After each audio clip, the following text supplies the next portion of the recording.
So buckle up everyone, you're going to enjoy this one. First up, for the basics of Soul Beast. Here we've got an elite specialization of the Ranger class, and instead of having to rely on managing your pet like every other Ranger build does, here you can merge with your pet by entering Beast Mode. So here your pet will give you extra attributes based on the type of pet that you have, and it will give you access to 3 new beast skills that are similar to your pet skills that you can activate at any time of your choosing. Soul Beast is basically a purely offensive elite spec, which rocks both great condition damage and power builds, and I have personally enjoyed playing Soul Beast for years since it launched with Path of Fire. Like every Ranger build, we first need to cover off on the pets that we need. Here you can actually be fairly flexible with the pets that you use. However, for Power Soul Beast, they at least need to be a ferocious pet, i.e. it will give you extra power and ferocity when you merge with them. This is going to be needed to crank your damage as much as possible, so make sure you pick this. Having a ferocious pet is also going to give you access to the Worldly Impact Beast skill, which is going to be a key part of your damage rotation. Now in general, the Red Mower is going to give you the highest damage.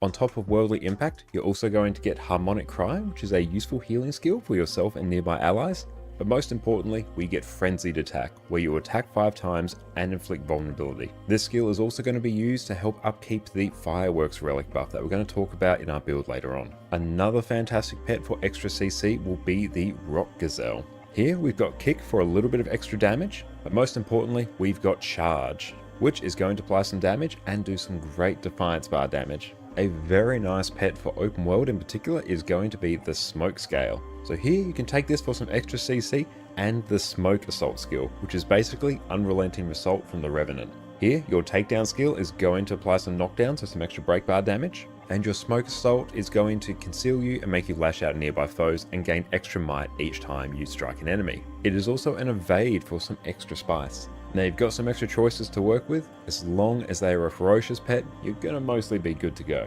For our gear and food, it's very straightforward. Here we're going to take Berserker's gear in every slot. We're also going to be taking Rune of the Scholar for the extra power and ferocity. For our weapons, we're either going to take Sword, Axe and Hammer, or Axe, and Hammer, depending on your preference. And for our sigils, we're just going to be taking Sigil of Force and Sigil of Impact. Nice and simple. These sigils are going to give us the overall best strike damage modifiers for our power build, so it's a no-brainer. For our relic, we'll be taking a Relic of the Fireworks. So when we use a skill that has a recharge time of 20 seconds or more, you'll gain 7% extra strike damage for 6 seconds. This relic is also affected by your beast skills as well, so Worldly Impact will trigger it.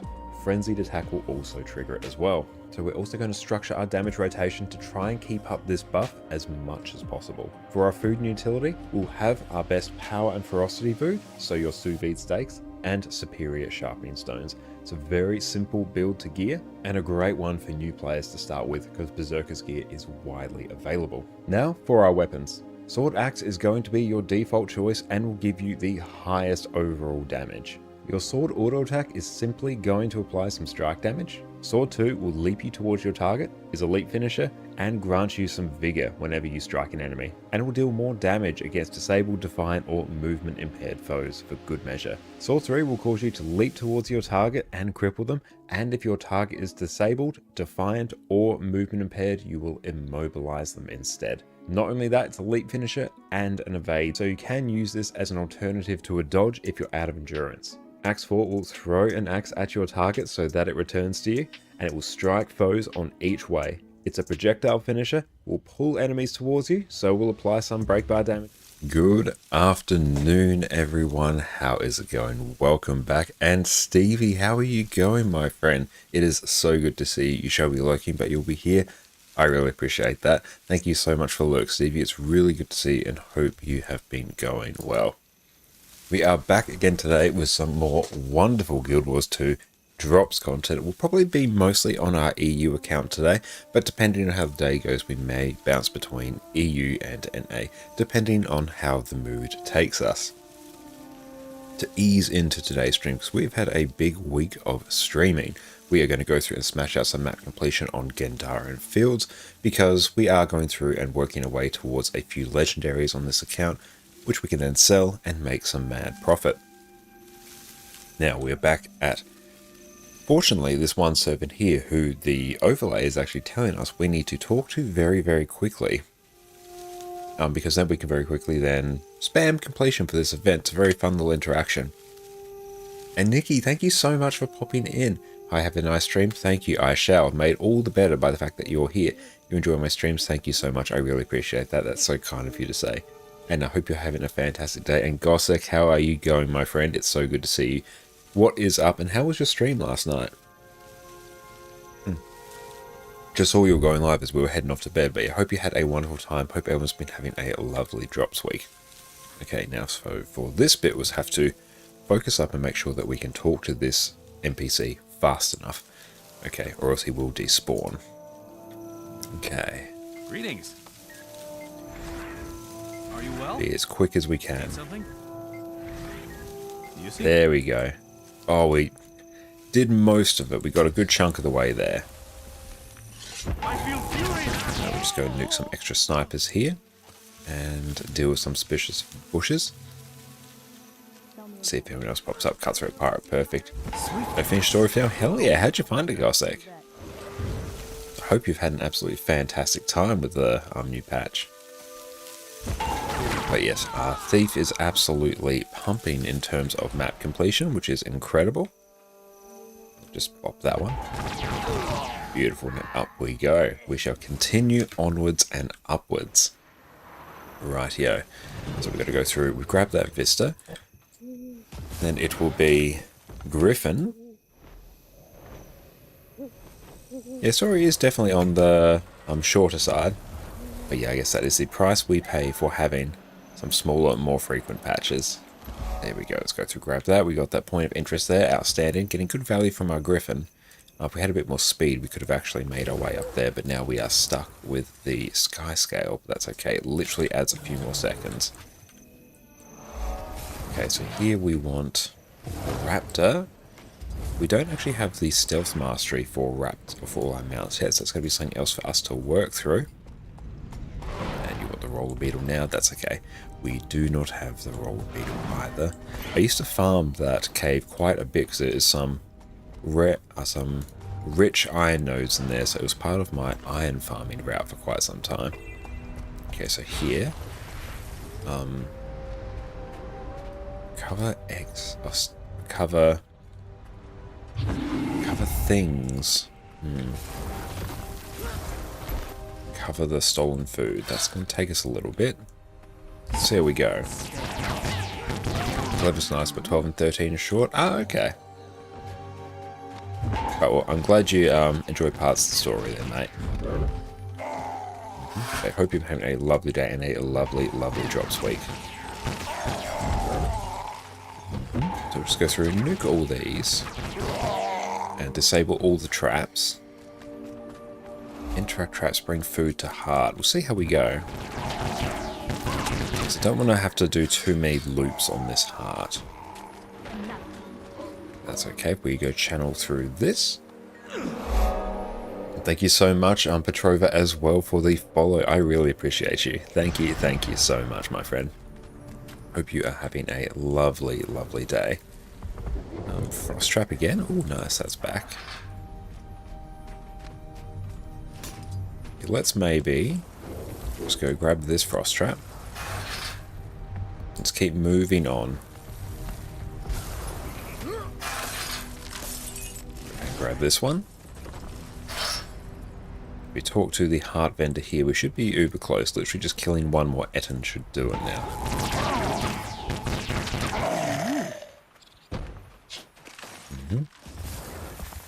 No, as soon as it's going to be sleep time for you, absolutely, you deserve it, mate. Yes, we had a little bit of a sketchy night's sleep last night, so it might take just a little bit to roll on into today's stream. Okay, so here we kill Dredge, not enough, take mining supplies, interact burrow, interact vein, bring ore to heart. Cool.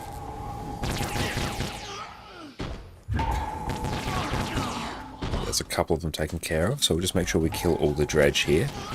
Because people will be otherwise occupied with the brand new expat content. This should actually leave us with enough Dredge here to hopefully get completion. Plus 5 in the morning for you there, absolutely. You could get some sleep, mate. That is all good. Put it down there, Addy. It's very, very hot where we are at the moment, so we'll probably have like the aircon at various points today. I think Addie was getting a little bit too warm on the lounge there, so she has now opted for the much cooler floor. Perfect, yeah, just keep killing Dredge. Nice. This works out very well with that pistol Deadeye. It's very satisfying just to be able to mark things, burst them down, have our mark refresh, and move on to the next one. It's very satisfying, especially in the core maps where everything just straight up dies.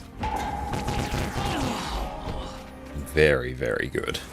Cool, there's another heart done. We are 3 out of 11. Not as many hearts as some of the earlier core maps that we did, which is very, very nice. Make sure we grab that. We'll probably have to go through and place a whole bunch of buy orders as well for some mithril. Fighting in ring, hard is fastest. Cool. Let's go hard, face elementals.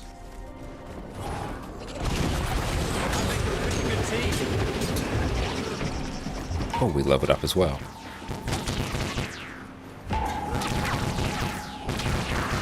Okay, so we're just going to keep cycling through the hard one here. We normally wake up in about an hour. Yeah, you almost reach that point in the day where you're like, do I just stay up? Or do we actually go to bed and try and get some sleep? Jess and I've run into that situation quite a few times, like the past week as well. It's like, well, do we actually go to bed?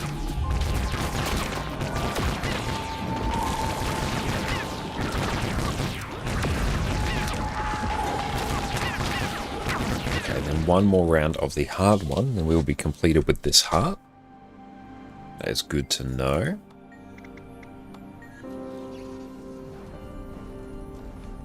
Just keep working our way through our first coffee of the day, the first of many, I am sure.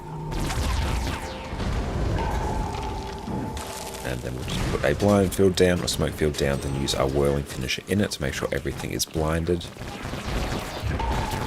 Beautiful, that heart is now complete. Excellent, and our inventory is once again full. That's okay, that might actually work out a little bit better for us here. So if our inventory is full, then certain heart quests actually become much easier for us to go through and complete. It's really weird. Okay, sky scale up here. And up we go. We're going to lurk until you go to bed. That is all good, Gossek. You have a fantastic night, mate.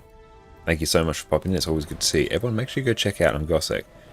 Go drop them a follow on Twitch. And go chill out in their Discord as well. Once they get to 100 friendos in their Discord, they're going to go through and do a giveaway for Night Fury. So go check that out. That's going to be incredibly high value. This is where I'm needed.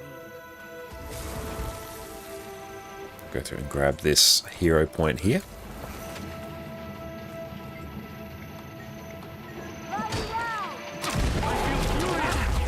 So we're going to pop Assassin Signet there. So that's going to give us increased power, which should allow our burst to be even more substantial. Let's go through and open up stuff in our Wizard's Vault as well. And yes, I know we got a network error. Go away. Not here for that.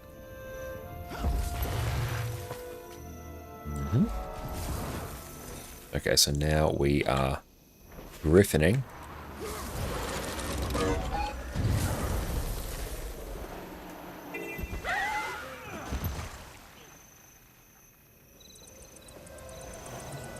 Oh, we got something going on there.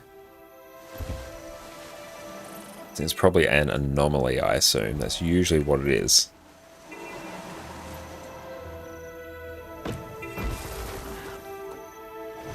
Okay, so I think here we're straight up just like returning a whole bunch of things.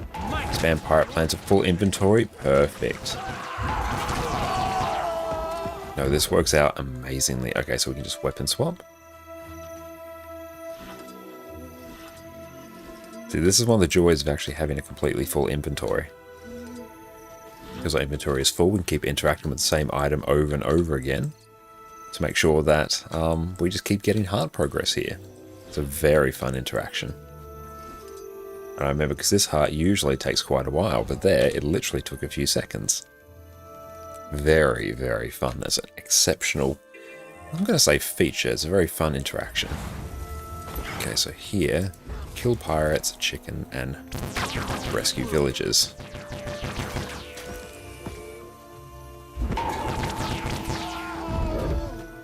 kill as many of these as we can. Hey PD, how's it going, my man? Thank you so much for popping in. How you going today? And how has your Drops Week streaming been going? We're just going through and working on some map completion on our EU account. We did about 30% map completion on this character yesterday at various points between meta events and instance content. Same as any other stream week. Oh, good. I trust that means every stream week is outstanding for you. But yeah, what have you thought of the new patch, PD? Apologies for asking you this before. It's been a very long week of streams. Release the villager. Perfect. Good, we managed to get that one before it went invulnerable. Pistol Deadeye is putting in absolute work in Corteria map completion, which is great. But yes, we have a whole bunch of people who have saved up enough channel points for their 50k character creation redeem, so we need to get on with generating some more gold. We did go through and sell a whole bunch of materials on our main account. Petey's finished the story today. Ah, nice. How have you found it? Did mention today, did the convergence today. Ah, excellent. Yeah, what did you think of the convergences? I'm looking forward to, one thing I would really like is if they actually go through and add a section on the LFG for it. Had a sick day from work. Excellent. I love those sick days from work. But honestly, that's what those sick days are there for.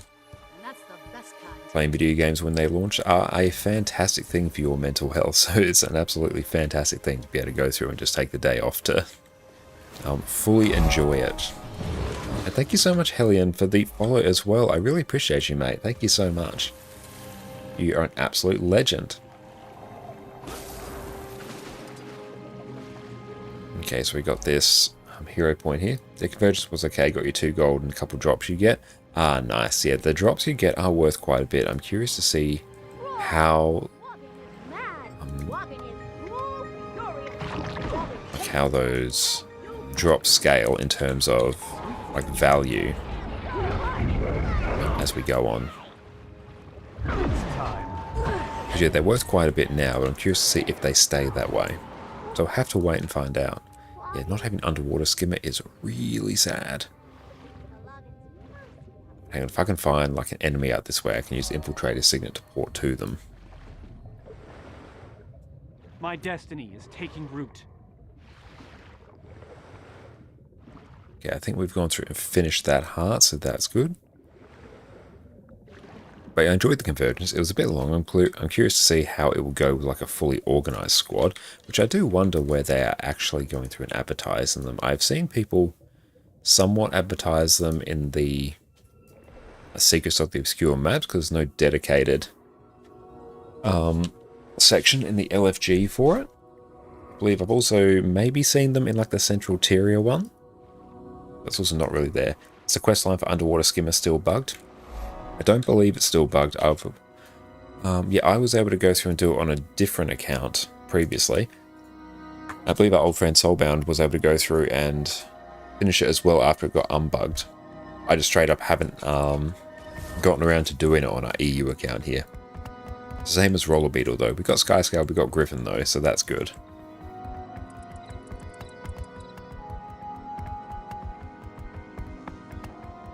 But oh yeah, if we do story as well, that will be a Black Lion key because we have the level 10 story, and we don't believe we've done any story this week, so that's good.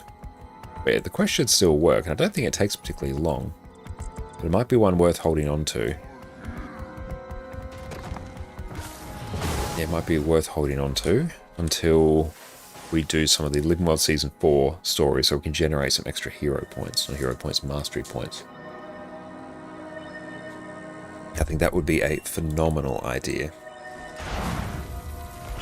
Very toasty here today. Woke up at around about 11 or so, and it's already like 36 degrees outside and very dry.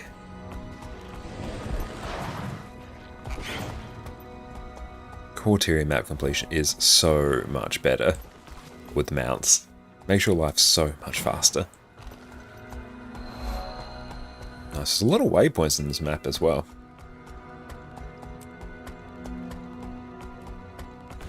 And Nikki, what can you say about power DPS? Will Bender, is sword, a sword, great sword good for him, or should you learn other weapons?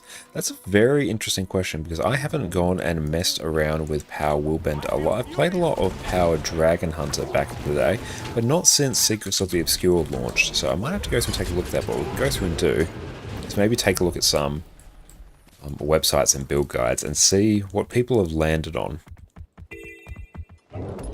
Because I believe I even saw Teapot went through and did a bit of a video I'm talking about. He may have actually been referring specifically to Dragon Hunter, but I believe he was using like sword, and great sword on there as well. And they're usually fairly good weapons for like Dragon Hunter, and probably conversely like Will Bender as well. Dragon Hunter is very much a power build, so I assume it will be very much the same for Will Bender. But yeah, in a minute what we'll go through and do, after we finish up this map, we'll go through and take a look at some build guides from various sources, and let's see what people have landed on. There's going to be some decent alternatives there, and we can honestly even probably duck over to our main account as well, because there we will actually have Will Bender unlocked, so we can have a bit of a test and see. So I haven't played Will Bender for a while, and it would be one that I would quite like to learn. But yeah, let's go through and finish up this map here. Hi Eddie, you got a licky map. Oh, it's got some ice on it as well. He's going to love that. Hang on, we'll just Addy cam now. Thank you, Jess, for getting that for Addy. There she is. Oh. The camera fell over. That is unfortunate. There we go. But yes, Greatsword almost certainly will be a fantastic weapon for our Will Bender. Sword as well has historically been a good one. But we'll go through and we'll take a look and see what we can do. Because that would be a fun one to go through and add to our repertoire of builds. So yeah, let's smash through this map, then let's go and have a bit of a play with it. We'll grab this one. I think it's Raptor through here actually. Oh, achievement for actually exploring some of the Crichton areas. Nice. Very good for AP. Yeah,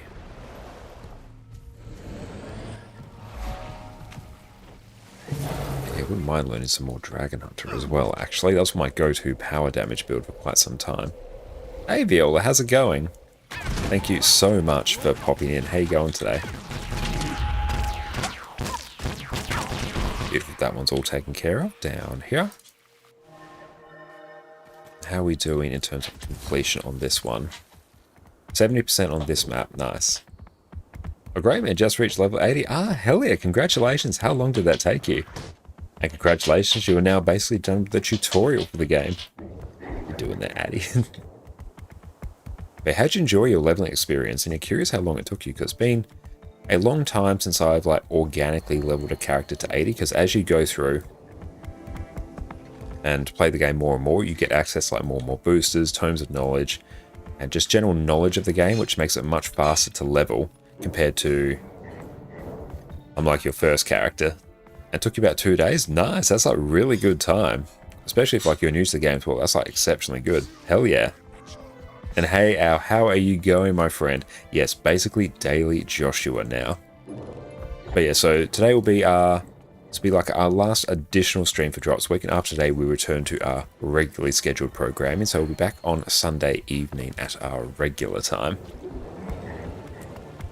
That's right, everyone just buckle up. We've got a nice, long, entertaining stream lined up for everyone today, so if you have questions about anything related to Guild Wars 2, definitely ask us in chat, because I love answering everyone's questions. Blast that, nice. And we have to... Oh, I need to make room in my bag. That's unfortunate. Okay, so I need to literally deposit material. Nice. I literally just want one space, because having a full inventory actually speeds up map completion. It's very weird how it happens. It's actually 40 degrees C in Adelaide today. I believe it is. It was 36 outside earlier, so I'm pretty sure it will be getting to 40 today. Adelaide weather. Let's see. Ooh, saying it's going to be 44. Oh boy.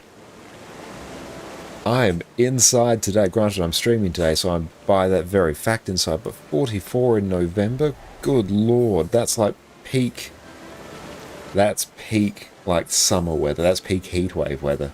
Cool. PD, it's 26 up here in Brizzy. Oh, that sounds nice. That sounds very nice. 44, that's you don't go outside weather. And Nikki, it's 6 degrees in Moscow. That is the complete opposite end of the spectrum. We've gone from exceptionally hot to basically freezing. But I hope you stay warm there in Moscow. Now we have to go sabotage Centaur camp, so just go spam a whole bunch of these here. Glory.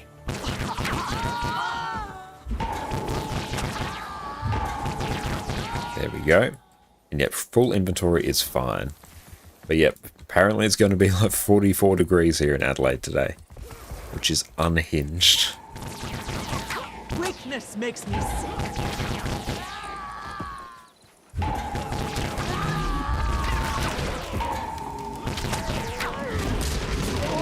Beautiful, that is all taken care of. Can we free this one? Nice. And we should be able to wander on a bit now, because it hasn't given us like the prompt to actually do stuff with the heart on our overlay. It means it's probably a really good section like what it appears to be over here. Yep, looks like it.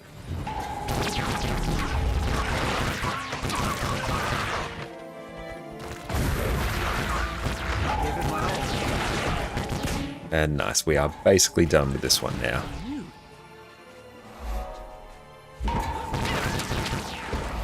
Perfect. 8 of 11, beautiful. Oh, there's a whole bunch of them to kill there as well. Yeah, we could have just like chilled out there. That's right, that was still done giga quickly anyway. But even 33 degrees in Melbourne, that's going to be like, that's still a fairly toasty day as well. But yeah, 44, that's disgusting weather. Well, our clothes will be dry outside, so that's good. I did not expect it to be 44. I was expecting like maybe somewhere in the 30s.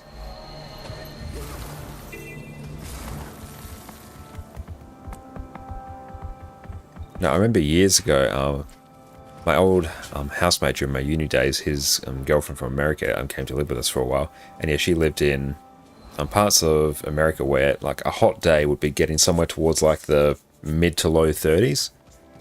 And then, yeah, she's like, oh, it's not too bad, not too bad. And we're like, just wait for it. And then she's here during summer, and it was during a particularly bad one. It's just like a week where every day was above 45 degrees.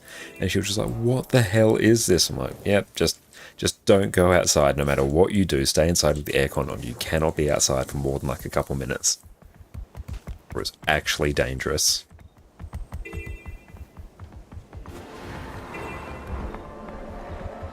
But yeah, that was an absolute wake-up call. Oh, I like this one. This heart's fun. You go through and like use them all the time. Stack conditions not necessary if enough. Centaurs in control. Okay. May Balthazar strengthen you. So let's go talk to a whole bunch of the demoralized ones.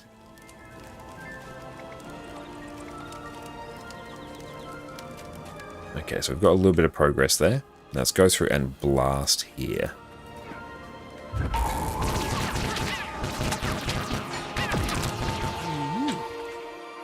So we talk to that one, that one. We're here to serve. I hope you're here to help. This is fun. You just like tee up every single one of them.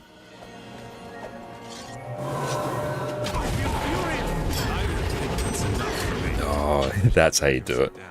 I deserve that. And now you're going to complain about 33 until you're 40 and so it's okay, can't complain. No, you can still complain about 33. 33 is still like, that's a spicy temperature. That's like uncomfortable to be outside.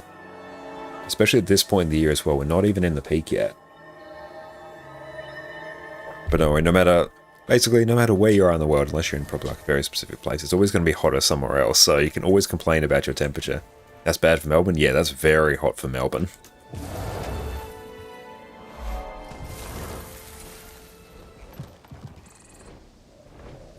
Okay, what have I bound my griffin to? I'm pretty sure it's... Yeah, I'm pretty sure it's 5. There we go.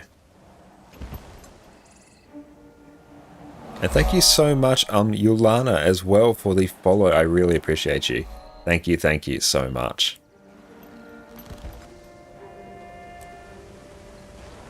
Adelaide and Melbourne get these heat waves. They definitely do, yeah. And like Adelaide would be very different to Brisbane. Like Brisbane obviously get like all the humidity and stuff, whereas Adelaide's just like, yeah, you don't have humidity.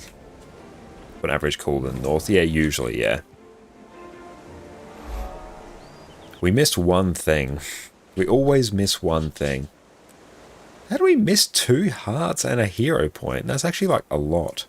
Hang on, where are we? We got this one. Ah, yeah. Bloodfields, yep.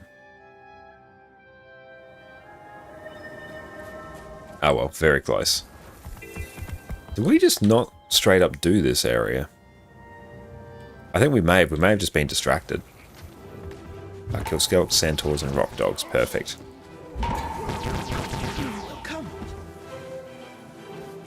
And Nikki take you there where it's plus 40 for about a week or two.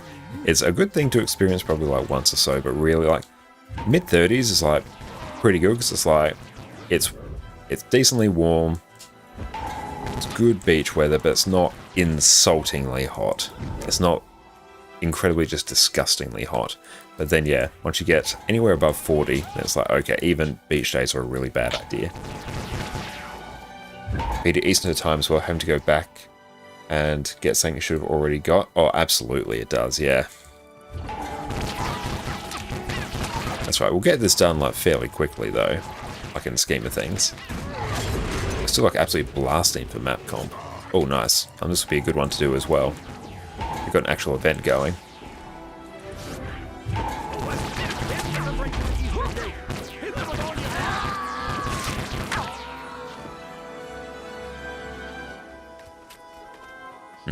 Eddie's enjoying her looking map with all the extra ice that Jess gave her. If there's any other mobs in there.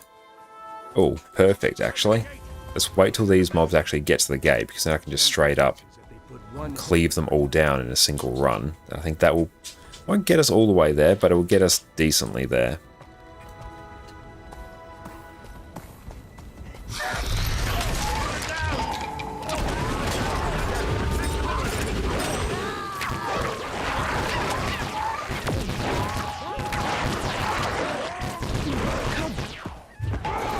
It's not doing like a lot for us actually.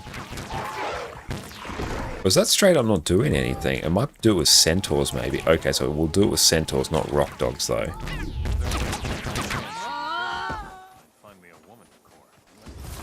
Okay, so Skelk we're fine. These will die like instantly. Good, yeah, we'll focus on these.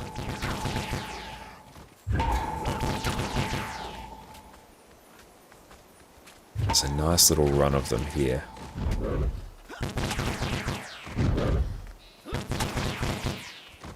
a couple of archers over here. Your end.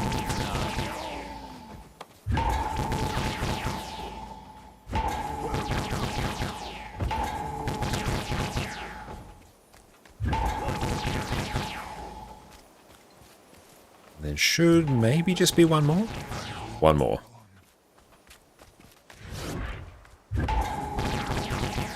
There we go, nice.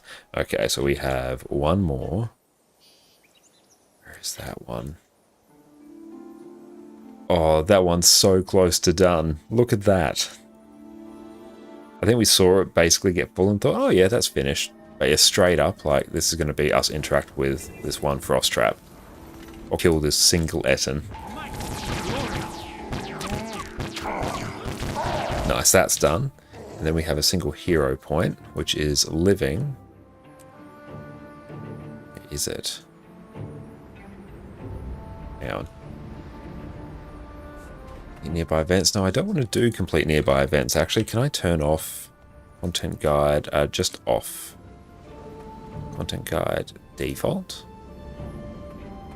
Mockery of death. I don't want that. Hide events and personal story. There we go. That's what I want. I don't care about that. What I want is actually hero points. So somewhere in this direction. Oh, I didn't even channel that heart. I went there. I got distracted and I didn't even do the heart. Oh no, that's unfortunate. So whenever you're doing a heart, make sure, not heart, a hero point, make sure you actually channel it, because I was in this area. I distinctly remember it. Now we have like another veteran spider to go through and kill. I feel furious.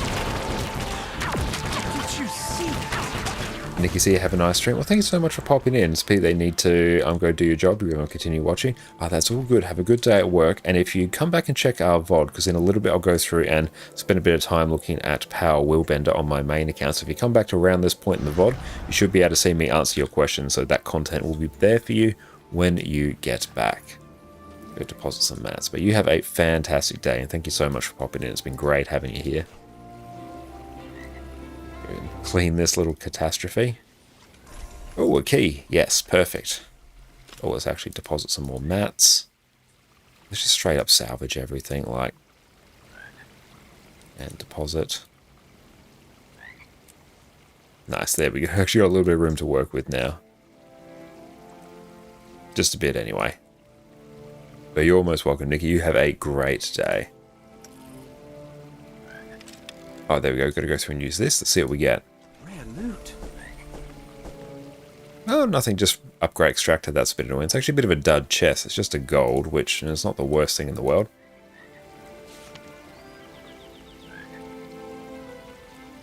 Okay, let's actually go through and just tidy up that inventory, because that's a bit of a catastrophe. Okay, then we'll take a look at Snow Crows as well, and see what they have in terms of Power Willbender. Builds. Guardian. Power Willbender. Oh, that's a 4-star one of difficulty. Okay. There he goes. There will be Power Willbender. How can we not use... Why is that button not working? That's annoying. 11 button on our mouse wasn't working. Let's try that. There it is. Now it's working. That's a little bit weird. Just straight up sell junk. Just disable my overlays for a moment.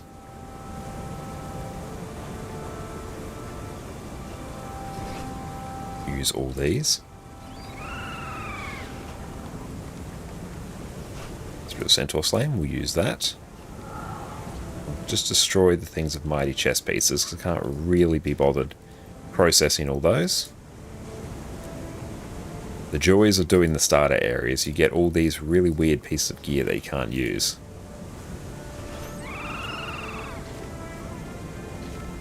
I'll just open that and just salvage that. Nice. Not too bad. Now we can sell that. Sell that. We'll hold on to the Barracuda meat. Nice. Banded documents, I don't care about that. Don't care about those. I can probably sell that. Yeah, we'll just sell you instantly. We'll delete you. And you. And you. And you. Stolen sacks of feed we don't care about. Iron stuff, that can go. That can go. That can go. Okay, that's a workable inventory now. Not too bad. Excellent. So what we will do is we'll probably just go over to our Just Chain screen where we'll go through and log back into our NA account. And for that, we will actually go through and toggle on our VPN as well, because we will need some better ping before we start going into NA. For some reason, our internet's been super jank. There we go. Okay, let's pull up that account. That's good. This account should have a fair amount of gold waiting for us as well, which will be nice.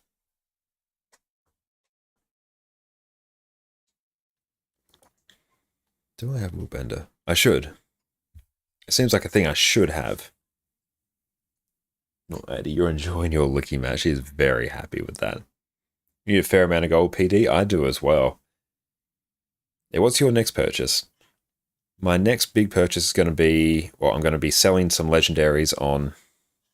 I'm going to be selling some legendaries on EU to fund legendary armor, but also to fund extra character slots as well. Okay, which one has Willbender? It's probably going to be this one.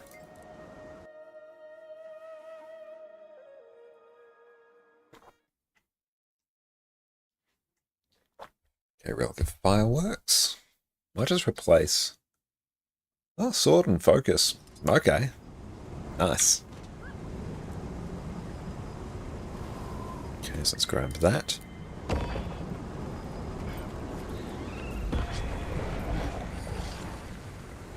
We need to do the sigil someday, but also decide you want a bank contract and craft station. Oh, hell yeah, PD. That would be fantastic. And thank you so much, Twitchy Greybow, for the follow as well. The bank contract is going to be absolute god tier quality of life, PD. I'm also... It's on my list of things to buy, but yeah, that's obviously quite a bit of gold away. There we go. We are now 167 gold closer now, so we can fund another character slot in case anyone wants to go through and redeem such a thing, so that is good. Okay, so let's figure out where is my power dragon hunter, because you basically just become Willbender. So let's go into the aerodrome and let's see what we can work with. I literally have barely played Willbender at all.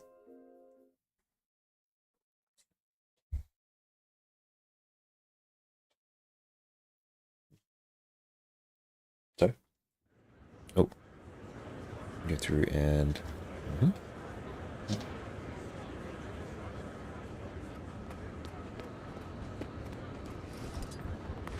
okay, so let's go through. I still need to finish core story on this character as well.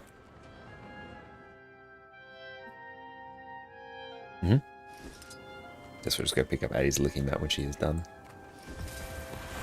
She'll be done very shortly. Okay. Yeah, it's like 44 degrees. It's going to make sure Addie has tons of water. So you probably just heard like a whole bunch of water being poured into Addie's bowl. Right. So let's go. In terms of the traits, we will run Virtue Zeal. So let's go Virtues. Here we will run Unscathed Contender, so you deal more damage when you have Aegis, so we're going to want Aegis, so that's fun. Strike damage is increased after activating a Virtue. We'll probably be doing that a lot on this build because it is Willbender. Permeating Wrath, passive effect of Virtue 1 triggers more quickly and now burns in an area. Okay. Now in Zeal we will have Fiery Wrath, deal increased strike damage to burning foes.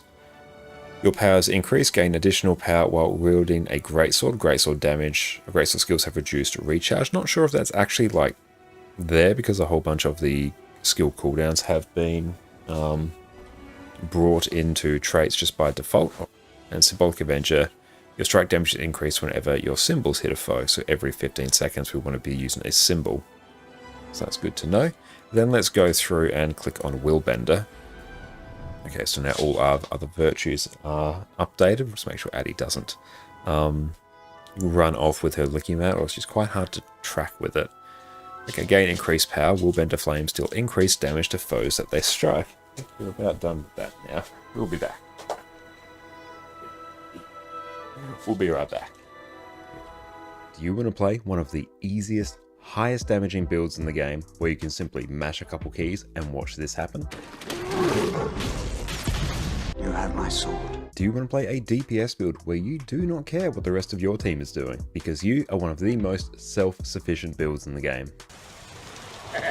Do you want to play a build where you can customize it to provide all manner of useful utility to your team to carry them through even the hardest of content?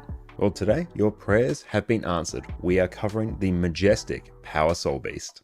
So it begins. Welcome back, everyone. Power Soul Beast has been my go-to power damage build for the last few weeks, and I have been enjoying it to an astounding level. Here we have godlike levels of burst damage, so anything you find in open world is going to die exceptionally quickly. You are incredibly self-sufficient due to the baked-in boon extension that your build has, so you're always going to be having more. And we are back. So here we'll take Power for Power, gain increased power, Willbender Frames, deal increased strike damage. Cool Beans, restorative virtues. Triggered virtue effects reduce the cooldown of active weapon abilities. Gain vigor when activating Flowing Resolve. And thank you so much, Dirto, for the follow as well. I really appreciate you, my friend. Thank you so much. How are you going today? So Flowing Resolve is our F2 skill here. Good to know. So that's all based around F1. So that's Willbender Flames. This is Flowing Resolve, so that's our second one. So it's going to reduce the cooldown on so many of our skills. Okay, and then here we are taking Lethal tempo does increase damage, but it's reduced duration. Justice's duration is modified. Okay. So what is Justice? Increased movement speed is nice.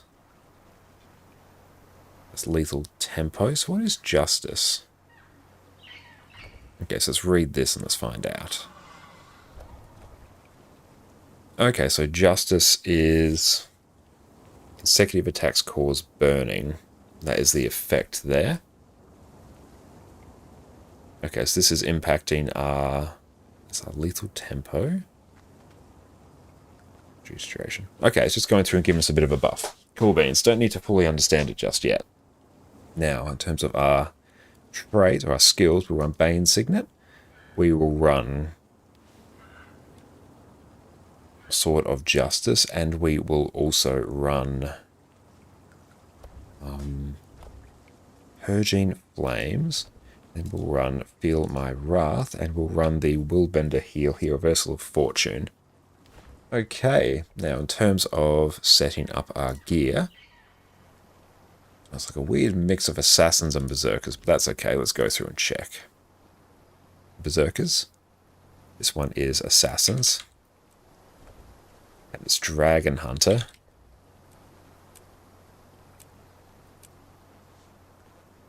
And this one will be Assassins.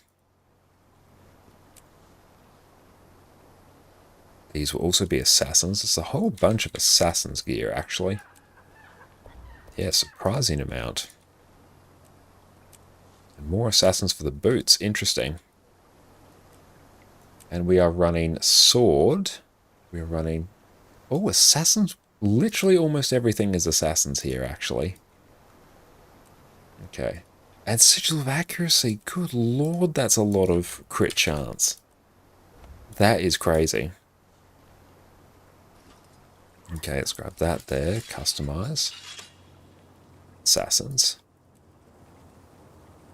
Yeah, normally you don't see this much Assassin's gear on a build, so that's interesting. This will be accuracy as well. Wow, you really do not have a lot of crit chance. Okay, that's there. And then how much of this? It's literally all Assassins except for one ring.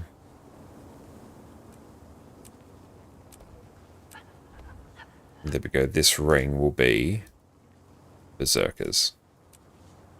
There we go, 74.95. And then here we need to run a Fireworks Relic. So let's go through and grab one that's going to be from the power set.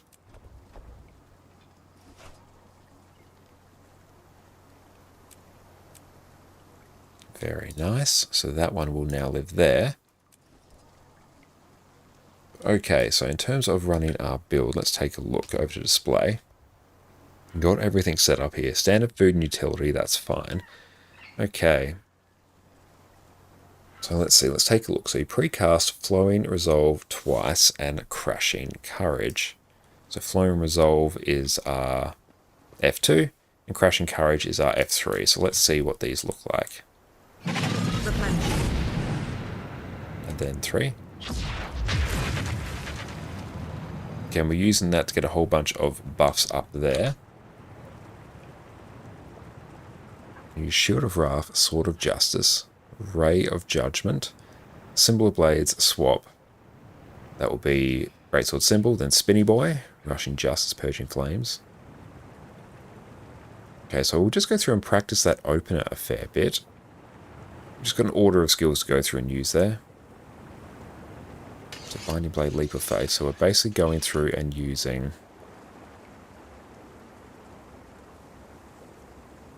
Greatsword, use the following skills. Loop, so we'll use Symbol of Resolution 3 times, Whirling Wrath 3 times, Symbol of Blades 3 times, Zealot Defense twice. And try and use Ray of Judgment as the first skill on Sword. Use Crashing Courage off cooldown, and filler skills now that are available. Okay, so what we're going to go through and do is practice this opener a bit. We'll try and do that for a few rounds. Oh, there we go, back there. So we will toggle on all of our boons. A deadly raid squad is a happy raid squad. Adjust self. Practice your skills Burns using all our of them. state-of-the-art golems. Spawn a golem, bam. Additional options, add conditions, all of them. Spawn. Okay. Let's go through and add some food onto ourselves. Okay, so let's go through and take a look at this. So, what do we need to do? Precast these two skills.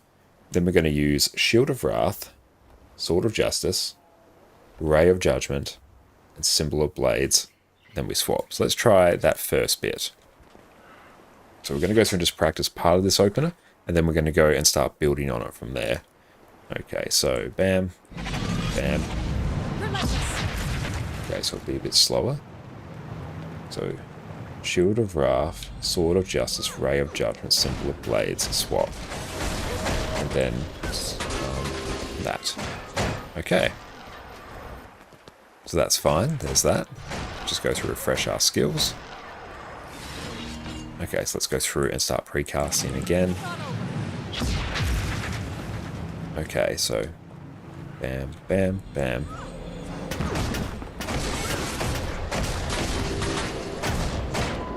Okay, so that's about the order we need. Cool. So let's go through and try and speed that up again. So precast, precast. Oh, didn't want to do that. I'll turn on my snap target. Okay. So 5, sword, 4, 2. And then 4, and then 2. Very nice. Okay. And then we use Rushing Justice and Purging Flames. Let's go through and add in some more things to that. So after we do that first little opener, once we get to our Whirling Wrath, then we go through and use Rushing Justice and then Purging Flames. Is our snap target exactly on? It is perfect. Okay. So precast again for the buff. Then we're going to go through 5, sword, 4, 2. Use all our skills there. Rushing Justice, Purging Flames. There's Binding Blade, Leap of Faith, Symbol of Resolution, Whirling Wrath. Okay, so we start working our way through everything. Good to know. So let's see if we can do that a bit quicker now. And respawn.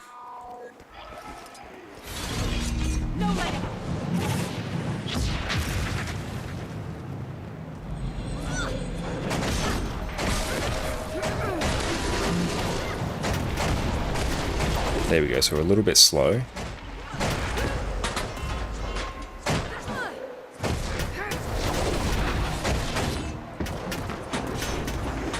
Oh, we did a bit of an animation lock there, so that's rough.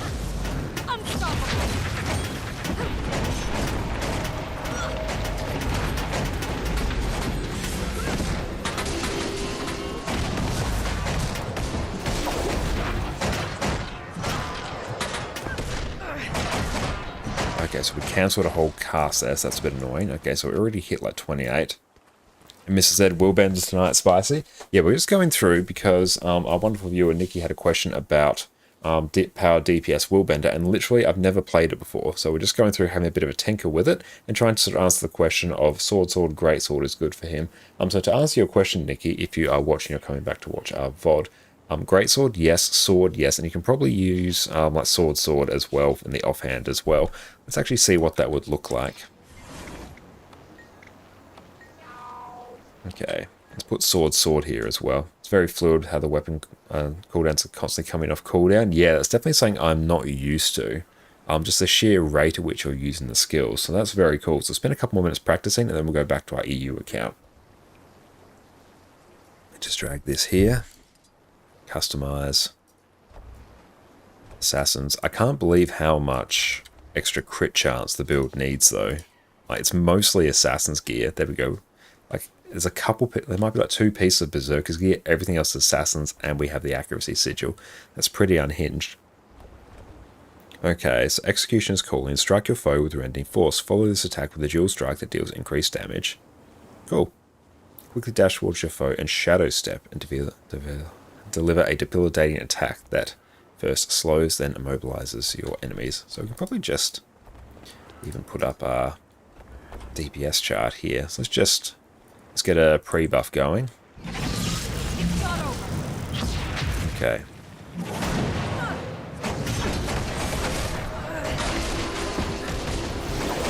Face the consequences.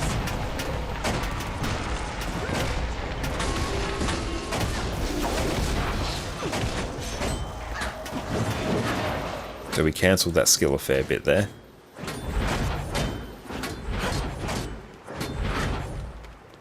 I'll use the Virtue's Dragon Hunter gear setup from Hardsuck and Willbender.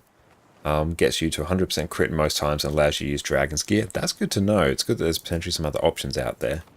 So that has a bit of a big cast there, which we ended up messing with. Bam. Bam. Okay.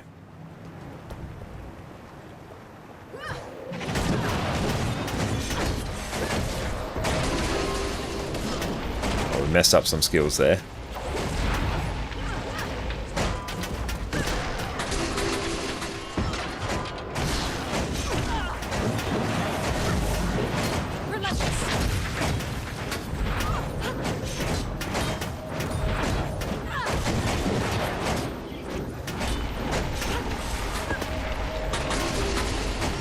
And we're probably not animation cancelling a fair amount there.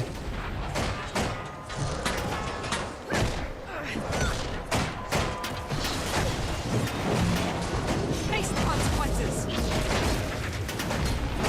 So at this point we're somewhat just trying to use our good skills reasonably off cooldown.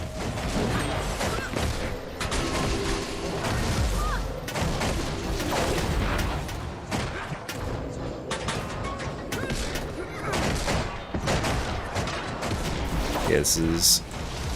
It feels like it's got potential. Obviously it does, it's a decent build, but we're just straight up not hitting anywhere near the damage numbers at the moment. And that will be because we are not particularly fast with our button presses here.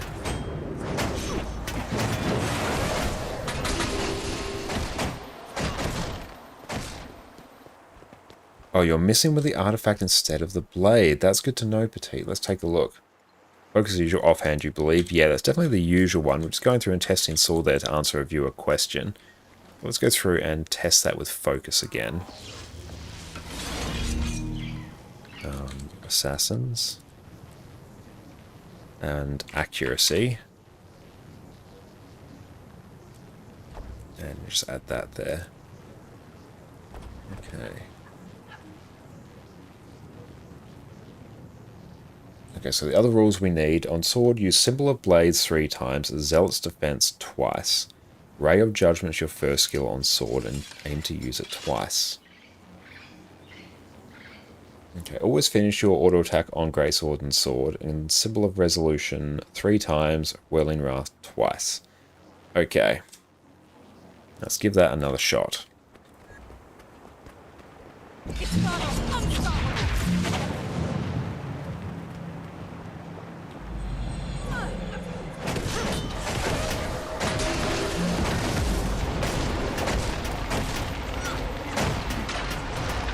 We cancelled our Greatsword too there, which is a bit annoying.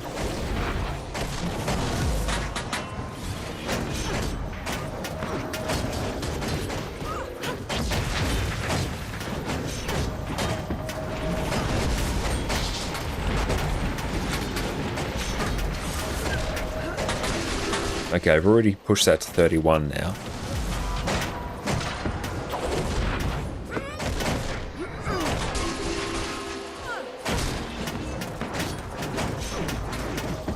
Ray of Judgment there.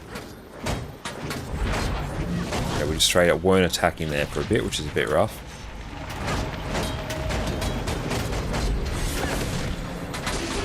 Face the consequences. It's got like some good bursts there. Like I'm seeing a 54 hit like at a random point in the rotation.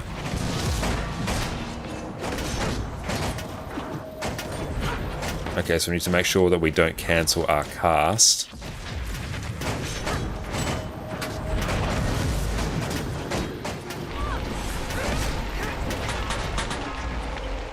Pushing about 30, which is obviously like way too low for what we consider a regular DPS build.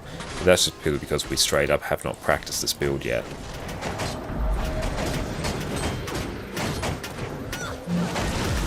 Okay, so we need to go through and take a look at how the various traits are interacting as well.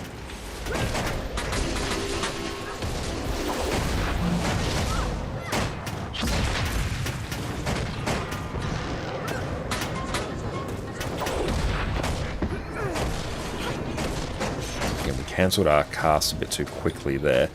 So it's going to be a problem that's just going to be wasted damage.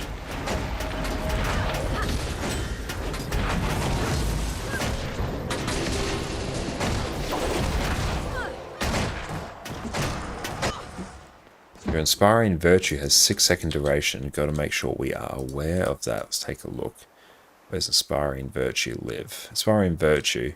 Strike damage is increased after activating a Virtue. Yeah, so we're probably having to make sure we don't spam them too much so that we miss out on that duration. So we need to please space them out a bit more.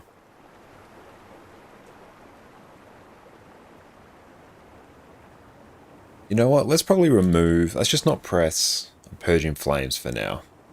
Let's just not do it.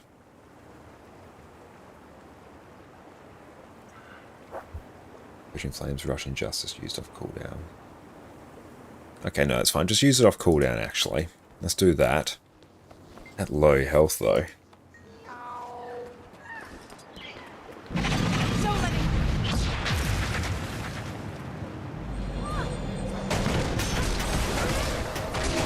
Face the consequences. Oh, okay, so we've got to use... Is it... Symbol of Resolution, then Whirling Wrath. Symbol of Resolution, Whirling Wrath. That's one thing we're doing. We're messing with the... Yeah, we're messing with Whirling Wrath by not actually using that for its full duration. So that's wasting us damage. Okay. Sword of Justice, Binding Blade. So Binding Blade first, and Leap of Faith.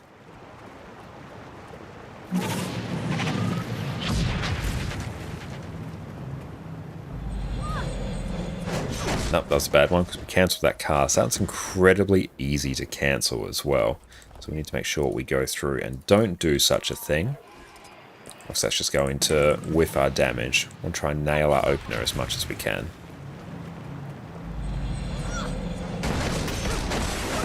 Impressive combination.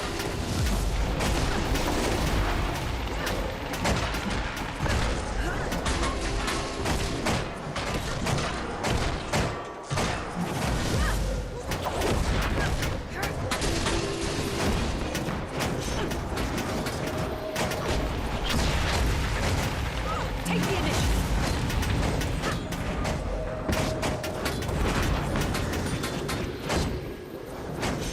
And we cancelled our cast there.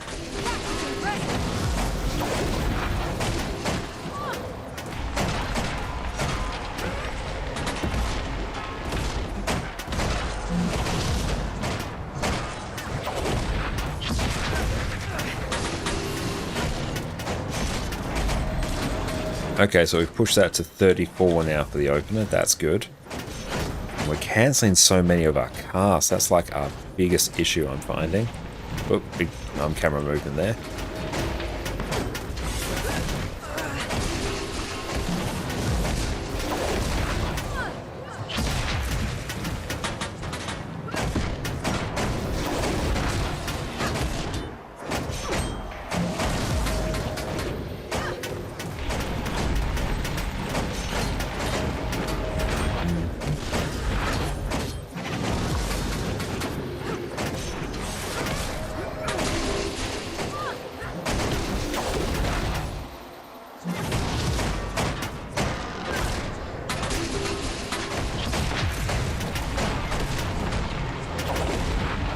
Take the initiative.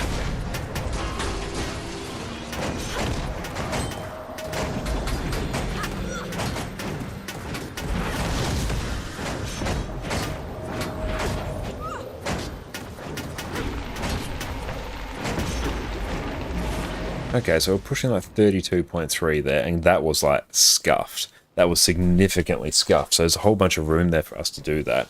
I think at least we don't have to stow to cancel the Aftercast of Greatsword 4 now, unplayable 4. Oh, absolutely. That I never even bothered to do that on Dragon Hunter. Anything that required a whole bunch of weapon stows, I just 100% was not going to deal with. So Nikki, to answer your question, you can probably go through and use like Sword, and Greatsword, but Sword, Focus, and Greatsword will probably be your best bet in terms of damage. But that was good fun there. Let's go over and go back to our EU account now. crack on with things over there. I really need to set up just like a separate shortcut purely for my NA and EU account, given how quickly I switch between them, rather than having to like re-input my login details every time. So I do have Guild Wars 2 launched, but then I need to go through and set up OBS to actually record that in a reasonable manner that I like working with. Okay, that will be here momentarily. And then we'll see what else we want to go through and wander off to for our map comp as well, and see what other events are happening. Now, that should be popping up. There we go. It usually needs a bit more time. Okay. What do we got here? Also, my transactions buying Mithril Ingot. How many of these do we have? 59, yeah, they're not getting sold. Okay, so what I might actually also do, efficiency.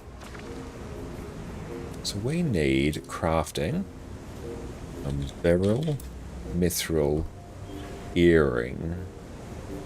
I think I was doing like 2,000 of these.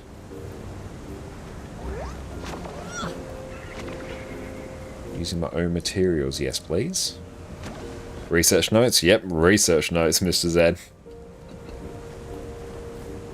Shopping list. Ugh, so damn many. Okay, so how many do we need? 60 stacks and 65. Alright, we can do that. How many is it going to want us to craft? Okay, that's right. We can just let that do its thing. So mithril ore. And yeah, straight up. I'll say let's just do 65.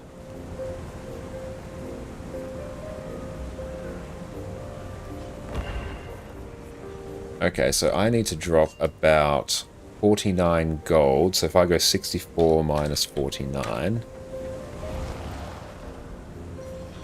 Our calculator. 64 minus 49. Okay, so when I'm back down to about 115 gold, it means I've probably gone through and done the correct amount. Because I can't be bothered counting this to 60, so we're just going to watch our gold, and that will be roughly about right.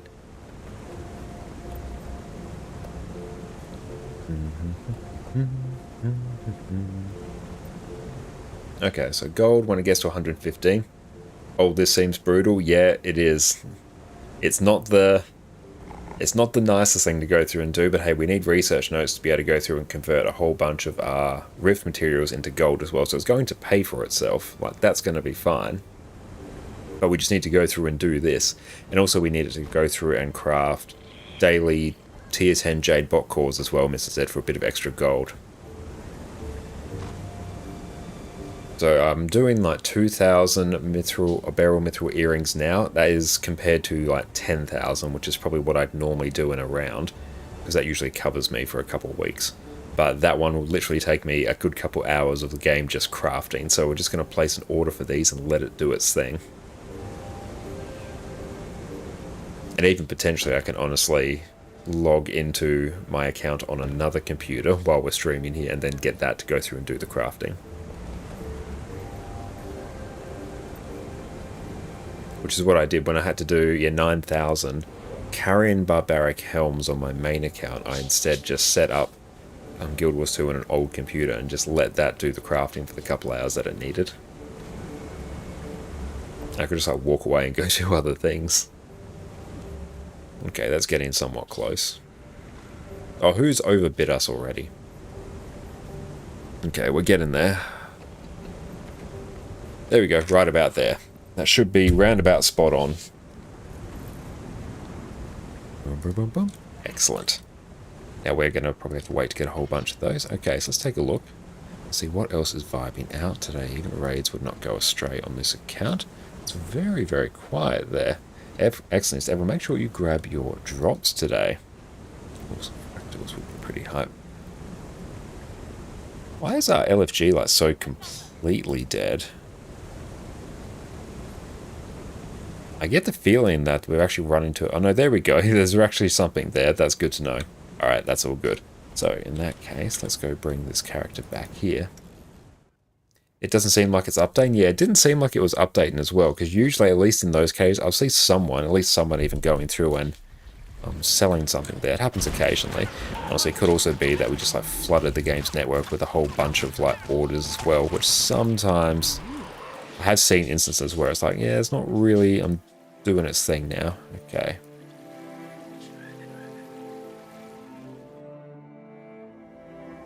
Okay, so I think here, now we're heading off to Hirathi. Oh, our coffee is shut. Okay. Again, we don't have Roller Beetle, but we're making progress. Now, hopefully there aren't any things in this map that require us to have a full inventory to go through and smash, or else that's going to be annoying. And we also need to do some world versus world as well.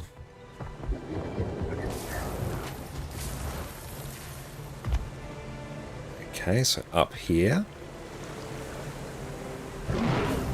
Beautiful. Grab you. We grab you.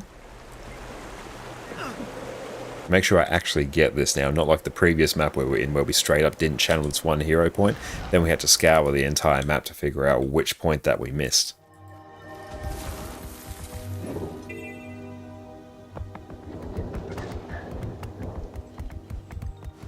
Seraph rescued. Nice. This is actually a good one. Your end.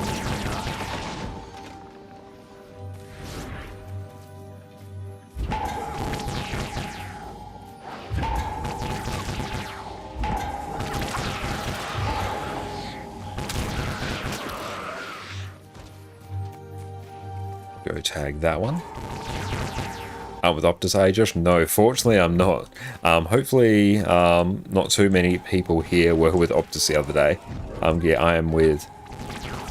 Yeah, internet's through Aussie Broadband, so shouldn't be any issues there. And our phones are through... Well, we have like Audi SIMs, because they're very, very cheap, and they go through the Telstra network, so fortunately we weren't actually impacted by the Optus outage, but I saw like 10 million people just without internet, which was... That's like almost half the population of Australia. That's absolutely unhinged. I cannot even fathom. I mean, whatever like engineer turned off the air conditioning in the server room to reduce their carbon footprint is probably shitting bricks at the moment. But I'm pretty sure Optus probably like offered them up as a ritual sacrifice just to appease the angry mob at this point. But yeah, after like it happened, I saw like, 10 million people that internet. I'm like, what the hell? Yeah, I saw like the news saying, I was like, 10 million people without internet. Didn't know that many with Optus. Yep, that's going to be 10 million very sad souls there. It might not necessarily be like 10 million with Optus, because there'll probably be like other providers that use like the Optus network. Similar to how so many of them use the Telstra network, there'll probably be a whole bunch of them that use the Optus one as well. Don't quite know how it works, but I imagine if that network goes down, a whole bunch of others go down as well.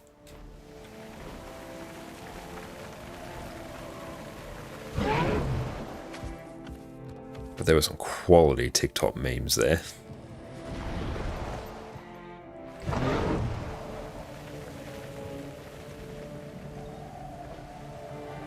But just the fact that something like that can even happen to that many people is completely unimaginable to me. We don't have the special action here, the position rewinder. We should have gone through and got that. That would have been very high value for us to get, actually.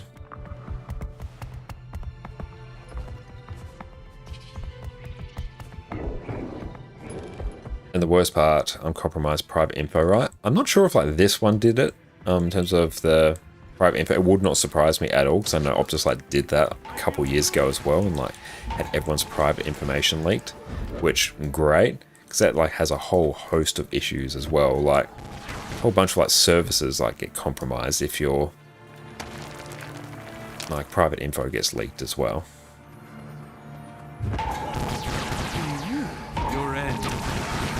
Grab that. So it's not really caring about killing the Skelk. It does want us to go through and kill these though. Oh, you know, Amasim uses the Optus network. Oh, there'll be a ton of people on the Amasim network as well. Yeah, there'll be another like really cheap option as well. But hey, that means like their network goes down as well.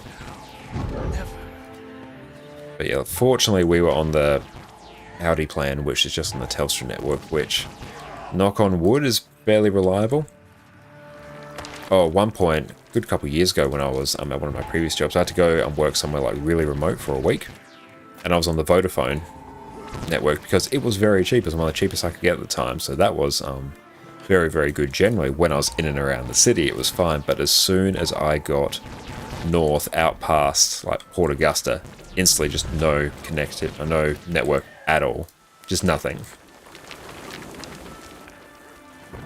So yeah, for that entire week, just no phone, which sucked.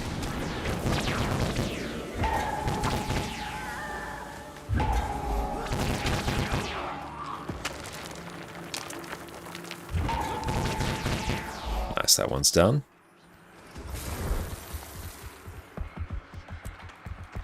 Okay, then allow us to go up here.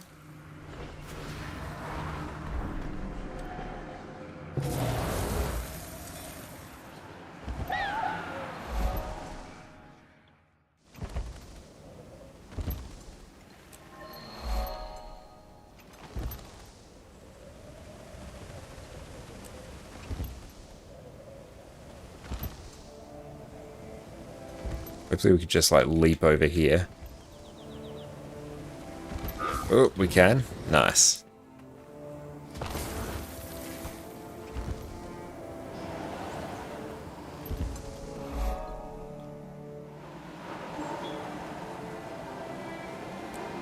Nice, we actually grabbed that one. Cool.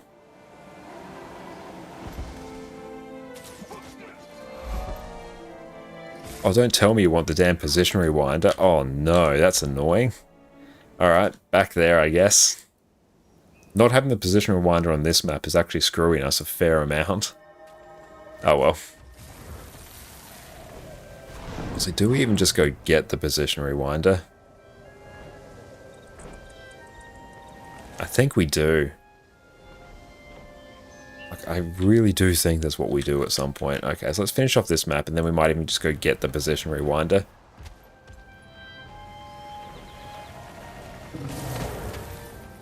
Guild to position rewinder.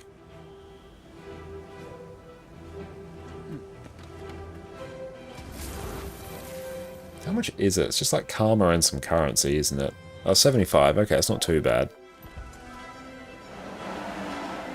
Oh, hey, no, let's try and do that dive again, because that would have been a fun one.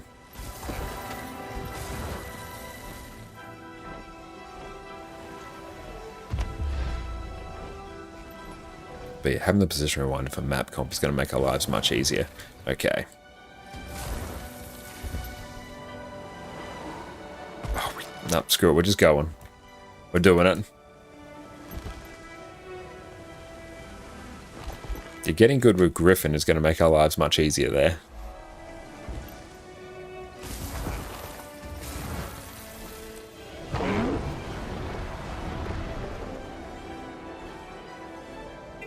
Okay, nice. Now we're back to Raptor. It's fine. Oh, this event I always found took ages. Feed livestock, give meal to Hart, Jewel, Dutchin, kill Harathian bands, don't forget Vista. Yes.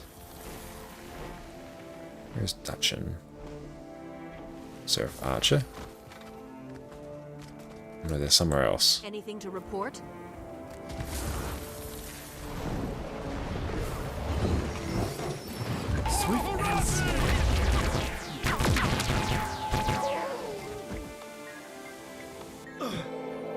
How are we doing for hero points as well? Like, not particularly great. Okay, let's just go, oh no, hang on. Oh shit, they've killed a whole bunch of Harathi. Okay, it's going to be super annoying. Oh yep, we've got a whole bunch of, somewhat AFK farmers here, so that's going to be really annoying. Although, we can get up here, actually. Will this work? Yeah, if we can just kill a whole bunch of them up here. Can we get out here? No? Maybe? Hello?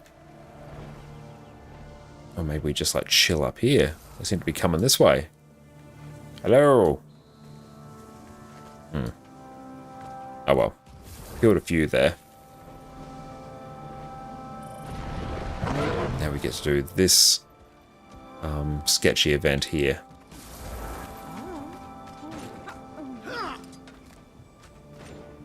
So bring meals to heart. What do you need?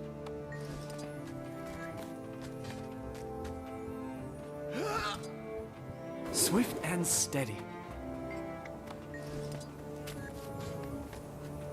Didn't actually know you could go through and give these things to the heart vendor to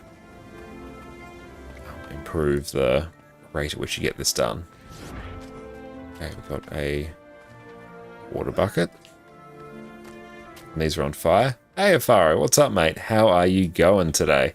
So good to see you. I'm just going through and doing some quick mapping here on our EU account. It's been a lovely, lovely time. Oh, yes, friends out here. This heart has always taken ages, no matter how many times I do this one. Okay. Chicken feed, talk.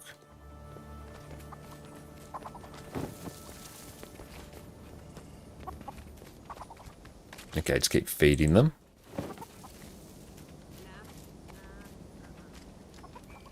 Okay, we go deal with this supply stealer. So it deals with you.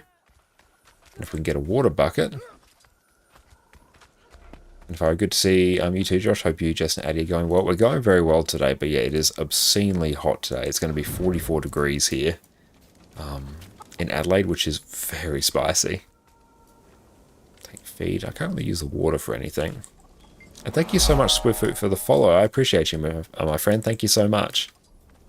Hope you are having a lovely, lovely day. Yeah, 44 is going to be... It's going to be gross today. Let's feed that one. That's right, we're inside. We got the aircon. House is well insulated. We'll be okay. Oh, nice. Got an achievement.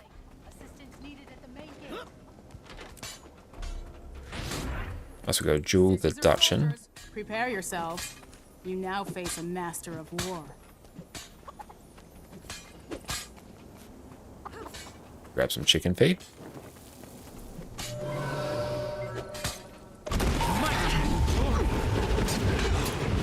Did you see that? That does a surprising chunk to it there.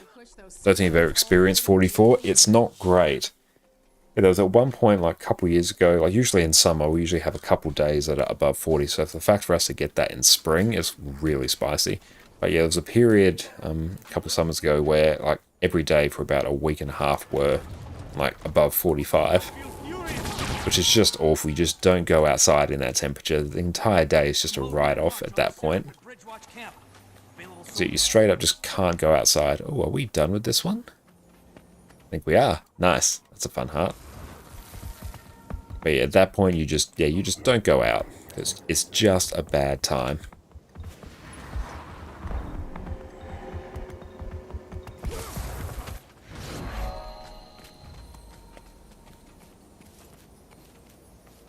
We are blasting on map completion as well, which has been very nice. Oh, that's annoying. Or to that one. Contract accepted.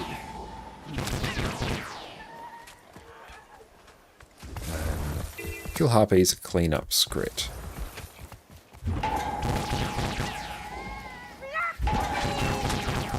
Let's focus on killing the harpies first, because they're always like the first ones that go.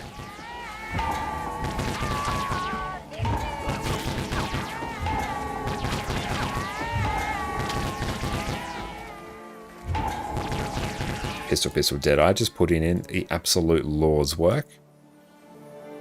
Don't know how many heart quests I have to actually pick up. See how long we can go without actually getting them.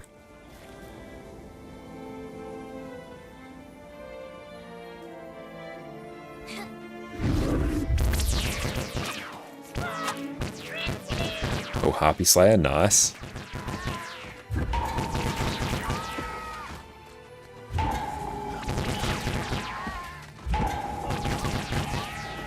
rich gold vein. Nice, actually. I might see if we can grab that. That'll actually be useful for us.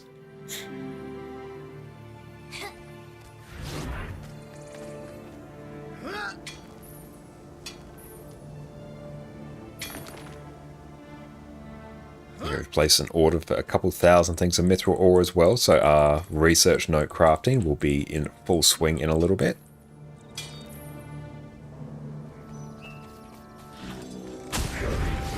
Okay, need a few more things to craft. We can go through and start reviving some scrit here.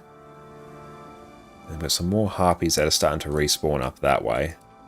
If I go over there.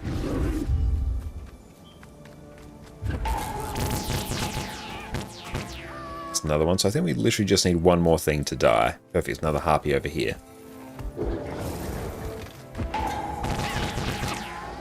And then this harpy. It's a stark difference in damage when we don't mark our target, so we have to make sure we're always marking our target. Because the difference in damage is huge.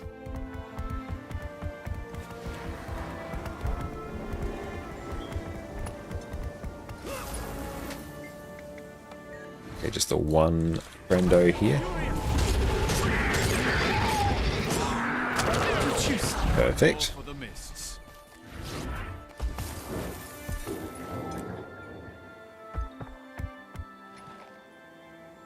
Some of these script ones are like super annoying to do as well.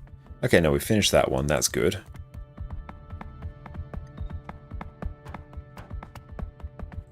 Or we could have straight up continued through here as well, and that would have actually gotten us progress. Okay, we have this event up, so that's good. That's actually a really good time for us to go through and do this meta event.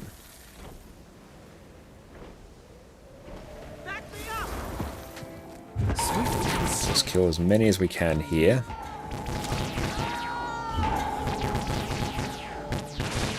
Who's next? Contract accepted. We're just going to go through and cleave everything here. Makes me sick.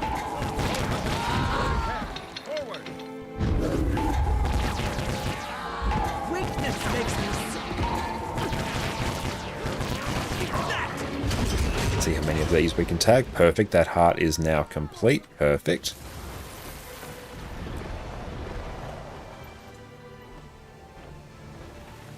Oh, there's so many centaurs here to kill. Yeah, would have had no issue completing this heart.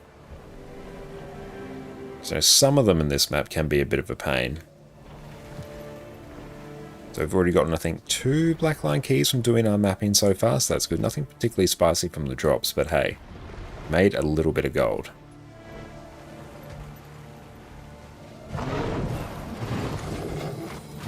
Grab that.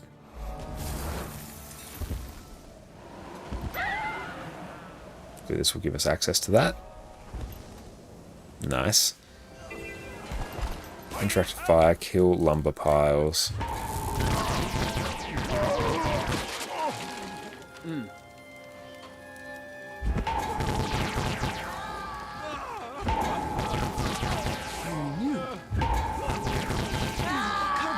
Go and free all these.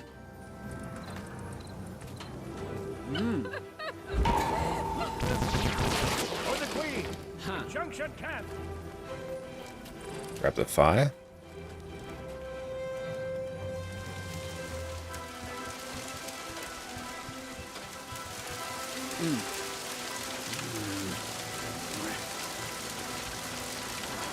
And then once we deal with this supply stockade here, that one's done.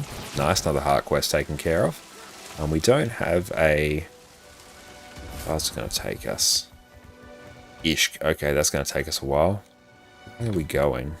What's first? Okay, so no, we're actually going back here.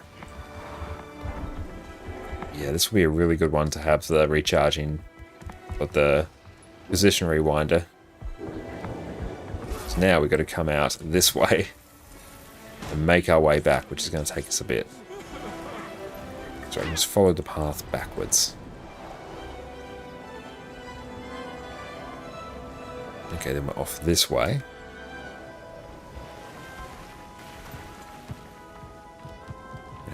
And raptor our way through here. And I think this one we just turn in a whole bunch of dog tags, potentially. Let's find out, do we? Got Seraph badges. Is this one where we do it? Let's find out.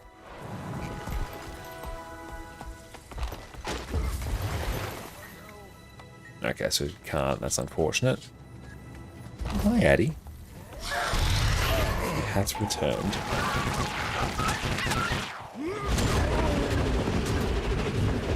You're in my sights. Go through and hop Addy cam back on. There we go. She's floating around. Yeah, let's just go through and cleave a whole bunch of these things as we walk through. I need help over here. Addy, on your bed. If she does.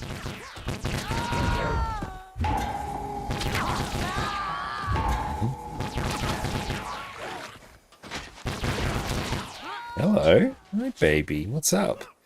It's very toasty outside, isn't it? Good girl. Addy, on your bed. Good girl. You go settle. Did you go through and move up, Mike? I'm pretty sure you did. Target marked. And I'm very glad we were finally able to go through and get the new and upgraded You won't miss it. Dagda challenge mode done yesterday. That was an absolute trial to go through and get that. Oddly enough, yeah, once we went in and took over a group, it all came together just fine. What's up, Cardigan? How are you going, my friend? So good to see you. How has your week been? How have you been enjoying the new patch? And how has Drops Week been treating you? I'm going to enjoy this. Oh, Lord, there's so many mobs here. It would have been so easy to go through and complete it. Hey, baby. Once again, we're just constantly dropping Addy cam. Need to get a better stick for that. I need help over here. New patch has been good. How about you? Yeah, I've been having a fantastic time with it as well. I really like what they've been doing with the game. The more regular release schedule I am all here for. You know, I've been having a fantastic time. Guild Wars 2 has always been one of my happy places, so I cannot complain at all. Perfect, they're all taken care of.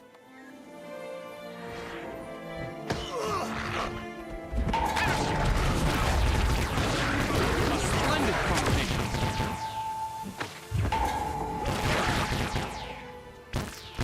I don't think because these count as actual like mobs, really. It's not going through and actually clearing. It's not actually going through like recharging a whole bunch of our skills. So where are we off to now? Oh, we're like all the way back here? Oh, Ishk. I think it's Gandharan Fields. And then we go up here. It'd probably actually mess with a whole bunch of the order in which we do this map, though.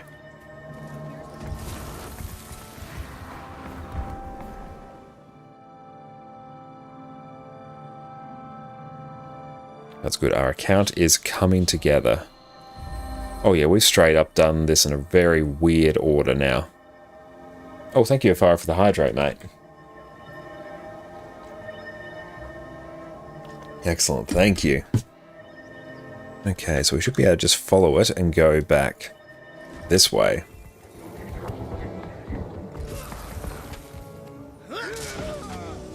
Okay, if there's an event, do it. It's saying kill centaurs, supplies, and trebuchet.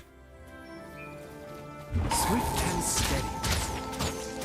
Ready for more.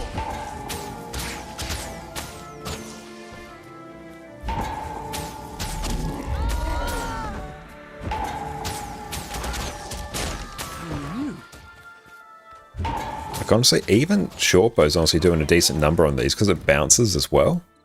Like, it's not bad.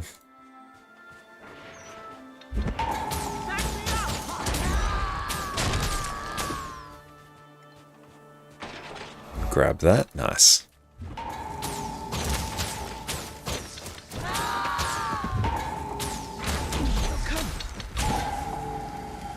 And now we'll swap back. Contract accepted.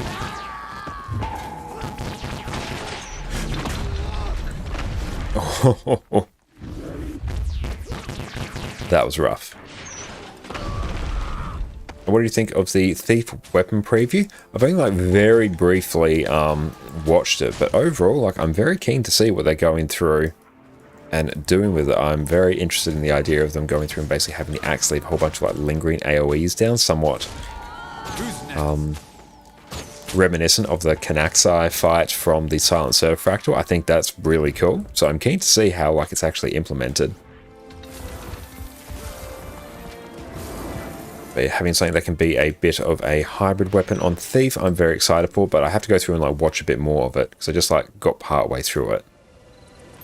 Because we had a very like oddly busy morning.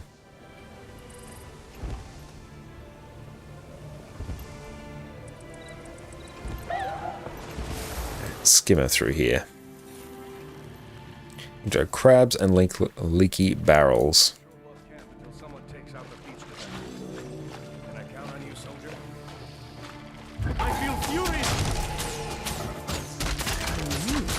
Oh, trash collector, nice.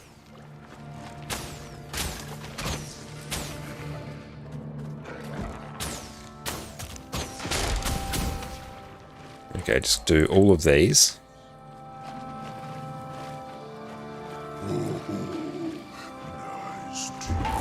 Yeah, it seems rad. I know basically zero about Thief, but Axe Management seems rad.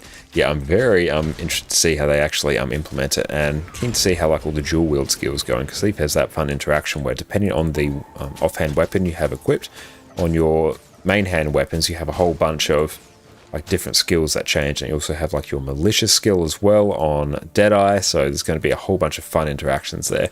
A lot for them to work with, so I'm very keen to see it. Leaky barrels.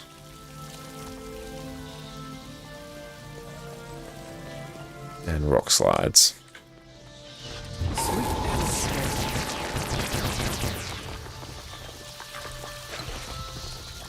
Hello there. Very close to done. Perfect. That one's now done. Why are we going back there? Ish. Oh, I know. Okay.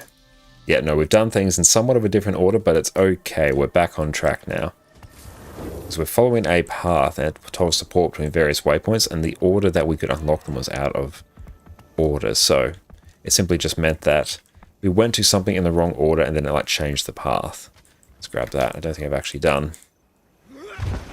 Oh, we have done it. Doesn't really matter now. Okay, I don't think there's any hearts here for us to do, which is good.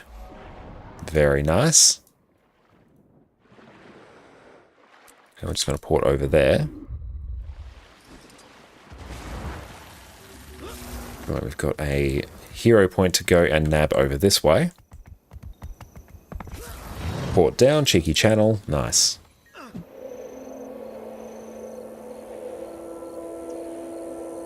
The Thief is fantastic for open world. It's got great burst, the ability to go through and stealth is amazing. A dual mercenaries, yep, grab you. May the Six watch over you. Contract. Who's next? I surrender. I could learn a thing or two. We must from all you. fight. And this one as well, I mean, this is giving us like a few prompts of exactly how to go through and do this, but this event in particular has always been an annoying one to go through and complete. Unbelievable. That's good. It's actually highlighting all the mercenaries for us to go through and duel.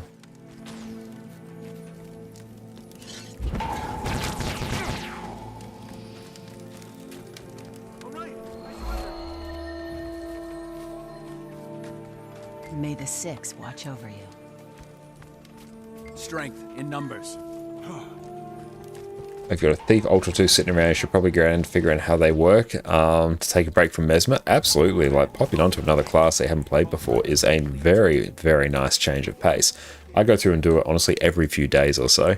But I was a Thief main for many, many years, especially in core Guild Wars 2 days during dungeon runs where you'd have like a Thief to help stealth you through different parts of the dungeon. So I've played a lot of Thief in the past. Absolutely love Deadeye. Not Deadeye. I don't mind Deadeye. I love Daredevil as well. Daredevil's one of my favourite builds in the game. Beautiful. So should hopefully just be one more mercenary here. May the Six watch over you.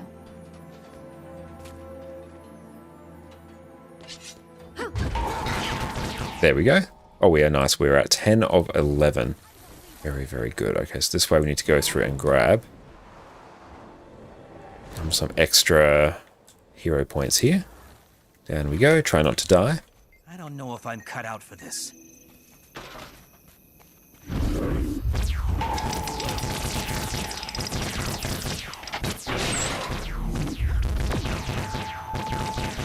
Cool, that one's done.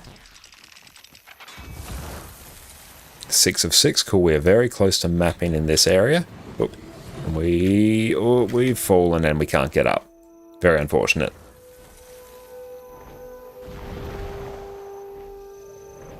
Okay, we'll grab that. Hey, good morning, Naris. How you going? I'm going very well. How about you? We're just going through and smashing out some quick map completion on our EU account. That's been going very, very well. A little bit slower today in terms of our map completions because we don't have the position rewinder, which is really required to make things just that little bit quicker. That's good. We're able to somehow go through and nab that, which is nice. Down we go. Get on our Raptor. But we are blasting, honestly. Like, we're doing like a map every half hour, 20 minutes or so, which is not bad. Which it could be way faster if we actually had all of the mounts and all the items that we need.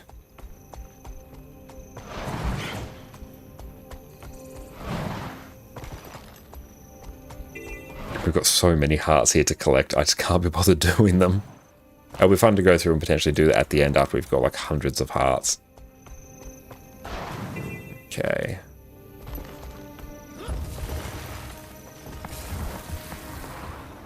Kill Hirathi. Swift and steady will come. Contract accepted. Awesome. There's going to be like countless of them here for us to go through and kill. Oh, if I can just pull all these in here. Nice. That did a whole bunch.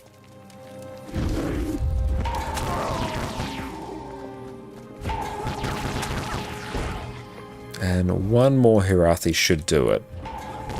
Based on the rate, or maybe 2 more actually. And then we just have to go through and cleave everything here, because we've basically gone through and hit everything.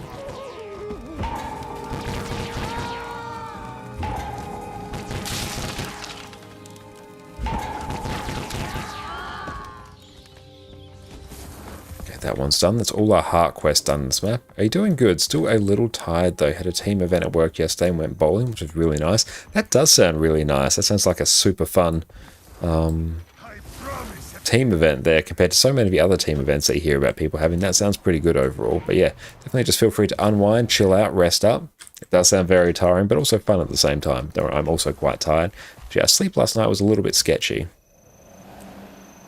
Oh no, we missed that one. Oh well, it's going to take us a little bit. That's right. We are getting to the point in the day where we well and truly wake up as well, which oddly for us is like in the evening because our sleeping patterns are super jank. Okay, 92%, so we should just have a couple POIs left. Or just sleep sketchy, just weird dreams. Oh no, mostly because it was like so hot last night, so I didn't get like a fantastic night's sleep. Really only got a couple hours. But it's getting like really hot here. It's 44 degrees here. I'm in Adelaide, which is obscenely hot. Don't know what that is in Fahrenheit, but yeah, it's very, very toasty. But yeah, drops are still active, so make sure everyone claims all of their drops. Beautiful, there's no more hearts, and this one is now complete. Perfect. Oh, we missed out on a single point of interest and a vista.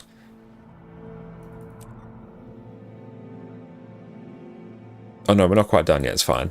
We're all good. It actually wanted us to go here, it's fine. Now it's complete. No, it's not, we still got one thing. What are we missing? One more point of interest. Oh no, we were there. We flew over that, just not close enough. Okay, so that's one thing we're really going to have to work on as we progress through the other maps, that we don't miss out on these little sections here. It's like we've gone through this area, but we just didn't grab this point of interest. There we go, map done. No, no black line key, but that is okay. Just keeping an eye what raids are potentially online. And also where are we at in terms of event timers as well. Let's take a look.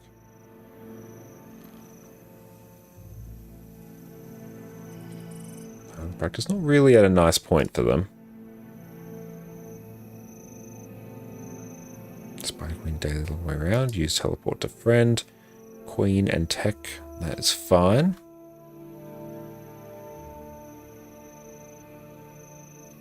That's right, we'll deal with that later. Okay, so... Actually, no, I won't open all those. That's going to be pretty fun, though. How is that all looking? What is next in terms of the map that we need to go through and do?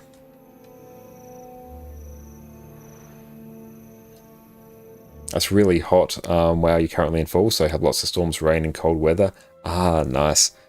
Yeah, autumn and your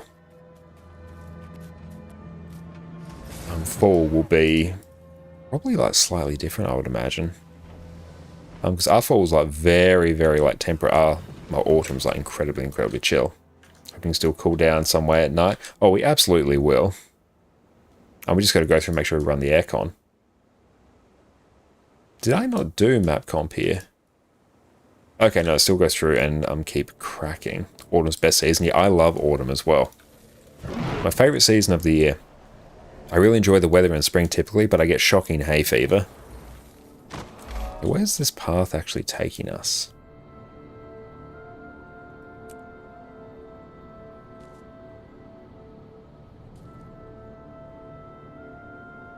Do we just go and go back here? Maybe. We might do this slightly out of order, but that's fine. Yeah, let's just do. Just doing to do map completion in this area. But I hope you are enjoying the much cooler and stormier weather. It's very good weather, just like cuddle up inside, and it's very, very nice.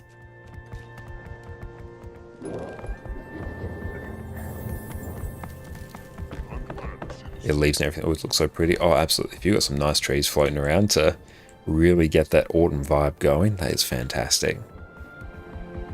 Did we not grab that? Oh no, we already did. Nice.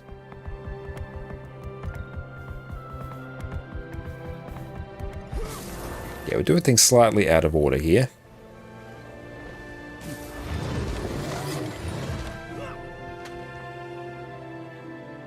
And Crick, how's it going? Welcome in. Is this a good MMO to start getting into MMOs? You're looking at WoW FF14, and this I would 100% recommend it. One, because it probably plays quite differently to a lot of MMOs out there. Plays probably more similar to like a typical like action RPG game you'd normally find on a lot of other, find within a lot of other games. It's an incredibly new player-friendly game. The community is outstanding. It also has no subscription fee as well. So the core game is free to play. So excluding any expansions, that's free to play with some restrictions. But you can go through, test it out, see if you like it. And if you really enjoy it, you can buy all the expansions and all the other story updates and DLCs for a once-off purchase. No sub fee, and you've got it, and it's yours forever. So I've often heard Guild Wars 2 described as a game for people who want to play MMOs but haven't played them before. But yes, I 100% recommend you do. And we have the best mount system in all MMOs, to be honest. Did we grab that? Nice, we did.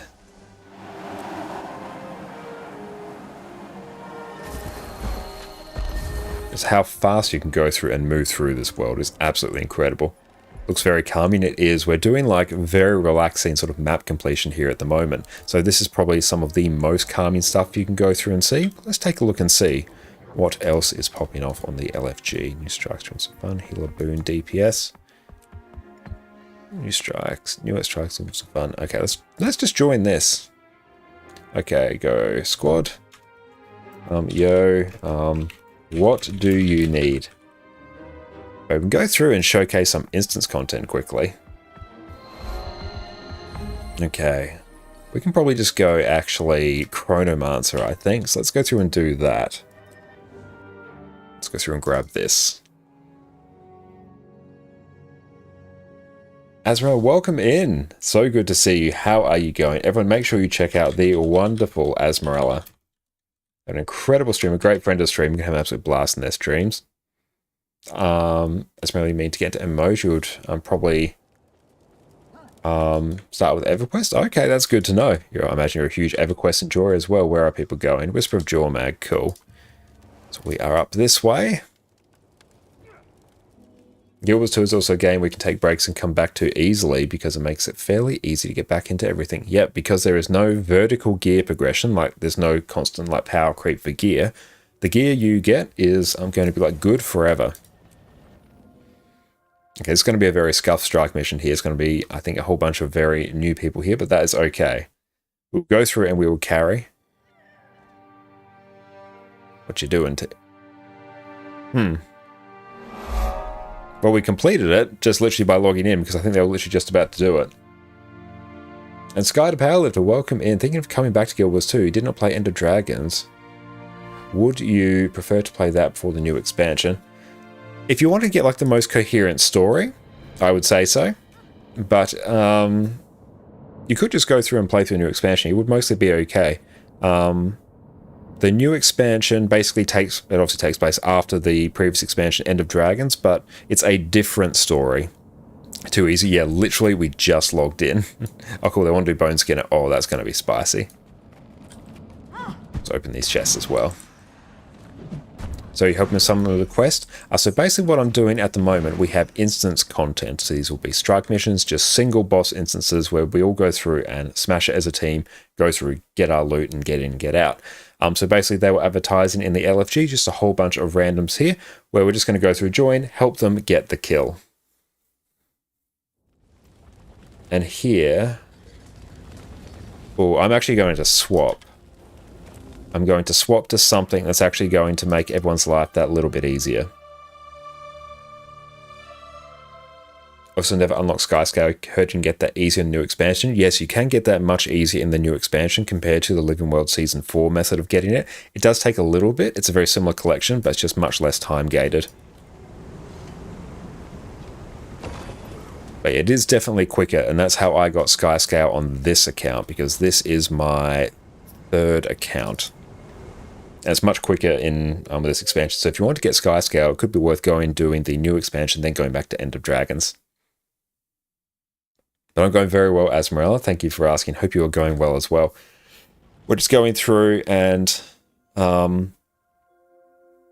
helping out some new friendos here with some strike missions. I might have to take over commanding, I think, and see what boons we have, because this part... Oh, we have 9 people and not even in subgroups. It's going to be a bit of a problem. I'm going to swap my build just a bit to go and just make certain things a bit easier. I'm just changing my build here so we can have access to some extra revive potential, because this fight, people go down a lot. Like, this is a fairly high damage pressure fight. But we'll see how we go. I'm just going to change my build to make sure everything's all hunky-dory. Yep. And let's turn off Snap Target because I don't need it for this. Okay. Buckle up, team. How are we doing for food? Okay, cool. We got food. Yeah, we are very much going to get murked here. Watch as everyone dies in about 2 seconds. 2 people down, 3 people down. We revive them.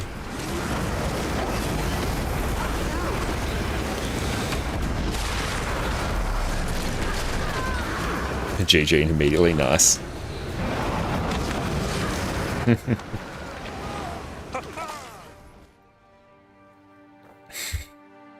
Yeah, we had someone die like insanely quickly in that. The trick with this strike mission here is just whenever you see his AoEs at your feet, step to the left. That's all you do. If you unlock the new expansion, can you carry over the Skyscale to the older zones or only a new expansion zone?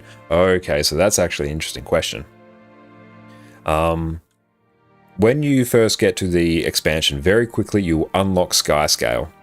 Now, initially you can use that Skyscale freely, but only within the 2 expansion maps.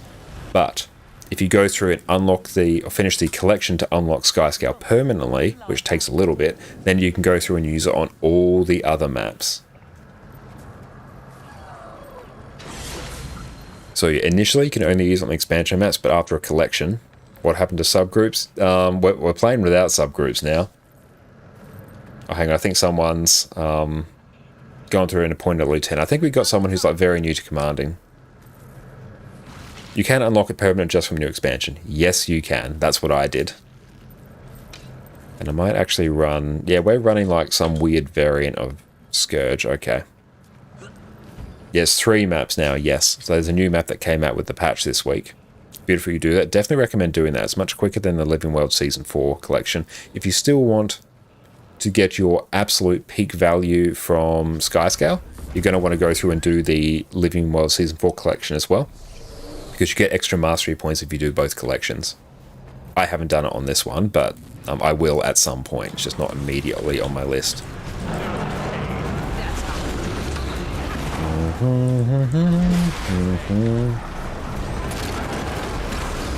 Yeah, I don't think we'll probably succeed too well on this one.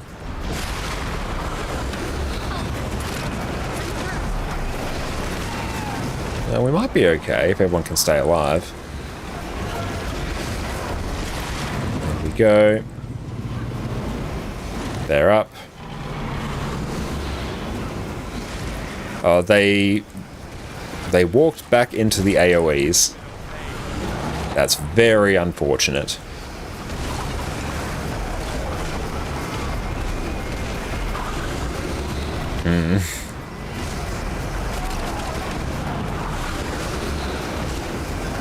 I don't think they're going to be able to get this one. This one's not too bad, it's just maybe see AoE step to the left. Oh, also main Reaper still applicable and holding bomb as a class? Yeah, Reaper's fantastic. Reaper is absolutely incredible. All exotics to the guilds? Hell yeah. And that's perfectly fine. Yeah, Ascended's obviously your top tier gear, but exotic is just a little bit below it. Okay, so then we're going through helping brand new people for this. You live by my whim. Give, make me lieutenant. Also, I can put us in subgroups for better boons. Let's just should be, there we go. Let's just see if they take me up on it. Might and glory. Okay, so no I chose no boons for us. That's all right. We don't need boons. They're not at all entirely just how the game functions. Okay, people managed to live that there. Oh, hello, friend who's chilling out there, not on the stack. Objectively the worst spot you can be. Oh, well.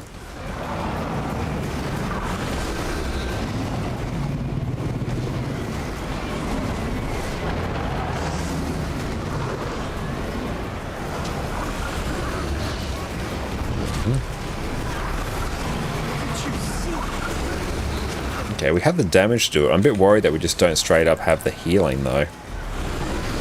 These circles are getting a bit too spread for my liking. And get ready to dodge. Okay, we're just going to wait until this next attack pops off before we start reviving people. Oh, those are spread in a weird fashion. That makes me really sad.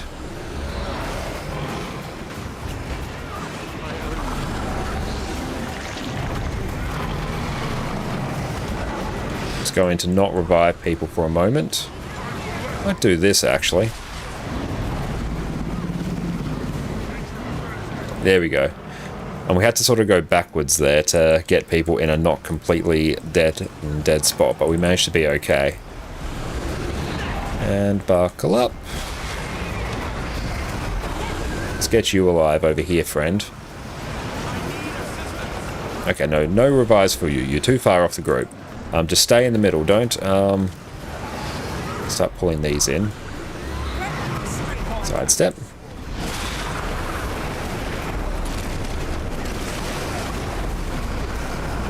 Power res. Power res. Can we get them up? Hey, we did. Nice. 50%. So we're down 1. That's alright. Is what it is. I might actually give myself Parasitic Contagion just to make this a bit cleaner, I'm going to start reviving people after this next attack. Okay, no, we're fine. Good. There's no point standing over there, just wait. Dodge through that. Got to pick when you start reviving people. Now's a good point. Where's the commander? There he is. Got to pull in these wisps to cleave them down. Get out of dodge. Whoop!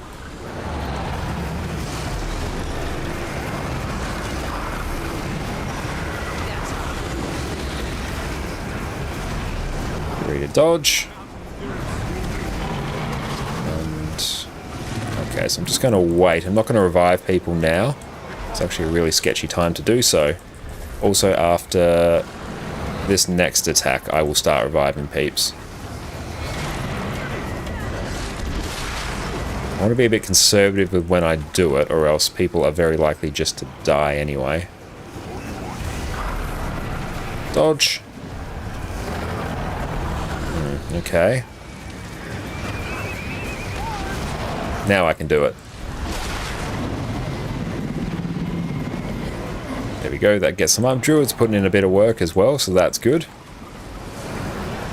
Okay, I'm going to pull some of these extra mobs into us so we can cleave them down. Cleaving them down is incredibly important. It's going to get some preemptive healing on us here. And get a bigger dodge there. Okay, you get a range revive out that way. And right now... 2%. Okay, we actually managed to get that. Nice, did not expect that. Hell yeah.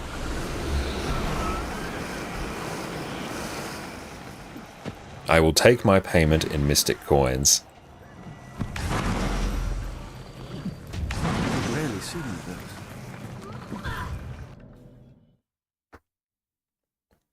Random groups seem to be a bit of a pain. Yeah, it's a little bit rough, especially if they don't set up subgroups. And yeah, I love the boss cardigan as well. It's one of my favourite ones. It's a really good one for Scourge. Because yeah, you can just straight up revive people like crazy. Okay, that's like the hardest one. That and Whisper are the two hardest ones. The last three are super easy. Good job, team. You're doing very well in the cosmic scheme of things.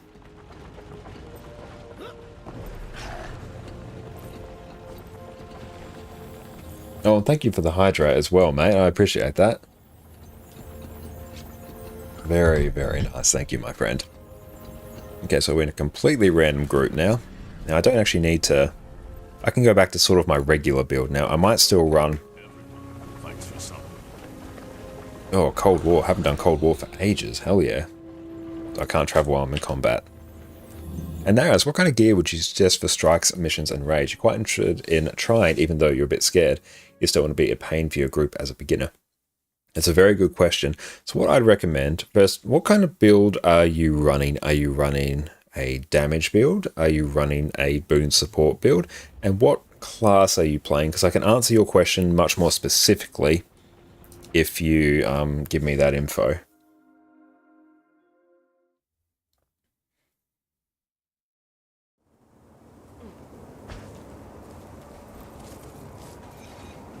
Can I grab these? Oh, I think I can. Nice.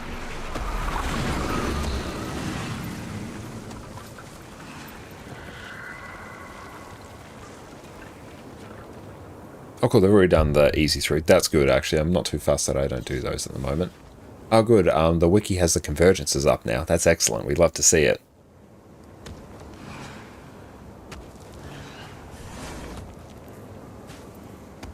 Sky, thanks for all the advice, my man. I really appreciate that. Thank you so much.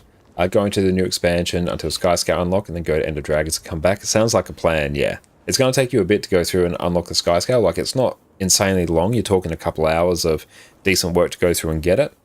But yeah, there are guides all over YouTube on how to do it. Also, only at mastery level, I assume you mean 134, so a lot of content to do. Nice. Yeah, I am... My main account, I'm on 514, so I still have to get the masteries from the new expansion. On this account, I'm on 285.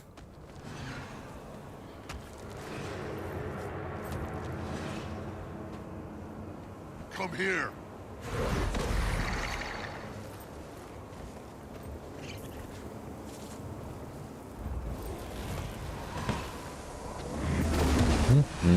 But yeah, it doesn't take like too long in the scheme of things to go through and get your mastery level up as well. Just takes a bit of concerted effort, I find. But yeah, Naris, typically you're going to want, for strike missions, get level 80 exotic gear of a stat type that is relevant for your build. Now you can check which gear is relevant for your build by checking out the various build websites, your Snow Crows, your Hardstuck, your Meta Battle, anything like that. They will give you a good idea of what you should get. But yeah, level 80 exotic versions of that is a pretty good place to start. If you have that, you're probably pretty good. I wouldn't really go in like rare or green gear. The exotic gear isn't too hard to get in the scheme of things, and that's what I'd recommend starting out with. That way you're not going to be struggling too much. Okay, eat that and that.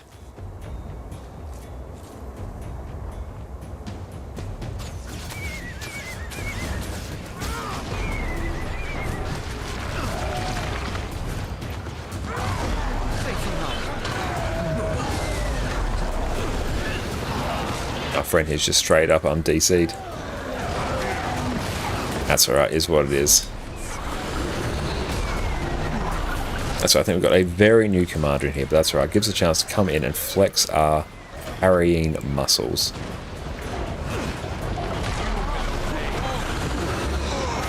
I need to actually do a whole bunch of dragon response missions as well, so I can actually get some of these masteries. I actually want to go more DPS focus and get exotic gear at the moment. I want to work on Ascended to get in higher tier fractals. Okay, nice. Yeah, that's a good plan. What I'd recommend is get your exotic gear first and then start doing like your tier 1 fractals, because you don't need any Ascended gear for your tier 1 fractals, and then just start working your way up the fractals. Like do your tier 1 recommended fractals each day, and then start doing your tier 2s, your tier 3s, and eventually get tier 4. So I think that is a good way to go about doing it. But if you want to go DPS, if you are going a power DPS build, you'll typically get Berserker's gear. If you're going a condition damage DPS build, you'll probably end up getting Vipers as well. Some of these, let's turn off crank the music volume. Let's just adjust these slightly. There we go, so we're not hearing too many explosions. There we go, that just probably makes it a bit easier.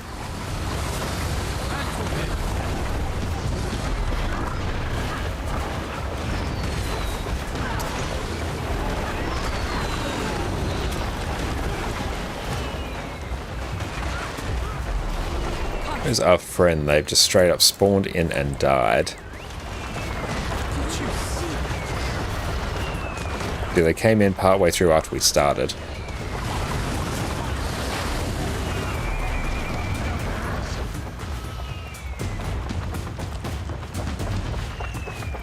where are they even?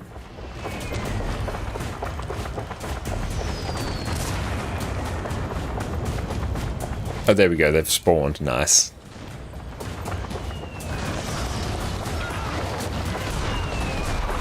I forgot to mention your class, you're an Ellie main, even got some Viper pieces, so glad I hear you went on the right road. Yes, there's some great Condi Ellie builds out there, so you want to grab some Viper's gear. That will be your best bet. So you can get that by doing a lot of ways you can go through and get it. I believe you can get it by doing stuff in the new map that came out. I have to go through and check that person, but I've heard people say you can. You can get it by doing events in the Verdant Brink Heart of Thorns map and then buying boxes of bladed gear. That will give you very cheap stat selectable gear that you can go through and get your Viper's gear from. Or if you want to just drop fat stacks of gold, you can just buy it off the trading post. Just like search for Viper's gear and you'll find it. That will typically be the most expensive way to get it.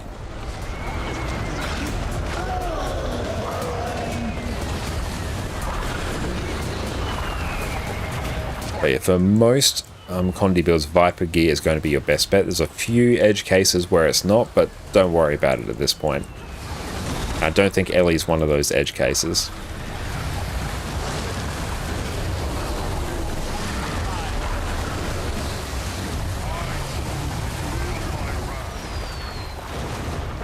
Thanks so much for the great advice. That's all good. I'm more than happy to answer any and all questions.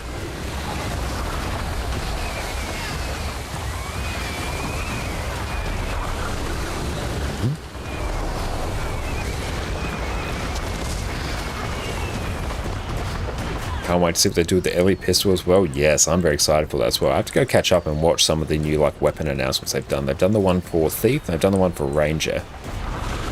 I'm very glad to see Ranger getting a more supportive main hand weapon, which is going to be really good for Druid. Druid's already an absolutely outstanding heal build, so that build is going to be even better now once it gets access to main hand mace. Probably always going to run like offhand Warhorn for the boons that it provides. Ranger support Bonk Bonk looks very cool. It does, yeah. It does look very, very cool. Have I even done Cold War on this account? Let's find out together. Let's go in and pull in some of these mobs. That's so nice. Hey mate, everyone feel like they can ask any questions, even really basic ones? Oh, absolutely. And that's really kind of you to say. Really appreciate that. But no, yeah, the simple questions are often the ones that you just need to get answered the most. And like Guild Wars 2, Guild Wars 2 is a very weird like gearing and like build system. It doesn't necessarily do a great job of explaining to you how it all works. Like even when you consider the sheer number of gear stats as well in the game. Go through and check one of my videos as well. I go through and talk about this. I'm talking about the best gear or stat attributes in the game. There are dozens of stat attributes in the game, and you really only worry about a couple of them. Like you'll worry about Berserkers, maybe Assassins, Vipers, Celestial, Harriers, and like Minstrels, and stuff like that. And maybe a few other like niche stat types, but there's a whole bunch of them that just don't get used at all. And they're just there to basically be the old like outdated gear that's just straight up not useful for people, just in general. So it can be very confusing to look at this massive collection of dozens of different stat combos and go, what do I use? What do all these different stat types do? How do they impact my build? What should I be going for? What rune should I be going for? What relic? It's all very complicated and it doesn't do a necessarily great job at explaining to you exactly what you should be doing. So a lot of like really simple things for more experienced players, because we've been immersed in the game for years, that just becomes second nature for us. They're not like common knowledge for a lot of people out there, because the game doesn't necessarily do a tremendous job at explaining to it. There's a lot of information in this game, as is the case with a lot of MMOs in particular. Barry, how's it going? Welcome, welcome. Leashing at work, hell yeah, enjoy your points. Have a great stream, Josh. Thank you so much, I really appreciate that. You have a fantastic day, Fire. I hope you're going well.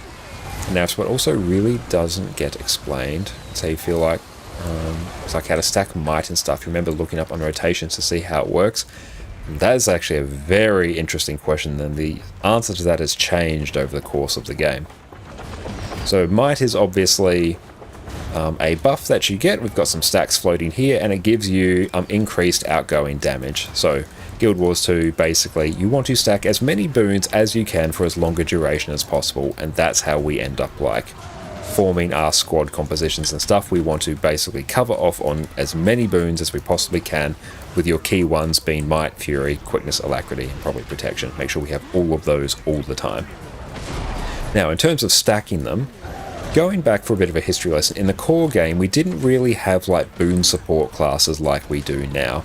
We had combo fields and maybe a few other specific builds, particularly like Warrior, that would go through and apply Might. So quite often, because a lot of the early game content and even dungeons were incredibly like easy to kill or very like low health, you could just like burst them down quickly. So what people would do is they would blast Might fields, or they'd blast Fire fields with blast finishes, and that would generate Might. So every blast finisher in a Fire field will generate some Might. So you have a whole bunch of people just stacking like blast finishes in there to do it.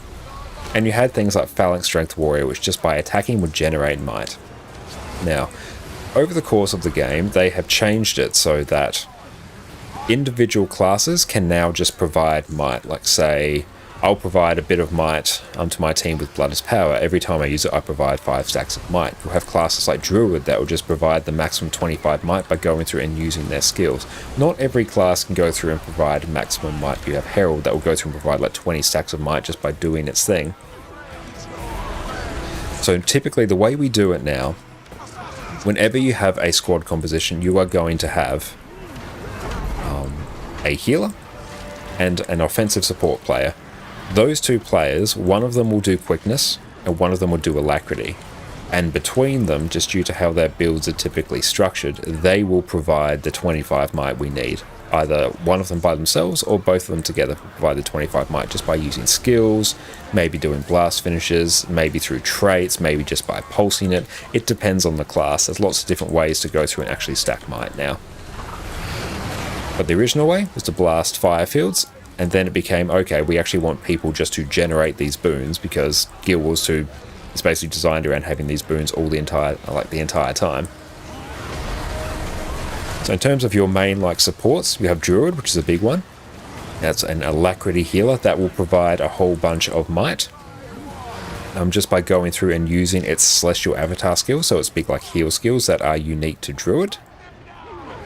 Let's go through and actually get our team up here. This one's a bit spicy in terms of damage actually. I probably should have put Parasitic Contagion. You will have Firebrand, which will go through and just use a whole bunch of skills and mantras just to burst might on everyone, and some of their weapon skills will do it as well. Herald will pulse it. Mech as well will also pulse it when their Mechanist bot goes through and attacks. There's lots of different ways to go through and do it. But yeah, so when you have groups, as I said, you've got your healer, they'll be your defensive support, and then you will have an offensive support, so basically a DPS player that has gone through and changed their build slightly to make it so they can actually provide boons. So a lot of the offensive supports will be things like Power, Quickness, Herald. That's the big one. It's one of the big Omega builds at the moment. You'll have Alacrity Scourge, you'll have Alacrity Spectre, you'll have Quickness Firebrand, you'll soon have Quickness Berserker, Quickness and Alacrity Chrono. So basically it's DPS builds that provide a little bit extra of that. I'll just provide the other boon, like either Quickness or Alacrity, and then a whole bunch of other boons. So then you have your offensive supports and your defensive supports. One will be Quickness, one will be Alacrity. Basically without fail, in every organized group, that is how it will be structured. And then once you have those two, you'll then fill out the group with DPS players.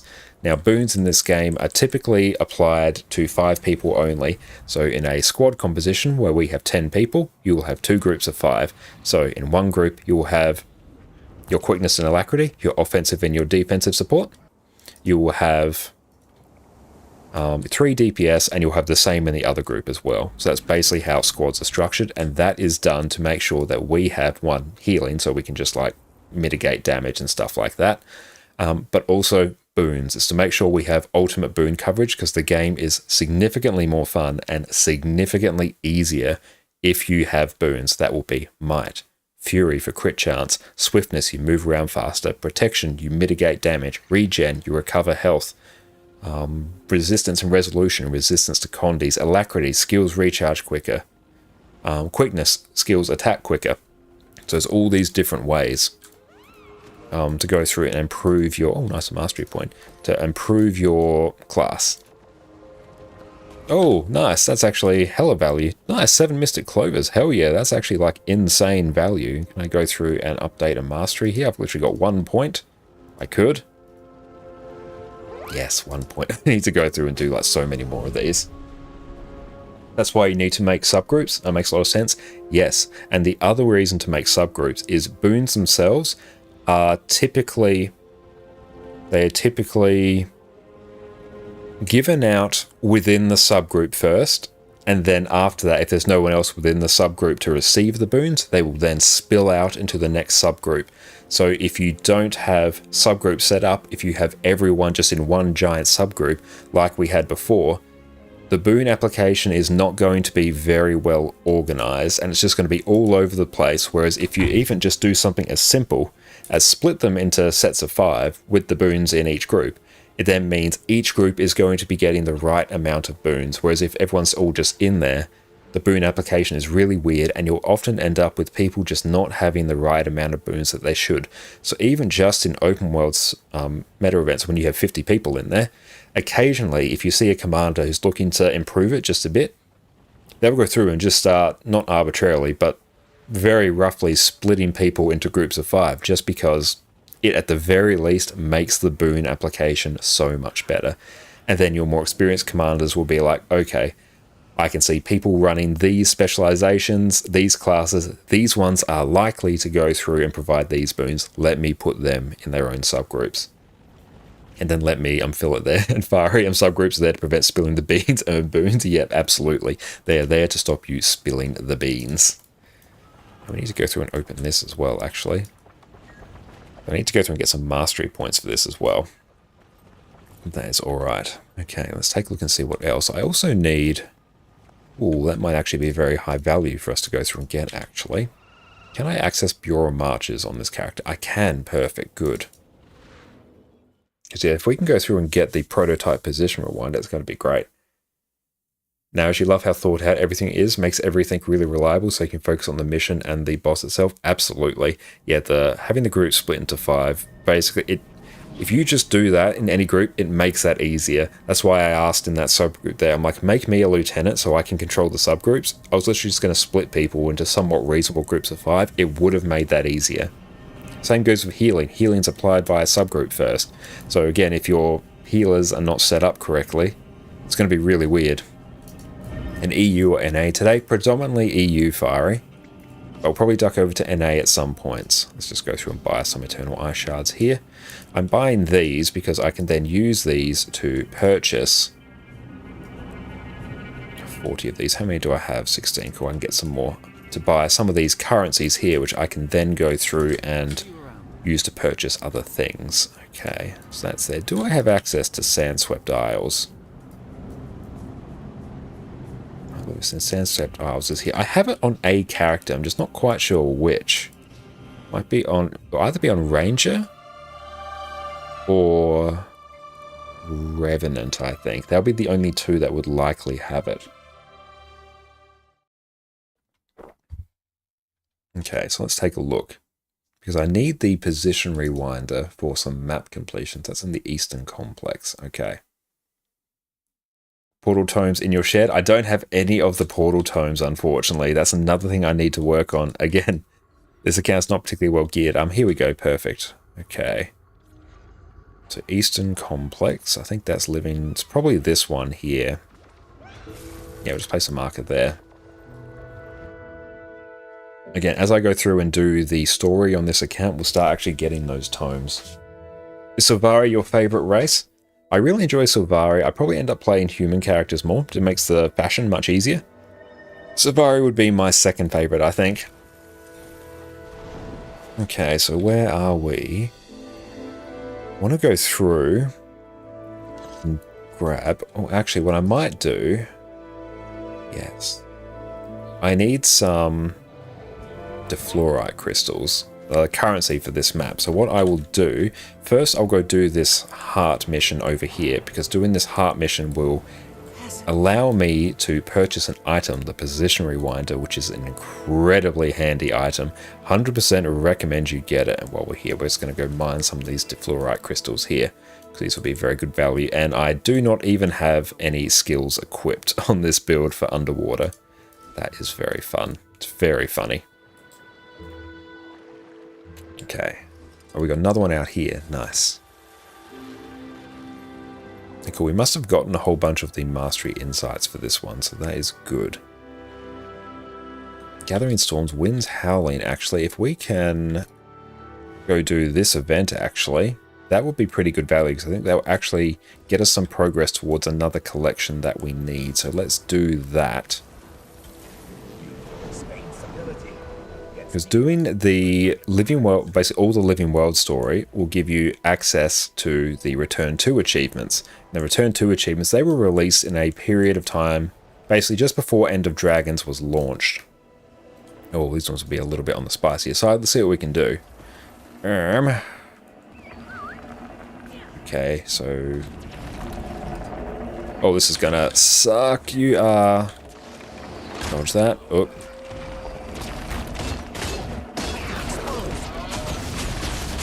Yeah, I'm going to need like a different build to go through and do that. Okay, I won't worry about that. That's actually going to be a bit of a trickier one to deal with. That's fine. We won't worry about that for now. We need more people or a different build. I'm not too fussed about that at the moment. It's a big old group event. That's right. It's distracting us anyway. But the Return to achievements were released in between Icebrood Saga and End of Dragons, basically just to give people more content to do, and it's incredibly simple achievements. Basically, it's just go back, replay the story, and get a whole bunch of loot for it. And at the end of going through and doing all of these collections, you go through and get a free legendary amulet, which is absolutely insane value. Nice, that one's done. Oh, can we just jackal leap over here? Let's do... Nice. Yeah, the freebie legendary is so handy. It is insane. And once you have that legendary, due to the legendary armory that they introduced into the game, you will no longer at any point need to buy another amulet on your account ever. You can use that legendary amulet on any of your builds, on any of your characters at the same time. So legendary gear is the ultimate quality of life. And on my main North American account, I basically have full legendary and everything, so I just never need to buy gear. And any random gear that I do need, I almost always have it like stockpiled from like drops.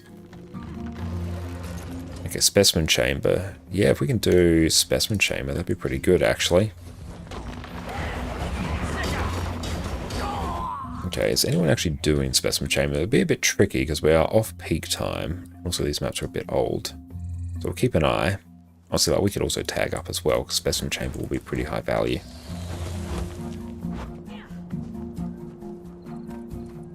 Okay, task seepage and specimen chamber. Let's just make our way over to it, and then we can always like tag up if we need as well.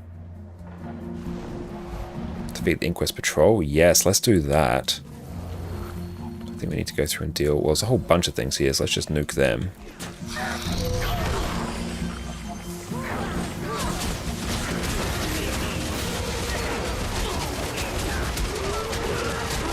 There we can just straight up burst down everything there. Or in our case, probably still die anyway. That's right, this actually works out alright, because now I can just go through and revive myself. Oh, perfect. Like, literally just more experience there for killing a whole bunch of random mobs.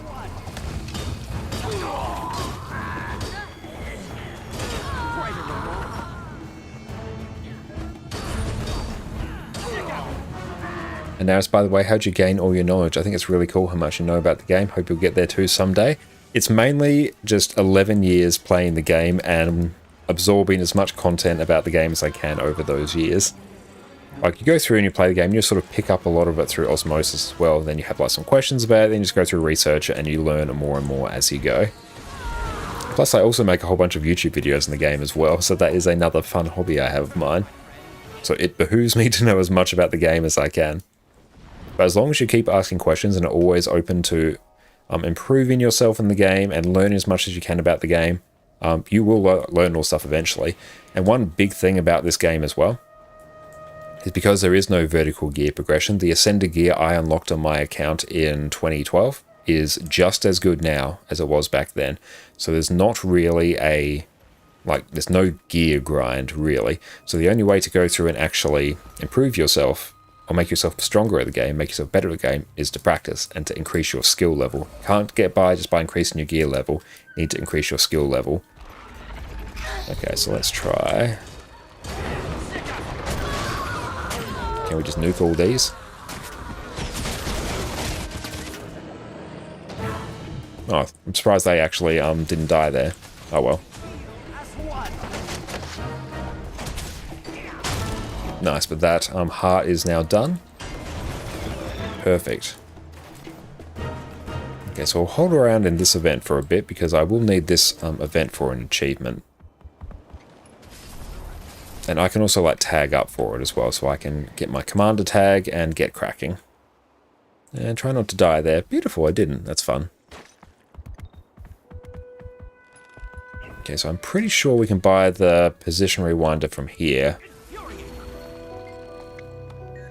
Yes, there it is. Okay, so we need another 15 things of difluorite, which we can buy 5 here. And now, so what you learn really quickly also is how important mobility and movement are, especially as an Ellie with a DPS focus. Oh, 100%. Yeah, especially you're right, with Ellie being the squishiest class in the game typically. Absolutely, that is I can buy 5 of those. Okay. Yeah, that is incredibly important. It's one of the biggest things that separates your more experienced players from your newer players is the ability to go through and move through the world easily. So even just going through and rebinding your keybinds, and thank you so much, Get Good, for the follow as well. I really appreciate you. But going through and adjusting your keybinds so that you can move around very quickly. And even I have About Face just bound to a button so I can just turn around 180 instantly like this. This makes it like incredibly easy for me to get out of like certain mechanics as well. Just going through and knowing how to move your character, how to position your character is incredibly important, and it makes a world of difference. Like if you can just avoid standing in an attack rather than dodging it or eating the attack if you don't have a dodge available, it's going to make your life a hell of a lot easier. And going through and setting up your keybinds in such a way that works for you, because the base keybinds in the game are not fantastic, because I've got like reasonably sized hands. There is not a chance in hell I can hit the 0 key on my keyboard without taking my hands off the movement keys, which is a problem. You want to make sure you are always able to move your character. That is the secret. And Get Good, you agree with the learning step by step, but with your experience, non-stop learning made the game unfun for you. Now you made a new Mesmer ult, you're taking time for exploration and going through each region and story slowly. Oh, absolutely. Yeah, you don't have to be like thirsting for knowledge the entire time. But I think it's a good attitude to have, to be like, oh, you're going through and doing a strike mission or raid? Oh, what could I do here? Possibly that little bit better next time. Just get like that 1% better each time. You don't need to go through and like get uber sweaty and try and learn everything all at once. Just be like, oh, could I maybe dodge this attack or stand here instead? Or maybe I could try using my skills in a different order. Oh, that's giving me more damage. Oh, I can swap out this utility. That's a cool thing I can do. If you go through and approach the game like that in general, you're going to skyrocket in terms of your skill in the game, which is going to make your ability to clear content and have fun with the game better in the long term, I think. But yeah, there's like times in the game where I'm just like, I'm not like learning anything new. I'm just going through and vibing out and having a good time, and I am chilling. So I'm not being uber sweaty all the time. Like even now, I'm just going through, not completely on autopilot, but I'm just going through gathering some of these items here because it's incredibly easy for me to do when I need it. It's going to make my life easier in the long run. And true, I feel like everyone needs to find their own pace. Oh yes, whatever pace works for you. You don't have to speedrun it at all. But yeah, if you approach the game with a willingness and an eagerness to learn, oh, I got knocked off my mount there. That sucks. A willingness and an eagerness to learn, the entire game's going to be open to you. And then groups will be much more welcoming as well. Like if you're not a particularly experienced player, if you go into that group with an eagerness to learn, people will quite often just like be more than happy to help you out. Oh, make sure I don't die to that. Whereas if you go in and be like, no, I don't want to go through and learn anything, experienced players just bring me along anyway, chances are they won't. I know, Flying Shark, yeah, we have sharks here that come out and attack us. It's fantastic. And Cardi can also just kind of pick up things in Guild Wars 2 that you like. You don't need to know absolutely every single thing the game has. You never have time for anything else if you did. Absolutely. Like I know a lot about endgame PvE. I don't know that much about PvP, and my knowledge is very limited in World vs. World as well. So I've definitely specialized down to the PvE area. But yeah, I don't know that much about World vs. World, so I can answer like some questions about it, but there are going to be better people out there to answer your questions. Just get super into things you like and you absorb the info you need. Absolutely, yeah. The info will come to you just as you're exposed to it. And Get Good, yeah, you took the time as well in reading your class skill and traits instead of going to the meta builds right away. Now you found there are some meta builds that aim for you. No, that's absolutely the case. There are some builds that very much like aren't for me as well. What I tend to do with that, if I'm learning a class, usually, if I want to learn it quickly, I'll go through, just like grab the meta build straight away. And then as I like go through and play it, I'll take the time to read the traits and be like, okay, why was this trait taken? Because usually like if you play the game enough and you understand how the build system works, if you go through and tinker with a build and try and get the most damage out of it, you're going to come to the same build anyway. But if you go through, read it as you go and go, okay, this is why they took this trait here. This is why this skill's here. Then you can go through and start to tweak the build to suit your liking as well. 2 as 1. Stop the inquest. I need to go through and gather some more of this. Are you excited for PvE armor? You know you are. I'm excited that's in the game, but on my main account, I have like full legendary armor from raids already, so it doesn't really offer me much value. I'm excited that it's in the game, and I'll probably still get like raid legendary armor on my EU account. I definitely will for my first one. That's what I'm working on somewhat at the moment. Because it's much quicker for me as like a commander and a raid leader. I can just very quickly go through and like lead raids in a couple of weeks, have legendary armor. Hey Helgens, how's it going? Thanks so much for popping in. Right now we are on our EU account and we're just going through and sort of doing some map completion and progressing it. So we'll sort of bounce around between some instance content as well, depending on our mood. And we're just chilling out and having a good time. And oh sweet, we've got people here as well. Or potentially some parked friends here going through using skills on cooldown. Nice. Oh, thank you Heezy Feezy for the stretch as well. I appreciate that. So in about 3 minutes this event will start. And that will be good. I really want to get this one done, so I might even tag up for this.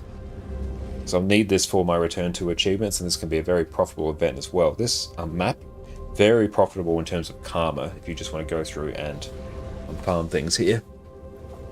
But yes, definitely go through, read your skills, read your traits, figure out what they do. You don't just want to blindly copy the build. Definitely go through and like copy the build if you want something good to start with, but make sure you read what they do, because then you'll realize why they are taken, and then you can make the decision of, okay, what do I want to change because of that? So maybe just keep going around farming these things whilst we wait. Like we could go through and pull up a path and straight up do it.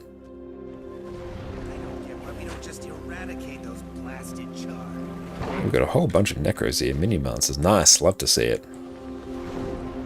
Nice, man. I'm trying to get back into the game for Peek Through the Veil.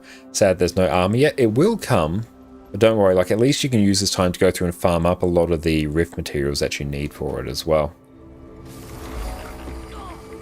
Okay, good. Do you think the only challenge in this game is getting into raids? Lots of trainings and raids scheduled don't align with your time zone. Yeah, it's a bit tricky trying to find like a raid group that aligns with your time zone. And yeah, like the initial hurdle of getting into raids can be a bit tricky because, especially in Guild Wars 2, it's not like a huge progression culture because the raids have been out for years now. So all the experienced players in the game typically just want to get in, get out and blast. So they may not necessarily be the most willing to explain everything as they go. So as a new player, you can either try and find some training groups, which there are Discords out there that can go through and help you with that, like the Skane Gang Discord run by the streamer Sneb. They go through, they have dozens and dozens of static groups set up in different time zones where they can just like get you hooked up with a static group there if you want to go through and learn. Oh, ore miner, nice. There we go, literally achievement. Either that, the next step is what I've typically gone through and done. One, I've like practiced my classes to a reasonable degree, so I'm fairly like competent at them. I'll go through, watch a guide or two on a fight so I'm confident in it, and then I'll go through and I'd like set up a group myself and go, okay, cool, let's go through and let's blast this together and let's see what happens. Or I'll join some other groups and be like, hey, yo, I don't have like the KP for this fight, but I know what's up, feel free to kick me if I don't perform. And power creepers may get into raids, not as difficult. Absolutely, Bardock. Yeah, compared to Heart of Thorns when raids first came out, the power creep or the power level of the game has essentially doubled, and the raids were balanced around that old power level. So raids that used to take an absolute eternity to clear, now they just absolutely melt. It is nice, yeah.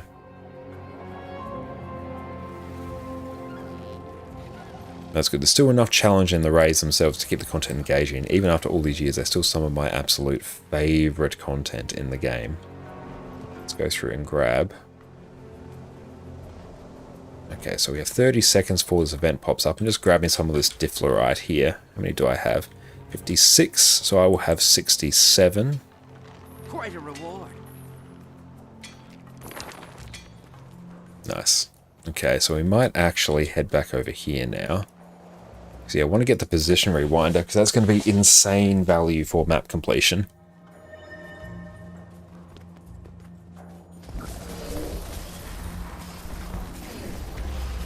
Oh, portals to Specimen Chamber have been opened. Nice. Oh no. Hang on, go in here.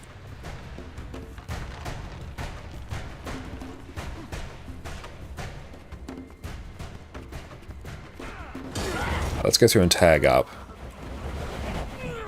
So if anyone wants to come through and join up on us here, you can join up on our account name there, which will be up shortly. Let me get in the LFG actually. Season 4. Specimen Chamber. So I want to get this one done. And yeah, I can't wait to do CM strikes as well. Yeah, once we go through and get HCCM done on our account, RNA account with our static over there, which will start getting that up in the next few weeks. Then we'll go through and start looking to do that on EU. In the meantime, we'll use our Monday time slot. Potentially, we can transition to doing like some strike CMs there as well. So at least like some people, namely Dante, will be able to get in on them as well. But definitely do want to start. We definitely do want to start transitioning to some strike CMs as well on EU. Did you kill the new CM yet? Yeah, I've done it a few times. I did it on the first day that it landed twice. And then since they've gone through and buffed it, I've cleared it once. That was a bit of a rough time yesterday, but we got there in the end.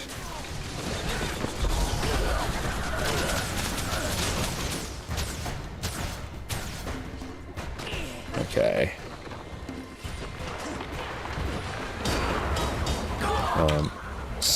Specimen Chamber on me. And when his back is better, he'll be back to work as well. Okay, I really hope his back gets better soon. That's really unfortunate. We might be able to go through and...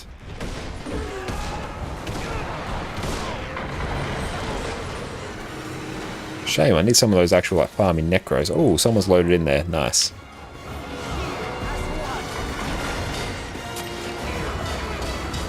Excellent. We've got a friendo, I assume. They are moving. I love it. I can tag this Inquest here. Nice. Perfect. Yeah, even just 2 people can make this entirely doable.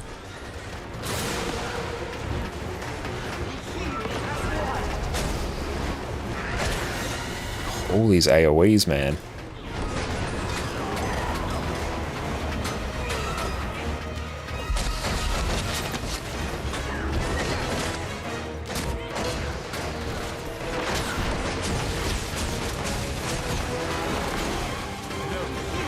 So let's get our comrade up. Perfect.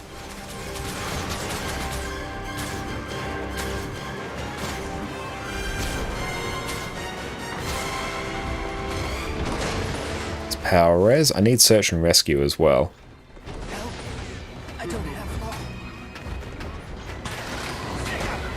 Beautiful, that champion's now dealt with. Ishk. Okay, now it's fine.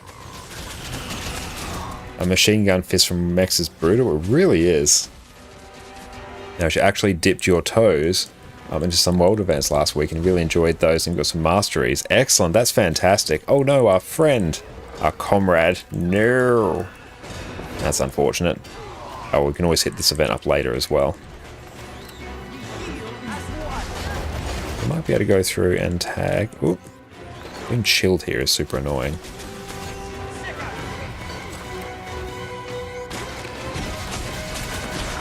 Excellent. Nice. We're able to rally there. We might die here. Yeah, we need... Honestly, we need, like... Necro. Need Necro or my Rev. Good morning, Hypnos. How are you going, my friend? It's so good to see you. Why is my character walking? There we go. I toggled walk, unfortunately. We'll turn Adicam back on a moment. Go back in. There we go. Okay.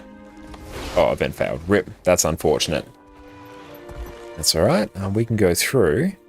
do some other events out this way and just go through and get the remaining diploryte that we need, and then we can get our position rewinder. Here you go, baby. Living our best life. These lands can be... But it's absolutely a good idea to go through and complete your like pack commander mastery line as well. Oh, it was satisfying to see how organized some commander groups were when we did Triple Trouble. Oh yeah, Triple Trouble in particular is an incredibly organized meta event. That one actually requires a lot of coordination to go through and do. A lot of others as well, you really just get a group set up with like a couple dozen people there and you're good to go. Oh, the illegal Selly Vindicator build running protocols is great there. Infinite boons and Malix pools, yes. That's what I definitely need. I've got that set up on my main account. I need to get it set up on this account as well. So yeah, Addie's getting pats from Jess at the moment. She's getting all the love that she can. And Heap knows what is up. Apologize for the immediate question, getting back to the grind. Would you recommend going for Vision or Aurora first in terms of which is simplest? Thanks. Very good question. They are both probably similar in terms of complexity, I think. I'd probably say, if I was to hazard a guess, I think Vision might be the easiest of them.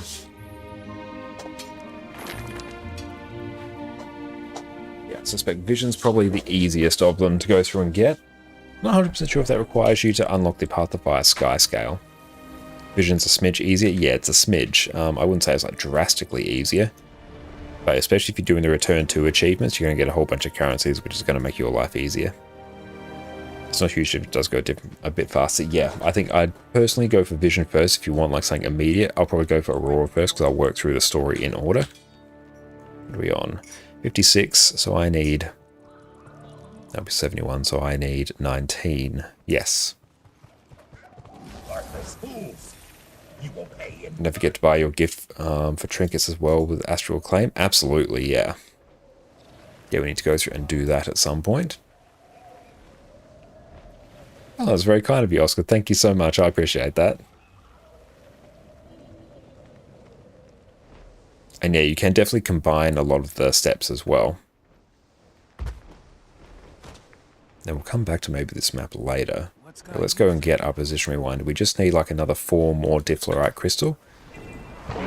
I could go through and follow a path for this. But then I have to go through and actually enable the path, which is going to be a bit annoying. We'll just keep wandering around because I just straight up need 4 more nodes. It's probably not worth my time.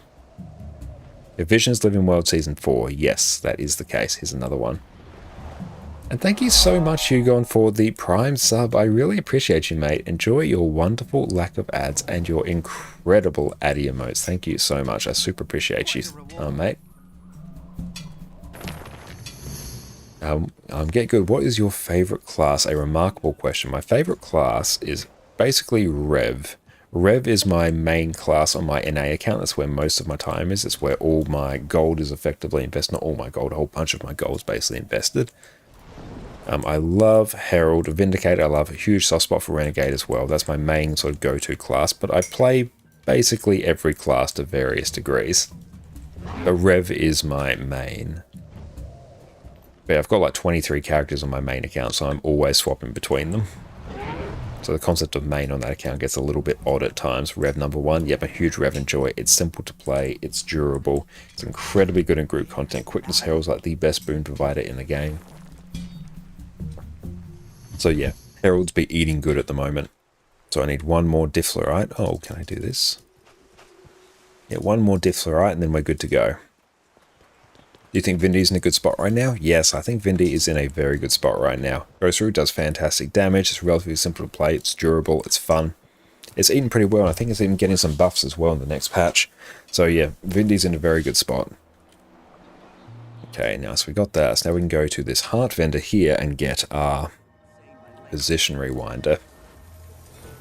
Only play Mesmer because you're a superior human. Mesmer's fantastic as well. I've been playing a lot of Mesmer lately. Really enjoyed that. Do you think you'll switch over to Greatsword Herald with suit? I do mean like sword.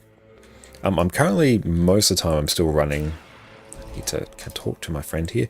I'm running Greatsword like most of the time on my Herald at the moment, but sword is like slightly better. I can switch between them fairly freely because I know both of them. Grab that. Okay, so this is an insanely useful item. So what you can do with this, I'll just go through and put this first in my inventory. Drag inventory just maybe out this way. So what you can do, activate your position rewinder, and then you can go through. I need to hang up. Can I stop doing this? Stop dancing. But I can just go, run away, activate it, and then port back. And you can do this over insane distances. And now I just need to head back to work. And I hope everyone has a wonderful day. Excited to join the stream again on Sunday. See you. Well, thank you so much, Naris, and I really appreciate that. But yes, we'll definitely catch you on Sunday. Have a fantastic time. You're really excited to looking forward to seeing what they do with Scepter Revenant. Myself as well. I'm super keen for that. But you have a fantastic day, Naris.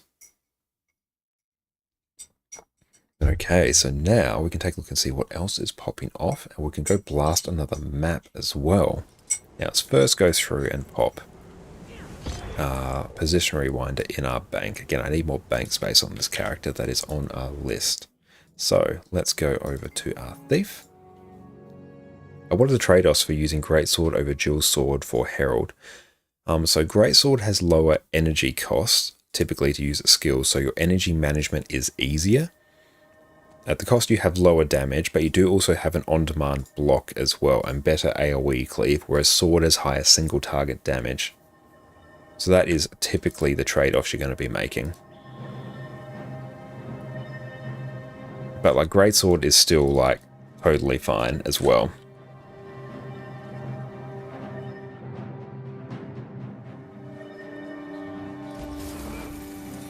Oh, use both? Yes, you can use both if you want to go through and max out your damage, but typically on Power Revenant, I find you're always like usually better off just running Staff for the immense levels of CC. Looking forward to Scepter Rev? I absolutely am, yeah. Very keen to see what is going to come of it.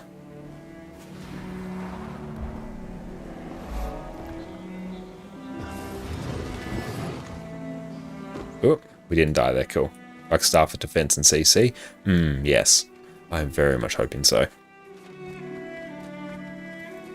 Yeah, it's fantastic for CC. The CC is just absolutely god tier with Surge of the Mist. But yeah, I'm very much hoping that Scepter is a more supportive weapon as well. This doesn't really have a good supportive main hand weapon. It basically just uses Mace for a main hand weapon, purely from the might that it pumps out. Cardigan's very late at night here, going to head to bed. See you next stream and have a good one, folks. Thank you so much, Cardigan, for popping in. I really appreciate that. And you have a fantastic rest of your day, my friend. I think you'll be able to dual scepters. I'm not sure. I'm pretty sure they just announced like main hand scepter. I would be very surprised if you could dual wield. And thank you so much, Sin, as well for the follow. I really appreciate you, mate. Thank you so much. Let's go through. Just drag this over there. Our Position Rewinder. Now that lives there. Oh, thank you, Helgens, for the standing desk. We'll go through and do that now. Offhand Scepter doesn't exist. Yeah, it doesn't exist, and I'd be surprised if they go through and make it so. So I wouldn't expect to be able to dual wield scepters at this stage. Maybe would be a cool feature, but it will have to go through. Like, they may add it at some point in the future. Would never say no. An underwater skimmer as well we need to work on. Or else it's just going to take a little bit here. That's alright. And this will be Lion's Arch taken care of, and we are making good progress, given that we basically started on 0% map completion, I believe yesterday, so we have been pumping it.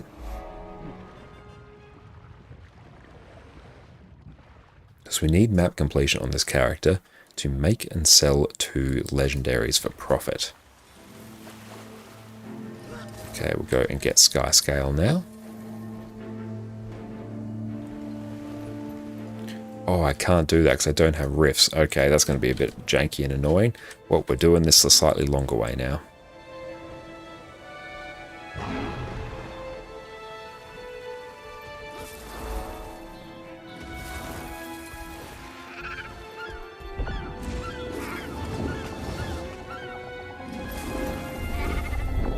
Or we can use ground targeted teleports instead of the bunny. Nice, let's try that.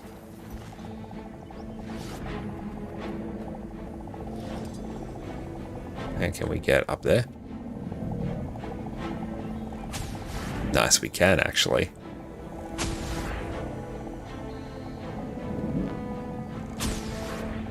This is the fun thing about Thief, you can just go through and actually port up these things. And we need to get in exactly the right spot. It's a bit silly, he doesn't want us to do it there. Oh well, we're close enough now.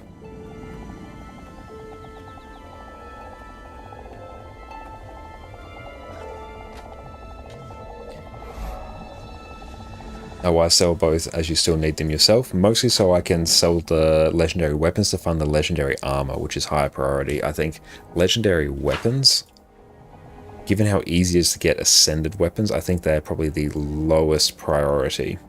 I think in terms of legendary stuff, aside from maybe underwater weapons, runes and sigils and stuff like that.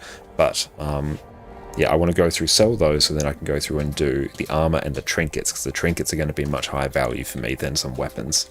Which legendary armor are you going to get? I'm going to get the Raid light armor on this account. I've got all the legendary insights I need. I've got a whole bunch of time gated materials I need to go through and do.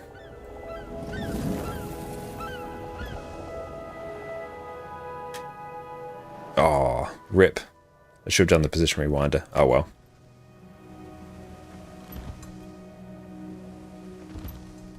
Haugens, by the way, a bit of a peculiar question. Are Gen 1 still good for making gold after Legendary Starter Kit, or is it not worth to craft and sell now? What I believe you should be doing for that is you get the Starter Kit, you'll get the Gift of Might or Magic, depending, and then you'll use that to craft a different Legendary, because yeah, the prices for the ones in the Gen 1 Starter Kits has absolutely tanked, as you would expect. So what you can then do is use the materials from that legendary to craft a different one that hasn't been affected by the price drop yet.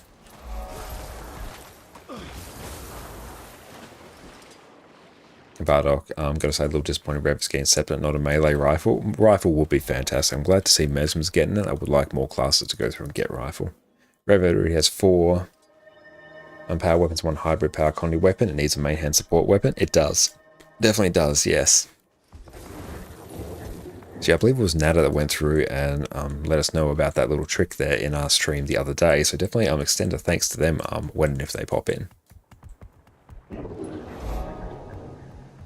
But yeah, I've got probably like almost all the Mystic Clovers I need for one. So it's going to be very easy for us to go through and make a legendary. Then we use the proceeds from that to make another one. Then we should have enough gold left over, hopefully just to fund an entire set of Raid legendary armor, which will then open us up to running a whole bunch of extra builds as well, which will make our general in-game experience even more convenient.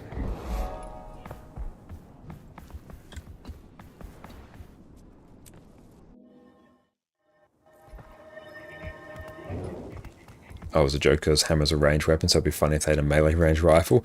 Hammer's a really weird weapon. I think a lot of Rev's lack of range potential could just be fixed by actually giving them a functional like power range weapon. Honestly, just like buff hammer. Honestly, not even buff hammer, rework hammer. It just needs a bit of love.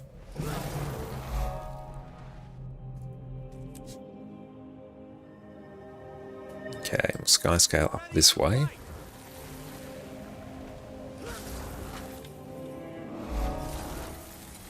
Cool, we're very close to done with map completion on this map, which is nice.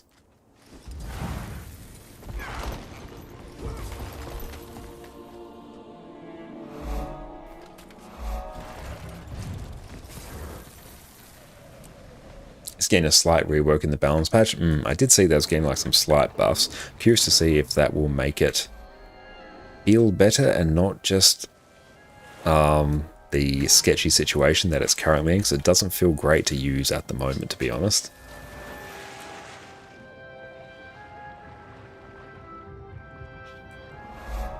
Nice, that one's done. Marine has been reluctant to buff range power weapons. Almost all of them are strictly worse than range condi weapons. Yes, they typically are. Not quite sure that's... Is it taking us to South Sun Cove? Where does that want us to go? Oh well, let's see where else will take us. Probably down here.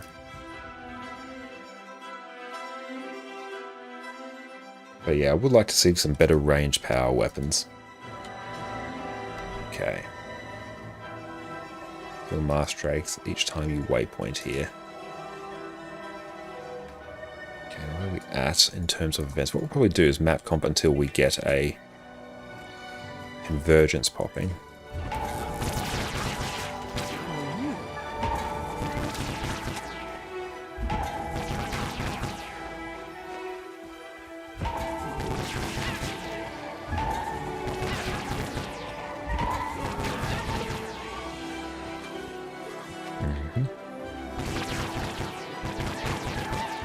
How do power mechs usually run these days? Usually they're running hammer, I believe. But typically just power like DPS mech isn't really a good build anymore. There's just way better builds out there typically. Supposed to run hammer, mostly see them running rifle still. Yeah, like rifle is an easier weapon to go through and use, and if you're playing power mech, you're playing it because it's incredibly easy to play, so I can see them just like leaning into the rifle. But yeah, rifle is worse than hammer. And rifle is worse than a lot of other, well, almost all other power builds out there.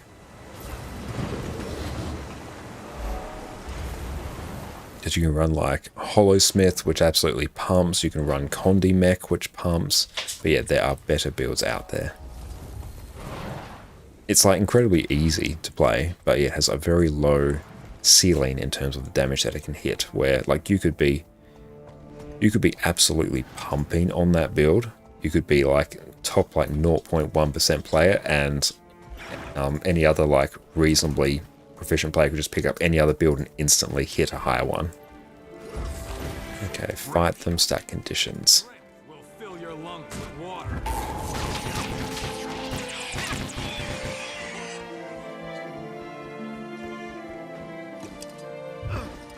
I'm sick of you needling me. If you're looking for a fight, you've got one. Oh, I guess I didn't like Power Mech 1 spamming getting 30k. Oh, that's not even the worst part of it. The worst part is when you just like spam all your skills and you get like 40 or 50k, or was unhinged. Or your hype for Scrapper buffs, absolutely stacked with utility. Oh, hell yeah, no, that would be fantastic. Yeah, Scrapper needs a little bit of love at the moment, so I'm excited to see what it ends up getting.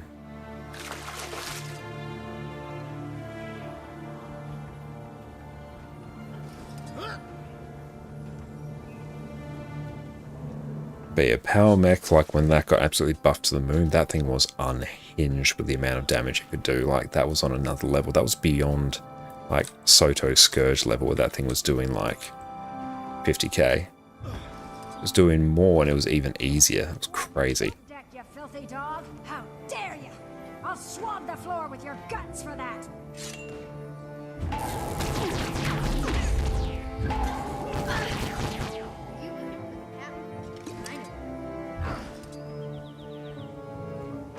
Your foul looks.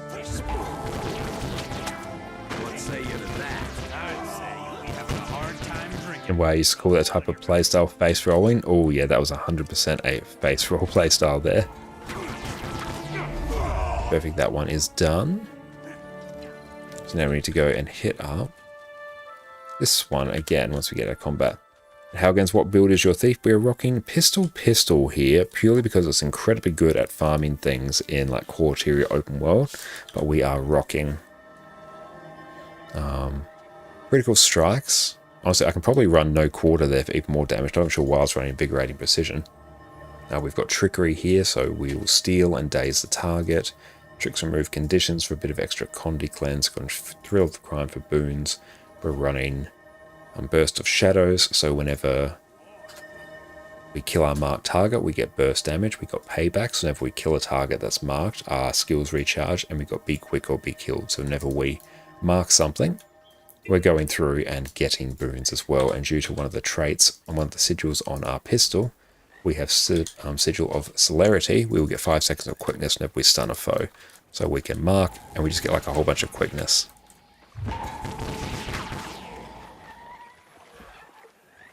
And Mako, how's it going? What class do you enjoy most? Typically, I enjoy Rev the most. That is my main class. But I enjoy a whole wide range of them. And typically, across multiple days, like Dave seen me play multiple builds. It really just depends on what I feel like playing. But yes, I can play dozens of builds to a reasonable level of proficiency. Nice, cool. That one is now done. Now we're going this way. A Deadeye map comp a couple months ago, and honestly still did more than 70% of the killing by itself. It really does, yeah, it's absolutely insane. Reaper as a Necromancer, right? Yep, I play a lot of Reaper as well. Reaper is incredible. Okay, and this one we straight up just return a turn in Cursed Pirate artifacts. Bam, that's complete.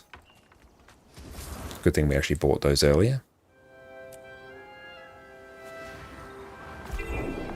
Okay, feed domesticated crab, kill scale, interact with hole, bring crab home.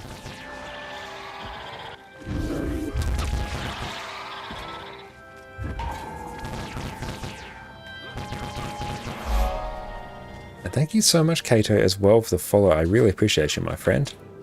Thank you so much. Let's just go through and return these. We're very far away from that, so we'll work on being a bit closer. So that one's now returned. Bag of feed. Go feed our domesticated crabs. And thank you so much, Ollie, as well. I really appreciate the follow, my friend. Thank you so much. Give you some more of these bags of feed. I did know that Reaper is fun to play. You're a Reaper as well. I'm not sure if you're utilizing it correctly. Oh, I find Reaper to be very, very fun to play. I'll go through in a moment. Actually, yeah, let me go through and do that now. I can show you why Reaper is so incredibly fun to play. Again, you're playing looks sick though. It's very fun and open world. I wouldn't really take it into instance content because the damage is not amazing compared to other builds, but it's good fun and open world. Let's go through and equip Reaper. We can sort of see just how good it is to play. Okay, equip our Reaper build here. And yeah, we'll run this for more damage. Okay, so let's go just find a group of mobs. Oh, how'd you get the original music on the character select screen? A new thing they added with the patch. If you go down to your options, you have character select background, and you can pick the core one or any of the ones from the other expansions. We might even set ours to random there so we get a nice surprise each time. Oh, you wonder what the skill rotations are for Reaper? I can go through and find you the exact guide that will tell you exactly what you need. I'm playing an older version of the build because I haven't gotten around to updating it yet. But I'll go through and just point you to the exact location I would first go to find the ideal rotation for Reaper. So let me go through and take a look for you, my friend. There we go. So this will be the Snow Crows guide there. If you scroll through that page, that will tell you the exact gear you need and the exact open and rotation you need to do as well.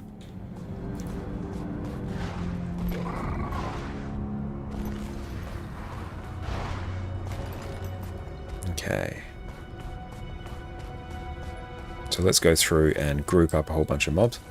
Thank you, this will help me more. Awesome, I'm glad you find that helpful. Let's find all these mobs here, group them up, we're going to blind them, we're going to put down all our well AoEs, we're just going to spam out a whole bunch of damage there and then start spinning to winning, but everything's already dead. But basically, you're going to be popping in and out of Shroud frequently, because you want to upkeep your Soul Barb's damage buff, that's what triggers it, and you're going to be using like your high impact AoE skills somewhat off cooldown. There we go, blind them there. And just use your big Shroud skills there, and always pop skill 3 when you're in Shroud for the damage mitigation. It's powerful, nice build for that. Oh, it really is. It is insanely powerful.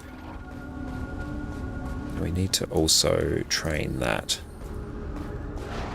Let's go through and just find another bunch of mobs, because Reaper is an absolute god tier build just for farming things in open world. Is insane. It's okay for raids, it's phenomenal for raids. It's honestly, it's one of the top tier damage builds. Like, yeah, it is absolutely incredible. I'll use my Greatsword 5 to pull that mob in, and then start spinning to winning. There we go, just bam, literally everything's dead. I can use my elite skill to CC a bunch of these mobs. Literally, they're dead. Time DRMs to get some masteries. You're not wrong, Hafaro. I'm actually really thinking that I do some DRMs at some point today. Because yeah, I 100% need them. But yeah, just got it World vs. World. I think Reaper is actually like okay in World vs. World. I can't speak too much to World vs. World because I don't play a lot of it, but I have seen Reapers popping around. And Sander, it's very self-sufficient in PvE, quickness 25, might stab, big cleave and CC. It's everything that you need. You love Reaper in World vs. World. I've played a bit of it, but I wouldn't say I'm particularly good at it in World vs. World. I'm very good at it in PvE though. But yes, Reaper is absolutely fantastic. But for support and squads, they usually want Scourges. Yeah, they fill different roles. Scourge is more of a supporty role, probably in World vs. World, whereas Reaper will be a bit more of an offensive one. We're getting close to halfway done with map comp on this character as well. Hell yeah, I need to get into World vs. World as well. So much to do to progress this account. Trash collector, nice.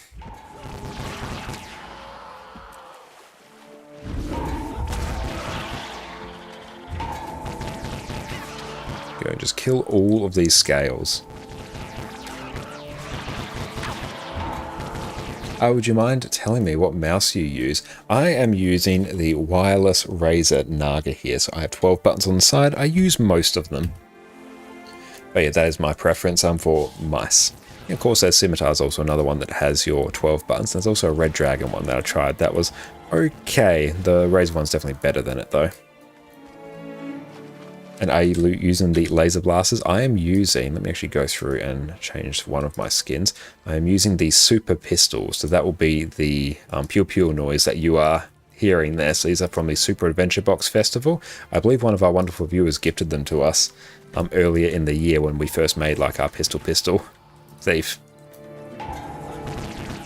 And thank you for showing the Power Reaper you have there. Appreciate it, man. Oh, no worries, man. If you do go through and check out my YouTube as well, a couple of videos ago, I have a guide on Power Reaper as well. It's before the relics came into play, so basically just go through and add a relic of the fireworks and you're good to go. And also it's running staff instead of, I think, Dagger Torch now. That's before Secrets of the Obscure came out. But if you're wanting some background on Reaper, that will go through a lot of the basics there for you as well. Did we go through and complete this hard, or did we get out of the area? Oh no, I think we got out of the area. Oh no.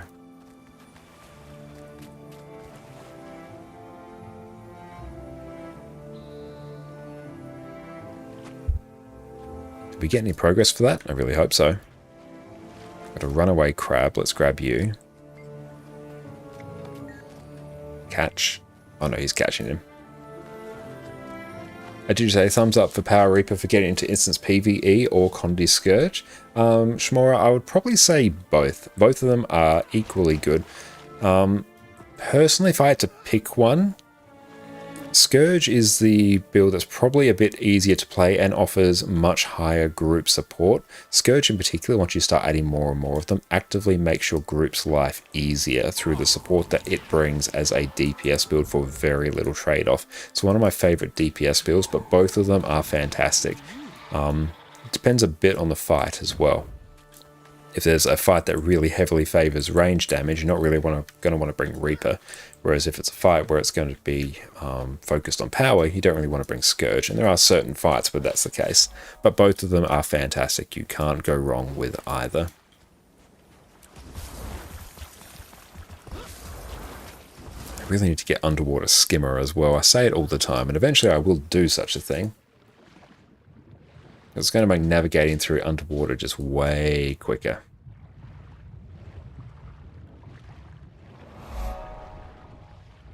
And yeah, this map in particular is going to have a huge amount of underwater content as well, so it might be a bit of a slow boy.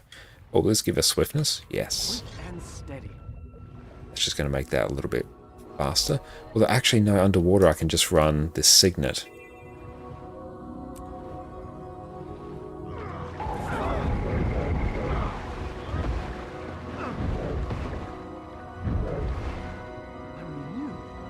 Okay, so we have to go through and just kill a whole bunch of these here.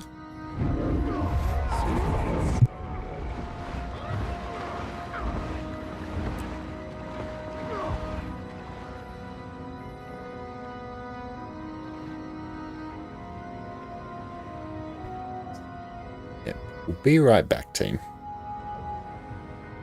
Do you want to play one of the easiest, highest damaging builds in the game where you can simply mash a couple keys and watch this happen? You have my sword. Do you want to play a DPS build where you do not care what the rest of your team is doing because you are one of the most self-sufficient builds in the game? Do you want to play a build where you can customize it, provide all manner of useful utility to your team to carry them through even the hardest of content? Well, today, your prayers have been answered. We are covering the majestic Power Soul Beast. So it begins. Welcome back, everyone. Power Soul Beast has been my go-to power damage build for the last few weeks, and I have been enjoying it to an astounding level. Here we have godlike levels of burst damage, so anything you find in open world is going to die exceptionally quickly. You are incredibly self-sufficient due to the baked-in boon extension that your build has, so you're always going to be having more boons than the rest of your team. You have the option to customize your build for some amazing utility. You've got group-wide Aegis, stability, damage reduction, boon extension, group-wide stun breaks, and outstanding levels of CC if you choose. So here you've got a DPS build that's going to put you at the top of the charts, all while still being able to carry your team through the hardest content. So buckle up everyone, you're going to enjoy this one. First up, for the basics of Soul Beast. Here we've got an elite specialization of the Ranger class, and instead of having to rely on managing your pet like every other Ranger build does, here you can merge with your pet by entering Beast mode. So here your pet will give you extra attributes based on the type of pet that you have, and it will give you access to 3 new beast skills that are similar to your pet skills that you can activate at any time of your choosing. Soul Beast is basically a purely offensive elite spec, which rocks both great condition damage and power builds, and I have personally enjoyed playing Soul Beast for years since it launched with Path of Fire. Like every Ranger build, we first need to cover off on the pets that we need. Here you can actually be fairly flexible with the pets that you use. However, for power Soul Beasts, they at least need to be a ferocious pet, i.e. it will give you extra power and ferocity when you merge with them. This is going to be needed to crank your damage as much as possible, so make sure you pick this. Having a ferocious pet is also going to give you access to the Worldly Impact beast skill, which is going to be a key part of your damage rotation. Now in general, the Red Mower is going to give you the highest damage. On top of Worldly Impact, you're also going to get Harmonic Cry, which is a useful healing skill for yourself and nearby allies. But most importantly, we get Frenzied Attack, where you attack 5 times and inflict vulnerability. This skill is also going to be used to help upkeep the Fireworks relic buff that we're going to talk about in our build later on. Another fantastic pet for extra CC will be the Rock Gazelle. Here we've got Kick for a little bit of extra damage, but most importantly, we've got Charge, which is going to apply some damage and do some great Defiance bar damage. A very nice pet for open world in particular is going to be the Smoke Scale. So here you can take this for some extra CC and the Smoke Assault skill, which is basically unrelenting assault from the Revenant. Here your takedown skill is going to apply some knockdown, so some extra break bar damage, and your Smoke Assault is going to conceal you and make you lash out at nearby foes and gain extra might each time you strike an enemy. It is also an evade for some extra spice. Now you've got some extra choices to work with. As long as they are a ferocious pet, you're going to mostly be good to go. For our gear and food, it's very straightforward. Here we're going to take Berserker's gear in every slot. We're also going to be taking Rune of the Scholar for the extra power and ferocity. For our weapons, we're either going to take Sword, Axe and Hammer, or Axe, and Hammer, depending on your preference. And for our sigils, we're just going to be taking Sigil of Force and Sigil of Impact. Nice and simple. These sigils are going to give us the overall best strike damage modifiers for our power build, so it's a no-brainer. For our relic, we'll be taking a Relic of the Fireworks. So when we use a skill that has a recharge time of 20 seconds or more, you'll gain 7% extra strike damage for 6 seconds. This relic is also affected by your beast skills as well, so Worldly Impact will trigger it. Frenzied Attack will also trigger it as well. So we're also going to structure our damage rotation to try and keep up this buff as much as possible. For our food and utility, we'll have our best power and ferocity food, so your sous vide steaks, and superior sharpening stones. It's a very simple build to gear, and a great one for new players to start with because Berserker's gear is widely available. Now for our weapons. Sword Axe is going to be your default choice and will give you the highest overall damage. Your sword auto attack is simply going to apply some strike damage. Sword 2 will leap you towards your target, is a leap finisher, and grants you some vigor whenever you strike an enemy, and will deal more damage against disabled, defiant, or movement impaired foes for good measure. Sword 3 will cause you to leap towards your target and cripple them, and if your target is disabled, defiant, or movement impaired, you will immobilize them instead. Not only that, it's a leap finisher and an evade, so you can use this as an alternative to a dodge if you're out of endurance. Axe 4 will throw an axe at your target so that it returns to you, and it will strike foes on each way. It's a projectile finisher, will pull enemies towards you, so will apply some break bar damage as well. And because this applies CC, it is going to trigger our trait twice as vicious later, which is going to be a key part of our damage rotation. Axe 5 will spin your axes around you and attack nearby foes 12 times. This is one of your biggest damage skills. Make sure you don't interrupt this. It does have quite a long channel. It's also a whirl finisher, so you can get some extra combo finishes, and it will reflect projectiles as well. We've also got some vulnerability being applied for good measure. Now for an alternative main hand weapon, you can use axe instead of sword. It has slightly lower sustain damage, but does have a little bit higher burst damage. and it also doesn't have any of the extra force mobility of Sword 3 and 2, which can be very nice if you want to maintain control of your character as much as possible. I find the force movement from Sword 2 and 3 especially spicy on things like Bone Skinner, where I need to be able to move very freely. It's much easier to play, and you're free to dodge so much more often. The axe projectiles also bounce between enemies, so it's great for open world farming. Axe 1 will simply bounce your target between multiple foes and you gain might for each enemy struck. Axe 2 will throw a spread of 5 whirling axes that will cause enemies to bleed. Does some great strike damage as well. Axe 3 will throw an axe which will chill enemies in the area around your foe, and your pet's next attack will inflict weakness. Personally, a lot of the time I'm going to be using Axe over Sword Axe, but really this is just a matter of personal preference. The extra mobility from Sword can be very nice if you're wanting to stick to your target as much as possible. Now, Hammer is the new toy from the Weapon Master update and used to only be able to be used by Untamed, another Ranger Elite specialization. So here you can right click on your skills to toggle between your Unleashed Ranger and Unleashed Pet versions of your Hammer skills. This gives us great flexibility in terms of whether we want our skills to do more damage or more CC. You want your skill bar to look like this, where you have the Unleashed version of Hammer 2, Hammer 4, and Hammer 5. Effectively, unleash all your Hammer skills except Hammer 3, which we'll be using for CC to trigger the trait twice as vicious. And here you get amazing sustain damage as well as excellent burst damage. Your Hammer auto attack will simply do some strike damage. Unleashed Hammer 2 will strike nearby enemies, deal damage, and will deal more damage to disabled or defiant enemies. Hammer 3 will quickly strike the ground in front of you, which will daze nearby enemies, and if it attacks an enemy, will follow up with another leaping strike that dazes enemies again. And for good measure, if you strike an enemy that is using a skill, you will gain Barrier.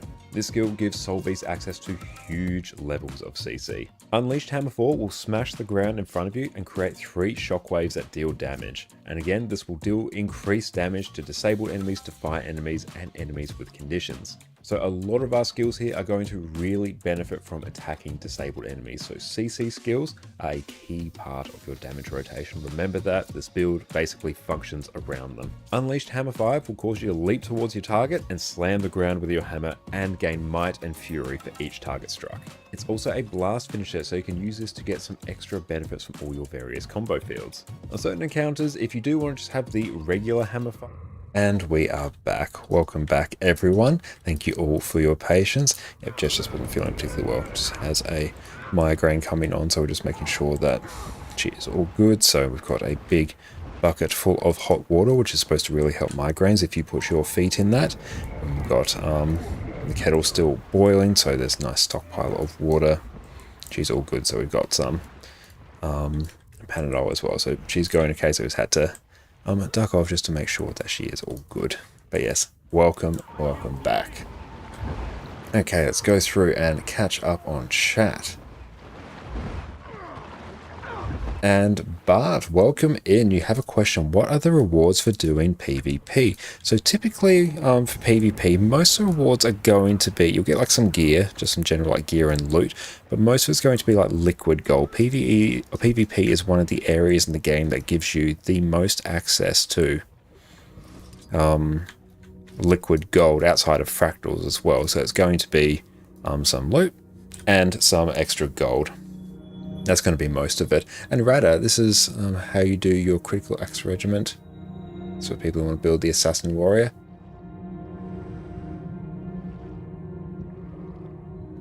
Yeah, not sure what you're referring to there.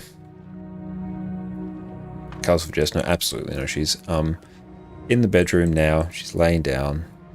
She is all good. Unfortunately, it just appears to be a head migraine compared to an abdominal migraine. So that's very good. The abdominal migraines are a million times worse than the head migraines. But no, she's going okay at the moment.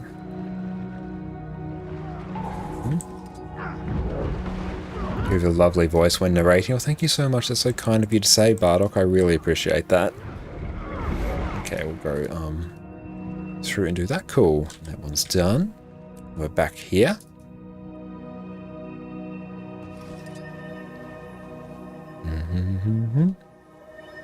Okay, so we are off to this way now. I really like that this overlay that we're using. If I go over to display here, actually goes and tells us like which exact path to go through and take.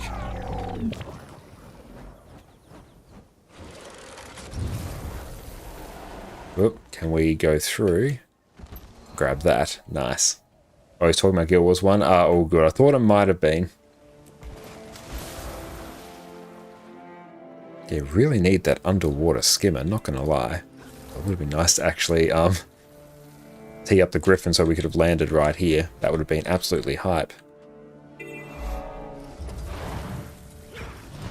So this one, kill Buccaneers, cannon supplies, not enough, interact, everything. Cool. I feel furious.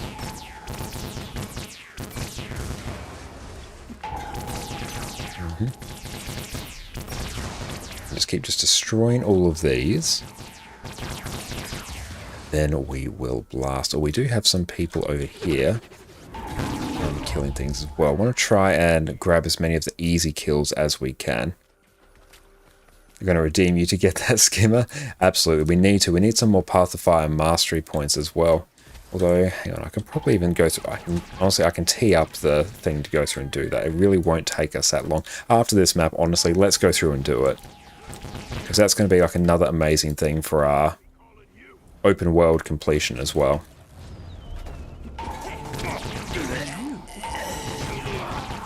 Okay, so we're just destroying everything.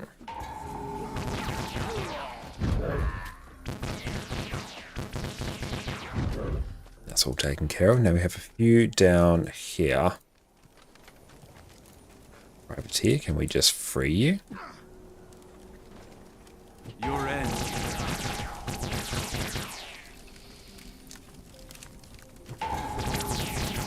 Perfect, that one's done. We're 6 of 13 outstanding, so now we want to go hit up this path through here.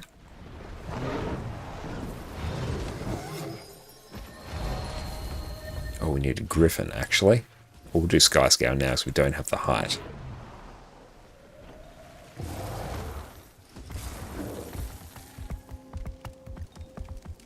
And where is this taking us now? Back here.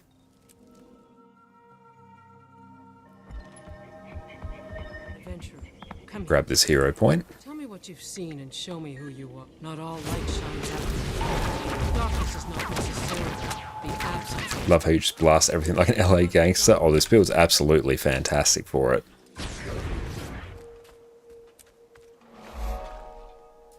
So do we actually need this one? Let's just go in here and check. I don't think I need anything in Chantry of Trinkets.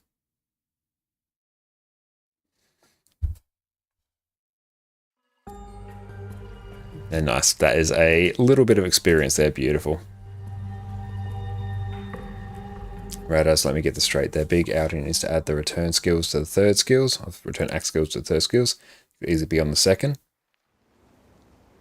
Nice Ranger does that with the second skill, is surprised. They did it with Alacrity. You're not 100% sure. Have to go through and actually review what they've gone through and done. Very keen to see what they are implementing either way. But yeah, who knows? We will have the beta coming up for the new weapons coming up soon, so they'll probably go through and get a whole bunch of data and make some changes based on that as well. So I wouldn't consider anything there locked in stone yet.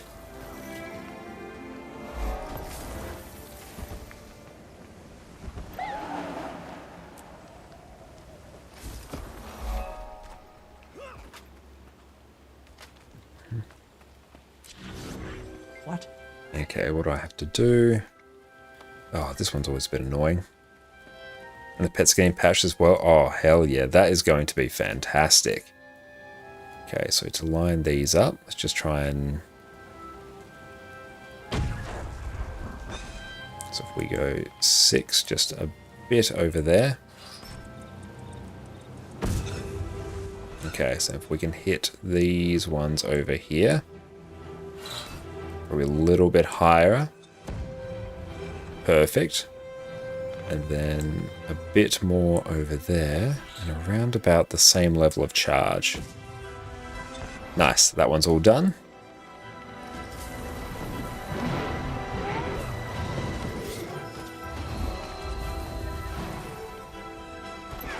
I do love the Cortiri music, just makes me so damn happy. It's so unbelievably good. Oh, we do have a convergence as well to do, actually. Let's do that. Yes, let's do that. But we'll do such a thing with Mesmer. Hopefully we can get in, given that it's just kicked off. Let's see.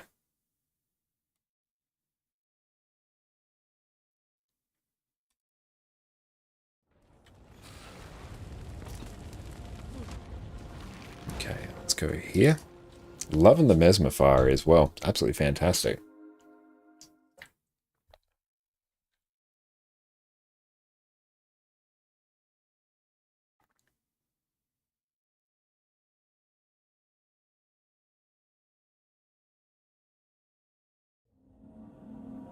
Public portal closes in a few minutes. That's cool. We are good. Yes, a convergence is going to be brilliant.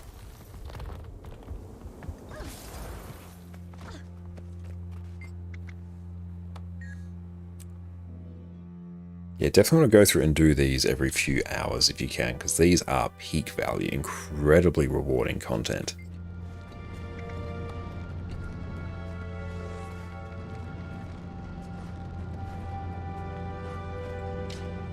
First, maybe, can we just tag up?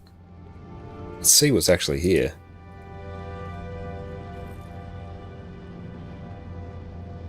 So where are they actually putting these?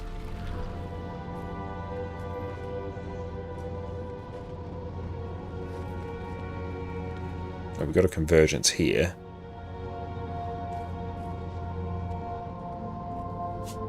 It's filling up.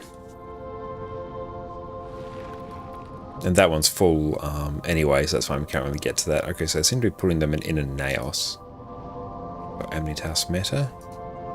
Yeah, I'm surprised they didn't go through and add a convergences on one here. Okay, so what are we rocking? We'll do quickness. Quickness is generally the better choice.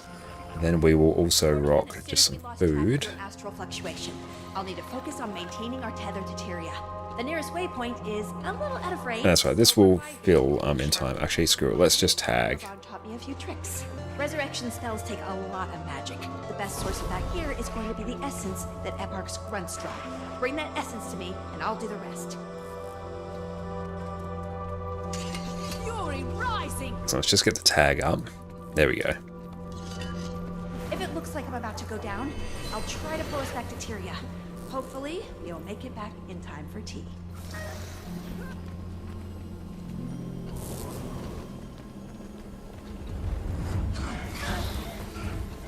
I'm in the LFG.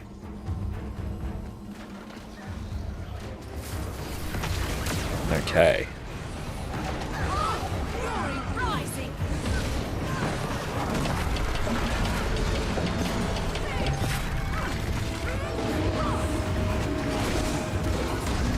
So I'm just going to go through, kill a whole bunch of these mobs here.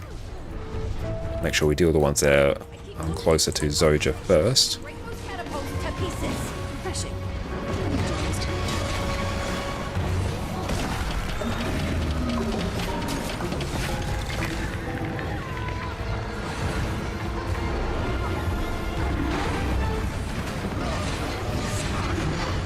And now if we can get out of combat, put gravity well on, then we can also go through and update our wizard's blessing mastery here. Now we're working on wisp pockets.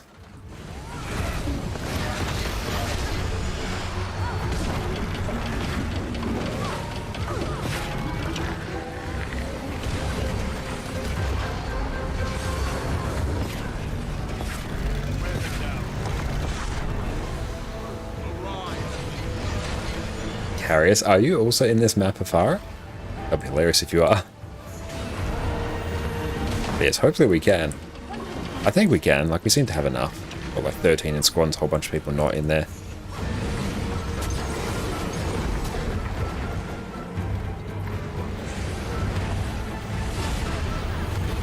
There we go, we're getting more and more as we go.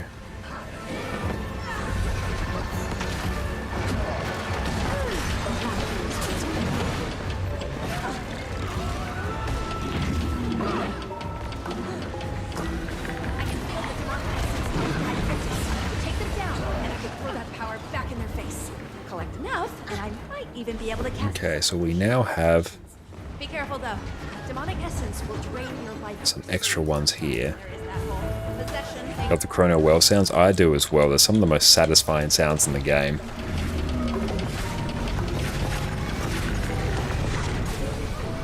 Jump. Hey, Miss Badger, how are you going? So good to see you. Thank you so much for popping in. Let's distort that. Okay. Screw it. Let's just target this one. Might even split people into subgroups sometime soon as well. A return to Silver West is driving you insane. Oh yeah, that one is a little bit tricky. It does take a while these days. And thank you so much, Super Brilly, as well for the follow. I super appreciate you, my friend. Thank you so much.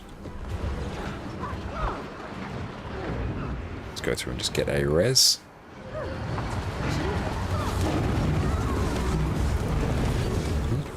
Cool, everyone is coming on in. Such damage here. I actually might want to swap out some of my skills. Woke up 20 minutes ago, now work. Ah, nice. Well, again, Miss Badger, thank you so much for choosing us in terms of starting your day. I really appreciate it. Cortege. Take them out. Let's see if we can entice their leader to make an entrance. Energized. Perfect. Now let us hustle off.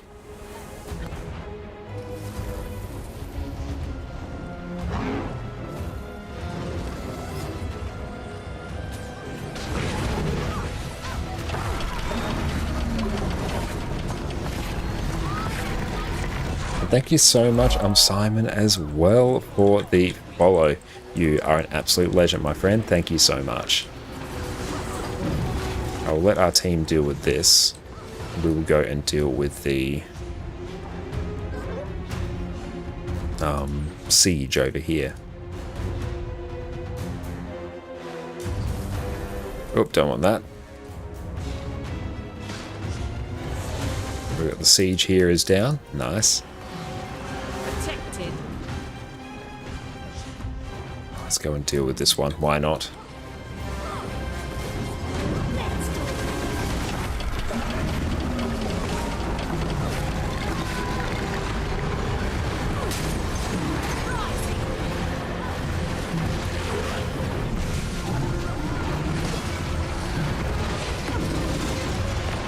Yeah, we're definitely going to want to be putting All's Well That Ends Well on, I think. Distort that. Just going to give us that little bit extra survivability.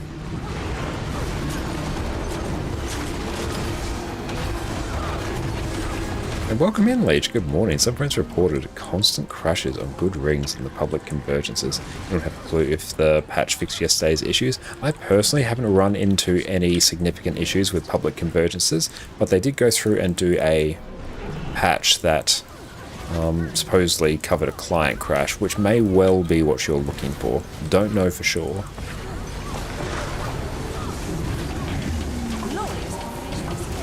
Do you have a favourite meta event, Bardock? Favourite tends to be Auric Basin. I love the map. I love the Heart of Thorns expansion. It's incredibly profitable. It's fun. It's an absolute breeze to go through and do. And the music you get at the end is absolutely amazing. Like, it's just always a win, I think. Thanks, Ross. Good luck with loot on this one. Thank you so much. Yeah, we'll see if we can go. See how we go on this. Some Supreme Runes holding, which apparently drop on this, would be very high. It's just kind of fun. We all got a crash window that will close the game if you close the window. So you kept the window open and kept playing. Perfect. That is the way to do it. So let's swap our build over to run All's Well That Ends Well.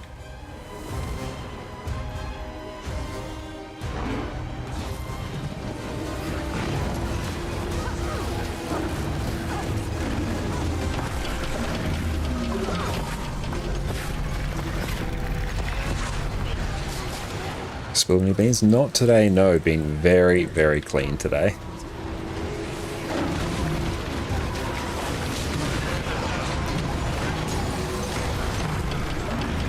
Yes, that one is all taken care of. Guess where are we off to now?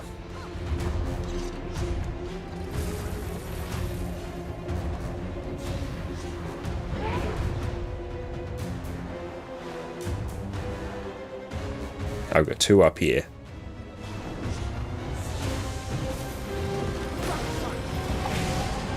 I might even go through and start putting people in subgroups. Yeah, it's a hilarious workaround there.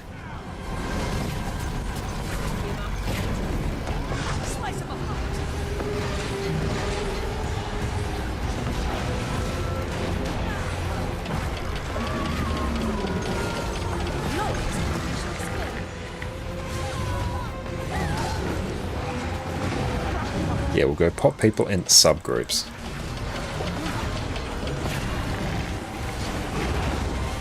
Teleport to friend. I was just playing. No, it's PvE. No, yes, this is yeah, PvE right here. Let's go through and distort. Let's get a heal off. Yeah, we're doing the new convergences here. Hadge, how you going, mate? Almost World of Rift, true, yes. I'll go through and pop people in subgroups in moments. Let me drag. I'll keep myself there actually. Now I want to get some people with alacrity. Might start splitting. So I need 5 groups.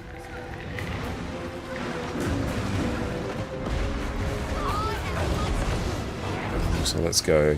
Let's drag this out. Okay, so let's go grab a mech in here. Nefaro, we'll put you in there. Then we'll put me in there. Put a herald in there. I'm just going to start adding some alacrity and quickness people. So I'm sort of just trying to figure out who will be alacrity and who will be quickness, and maybe an untamed. Yep. And then yeah, I'll just start splitting people somewhat randomly now.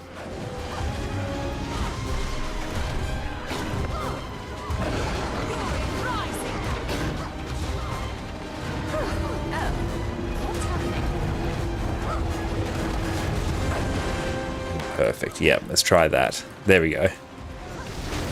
Now our boon coverage should be even better. Hey Dante, what's up, mate? How is it going? So good to see you, my friend. And Hadge, you said you got CM on your NA account. Now your main on EU is crying. Oh, it's definitely a little bit harder since they've gone through and buffed it as well in the last day.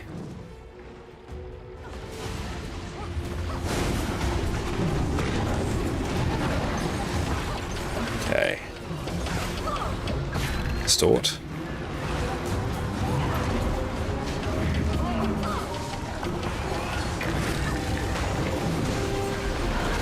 Yeah, we just got people split in a somewhat reasonable fashion now. A Berserker theoretically can do quickness, so we'll pop you in there. No one else can really do alacrity, so let's just start just popping people in something resembling reasonable subgroups. So we're just doing this nice little trick to go through and help the boon coverage. And Haas, welcome in. What is this, please? Some kind of content like Dragonstorm and Marionette? Yes, it is Convergences, which is very similar to Dragonstorm and the Marionette. Like the music here? Oh, I do as well. The music in Guild Wars 2 just absolutely god tier. And yeah, it's new instance from the latest map.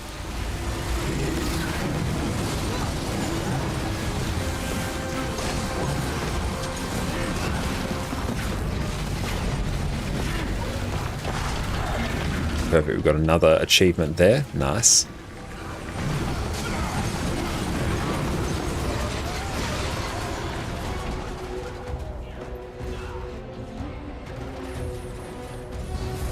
And thank you so much, Imagine Cajun, for the follow as well. I really appreciate you, mate.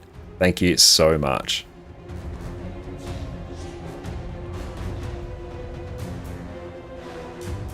So hi, Cryptus Lieutenant over here.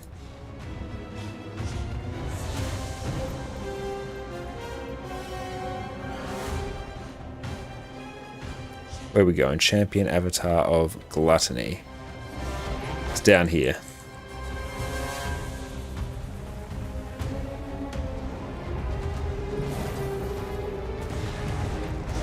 I only did it post buff, was relatively easy. A normal mode plus of a blue Shrek strike. Yeah, it's not like an insanely hard one. The groups I have particularly found have been far less than ideal for clearing it. It was a bit of a struggle to go through and get it on mine. It's very easy to go through and get on like a static on EU I found. Or static on NA I found.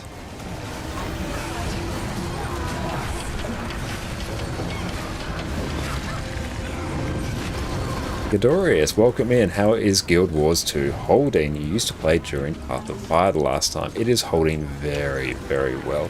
Had a rush of new players with the new expansion. The game is very, very well populated, so no, you are going to have an absolutely fantastic time here.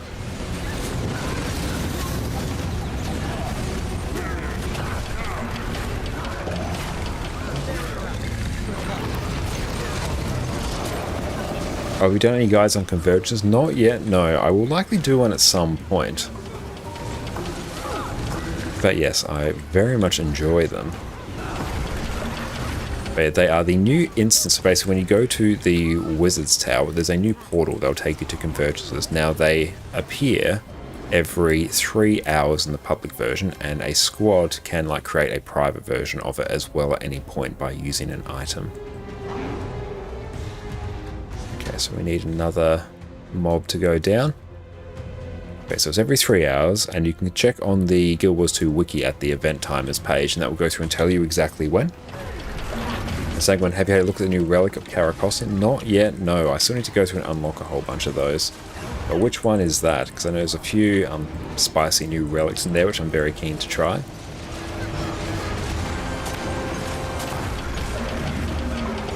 Oh, if you like PvE, this expansion is great. Offers good gear sets to collect, eventually a legendary set. Yeah, no, this is a fantastic expansion for PvE in particular.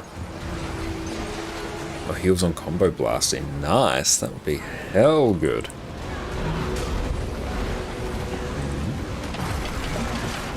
But yeah, imagine Scrapper's going to absolutely adore that. So General has fallen.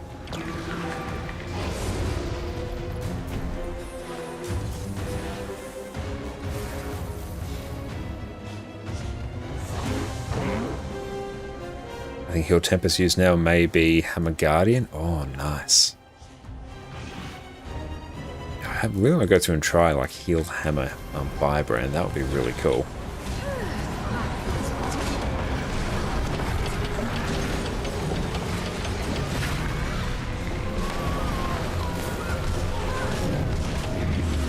Coming into this with a heal build, I think will be fairly high value.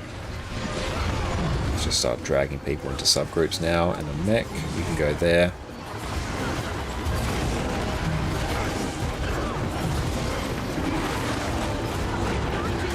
There we go. I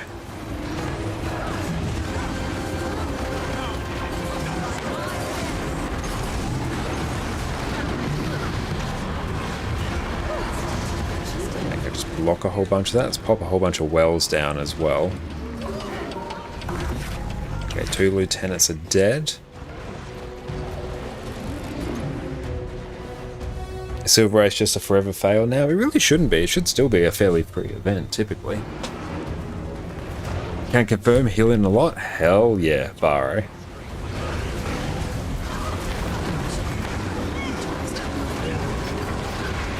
That one's taken care of now. We've got another lieutenant out this way. I might even just turn off arc DPS. It's just getting a little bit too messy.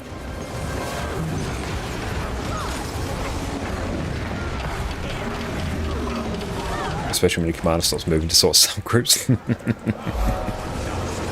Still a rewarding event for people who do not have any or expansions. Yeah, it's still like rewarding, and from what I've seen, people still do it. This probably depends on time of day as well. And Hoss, did you do the new CO Strike CM? And if so, what do you think about it? I've done it quite a few times.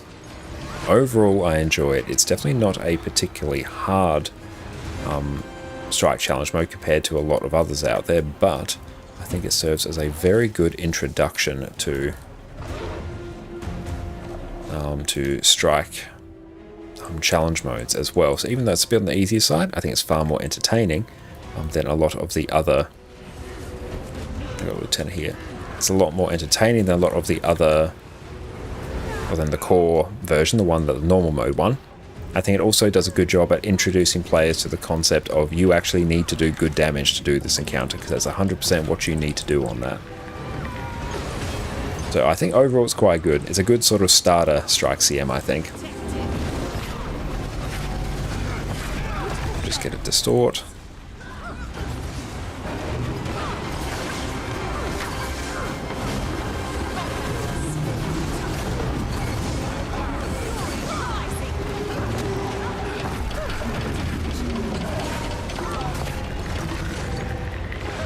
Healed Tempest could benefit from the Caracossa relic as well.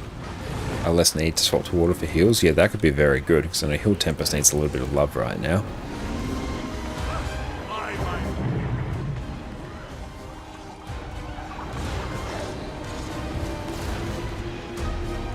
Stop giving me these prompts. I know what's up.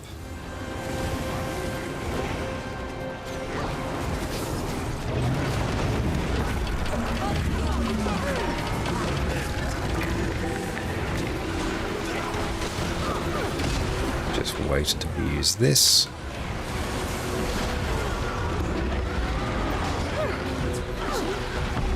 Damn, we got like knocked down in our Continuum split.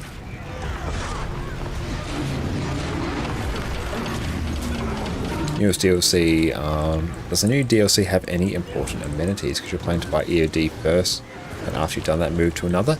Probably the biggest thing that the new expansion adds one is Weapon Master training. So any of your elite specs can use any weapon that another elite spec on your class has. Like every Mesmer spec can use dagger now, every Mesmer spec can use axe, even though they previously used to be tied to elite specs. And you can also go through and get Sky Scale much easier as well, compared to the Living World Season 4 version. So those are probably the two biggest things. And just by EOD, yeah, if you enjoy the game, honestly get all the expansions. And you do get 9 new elite specs as well, so it's fantastic. I think, yeah, End of Dragons is the bigger expansion. Is Rottweiler from an Untamed considered poison? Do runes, sigils, and relics interact with Rottweiler? I assume they probably would. Anything the pet does is normally considered that you do it as well. So it should, I imagine.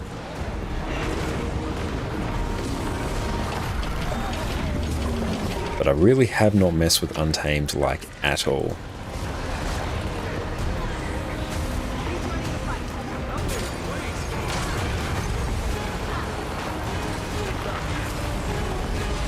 We've got 32 people in squad, but we've probably got like around 50 people here. So a whole bunch of people not in squad.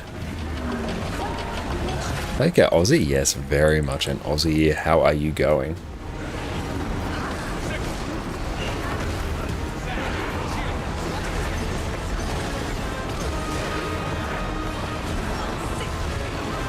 So one new relics that extends poison duration is nice for Untamed. Oh, very nice. And thank you so much, Leech Force, as well for the follow. Or you can see how many people are alive from the event description. Good to know. That's excellent. So yeah, we got 49 people here. So we are sitting very pretty, honestly, in the scheme of things.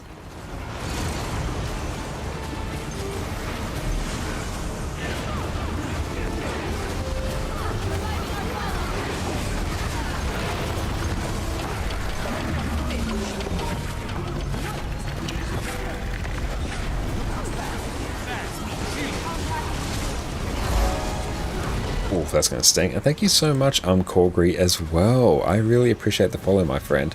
Leech, have a nice day. Good luck all off to work. Thank you so much, mate. You have an incredible day at work, my friend. Thank you, thank you. Oh, we've got a whole bunch of people trying to get in.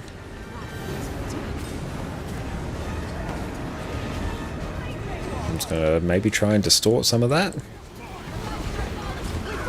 Got some extra essences. We'll just give them to Zoja. What kind of rewards do you get from this? A whole bunch of Rift essences and lots of, well, you get some items that you can sell for gold in the trading post or use to open private versions of these instances. And a whole bunch of just loot as well. We'll go through and show what we actually get. And it's like a big reward track as well for doing 100 of them. So we'll go through and showcase what we get after this. 2 golds daily too. Yep, 2 golds straight away. That's very good as well.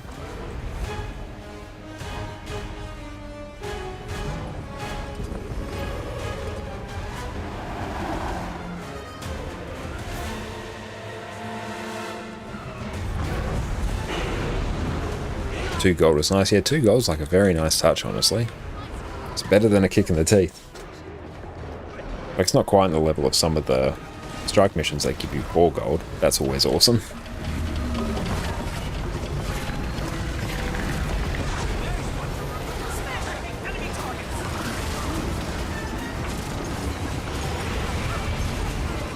It's good we are making progress on our masteries here as well. Repeatable version is another 150 kills. Ooh, that is a big It's a big commitment, so you're definitely going to want to be doing these a lot. Hey Annie, how's it going? Welcome. How you going? Thanks so much for popping in. And Mott, thank you for the follow. How are you going, my friend? It's so good to see you. Yes, Annie, we've got heap of video games today. How are you going, Annie? How has your day been? So everyone, make sure you go do as you should do, and do yourself a big old favor and go check out Fireball Annie on Twitch. She's an incredible friend of mine, leader of my guild on NA. Go check her out. You're going to have some Pete Gilbert suit and game content, warm, cozy vibes, and honestly one of the friendliest, most welcoming environments you are ever going to see on Twitch. So go chill out with Annie whenever she's live. You will not regret it. But Annie, right at the moment, we're just going through and blasting on some convergences on EU in a bit of a mix of going through and actually doing some map completion as well for legendaries. So we've got to make those legendaries. We've got to sell those legendaries to fund even more legendaries. But we're just rocking Boon Chrono here because it's a very nice build and it's all ranged. Very simple to play. No, you're most welcome, Annie. You always do the same whenever I pop into your stream, so it is the least that I can do. Just go through and heal up a Zoja.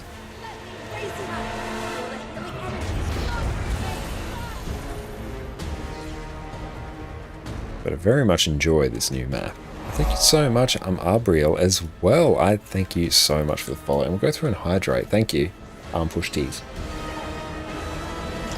Did you say earlier Legendary Starter Kits tank the Legendaries they are for? Yes, they definitely went through and did that. Like, not insanely so. They have dropped the price of them substantially. And Sanguine, now that every support since Game of Access Stability and Aegis, what do you think the use case of Heal Firebrand compared to more specialized builds? Oh no, we are dead. That's unfortunate.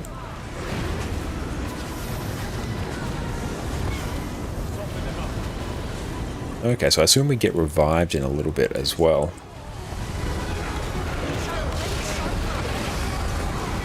Oh, we'll find out. But I think Heal Firebrand, in typical like raids and strikes, I don't think it's that good anymore. Because it has a bit janky boon application with it being typically applied in a cone. And thank you so much, Arb and Njal as well. I thank you so much for the follows, my friends. How are you both going? What else?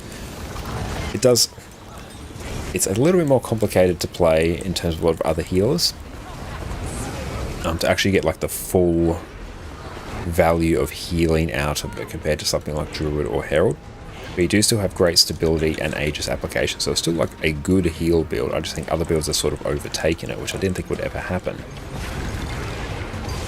But yeah, it doesn't have the survivability of Herald. It doesn't have the insane like burst healing and range healing potential that Druid does. It doesn't have the carry potential that Heal Scourge has. If you died and you're a Wisdom of Mastery, you can pick up Essence. Good to know. Go to return some of these. Nice.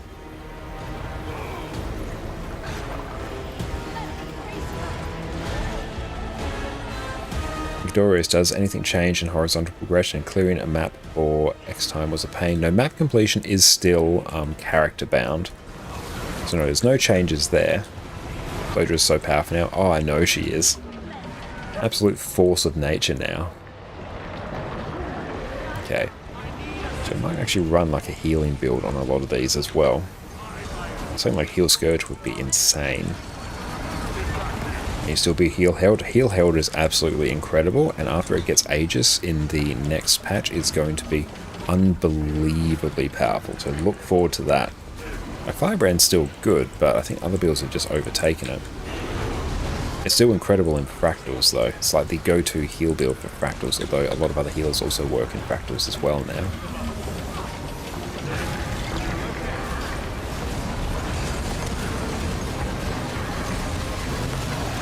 Okay, so it should be about done now.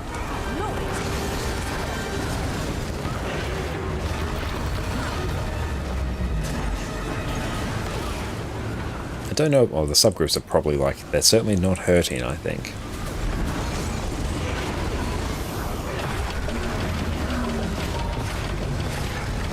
go deposit some of our wisps. Nice. That's good. We have a full group of 50 peeps in here. It's funny to see the dragon blow your whole squad away. Oh, it definitely is. Just get it distort off. Nice. Excellent. A 2 out of 3 for the weekly. Hell yeah. Let's head back. Breathe in some It was fresh a air. grid. Then we'll just leave. Brilliant. Okay, so that is blasted. So let's go through and take a look and see what we got. Okay, so we got like 2 gold and some Convergence Heroes Choice chest. So let's grab that. We've got our big chest here. So that is going to give us a whole bunch of loot there, as well as like 15 deluxe gear boxes. This. So pretty. A Tempest 2 is just a victim of power creep by Scourge and Druid. It definitely is, yeah. But yeah, those builds need a little bit of love. Let's go through and take a look. Okay, let's make our inventory a bit bigger. Okay, so first up we got some nuggets of Cryptus Essence. We can go through and just consume those. That's just going to give us some extra Cryptus Essence, which is very, very nice. Cryptus Convergence Extraction. More Essence, which is fun. Oh, it kicks us out. That's alright. Yeah, Zoja is the new Aurene. Nuggets Iron would like that. She absolutely would. And Nevarity Wife the Carry, you are most welcome. No, thank you everyone who came along for that. That was exceptional fun. Because then, Hero's Choice chest, we can go through and pick anything you want here. I will probably end up getting the Essences of Greed, because I'll use these to craft Unstable Cryptus Motivations to sell for gold. I'll just go through and get those. You can get... Where is it? There's probably some other loot floating around. So you get Cryptus Coffer here. You can either sell that or open it. Can't sell it for too much. The price is absolutely tanked. And what else is floating around? I swear there was another item. Oh well, and then we can open up all of these as well for some extra loots. So pretty. That's a good amount of gold as well, and the Cryptus Essences are very, very handy. Oh! I just opened 2 chests from Harvest Temple normal mode, and I got 2 Ascended weapons. Ooh, that is a high roll and a half. That is insane. There's an Ascended Staff and an Ascended Hammer just by opening 2 chests. That is completely unhinged. Hell yeah. So the hammer, that's probably... I've already got one on Soul Beast, but that's still pretty useful in the scheme of things. And the staff, I'll be able to find a use for that. There'll be some character that will need a staff, but there we go. Ascended Staff. There goes your luck for a precursor for another few years. Don't worry, I was never going to get a precursor. Never have, never will, so we don't need to worry about that even occurring. Unhinged, that's absolutely crazy. Look at this. Drop all that. So pretty. I did a cheeky wing 4 clear. And thank you so much, Push Tees, as well for the follow. I really appreciate you, my friend. Thank you so much. Can we go through and extract anything from there? We might just send that over to our main account, and our main account can process that. And how are we going in terms of our items here that need to be picked up? Brilliant. We bought a whole bunch of... Yes, let's go through and do some crafting at the moment. There's your luck for the Imperial Everbloom drop. Yep, absolutely, it's not happening now. Now, if we can go through and actually craft a whole bunch of stuff for... some research notes, that will be very high value because I can use these Cryptus Motivations to then instead be converted into gold. And thank you so much, Vic Roto, for the follow. I really appreciate you, my friend. Thank you so much. Let's go through. I think I probably forgot to cancel a whole bunch of buy orders.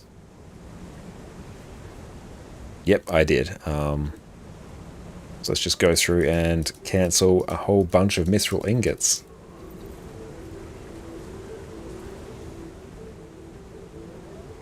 Just let that do its thing. Looks like Ecto prices are rising a bit now with the influx of essences. They absolutely are. I sold about 2 stacks worth of them on my main account last night to go through and fund some extra character slots for everyone who wants to go through and redeem a creator character as well.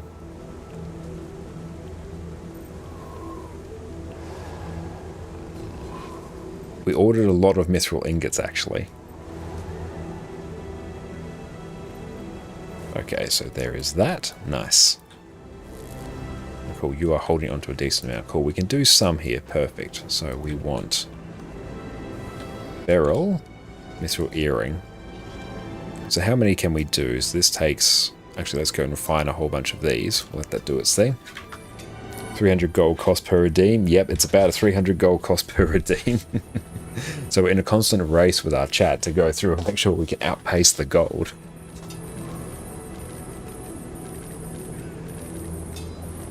And Push T's quick new player question. Hell yeah, my friend. You've got your Scourge with a Scepter Torch. What do you prefer for the second set? You don't have Soto. If you don't have Soto, I'd just honestly put Warhorn in your second set and just keep Scepter. But if you do have Soto, then you put Pistol. So you do like Pistol Torch, Scepter Torch, but if you don't have Soto, it'll be Scepter Torch and Scepter Warhorn. So just get like one offhand Warhorn and you're good to go. And the Worm Infusion from Frodo's Journal achievement has the same animation as the Otter one. Kind of hilarious if it eats the character top down. I have seen that. Yeah, Fermi went through and showed that to us yesterday. That's absolutely hilarious.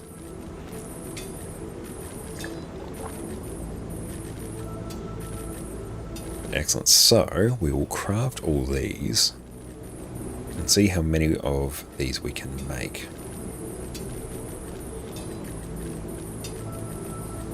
Because we're going to be crafting these earrings, which we're then going to convert to research notes, which we will then use to turn our essences into motivations, so turn them into more gold. So a nice little gold making method to extract even more value.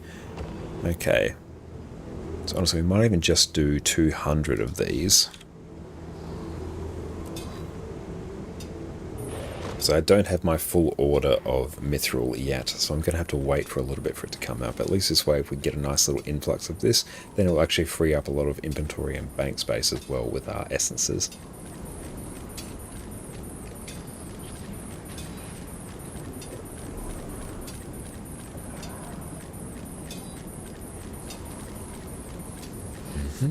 And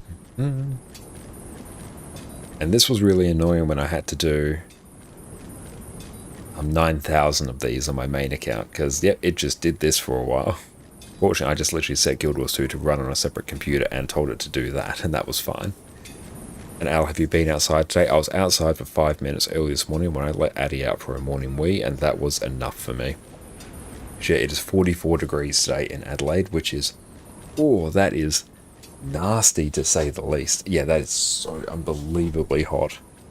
And I know it's hot as well in Melbourne, Addie, as well. Svania Posh is not the cheapest notes anymore. Not at the time when I placed the buy orders for this. They're probably like somewhat comparable. And do 200.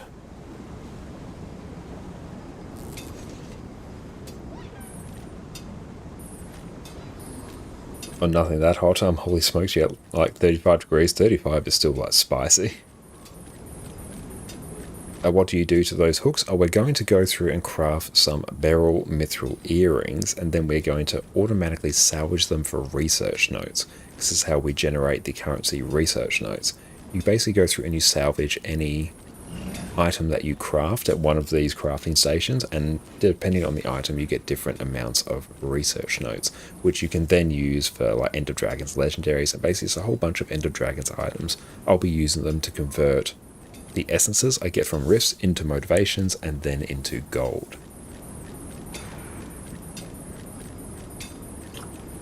How about those Ascended Armors from Fractals? That's what I did on my main account. I got like 10,000 of the research notes from them. But I need the Ascended Armor on this account to actually gear up extra characters. And honestly, even though I basically, after I got full legendary armor on my main account, I just obliterated my Ascended Armor storage and just used everything there for research notes as much as I could. But even then, honestly, I got like 10,000 research notes on it. That was a drop in the bucket for how much I go through. I just crafted 50,000 research notes the other day on my main account, and I'll be done with them in a couple of weeks, so I'll need to go through and do even more. So if we go automatically salvage output, craft all. You really love the song in this location? Absolutely, I do as well. And Afari, what would you say is your ideal outside temperature? Probably like anywhere in the realm of like 25 to 27 degrees. That's probably fairly comfortable, I think. Vic Roto, are there any avoid classes for OCE, Ping, and Guild Wars 2, or is everything more or less usable? Everything's more or less usable, but there are classes that are more impacted by Ping than others. I say any engineer build that uses a lot of kits is going to feel it, because like most skills, you can go through and queue in the game, as in like press the button before like, or while another skill is casting, so then that skill will be queued up.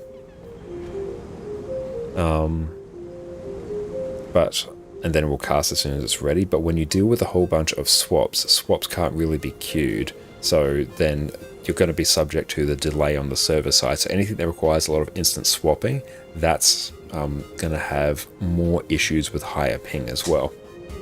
And also anything with like a really, really rapid rotation is probably going to struggle a bit. And if yours will be 20 to 25, that's a very nice temperature. It's a very good preference. And yours will be below 20 degrees C. I struggle with the cold. Even right now we've got the aircon going and my toes are actually going numb, so I'm going to have to put socks or shoes on. At the moment it's a really annoying condition where my fingers and my toes will just go through and like lose all circulation very quickly. It does not take much. And Peppy Flute, thank you so much for the follow as well, my friend. I really appreciate that. Okay, let's see how we're doing for research notes now. 1,000. That ain't a lot, to be honest. That really ain't a lot, but it might be enough to get us started at least. Fluffy socks time. It is, yeah. So Weaver's no good for high ping. Weaver's not too bad. Even like Power Weaver, I've ran that for ages. That was 100% fine. Condi Weaver as well is okay. Weaver is not...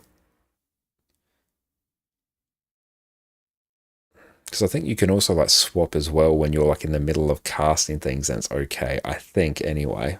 So Weaver's not too bad, I think. Like, it works just fine. It's just that you may have to work a bit harder to overcompensate for it, but they will work. It's not the end of the world. Okay, let's go through and deposit a whole bunch of these. And you run Hot Owl. Oh, you're very much like Jess, then she runs Hot as well all the time. Okay, we'll have those living there. Nice. I need to go through and actually get some more bank storage as well. Okay. So let's see. It's to efficiency, and we'll see how much we need to actually use up a bunch of our things. So we'll go use our own materials. Yes, we'll go rare motivation. So rare Cryptus motivation. Okay, so what I'm going to go through and do...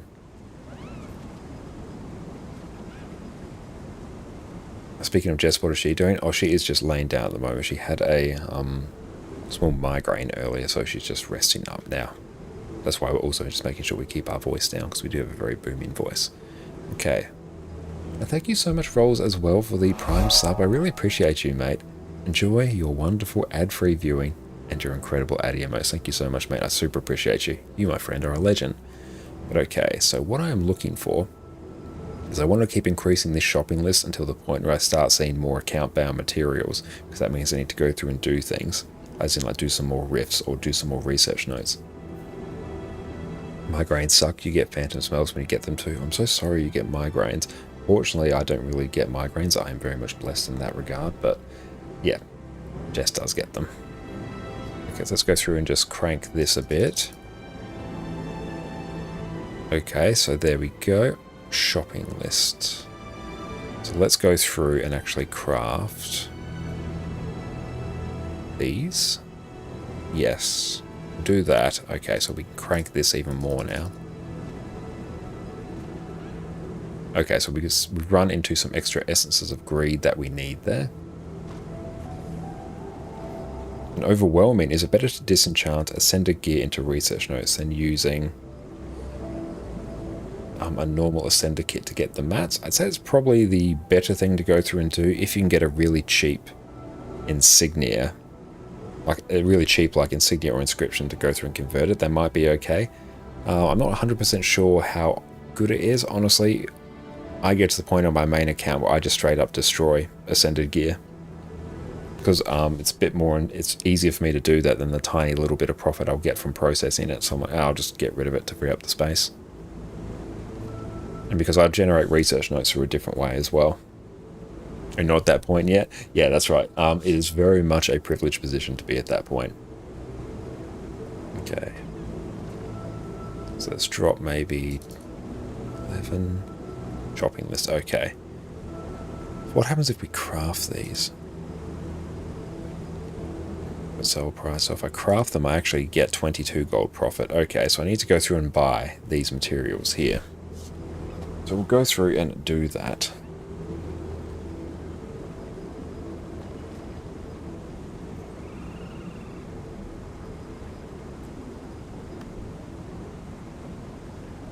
Hey, good morning, Kitty. How's it going? So good to see you, my friend. And Bardock, why can't you hold all these pink items? Not sure which ones you're referring to. Potion Blood's gone up in price like crazy.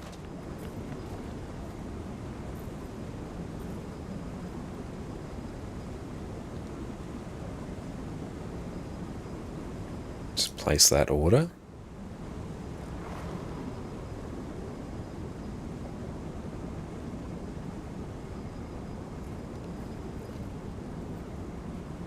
And Bardock, are you level 80? Yeah, if you're not level 80, you might not be able to hold the in gear yet. Oh no, that's all good. Are you doing alright? How are you? What are we crafting? We're going through and just getting the stuff we need to craft some motivations to use up some of our essences, really. How much profit is it now to craft motivations? We'll go through and take a look in a moment. Let me just straight up buy these. And then if we go through... just buy one. Beautiful. So now we can go through and just place an order for a stack. Nice. There we go. Okay, so in terms of the profit, let's take a look. If we go in-game... actually, now we go display. This will come back up in a moment. There we go. Okay, so if I go no, and you give me 1. So honestly, even rare Cryptus motivations at the moment, they are... about 1.8 gold per. Let's take a look and see what others we have. So, common motivation. Doesn't factor in research notes though. No, it doesn't. We need a uncommon just motivation. Okay, so can I drop one of you down to 0? So a common one. So a common one will get you like 16 silver per. An uncommon one, craft, will get you 40 silver per. And then a rare one will get you 1.8 gold per. And then in terms of your shopping list, it's about 50 research notes. Let's go through and actually... rare Cryptus. How much is it for an uncommon one? So it's 50, and then we can need an extra craft you. So 30. So it's about 80 rare Cryptus motivations, and I think it's probably around 5 copper per. So it's about 5 copper roughly per research note. So 5 multiplied by 80, that's 4. That's 4 silver there. So yeah, you're only losing like a little bit in the research notes. So research notes are a negligible cost in the scheme of it, really.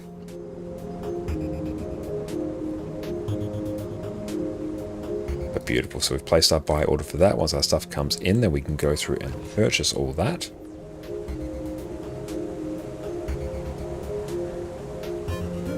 And Dante, is it not better to keep the rare motivations for the chance to drop the thing you need to open convergence? Potentially. I'm not 100% sure about that. I haven't actually looked into it. Oh wait, how do you get research notes for 5 copper? I'll go through and show you. I have to go through and take a look at that and see what fast farming is actually suggesting. Go display. So if we go onto the fast farming website here, which I will paste, and then if we go research notes,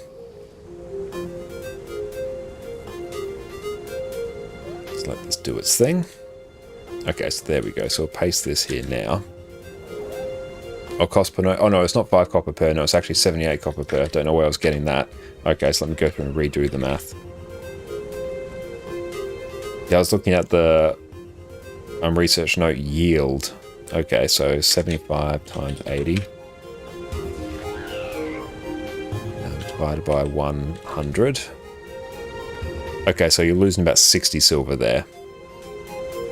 Yeah, so about 60 silver, so you're probably getting about 1.2 gold profit off the rare motivation, just if you sell it.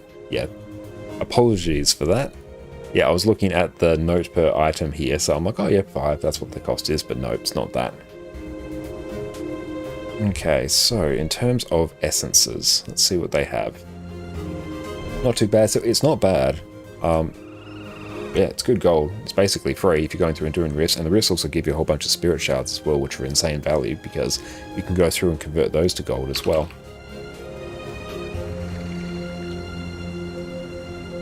Let's go Essence of Despair and see what they use these for.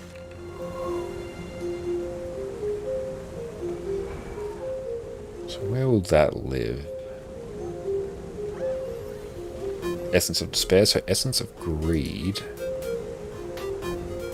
Yeah, there we go. They're getting like 1.2. Yeah, literally they were getting like 1.2 gold profit there. But yeah, I'm not sure, Dante. It's a very good question of whether or not it's better to keep the rare motivations for a chance to drop the item to get the to open the convergences. It's a very good question. And Bardock, the Guild Wars 2 economy is so unique compared to other MMOs you played. It is very different. It's actually structured very, very well, and it's very stable as well. Because so much of this economy is based entirely around materials and currencies rather than gold itself.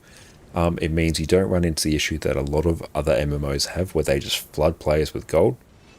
And then you run into the issue of hyperinflation in games where everyone has so much more gold and everyone is just paying obscene amounts of gold for everyday items that new players come into the game and they can't actually experience a good chunk of the game because they just don't have the gold stockpiled.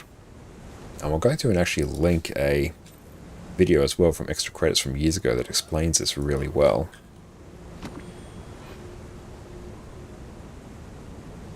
It's a very interesting topic. Okay, let's see, how old is this one? Here we go. Oh well, they've gone through and renamed this Extra History now. Nice, but excellent. If you go through and check out that video, there'll be a very interesting one there. And overwhelming. Okay, so your next question is, if you're at the point where you're working on your first legendary set at the moment via raids, is it smart holding the rift mats for a potential second legendary set via the new acquisition method, which you understand uses the rift mats? Depends probably on how much you like raiding, because if you really like raiding and you're doing like a full clear every week, raiding will be the single quickest way you can go through and get the armor, because just getting the legendary insights. Oh, you do, but you don't. Okay, fair enough. It depends. If I didn't have through all the sets, I probably would hold on to it to me. Because new player, it's hard to full clear every week. People ask 50 KP, blah blah. One thing I definitely do recommend, you go through and link your Guild Wars 2 account to killproof.me as well. Then you can just go through and save your killproof. So basically, just tell it to go through once you open all your chests to refresh your accounts that you link to it, and then it will save your killproof. Because then I can go on my main account here, and then it will have like all my killproof here. So like, oh, you do have that link, perfect. No, that's good. Okay, that's going to make your life easier. It will take you a couple of weeks to go through and get the KP that you need, like to get past like 50 KP, which is a common sort of threshold. But yeah, honestly, it may even be worth honestly just grabbing yourself a commander tag. A commander tag will be one of the most high value things you can get for actually clearing content, because then you can go through and fully just like structure your own groups, and it's going to make it far easier for you just to go through and then just like create the groups that you want that don't necessarily ask for kill proof, or at least you can be the commander and be in control of them. And then even just going through and doing like a wing 1 to 4 clear each week, which you mostly did training raids and RTI. Well, excellent. No, you are miles ahead from so many people out there. The fact that you've gone and done training raids and RTI, you probably know enough to go through and start commanding them, because you don't need to know everything to be a commander. And even if you're commanding and you don't like fully understand what's going on, you can just go, oh hey team, I'm new commander. If anyone has anything to chime in, let me know by all means. But yeah, if you go through, grab yourself a commander tag, which is a bit of an investment, but is one of the best investments you can make if you want to get into endgame content, because then it means you have the option of fully starting your own groups. And you can just pop a commander tag at any point and get what you need done. And Fara, you did your Strike CM trains for RTI. It was really fun. Excellent. I haven't personally gone through any of those. I've sort of just done raids, and I did raids like fairly early on, like when they first came out with my guild, and ever since then I've sort of just had like the kill proof, and honestly, vast majority of the time, like over the years, I've just pugged raids. I've never really had a consistent raid static. Even on EU on Mondays we'll do raids there. We have like a consistent couple of people who come along, like there'll be Hafaro, there'll be Dante, Megaspars as well, among others. I'm obviously leaving people off, but we'll backfill a lot of the slots with pugs as well. It's the same on NA as well. And welcome in Arathorian. How are you going, my friend? And overwhelming, for every raid you've done so far, which is wing 1 to 6, seems to be decently easy. Yeah, no, those are wing 5 and 6 are the hardest ones. 7's an easier one, probably on par with wing 1, I think. So yeah, if you are finding those easy, you're in a good spot. But I don't think you need 50 kills on any to do it easily. You absolutely don't, but yeah, people will go through and ask for that level of kill proof just because it goes through and gives them a bit of assurance that, okay, we're not going to have to go through and train someone in it, which, yeah, if you've been going through and doing raids for years and years and years, sometimes you just want to get in and blast. And Arathorian, you're new to stream, doing okay? Hell yeah, mate. Welcome in. It's so good to see you. Hope you're having a wonderful day, and I'm very glad to hear that you are doing okay. Okay, let's go through. Have we purchased everything here? I think we have. Excellent. So now we can go through and actually craft our motivations. So I think I was doing 10 of these from memory, so let's do such a thing. Doesn't really matter if I overshoot.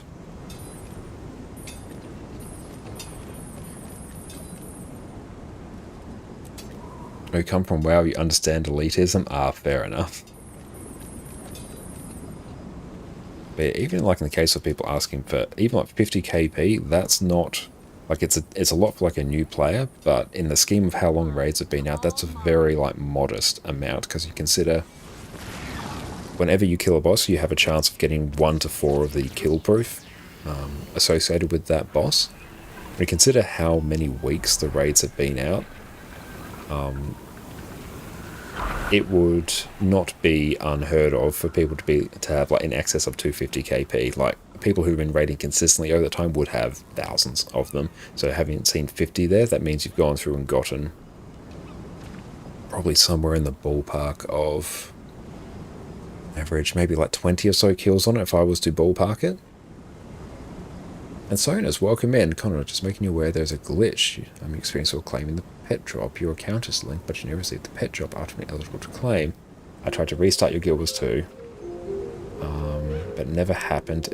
Never appeared in your inbox in game. Has anyone experienced this delay? I personally haven't. I'm sorry that you have. And maybe one thing I maybe heard is potentially going through and claiming on the same device that you've been watching the streams on, I think.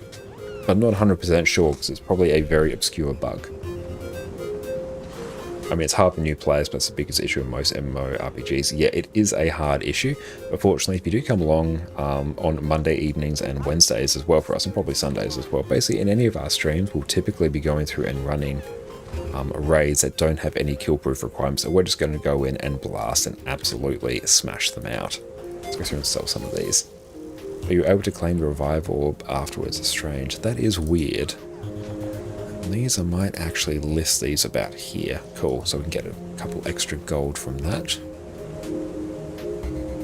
That's very nice. We might just be right back. We're just going to go refill our drink bottle. So just sit tight, everyone. We'll be back. Do you want to play one of the easiest, highest damaging builds in the game, where you can simply mash a couple keys and watch this happen? You have my sword. Do you want to play a DPS build where you do not care what the rest of your team is doing because you are one of the most self-sufficient builds in the game? Do you want to play a build where you can customize it to provide all manner of useful utility to your team to carry them through even the hardest of content? Well, today your prayers have been answered. We are covering the majestic Power Soul Beast. So it begins. Welcome back, everyone.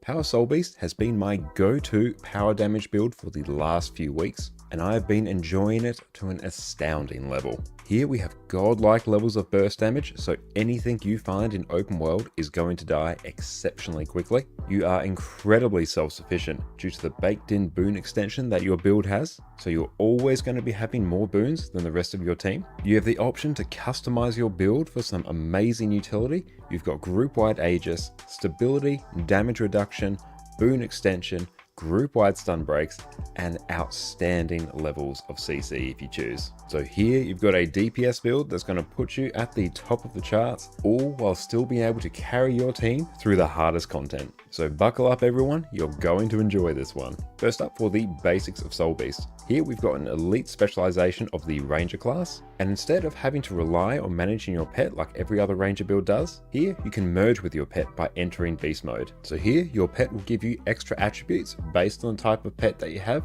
and it will give you access to 3 new beast skills that are similar to your pet skills that you can activate at any time of your choosing.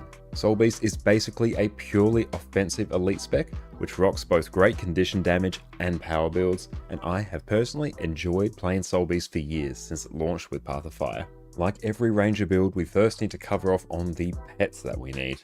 Here you can actually be fairly flexible with the pets that you use. However, for Power Soul Beast, they at least need to be a ferocious pet, i.e. it will give you extra power and ferocity when you merge with them. This is going to be needed to crank your damage as much as possible, so make sure you pick this.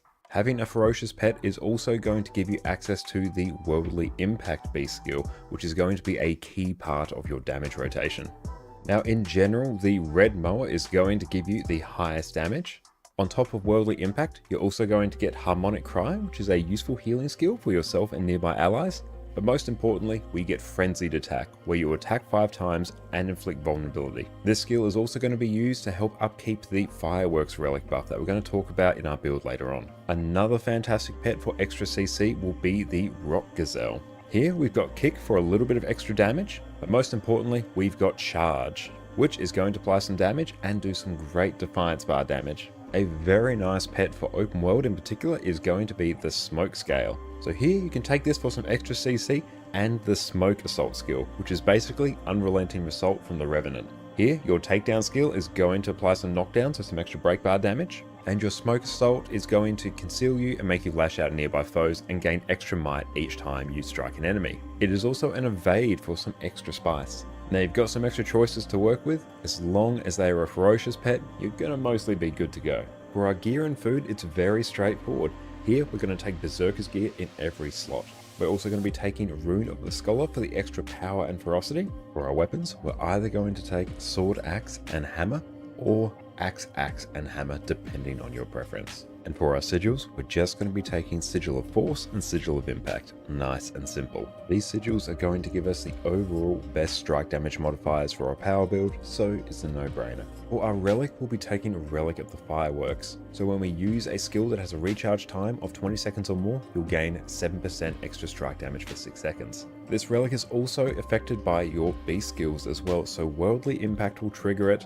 Frenzied Attack will also trigger it as well. So we're also going to structure our damage rotation to try and keep up this buff as much as possible. For our food and utility, we'll have our best power and ferocity food, so your sous vide steaks, and superior sharpening stones. It's a very simple build to gear, and a great one for new players to start with because Berserker's gear is widely available. Now for our weapons. Sword Axe is going to be your default choice and will give you the highest overall damage. Your sword auto attack is simply going to apply some strike damage. Sword 2 will leap you towards your target, is a leap finisher, and grants you some vigor whenever you strike an enemy, and will deal more damage against disabled, defiant, or movement impaired foes for good measure. Sword 3 will cause you to leap towards your target and cripple them, and if your target is disabled, defiant, or movement impaired, you will immobilize them instead. Not only that, it's a leap finisher and an evade, so you can use this as an alternative to a dodge if you're out of endurance. Axe 4 will throw an axe at your target so that it returns to you, and it will strike foes on each one. Welcome back, everyone. Thank you for your patience. Let's go through and catch up on chat. Thank you so much, DD Nexus, for the follow. I really appreciate that, mate.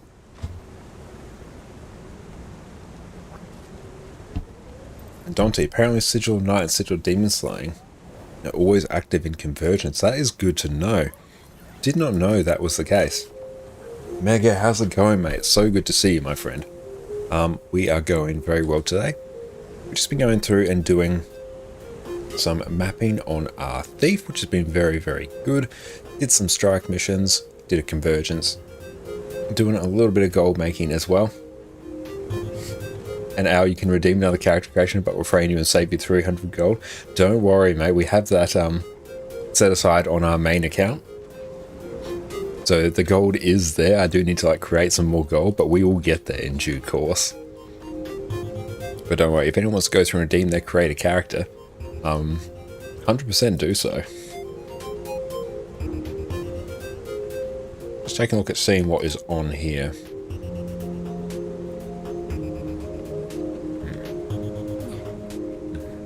Just contemplating. Icebrute Saga DRMs or Underwater Skimmer. Just thinking. Maybe even DRMs, honestly. That might even be the play.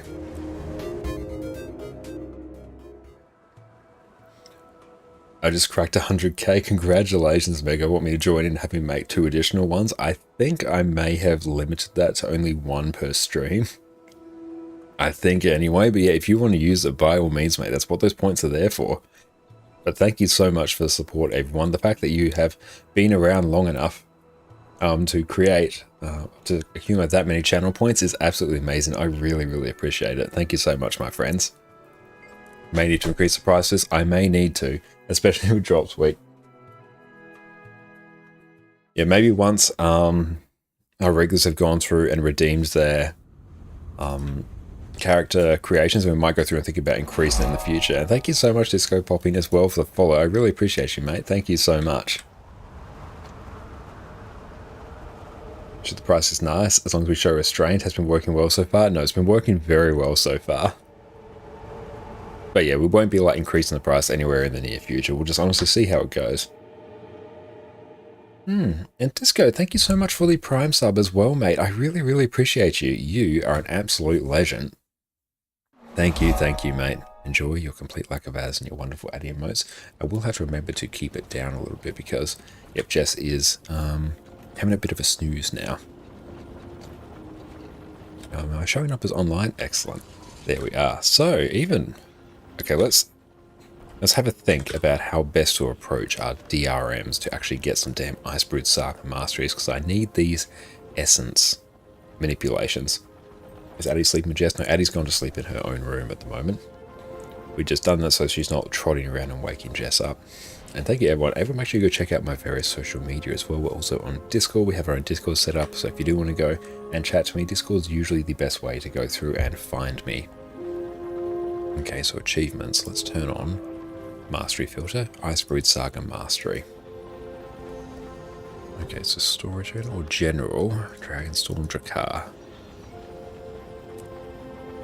So, what do we need to do?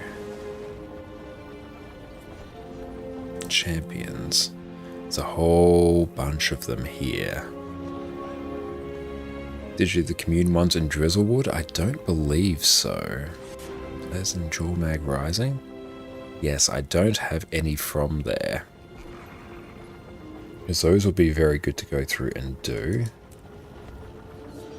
Drizzlewood Insights. We've got a whole bunch there.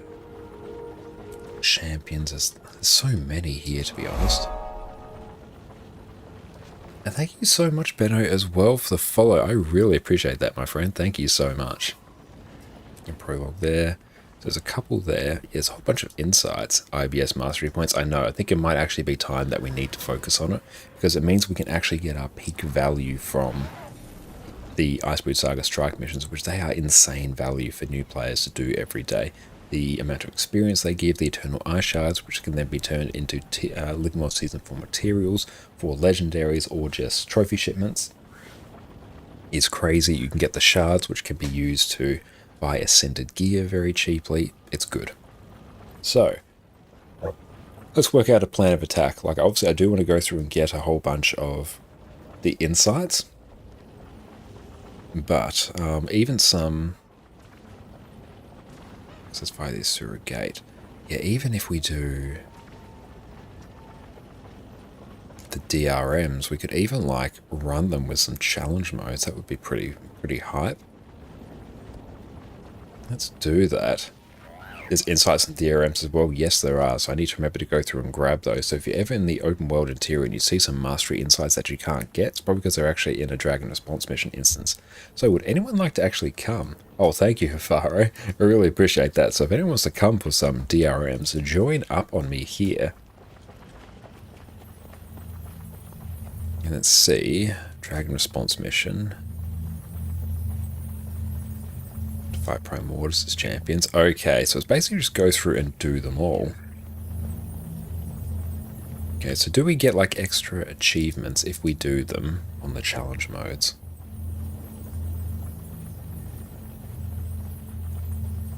Drawback Rising. Okay, yeah, so we're probably going to want to go through and do that then.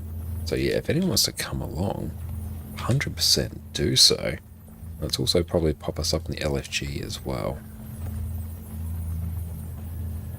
I can guarantee no one's going to see us in here. Hey, thank you so much, Greg, for the follow as well. I really appreciate that, my friend. Thank you so much. Thank you so much for support, and congratulations, everyone. We ticked over 2,600 followers, so thank you, thank you. I really, really appreciate you, my friends. Thank you so much. And Sind, thank you as well. You are absolutely incredible. Thank you, thank you. I really appreciate the support. Let's go through. DRMs with CMs.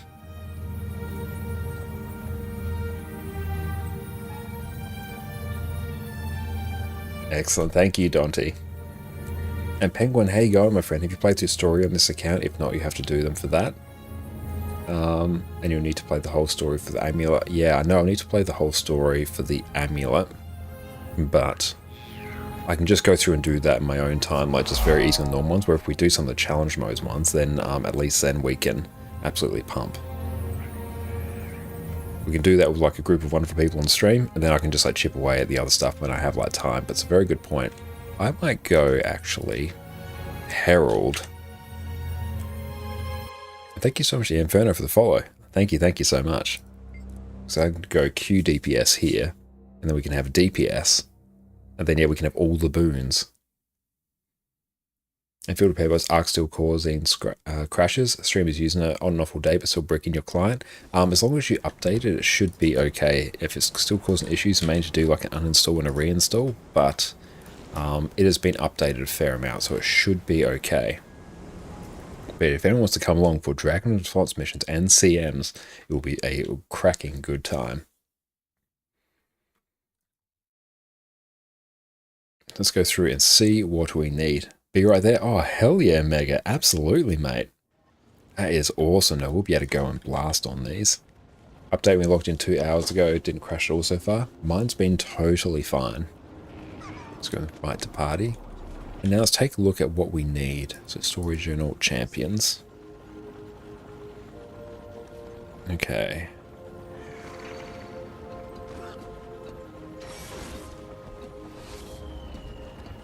Okay, so there's 3 here that we need. Archmage, welcome in. Rachel Chonky Boy. Oh, nice. Feel free to send a photo of me on Discord and I can go through and take a look. Okay, so let's do Friendly Fire. They're doing the Flame Citadel during the Fireheart Rise Dragon Response mission. Yes, let's do this one.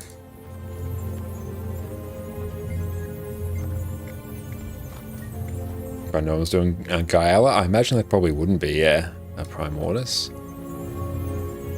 Need to go back. Strike. Jawmag. Fire Heartrise. Let's go in private. So I think for this one, I'm not sure if we need to do anything for the CMs, but we do need to go through and make sure a whole bunch of NPCs don't die. Attack my target. Okay, so challenges. Some must fight, so that all may be free. Screw it, all challenges on. Excellent, so let's go and crank things now. So far, you're the only reinforcement. Are you at all surprised?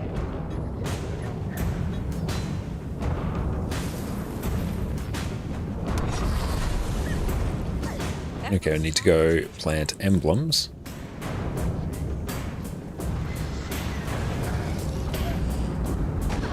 Oof.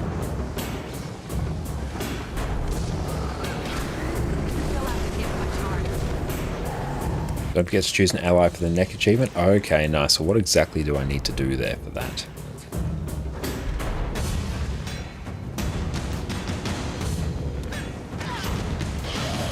It's perfect workout music. It really is.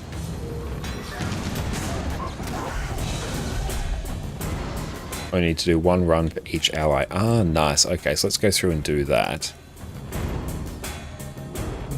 So where do we find them? You honor me. Train fire on my target. Now we got all challenges on. Oh, this one, factions, perfect. I want the char watching my back. Nice, we'll just do that. Excellent, thank you for that. That's what we need. Destroyers killed, repair turrets.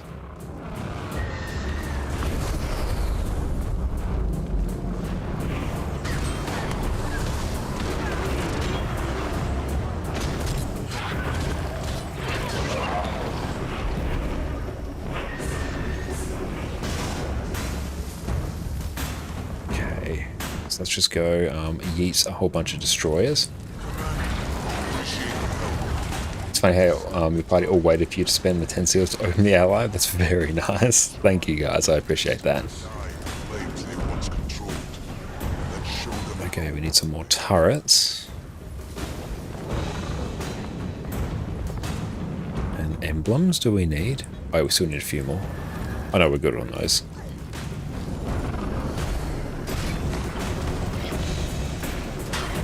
Oh, nice destroyer lodestone. Hell yeah.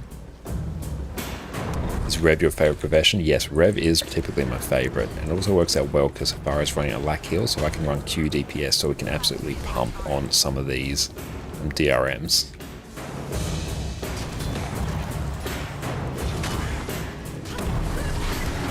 So we need to do some more Flame Legion turrets, which are living over here.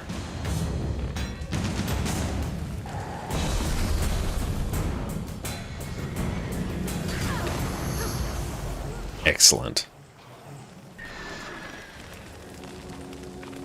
Okay, so where is the NPC that we need? Over here. Attack my I can target. outrun a centaur. Excellent. We have a full squad, well, not full squad, but we have 4 people. We should be good. And we got swiftness. And we got heals as well, so we should be okay.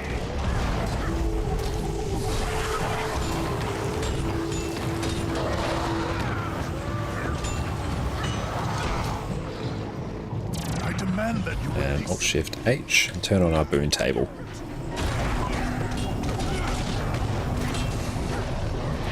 And we'll actually go really ham for this.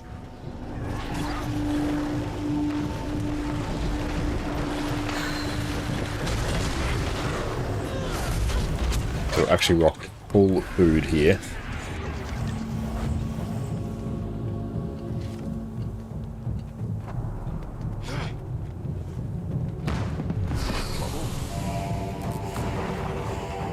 I think these can actually go very quick if you blast. We actually got reinforcements. It's the charm. The answer. Use Charzukas to repel enemies. We will not disappoint them.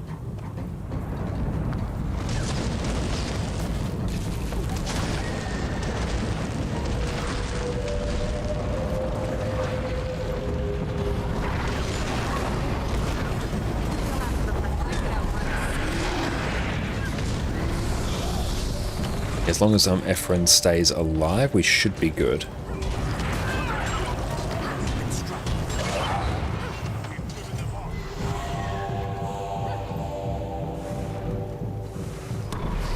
So I'm pretty sure for the achievement here we need to make sure that none of our allies die. We can't let them get inside.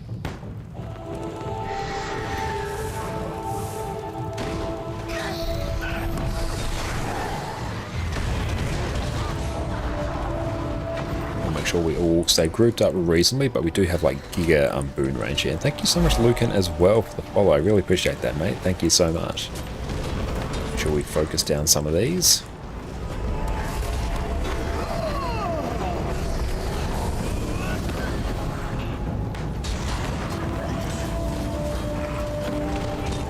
I'll make sure none of these mobs die as well.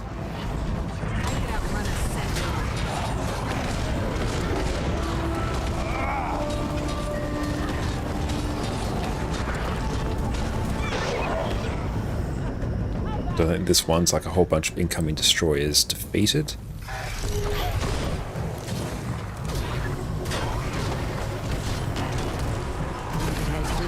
Gotta make sure we actually activate our skills reasonably quickly here.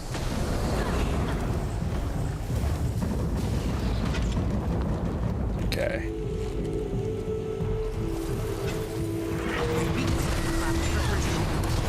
I might even run Jalis here for the stability. I think it's probably going to be like more valuable than running Shiro.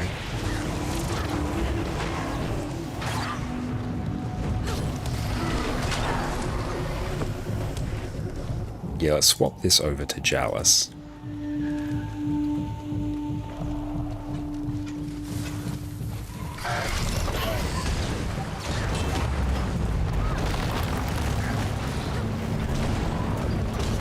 And make sure we have good access to stability, which is going to make our lives much easier.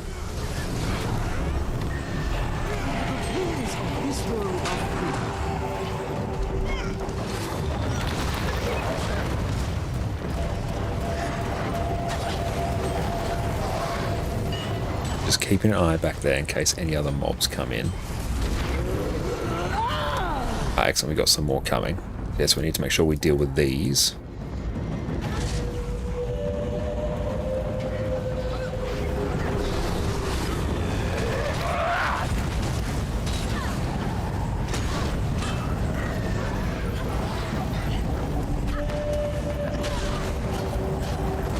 So probably the NG shortbow. Hell yeah, that would be fantastic.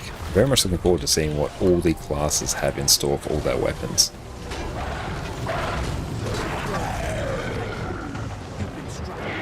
Now we can go through and res here.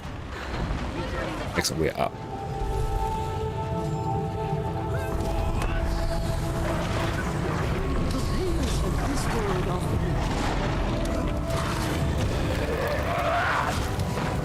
Okay, I need to make sure none of these mobs die. I think we missed it. Oh well.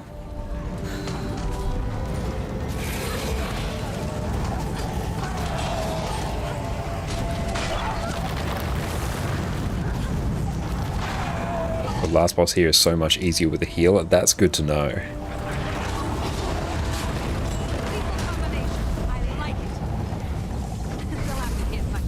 And you'll see how profitable these are with actually doing the challenges as well. So saying, what is this? This is a dragon response mission. It's not very old, but it's a type of mission that was introduced in the Icebrood saga. It was basically a series of events followed by an escort and a boss that was meant to cover off on parts of the story leading up to the conclusion of the Icebrood saga story. They are typically not run very often by the community because they do take a little bit, and they're a little bit on the tedious side, but they do give us access to a lot of mastery points, which we will need for our account.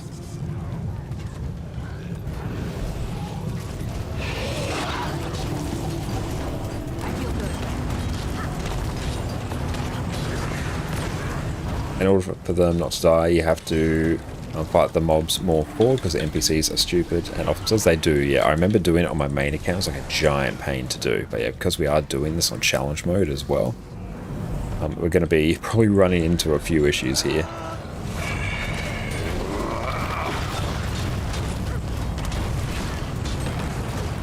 Hey Alistair, how's it going, my man? Thank you so much for popping in.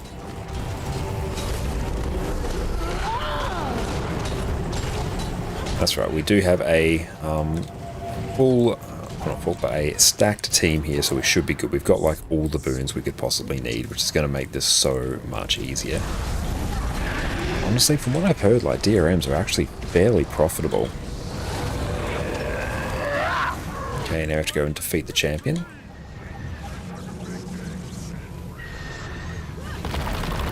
And we have staff, perfect.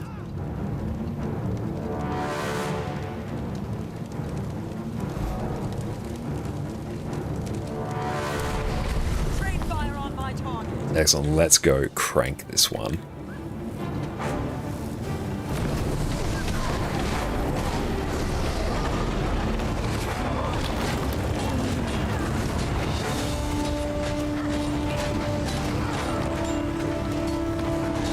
Yeah, things are actually like fairly damn profitable actually.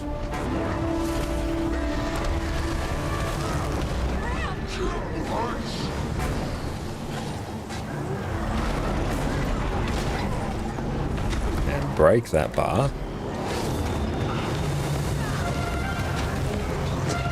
Oh damn, I'm just making the COF zone unlock epic with music. Oh, it really is. I absolutely adore this music.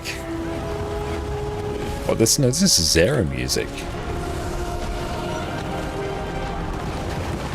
Hell yeah, Xera is ultimate raid music here.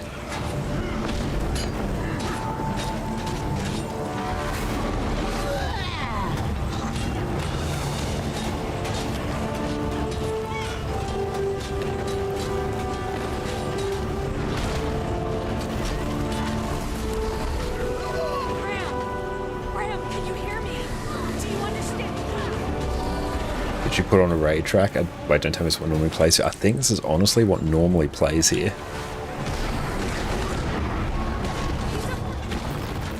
It's absolutely unhinged. You know, when they are, you make 4 to 6 gold a day just by buying discount chests from DRM NPC. Oh, nice. After you finish all the achievements here, you got the Iron Fusion, you bought the non-discounted chest, got 120 gold. Very nice. Oh, rip. We can go through and tag something. We'll get the res, nice. Hang on. Oh, that's rough. Need to get a break on that actually. There we go.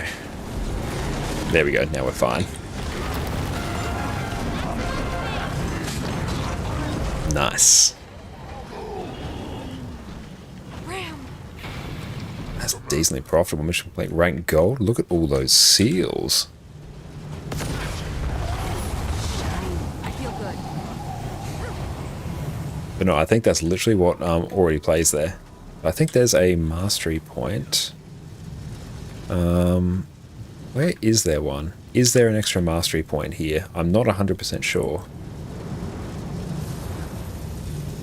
Ah, over there. Perfect. It's an island to your left. Excellent. Thank you for that.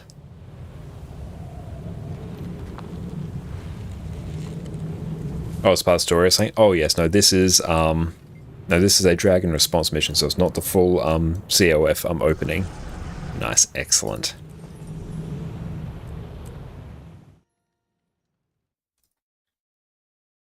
But no, that's still... We'll have to see how many things we go through and get at the end. Is this map from a new update? No, it's from a very old update here, MM. No, it's from Dragon Response missions, which are from Icebrood Saga, so champions. So now we need... So we can't do that one.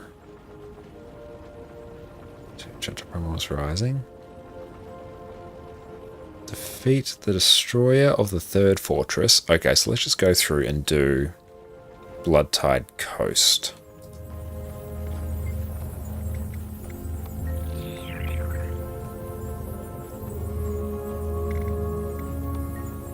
join a strike mission. Give us no. Go back. Looks like Mordor. Oh no, it's from the core Tyria maps. That is Fireheart Rise. Jormag. Yeah, let's just go Bloodtide Coast and public. And thank you so much, Jebs, as well for the sub. I really appreciate you, my friend. Thank you so much. You are an absolute legend. Enjoy your complete lack of ads and your wonderful Addy emotes. Not again. Hey, Commander. Looking good. Rocks, what the? Thank you. You too. What is going on? Oh, hang on. We need to go out into private. Hang on. Here we go. I think we're in the wrong one there. There are like 3 of them that you can do just by sitting on your dragon while the others fight the boss. Like, do not get hit by ones. Easy achieve, so you don't mess up and get hit and have to redo. That's good to know. And it's so funny people thought it was new because nobody played it. Yes, we'll do this one. Excellent. And you got 6k hours in Guild Wars 2. Oh, very nice. Those are some solid hours right there, my friend. Oh no, not again. Okay, so here, Looking good. let's go through. Turn on all challenges. You too. What is going on here? Peacekeepers. Consider me an enemy. Sounds like Jormag tried to launch a sneak attack from the south. Okay, I don't think we'll be able to enter now. It's bugged like that. Okay, so everyone exit. Lion Guard. /P. We'll... I'll take any help we can get. Yeah, so we'll need to exit. On the shoreline. This way.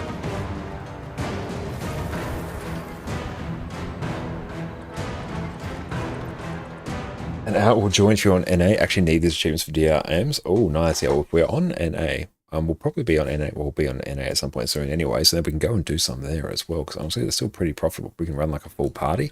That would be very hype. Also happens if someone's slow on accepting vote. It's a bit of a sketchy system. Strike mission. Nope, I'm so used to pressing the strike mission.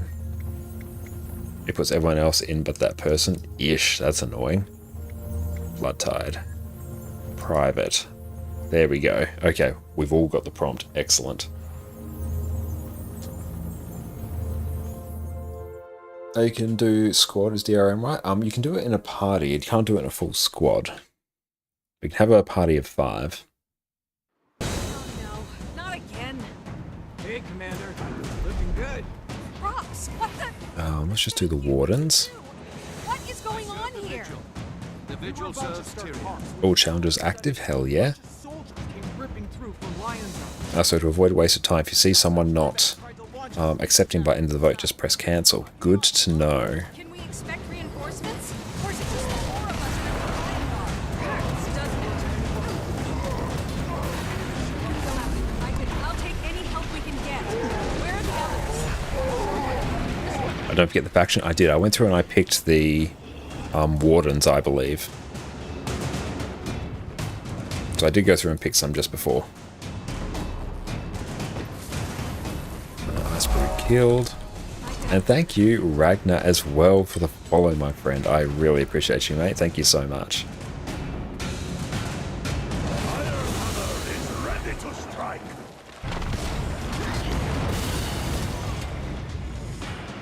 Chill, though. That's going to be rough. It has been too long. Allow me to act. Oh, chill and the cripple.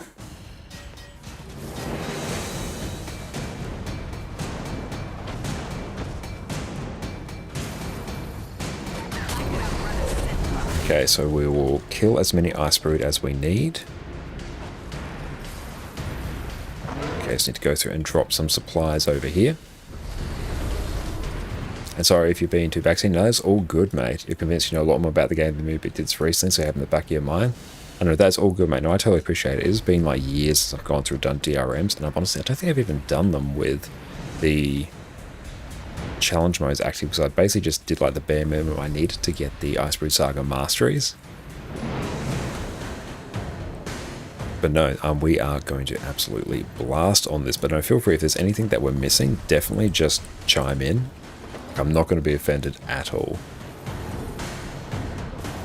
And yeah, with mounts, it makes this far easier. Supplies are almost delivered. We need some quaggins. Perfect. And yeah, the fact that we can just go through and blast this event as well is great. That actually saves us a whole bunch of time. Our reinforcements finally decided to show up. The Sylvari! They brought bird hounds! And plant turrets too! Those will help! Right behind you. Because we don't have to do anything with the Sylvari to like get it, or do we just like, literally select it and that's it?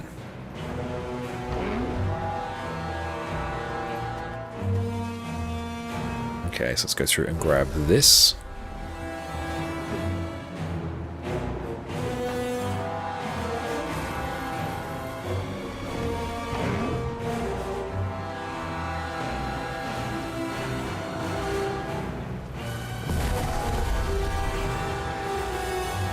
Well, I don't have the position rewinder here. That would have been very nice to have, actually.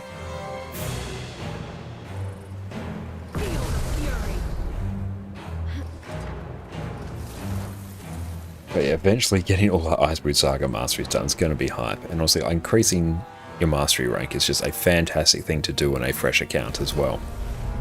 Absolutely changes how you play the game, unlocks so many great things for you. So 100% recommend doing it. Like, it's just a good thing to do.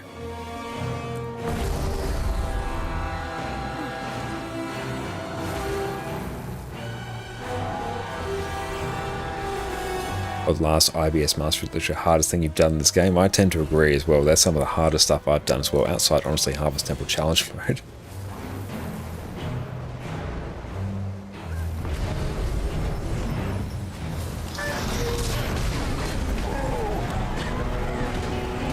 Ooh, let's actually check our build. Okay, no, that's fine. We are actually running something that's not completely scuffed. A little bit scuffed, but not utterly.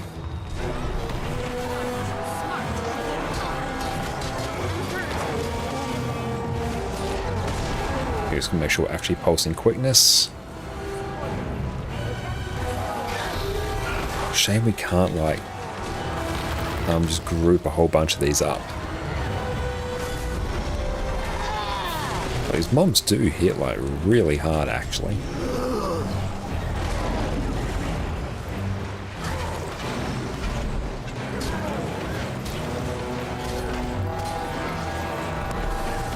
Super Saiyan, what would you estimate the gold cost of gearing up an alt fully, i.e. Ascended, Jadebot, Fractal plus 5s?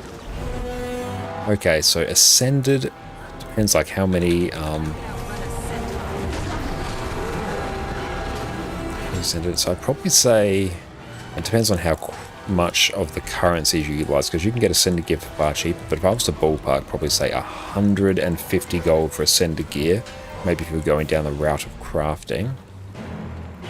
Even if we maybe said like 150 gold for just like gear, for like Ascended gear, runes, sigils, weapons and that, I think probably around there.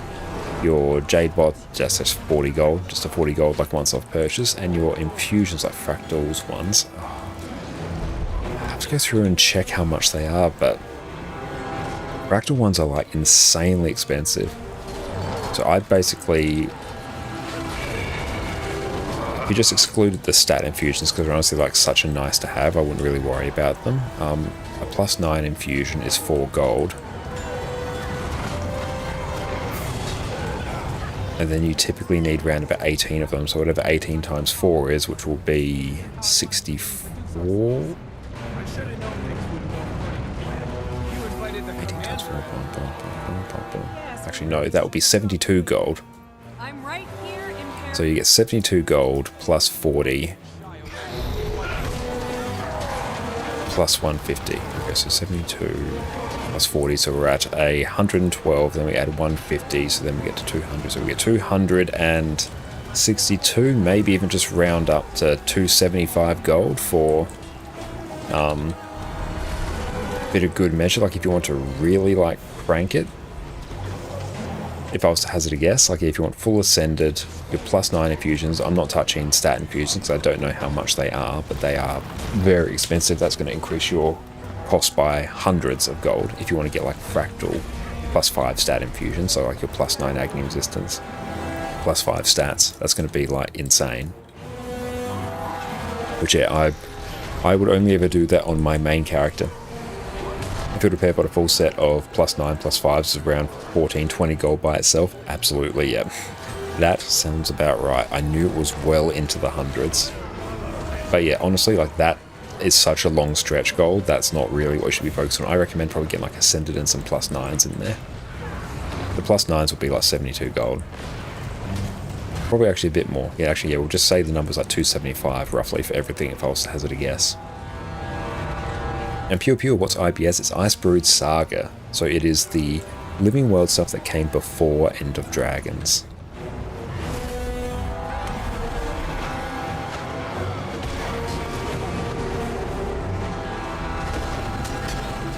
As a part of End of Dragons? No, it came just before it. Now add on like 100 for random extra cost and it's not terrible. Yeah, it's not like terrible. Oh, we're going this way now.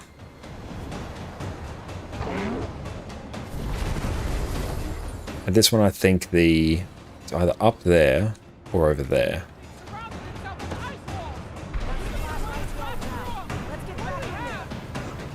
Oh, here we go. We're back over here now. Mastery is under ice. Ah, good to know. Thank you.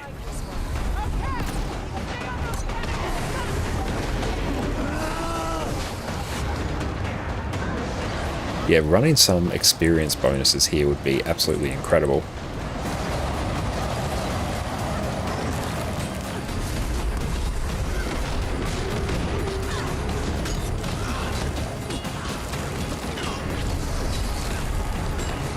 It's basically Living World, yes.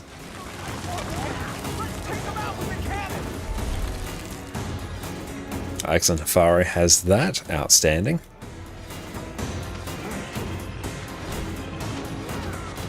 Let's go deal with this portal.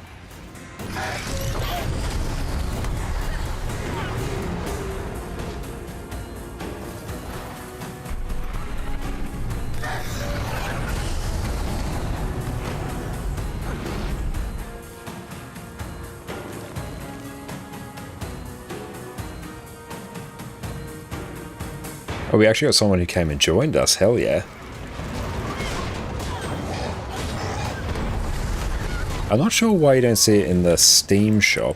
It could be if you've already bought like the deluxe edition, you may already have it. But I don't play the game through Steam, I play it through the ArenaNet launcher, so I'm not quite sure.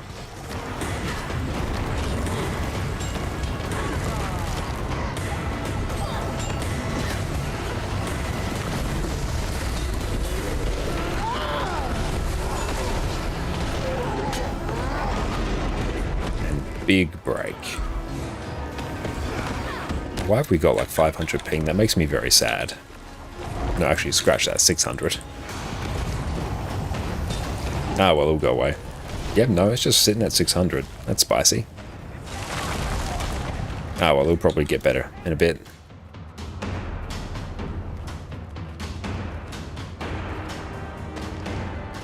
There we go, 268. That's better. Just a little ping spike. It's fine.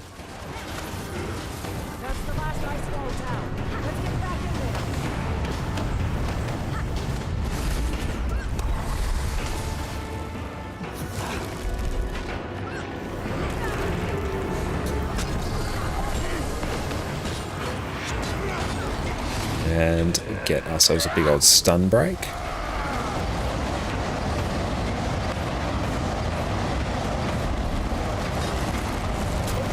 And start pulsing our quickness. Yeah, ping's actually spiking up a little bit. Hey, that's not particularly enjoyable. Ah, well, we can work with it. Just DRMs. Okay, so there we go. It's under here. Looks like they're pulling back. Thank you, Rox. Like I said. Excellent. Thank you for pinging that for us there. So let's go through under the ice. What's that? Thought at this first thought was this might be another Imperator vanity exercise like Vanguard's All Legion. Yeah, so how do we get under here? The more I thought about it, It might be over Are you planning over here. Ash politics are the only kind I care about. I like having equals to spy. Ah, excellent. Here we go. Interesting. Prismatium ingots, Tyrian defense seals. Hell yeah.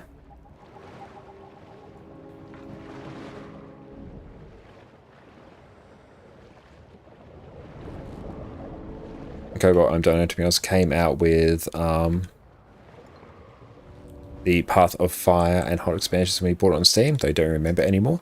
It may be like bundled with something. I wouldn't really be able to tell you. There we go. Excellent. But no, it's decently profitable, these. It's not bad. And the fact that we just got an Ascended Staff and an Ascended Hammer is actually, like, insane. Okay, so here, let's go Achievements, Story Journal, Champions. So let's do... Yeah, let's just do, like, Brisbane Wildlands. Nope, not a strike mission. Fun's better than insane profit. It is, yeah. Brisbane Wildlands, yep. Private.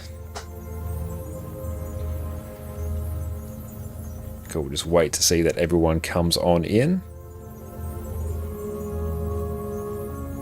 Perfect, we're in. Excellent. Okay, let's go blast. Okay, so we've done the Warden. Oh, you can see in the achievements which specific factions you need for each of the DRMs. Okay, that's good. Let me go through and just disable my filter. Let's do what we can do. Hang on. To remove. Story Journal. Champions. Code and Supporter.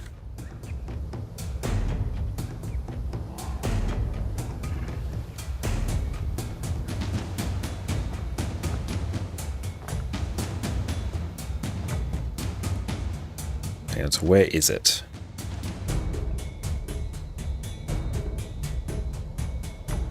A Tide Turner.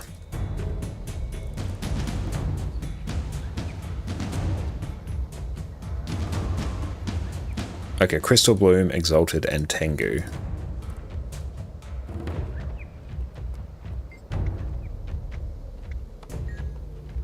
There we go. Excellent. Thank you for that.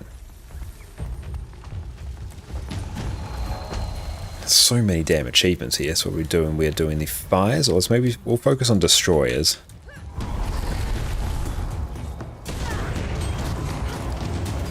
Our achievement tab on here is like so ridiculously large. We haven't done any, so yeah, we have to go through and deal with all that.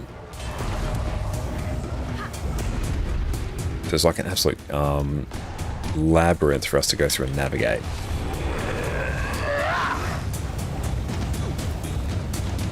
Okay, more destroyers.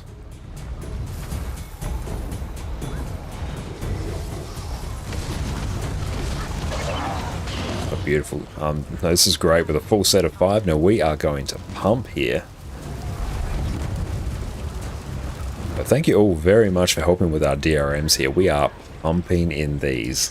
What's our loot? We're getting some good loot. Let's need another Mortar Seed turret to be active. Morale boost gained. Perfect. So we need one more destroyer killed and then we're good to go.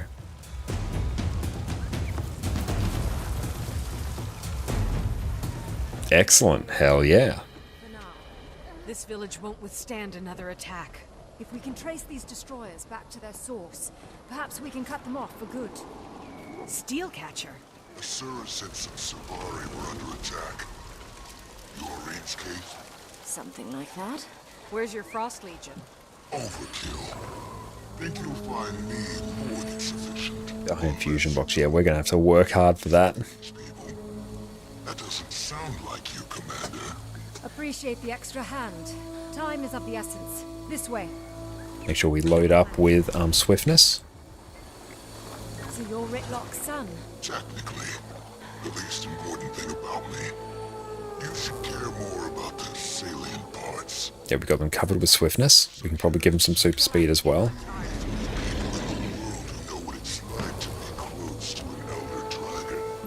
Changes you. It's like finding your purpose and fulfilling it. Perfect, yeah, we'll keep loading up on our Essences of Valor here.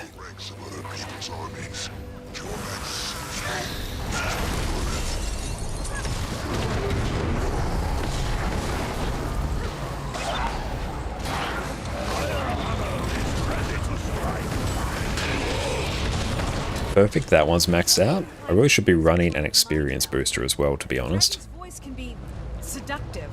Were you coerced? Was Kane? I have agents. Again, I hope everyone's having a wonderful day today, and thank you all for chilling out with us in our lovely, lovely stream. And thank you to Afaro, Dante, and Mega, and our new friend, Bled, for coming along and helping with our Dragon Response missions. It is going to really jumpstart our account value and our account progression, so I really appreciate that. Thank you so much. I hope you all enjoy the wonderful loot as well, because these are actually like really profitable. And honestly, like with a full group and you're blasting, they're quite fun as well.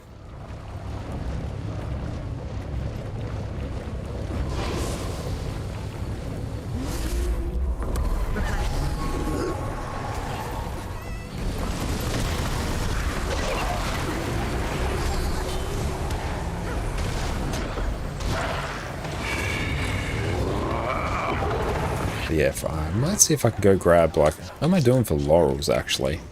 22, I can go and grab some experience boosters, which I might do. Support can take many forms. Like Aurene, focus on healing and restoration. Or needs stability.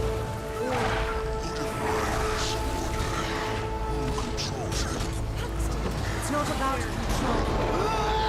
Yeah, we'll definitely go grab an experience booster after this, because the amount of experience we could be getting here could be seriously juiced, which would then allow us to go and upgrade our masteries even quicker. Just preserves the status quo. You don't lose anything. You also don't gain anything. I don't see Jormag playing offense against Primordus. Seems to me your Elder Dragon's more about hiding, whispering. Waiting for the right moment to strike isn't hiding. I Every could outrun a attack is centaur. strategy. How does this fit into your strategy? You've already betrayed one ally. It's a shame that we can't go through and actually CC a whole bunch of these. And Annie, thank you so much for the loot. Hope you have a wonderful rest of your evening. And everyone, make sure when Fireball Annie is live, you go duck into their streams and you have an absolute blast with them. I personally guarantee that you will. Yeah, running this with like a full actual squad is amazing.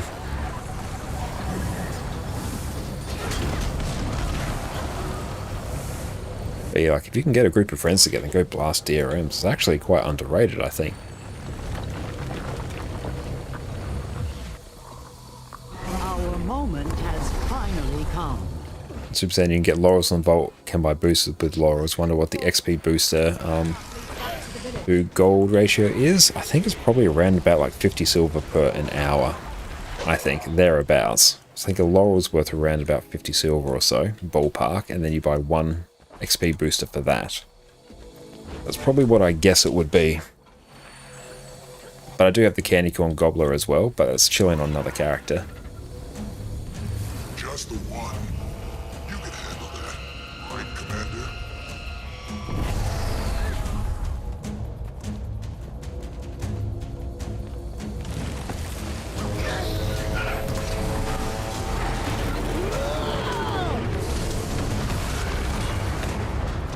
XP booster? Yes, one of the experience boosters. So we can go through and use that to juice up our mastery completion rate here. Take out those missions. So the moment we don't have one, then we can like seriously crank our experience we get from killing all these mobs. It's going to be very valuable.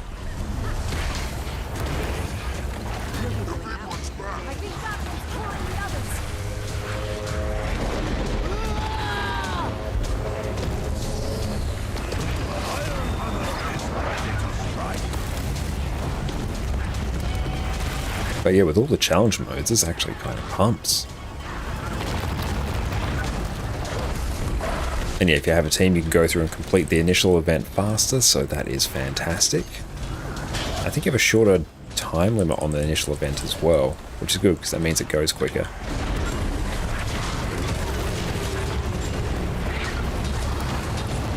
I have to check, do I actually have a Relic of Iskara? And I'm running something weird on there. Oh, we'll run Relic of Thief. We'll do that at some point. That will also crank our damage in a bit if I can get out of combat. Why was I running Relic? Oh no, I was in World versus World. That was it. Yes. Okay, we'll just fix that afterwards. Ah.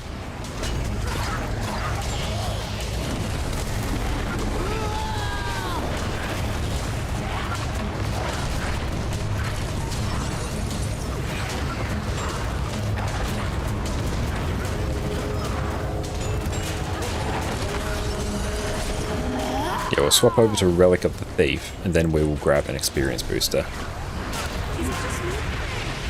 Now, in terms of a mastery point, Thank you all for your help. so where is that?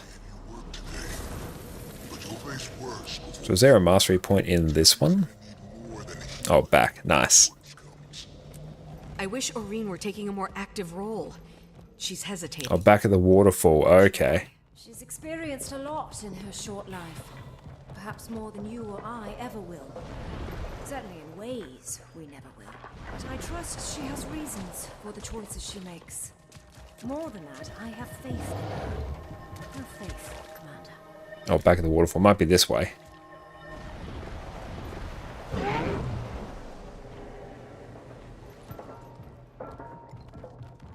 Yes, let's go grab this mastery point. So it should be down here. Okay, excellent. Got a waypoint there. Thank you, Dante. You are an absolute legend.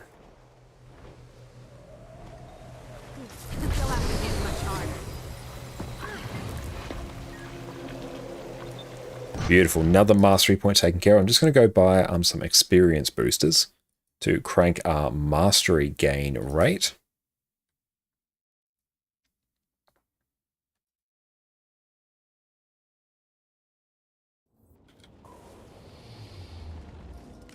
I don't think there's a laurel vendor here, or at least not one that I've unlocked. Let's just go buy a few.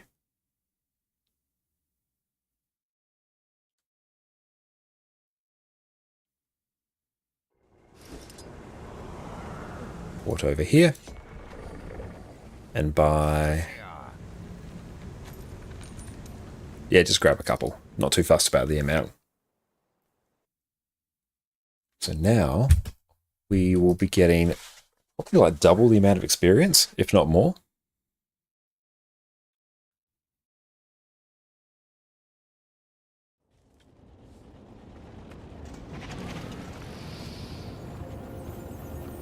Okay, and Mega, you may need to just exit the instance and come on in.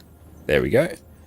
And then in terms of which one we'll do, Story Journal, Champions, I'll do Caledon Forest. Nope, not a strike. Every single time. Lotus, go back, Dragon, Jormag, Caledon, Private.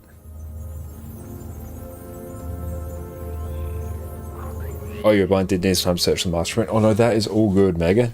That is no problem.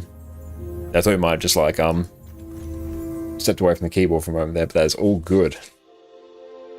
But yeah, thank you very much, Dante, for pinging these for us. That's absolutely amazing.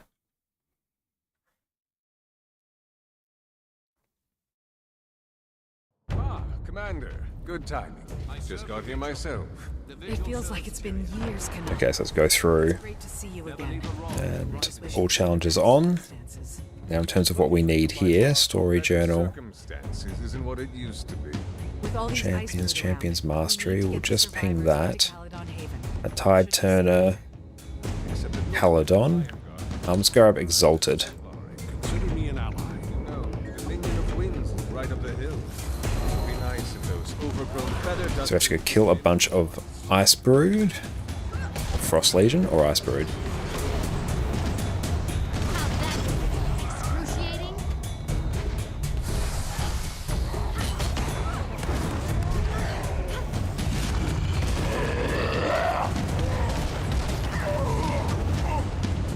That. Okay, we kill all these first, then we can move on to the other ones.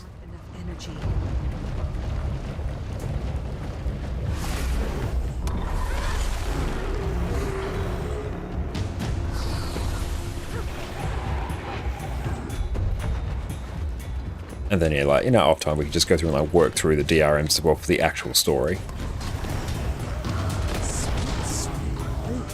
Go repair some of these barricades.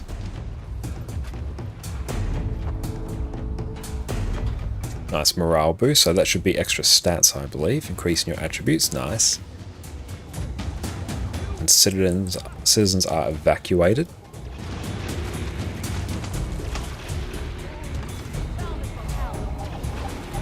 Repair the barricades, we'll keep cracking.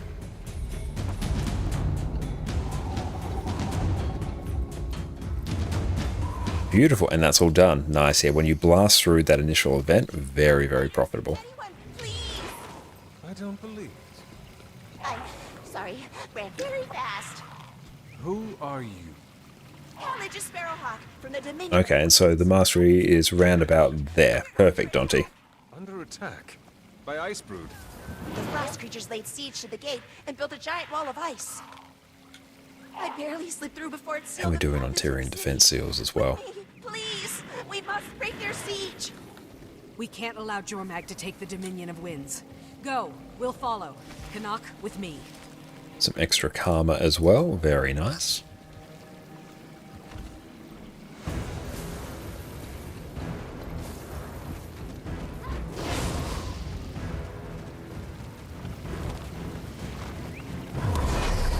Hey, what's up? Azrael, how are you going, my friend? It's so good to see you.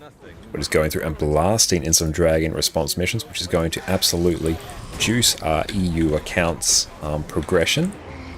Good, how are you? I'm going very, very well, thank you for asking. And I'm also getting a whole bunch of mastery points as well, which is going to make just doing strike missions in Icebrood Saga so much more lucrative.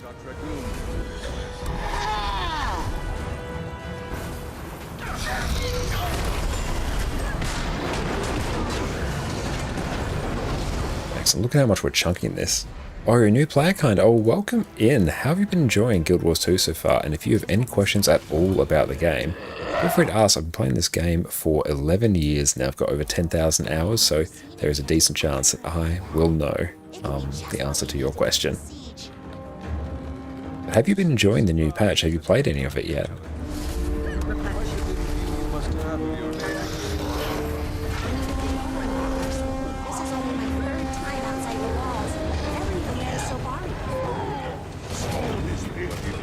Try and tag as many as we can, although it shouldn't really matter because we're providing boons, then we'll get credit to kills whenever we do boons.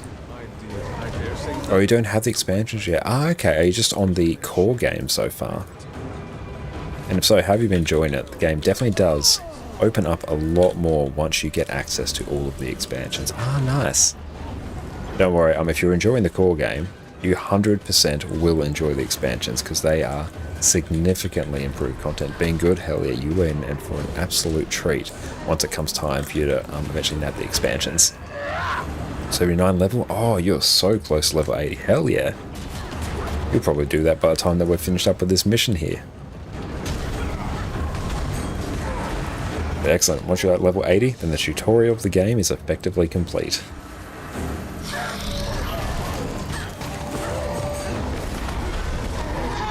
Beautiful. That feels better with Relic of the Thief. Now I actually have a fairly significant damage buff. It's good.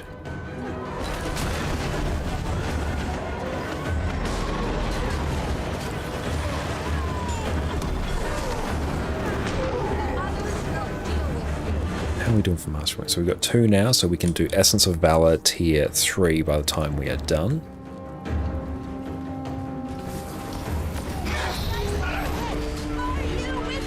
Cobalt. Expansions are great when you come from Core Tyria and suddenly mobs start kicking your ass. Oh yeah, going from Core Tyria into Heart of Thorns is a stark difficulty jump.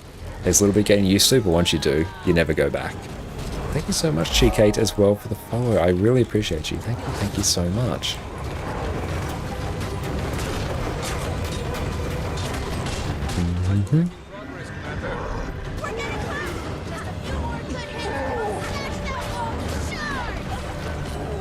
But yeah, it'll be good to work on the Icebrood Saga Mastery as well.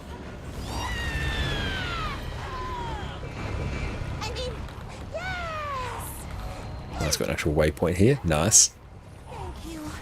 Commander, Canuck, please join me for a moment.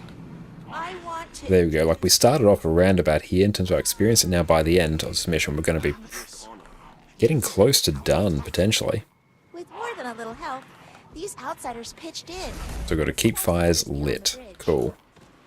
You assembled this. No fire equals dead. Excellent. How did you convince them? You asked for help, so we gave it. That's always reason enough. We want to extend. Behind you! Beyond the bridge! Well, that's going to be a problem. Want to open that gate so we cannot die? And risk that thing getting inside? Not a chance. To go through and light fires. Those bonfires. You can light your arrows and melt the damn thing.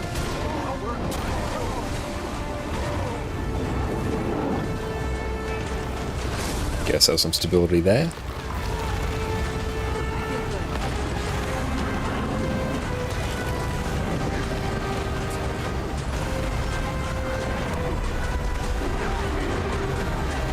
We're going to have to break that bar in a moment. We'll just do that. There we go.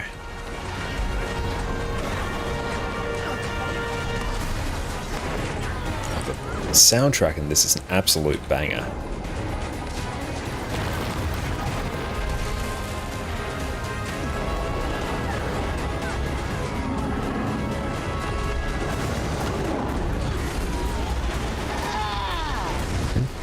Go try and break some of his bar.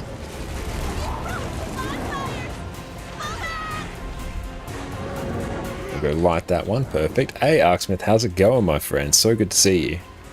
Oh, we're stuck there in a little corner.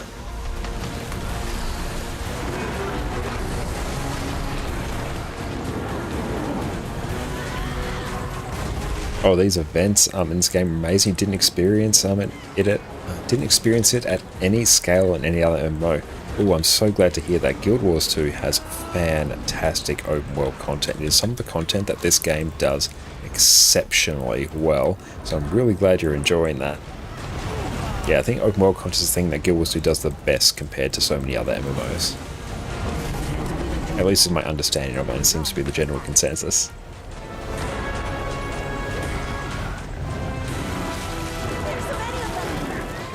Perfect. Hell yeah. Absolute blast. Is this another fun stop? We can start at thinking and navigate from there. I have to be honest. I didn't expect. Look at all this loot right here. Not after what I've been told. Oh, we could have waypointed there as well. But I can safely say you're not at all. In each of these missions, there's also a mastery point that we can get, which was what we are going towards now. The same threat we all do. Perhaps there is hope of Because then that will allow us to go through and upgrade our core mastery level and let us do new and improved things in the game. Opinions will change. Anyone who wants to fight with us just has to say the word. Goodbye, Caladris Sparrowhawk. Feel the fury. Grab that. Back we go. And we'll hold on to the Tyrian defense seals for a little bit, and then we'll figure out exactly what to do with them. No, we can just like purchase a whole bunch of discounted things, but let's just make sure we don't need them for anything else first.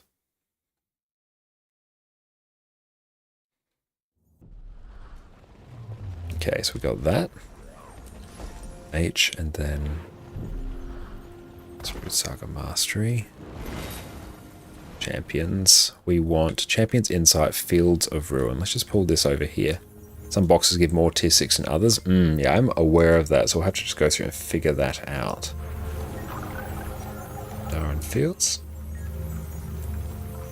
Yeah, they'll be on fast farming, so we can go through and figure out which ones are the best for us to get as well. That'll be good, because then we can use that to fund some more legendaries. 425 ones are the best. Excellent, good to know. Okay, so Ty Turner, Brisbane Wildlands. I don't really care about that, but I do care about the mastery here. So Ty Turner, Gandharan, Ebon Vanguard. All challenges are active.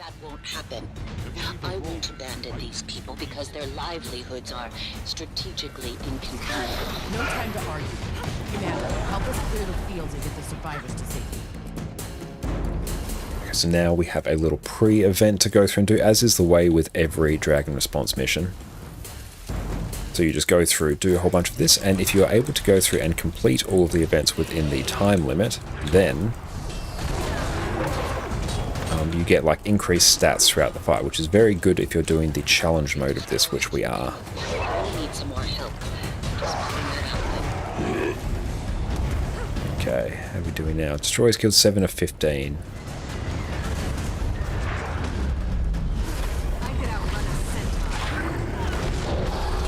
There we go. You'll definitely complete this mastery line by the time we are done.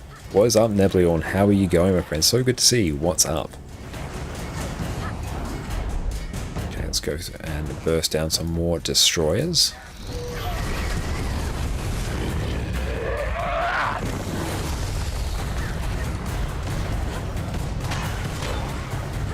Destroyers killed. We've killed a fair few, so just one more here. Destroyers killed 5. Perfect. So now to go and escort a whole bunch of civilians.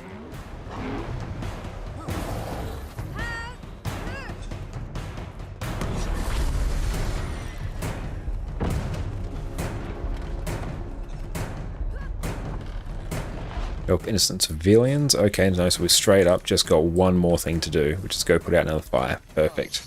Destroyers on the move. Yep, the quicker you do it, the more profit you get because you do this mission quicker. These settlers lost everything once already, Jobby. This isn't what I signed up for, and neither did you. Damn it! Vigil, reinforce the settlement. Moving. I think it's one we can just straight up run through.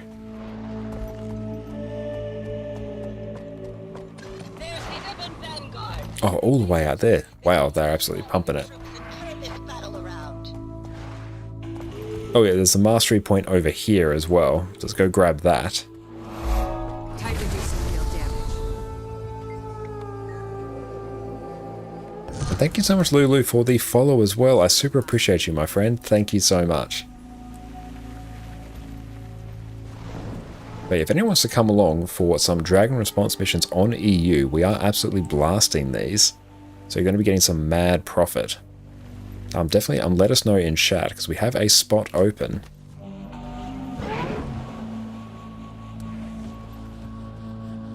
Oh, do we have to go through and wait for the NPC there? Wasn't quite sure.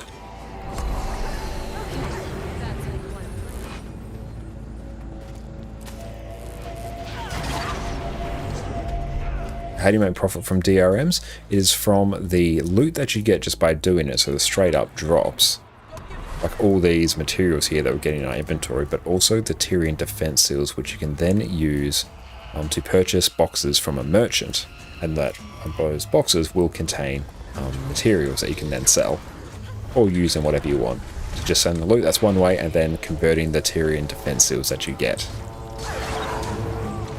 And especially if you start doing these with all of the challenge modes as well, which honestly the challenge modes are not that hard, especially if you run like a good group composition, like you run a healer, you run your quickness, you run your alacrity, and your DPS, you're going to be having a really good time.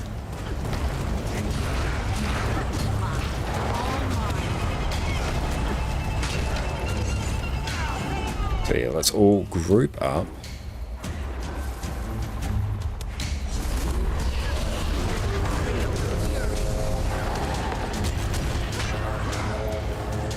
Oh, you love to see how the conversion is done. That's all good. We'll go through and show it in just a little bit.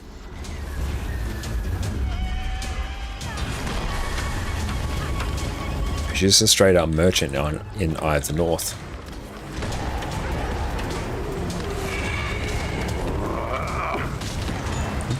Make sure I don't die to anything here. I need to not run the movement speed trait. Don't know why I'm still running that. Let's go fix that right now.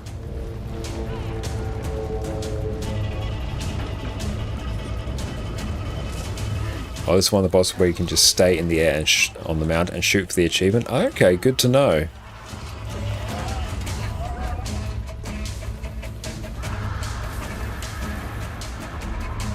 Okay, it's 2s. This is a bit of a long boy.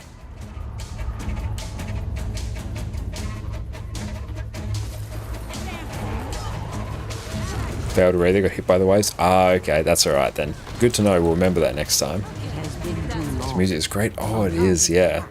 I actually love this music.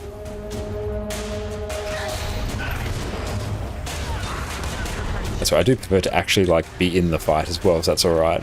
I would feel a little bit dirty if like Eparo, Dante and Mega were just going through and like doing the entire thing for us. I want to at least contribute here.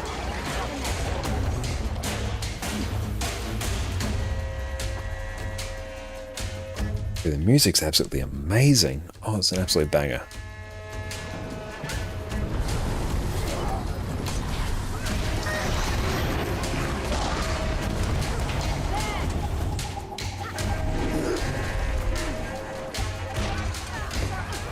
There we go, that's almost complete. You know, I would, but I don't think so.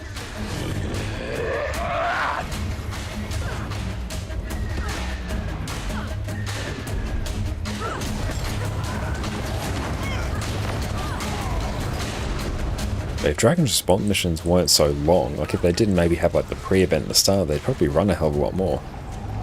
Hypnos, hell yeah, you cleared Sabbatha on your first cannons. Adds a lot of fun to it. That's awesome, mate. Congrats to you for taking on the responsibility of dealing with cannons.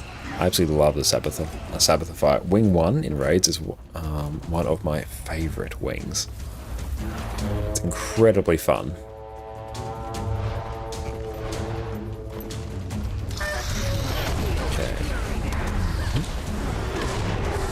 I want to keep killing mobs as quickly as possible so we can keep up this active kill streak. That is plus 10% XP for kills for each stack, so we're getting like double the experience from killing these mobs. They can stack up to 10 times.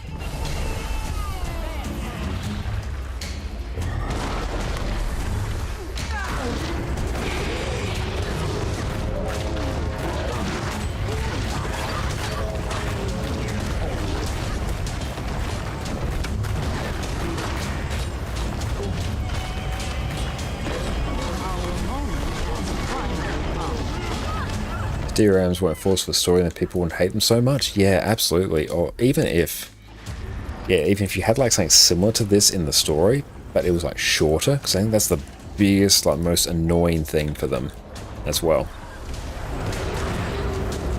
Is that they just take like a really long time for the story, and they really drag on, and they're basically the exact same mission structure, so they do feel a bit meh. And also there's a really weird like instance management they have with them as well. Where like you can just have like, because you can't kick people from it as well, especially if you're in the public squad. So you end up in the situation where like someone can just straight up AFK leech the entire thing and force everyone else to go through and do it, and either everyone else has to just leave the instance and respawn because you can't actually kick them, especially when you're in the public one.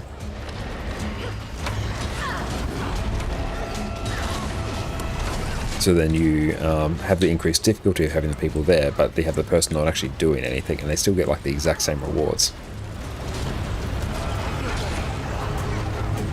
And welcome in, Smart. Sorry, I don't quite understand you, my friend.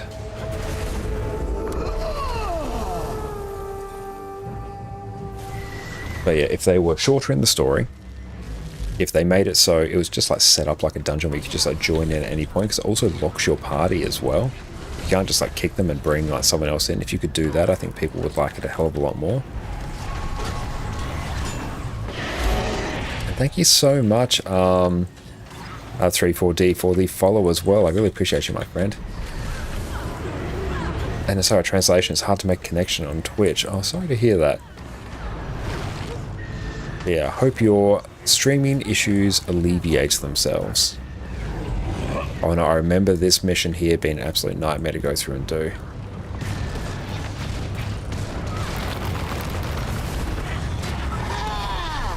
I'm like trying to avoid getting hit by any of these shockwaves.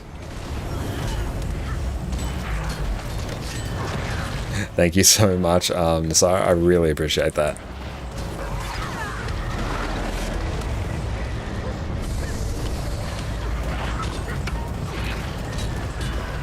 Beautiful, just got one more to go.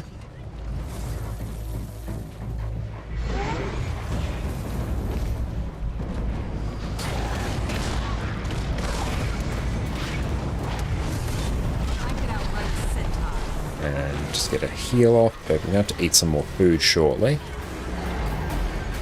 Might do it before this next one. Or before this next DRM. And we've already grabbed the mastery point for this one as well. This mission's really a long boy.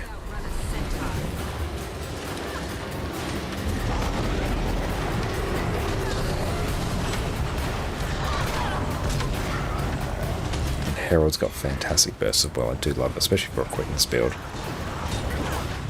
And Meg is absolutely pumping on Scrapper. We love to see it. Oh, food's up. Hell yeah. Thank you for that. Make sure we grab some of that. Legend.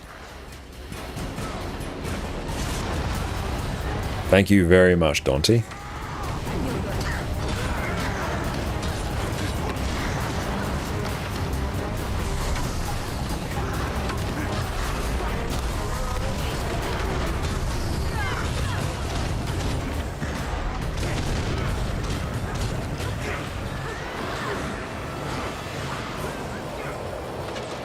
Even the implementation of just having like the somewhat sort of like challenge mode system where you just get to pick like how difficult you make it. Thank you so much, Sifar, as well for the follow. Super appreciate that. The fact you can just choose like up to 3 additional challenges to add, and you have like a level of customization of your experience in this, which is a nice feature. Yeah, that's good, and that's a good system. And Azrael, thank you for the follow as well, my friend. You are an absolute champion. So we are down 1. Swordmaster, a whole bunch of killing blows. Excellent. Might even use my Sky Scale to get into the air.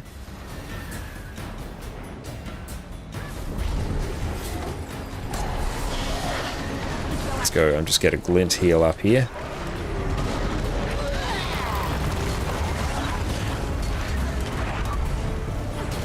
Whole bunch of things here for us to cleave. Nice.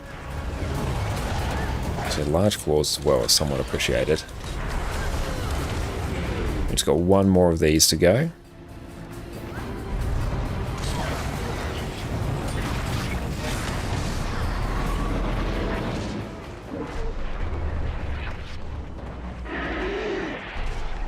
That's right, our J-bot's got us. We'll get up in due course. And glint heal there.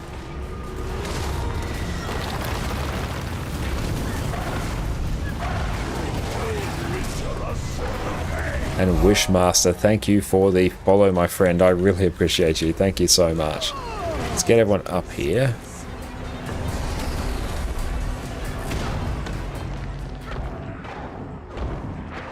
We target that one. There we go, we're back in the game.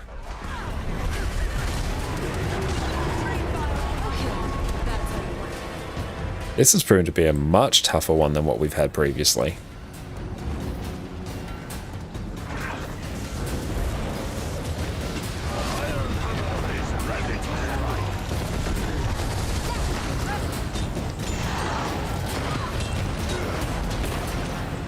Let's get some Ebon Vanguard up. They can be of assistance. Hopefully this one should just die here.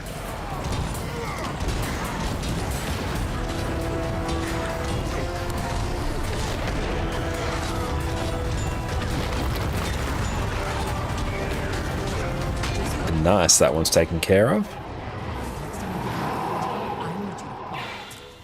And next, I've already got the thing from this map. When we win. The mastery from this map, so we are good to go. Shall we look after our voice there? Oh, I might actually turn on the light behind me.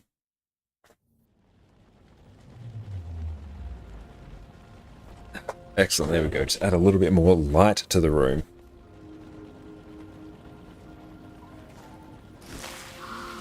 But yeah, if we go fast farming.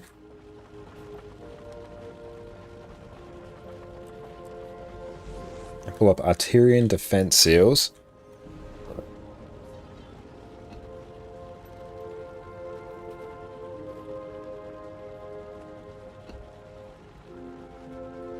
And Mills, hell yeah, if you want to come through and join, definitely. That works out well because Mega might have to head off, so that is all good. So that would work out very well. So feel free to come on in, Mills. You can either whisper me there at that name or just like join on us there. So 100% come on along. Okay, let's go through and go to the sealed discount vendor.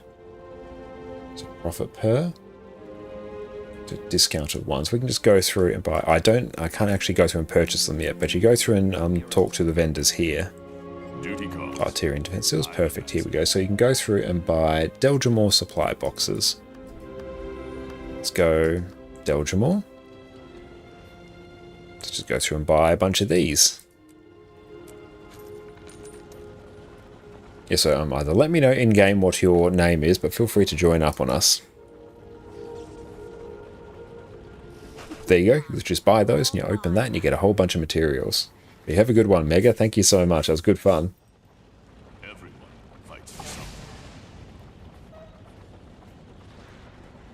And yeah, feel free just to come on DPS. Go shoot you and invite to the party. Wow area.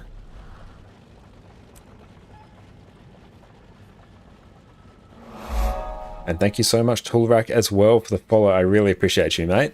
And if anyone wants to come along for DRMs, let me know. We are on EU, so you can just come along and join us here. And it's going to absolutely blast.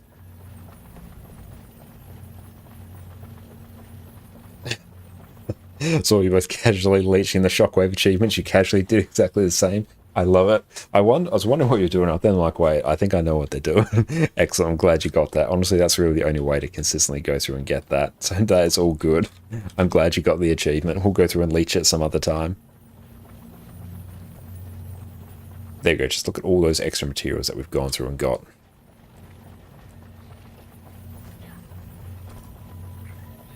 I mean, so come in and join on our instance here, Loria. So if you join us in our version here, so at least then we shouldn't have any weird interactions with you not being able to join. And thank you, Hypnos, for the standing desk. Perfect, there we go. Okay, so what do we need here? We need Champion's Mastery.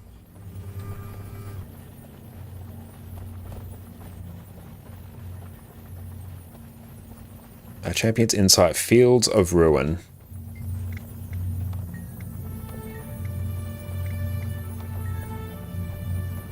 But yes, welcome in. There's a couple parts where you have to stay high up, so you went on the roofs and shot your rifle from there. Actually, I saw that's what you were doing. But no, it's all good. It gets you the achievement that you need, so that is all good. Okay, so here we need Tide Turner, Fields of Ruin, a Crystal Bloom. All challenges active. Yeah, but will they get here in time is the question. Gotta trust them. But right now, we need to rally the locals. They don't want to fight?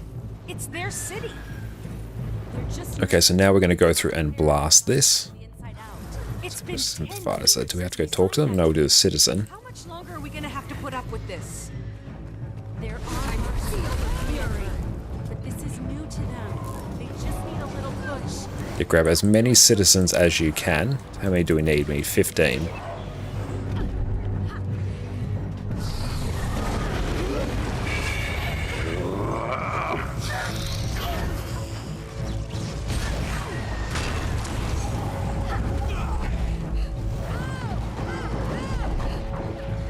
And beautiful, we've got a whole bunch here, so let's go make our way back over.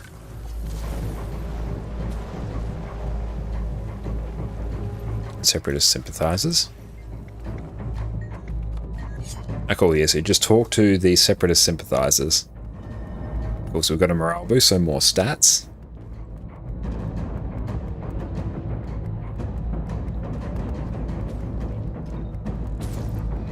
And thank you so much, Vezin, as well, for the follow. I really appreciate you. Oh, damn. Well, there was an achievement to do that. We lost it.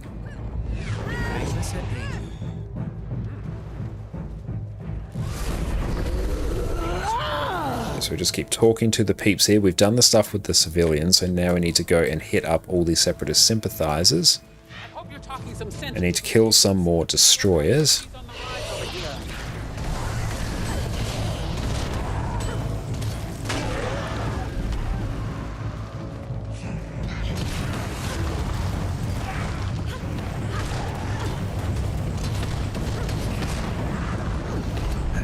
we doing? Destroyers killed. Perfect. So now we need to do the fighters rallying for battle.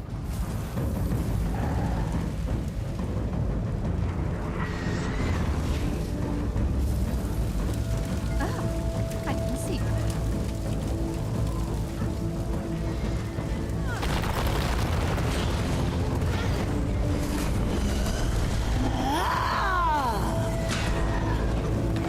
And can we talk to this one? Is rallied. Let's just go through and just keep talking to our friendos here. Vezin, yesterday saw my whole stream at work. Oh, hell yeah. Thank you so much for watching. You couldn't log into Twitch, so I'm glad you got your home computer now. Excellent. Thank you so much. I really appreciate it. So what are we doing here? Oh, we have to go...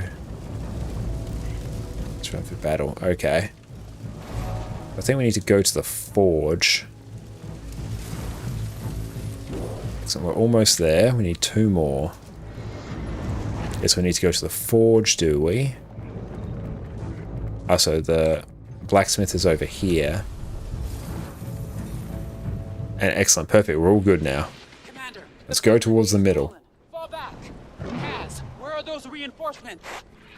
There, the crystal bloom. They made it. We should protect those healers. They can help us manage our line.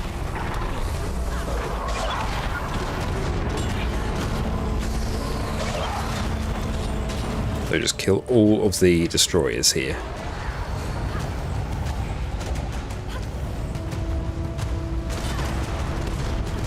Nice work with the locals.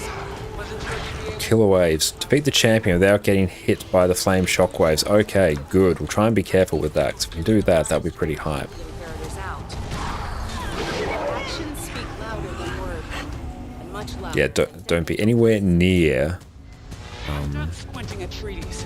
power. They can't see what I'm trying Yeah, to don't get hit by those shockwaves. paying attention. They are paying attention. That's why they're fighting with us.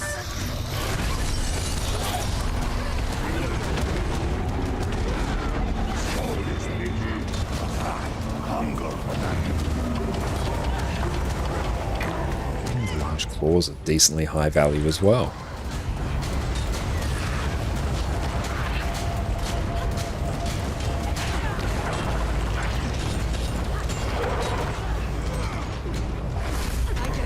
But going through and doing these is really going to juice our account as well, which is great.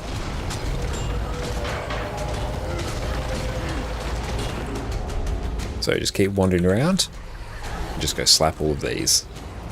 And don't get hit by the shockwaves.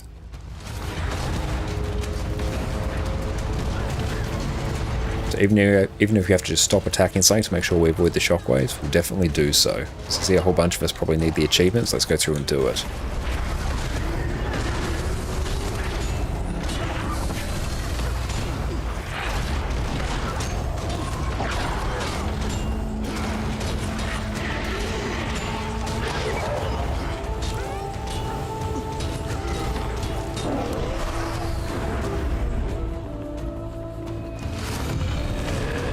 What do we get from this? We draw power from it. Thank you so much, Hippie, for the follow. I appreciate you. And Team Mura as well. Thank you so much. How's everyone going? And Heap, you're really enjoying playing Chrono since watching me play it. Realised that a spot on continuing shift isn't needed to still pull ghoul damage and utility feels great. Yeah, absolutely. It's good that you can still get like some value out of continuous split, but you don't have to do the full one.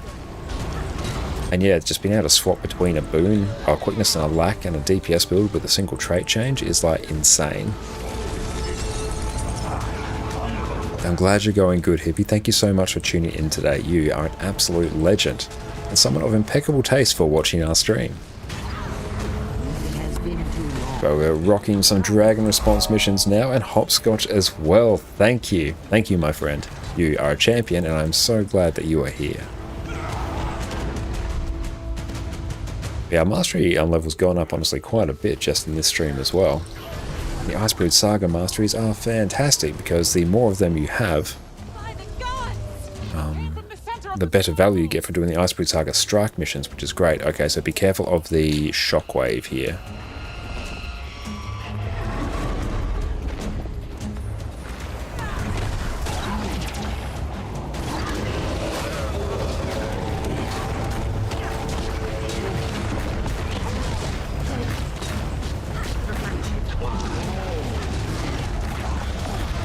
because I think that doesn't matter if we get hit by that.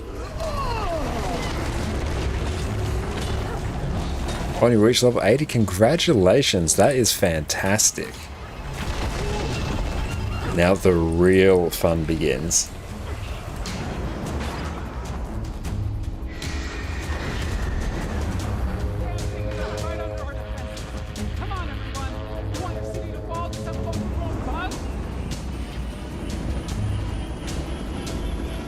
And the Mastery Insight is up there as well. And cool, we still have eligibility for it, which is nice.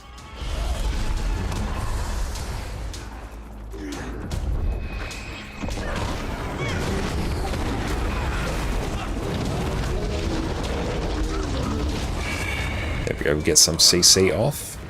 Nice. It's nice, but still can't access mounts. Yes, until you get the expansions, you won't be able to, unfortunately. But yeah, once you do, you're going to have an absolute blast. Oh yeah, that attack's a bit of a spicy meatball. Just be a bit careful with that one.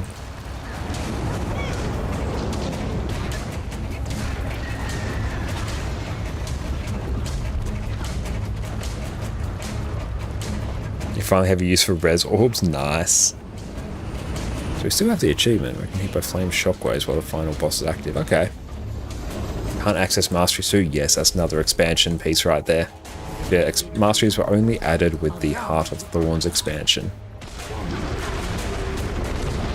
But yeah, look, if you've enjoyed the game so far, rest assured you will enjoy it even more if you purchase the expansions. Like, it's just a fantastic purchase. You're gonna have a great time.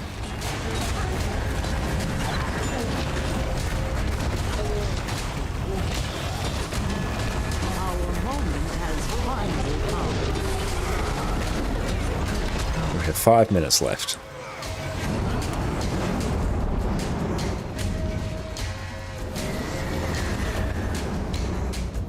Oh, we're here. Also come grab this. Oh, we can't actually get that yet.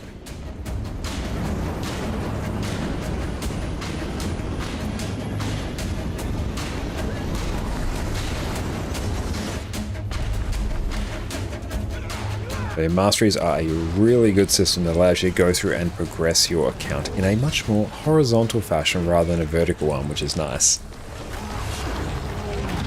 Oh, make sure we don't stand in that. Power res, power res. Oh no, Dante, we might be able to get you up here. Excellent, we got you up, mate. You gotta be careful of that big old AoE.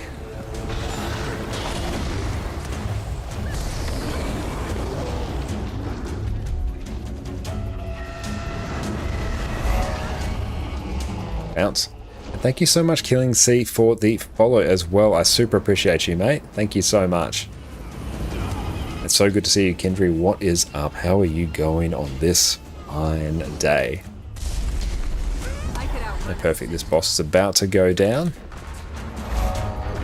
And Aroki, how are you going? Thank you so much for the sub, my friend. I super appreciate you. Thank you so much. Enjoy your wonderful ad-free viewing experience and your amazing ad emotes, mate. You are a champion.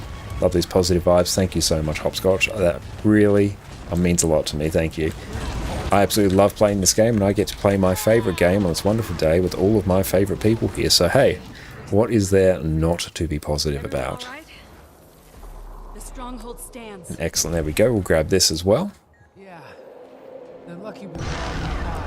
Another mastery point. Brilliant. Someone's got the stretched Homer mode. Hell yes.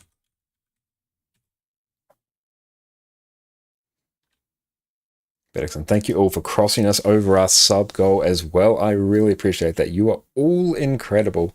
Lazy day, how are you? I'm going very well. It's also been a very lazy day as well, because yeah, we got up like super late today because yeah, our sleeping schedule due to drops week has been all out of sorts, but honestly, we've been having a good time. Love how positive guy you are, breath of fresh air. Well, thank you so much. No, I definitely want to instill as positive vibes as we can. Because hey, we all get to sit here and watch people play video games. It's a good time. Okay, let's do Thunderhead Keep.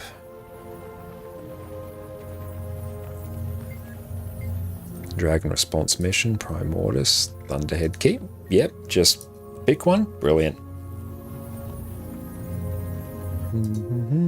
We have to go and update our sub goal now, so thank you all so much.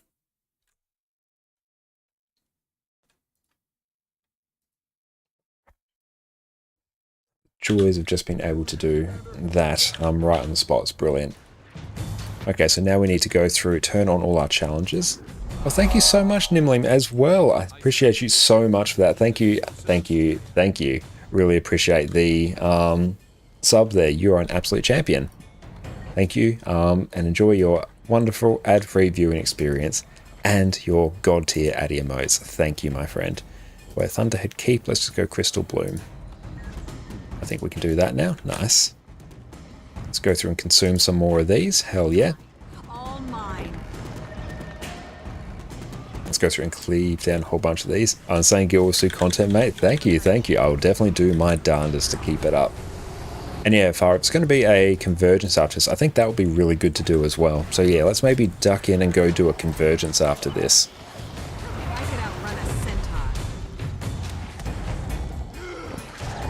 Yeah, we're making tremendous progress on our masteries here, which is great.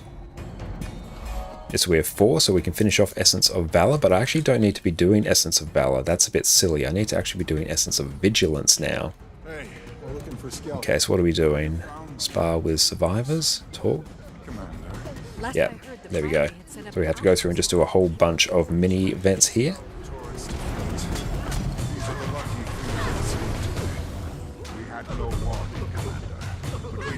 And just keep sparring with them.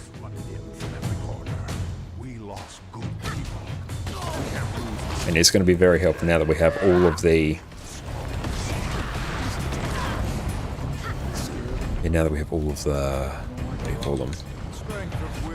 Challenges active. Morale boost gained. Yeah, let's do this. Let's lend them a little of ours and get them ready to go back in. Yeah, with all the challenges active, having the morale boost from... actually completing these events is going to be very important. It's going to make our life way easier. Also, we've sparred with enough people, so that's good. So now we need to go and heal a whole bunch of people.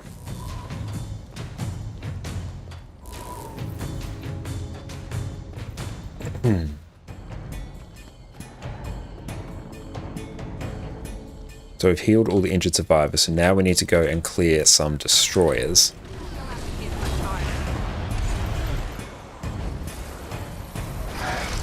This world's first DRMs. It might be the first DRMs you've ever seen on Twitch, actually. It's been years since DRMs have been run, but honestly, with a good party, with all the power creep you've had, they're not bad. They're not the worst thing I've seen. They're pretty good. The rewards are great. Get a team in to smash out the event at the start. You're not waiting around. You're all blasting. You're all speaking your truth, living the dream. It's pretty good. I understand why they're not particularly popular. They do take a while, and if you go through the public system, it's going to be really weird. First DRM on Twitch, it might be at the very least in years. I'm not sure if I recall ever seeing them. Kind of like a dungeon pass. Yeah, they kind of are. It's just that they're all sort of structured the same, so they were definitely very efficient for ArenaNet to make. But yeah, I can understand why people aren't the biggest fans of them. Kill invading destroyers.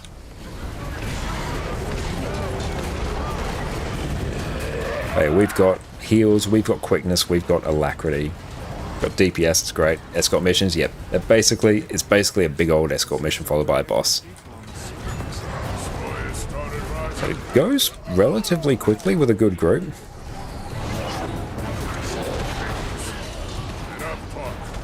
Had to do them for Legendary Amulet and they bored you to death. Yeah, I find if you go through and do them by yourself, you're not necessarily going to have the best time with them.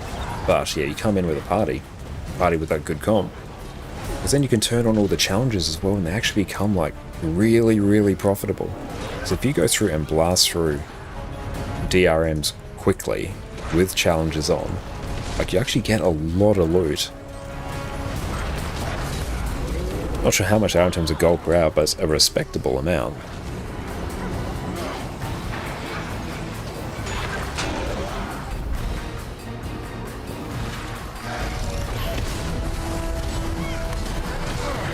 they're just like that nice point of like challenging and engaging, where it's just enough to keep you like really sort of focused on what's going on. Like, you can't just eat attacks, you have to actually pay attention to things, but they're also not so insanely difficult that it's too taxing. And thank you so much, Toolrack, as well for the Prime sub. Thank you so much. Everyone, if you have a Prime sub, feel free to use it on our stream. Enjoy your wonderful ad-free viewing experience and your absolutely god-tier ad emotes. Thank you. I really appreciate that. And Nim, you've never done a strike mission? I definitely recommend doing a strike mission. They are fantastic fun, very good value, some of the best content in the game. Oh, we're doing Dragon Response mission here. And yeah, they're definitely not the necessarily, I'd say, the sharpest, most engaging content in the game, but they're decently rewarding. And if you have a good group of people, they're not bad. And plus, we need them for masteries on this account. So I believe I even recall Teapot mentioning on a tea time a while ago, being like, yeah, these are actually like, if you have a good group and you blast, there's something along the lines of like 40 gold an hour, at least they were at that time. Now, some of these can be a bit sketchy. I think some of these can be bugged, and this is one that has bugged for me before. There might be like a mob that's hidden somewhere that we can't actually find, so let's see what we can do.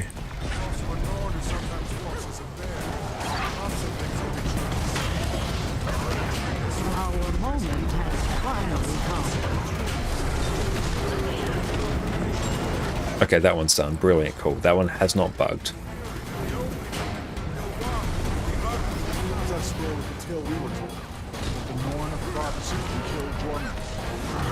It's always good to just move around in a group as much as you can on here, because now you can just like burst everything down, just move on like a giant like combine harvester and just melt everything.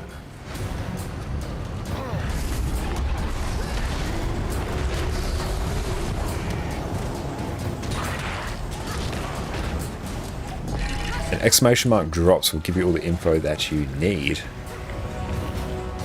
Okay, so we've got that.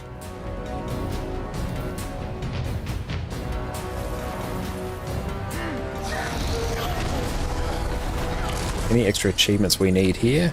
Doesn't appear so. I'll deal with maybe this veteran first.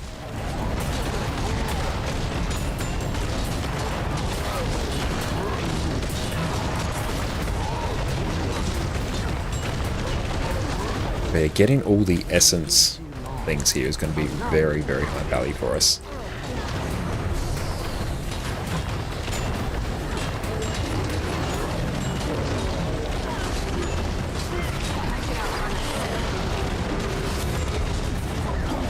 So we've got the barracks now. Okay, we're reasonably on track for time.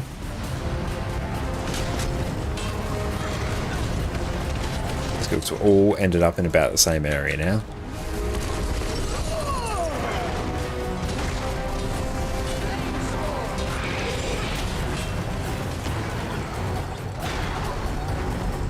Just a couple more to go through and blast here, and then we are on to a boss, and then we get our sweet, sweet loot. We'll have to go through and figure out where our actual mastery point is as well.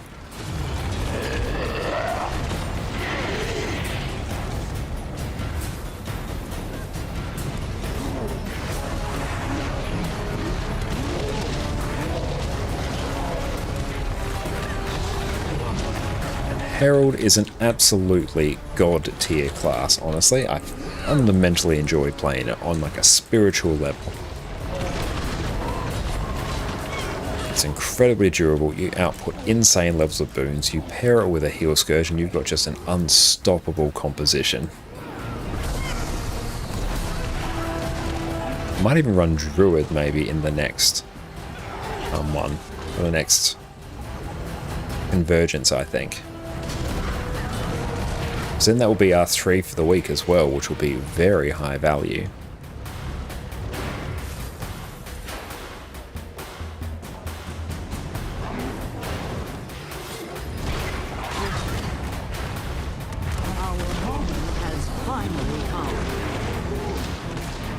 Ourselves a stun break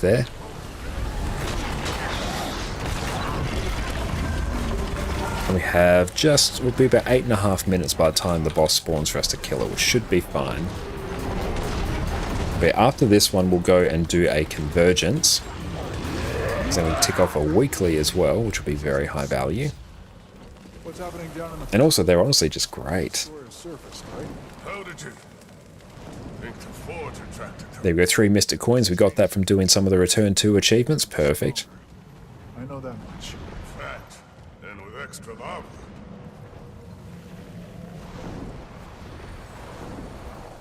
Oh good, we actually have the time on our Guild Wars 2 screen there. So it's 8:55 in the evening here, so 5 minutes and the DRM, not DRM, the convergence will be up. Cool, let's crank it. Off we go.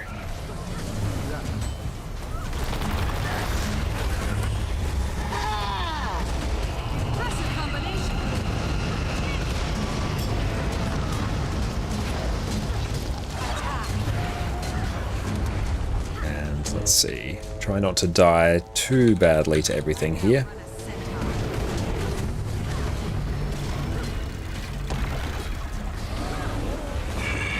So probably pop some stability up there. Hey, thank you so much, Bunny Snow, for the follow as well. I super appreciate you, my friend. Thank you so much. Sometimes when he gets to 80 is when he gets to 75 that he does extra mechanics.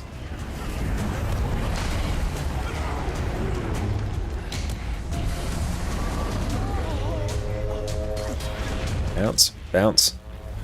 Okay, so you can straight up jump over those.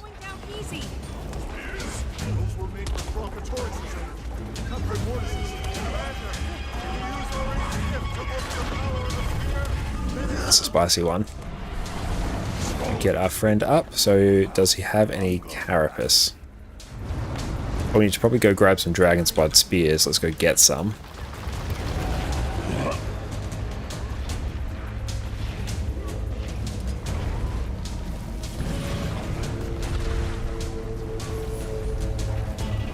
Turok, you love the way they've gone through and added in another way to craft legendary armor. No, you and me both, mate. I think that's fantastic.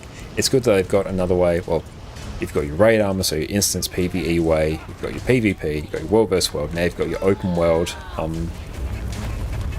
PvE way as well. So I think that's brilliant.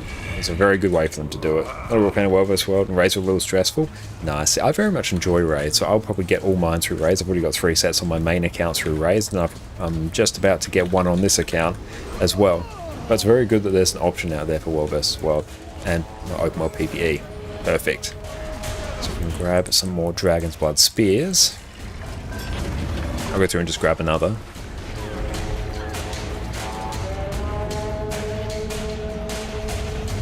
And bounce. Yeah, not like the biggest world versus world enjoy. I do it occasionally, although it's mostly honestly the gifts of battle, so I can craft legendaries.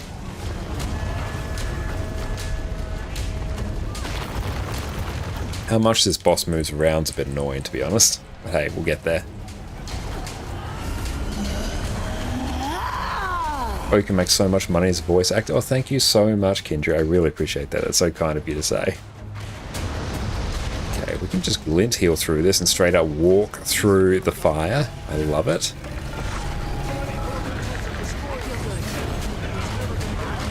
Yeah, Dragon's Blood Spear is great, and raids are real fun, but you just don't feel very secure to start on it. They can definitely be very daunting to start with, but if you are on EU or...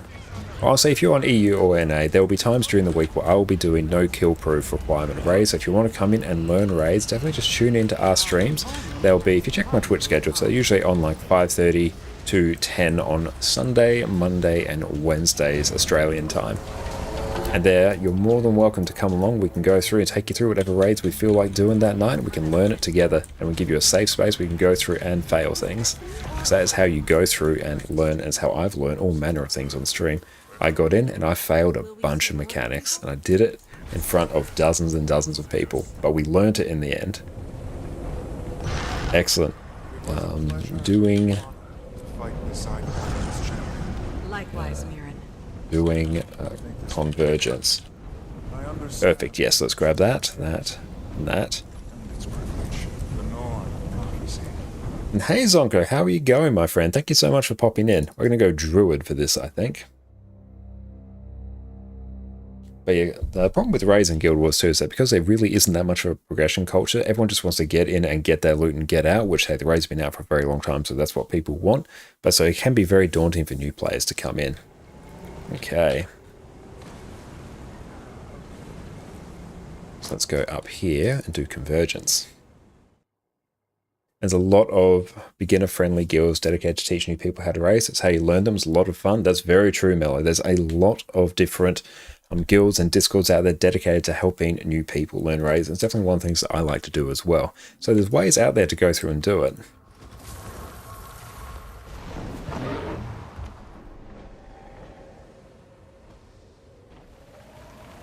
And there we go. Let's see if we can join in on convergences. Public. Let's see if we can get in together. And Zonko, 2-hand sword or staff for a second weapon. If you want peak damage, you'll go great sword and 2 swords. I like to run... I'll see if we can get everyone else in here. I like to run staff, like sword and staff, or great sword and staff, because I really like having the CC on power Revenant. Excellent. Sweet, we all got in. Hell yeah. Yeah, so I might actually run heal here. So I've been standing for a while, which means it's time to sit. Oh, thank you, Fire, for the hydrate. So we'll be having the day off tomorrow, so it gives our boys a chance to rest as well, which is great. And Tinto, thank you so much for the Prime sub. I really appreciate that. Thank you so much. You are an absolute legend. Enjoy your complete lack of ads and your wonderful ad emotes. And yes, I'll just be going heal druid for this, Dante, mostly because I noticed a whole bunch of people, myself included, dying. New raid looks really nice. Yes, we are doing a new convergence. It's basically a new version of the Dragonstorm and Twisted Marionette. Right, same sort of like structure, big open world area. You go and you blast, hit things, and you get loot. And thank you so much, Tinto, for the follow as well. I really appreciate that. We've got some food down. Let's go grab a Guild Heroes banner. And I know we'll just grab some of that food, not too fussed really. If it looks like I'm about to go down, I'll try to pull us back to Tyria. There we go, so we'll run Heal Druid here. And we will go Blast. And this will be great because this will also go through and let us work on our mastery level just in a different zone. I might turn off my snap target though, we don't need that.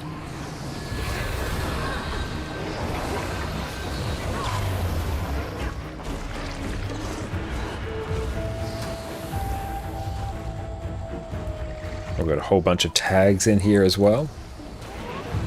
I don't want snap target on. No snap target, please. I keep losing my concentration. Break those catapults to pieces. Let's go hit a bunch of things over here. Nice.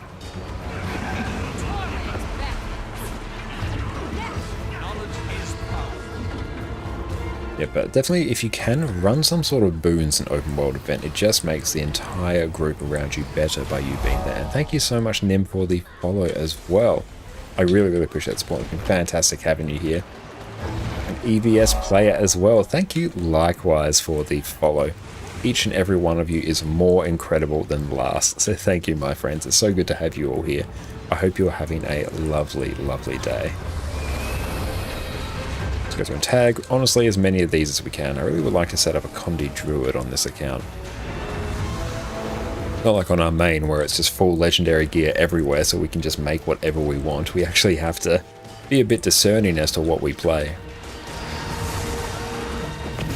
Beautiful, we got 50 people in this instance. Hell yeah. I do like how you have the Heroes Alive number there, which means it will tell you exactly how many people are here. That's a very nice feature.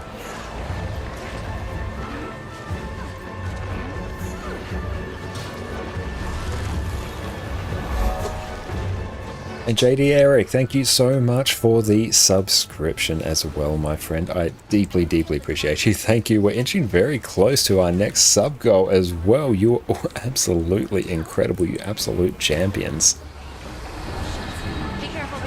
And I'm surprised, honestly, at how much our voice is holding up after the sheer amount that we have streamed over the last few days. Which one are we going to first? Oh, we'll target this one, doesn't really matter.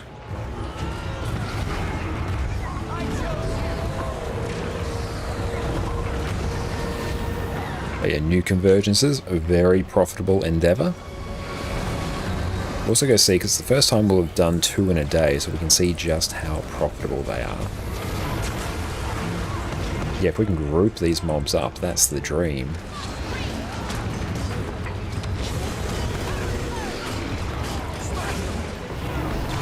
I think I'm still running the version of the build where I was trying to milk as much damage as possible out of my healed druid purely for Dagda challenge mode.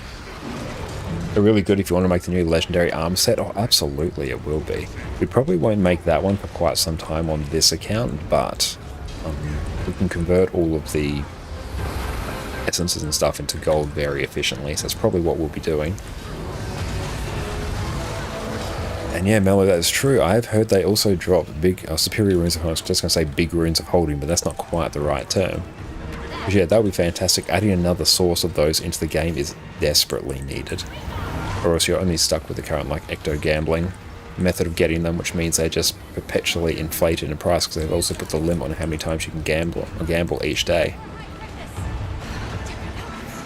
Which is good because you don't want people wasting their gold, and gambling is not a tremendous thing to go through and do in the scheme of things, so I'm fine with that, but it means there's not much of a supply for them, which sucks. Humongous Runes of Holding, yes, that is a much better name, Humongous Runes of Holding. Oh, your Guilty got one the other day, hell yeah, that's brilliant.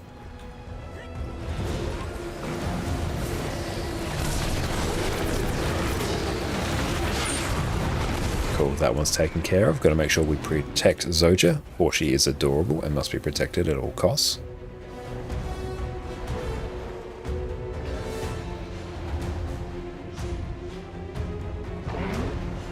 Oh, where are we going? Down here.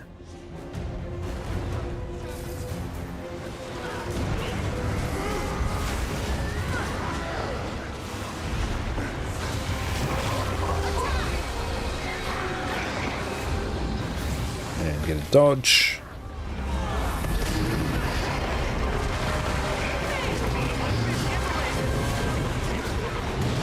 Oh, you can already see the price dipping in the price history for Guild Wars 2 efficiency. Oh, hell yeah. What are they at? Let me take a look. Go team while I do this. Supreme. Yeah, they're already dipping a bit. They're down at 18 gold. Not quite sure what they were before. I remember them being like upwards of 20. Bleach. Hey, I'm providing boons. I am being profoundly useful. And also, need I remind you that Hafara is in the party, who's literally just standing on a roof shooting so they can get the achievement.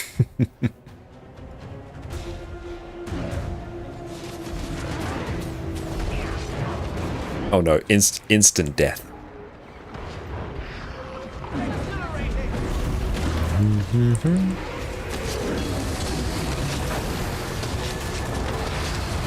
That's not even the worst of your leeching crimes. Oh, we've all probably done some sketchy leeching things. What is everyone's best situation where they've leeched?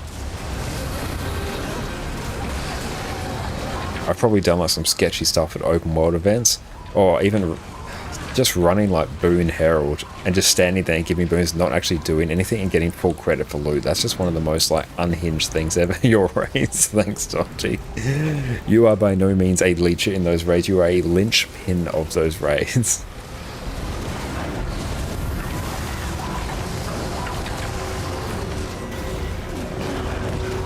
It is a little bit weird how much it zooms out your camera, because I always have my field of view just like cranked to the maximum because I like to see as much as possible, so I have no idea where my character is, just somewhere in the center of my screen, somewhere amongst all of this.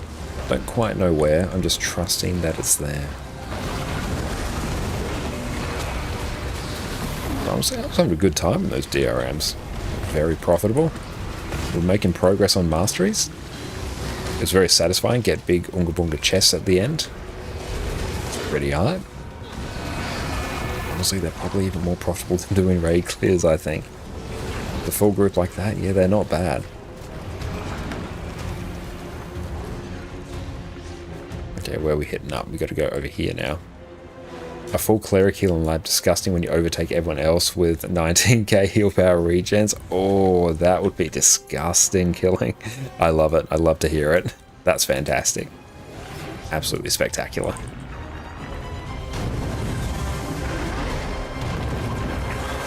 You're actually depriving other people of getting their loot because you're overwriting their regen with your healing build. That's good. I'm here for that. Only time you play Herald, it's a fantastic time to play Herald. And awesome, yeah, the 2 Nugs of Cryptus Essence, beautiful. You can convert that into some essences very nicely.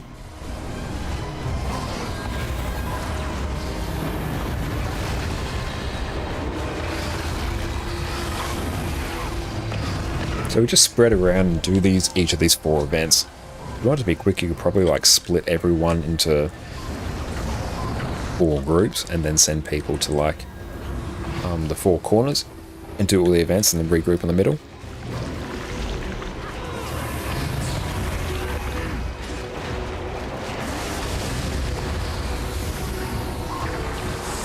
So I think it's when, if you die and you get turned into a wisp, you basically wait until Zoja gets enough essence for her resurrection spell, and once she has that, you can then go through and be resurrected.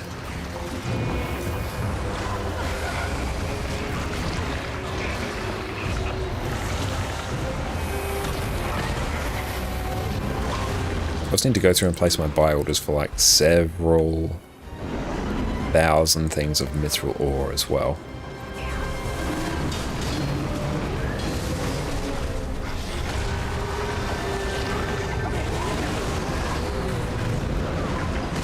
So I still need to actually finish a good chunk of the story on this account as well, so that could be something else we duck off and do after this.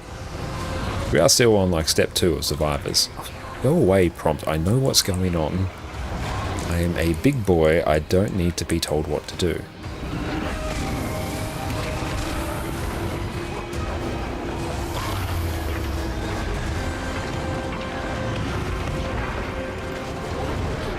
And if we can zoom up. Oh, do it in first person.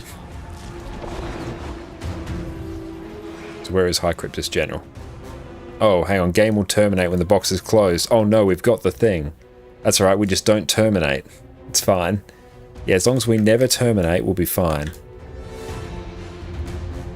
I think we ran into the exact same issue that Miss Badger's got. So hang on, where is it? There it is. Yeah, we've got this on our screen.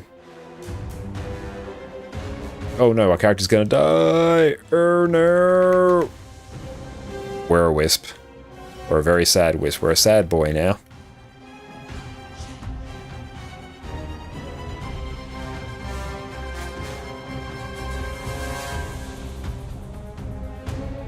So we'll go through fix that afterwards. Just don't close it. If you don't close it, the game won't be able to terminate.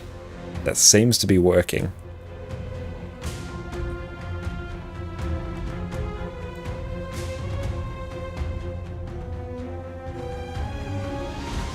It's gone through and removed all of our skill audio as well, so that's fun.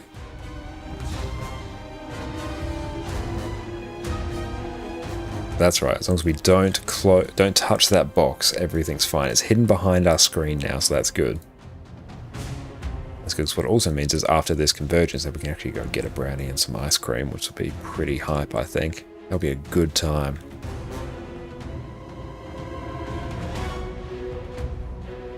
And it gives time for us to go through, restart the game, and have a bit of a cheeky nom. Oh no! Let's go get a big old heal. We're going to see a whole bunch of green numbers shortly. And dodge.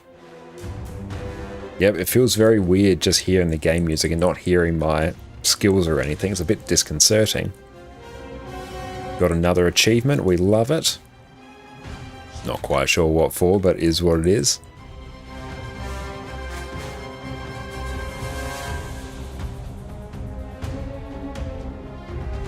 Let's go get our big Chungus heals.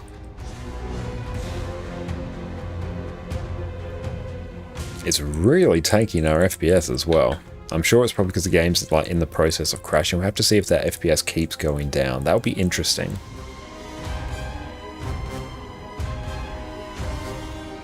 Oh, it's getting lower. It's getting lower. That's right, we eventually get down to 1 FPS, then Might be in some sketchy territory. So going to try and run Glass Cannon Harpy. Imagine 25 blight, 50 stacks of Cryptus, and 1k HP of 75% damage buff. Yeah, that will be unhinged killing. I would love to see that. Ooh, what happens if we go in the water? I think we have just one more on our way up to Sorrow. Oh, the frames. Oh no. I literally just felt like my character just like screeched to a halt. Okay, so where are we off to now? Up here.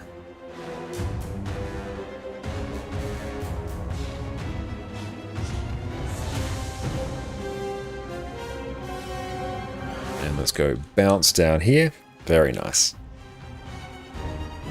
Okay, we're on 21 now, 20 FPS. It's getting lower.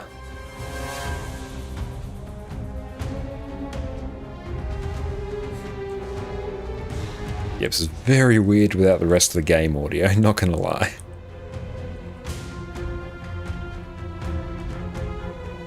So if you ever see that error, just don't press it. You can keep playing just in a slightly more scuffed fashion. And you don't have to worry about missing out on your convergence instance.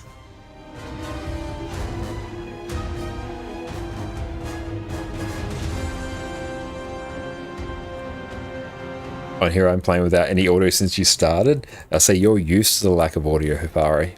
You were born in the silence, molded by it. I didn't sit in silence until I was already a man.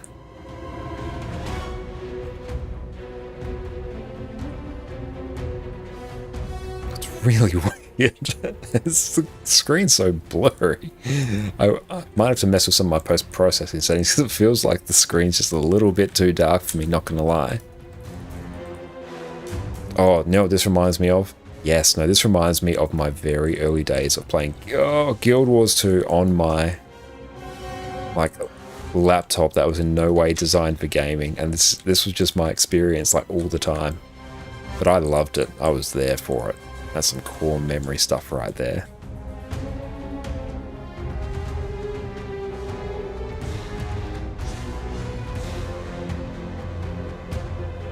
Yep, the frames, I can literally see them getting lower. 17. We started at 23, we're now at 17. Yes, lower. Lower. Oh, we have to go feed Zoja. But let's go do that. Maybe if we're away from the group, our frames might not be the worst thing we've ever seen. Okay, we're back up to 22. Good.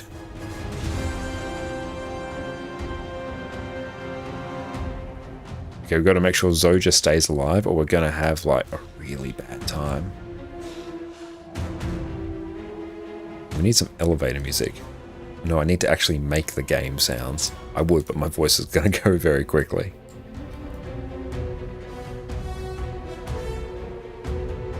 Has anyone else got any graphic settings to make this a bit less dark? Like, I do enjoy the aesthetic, but it's also very dark.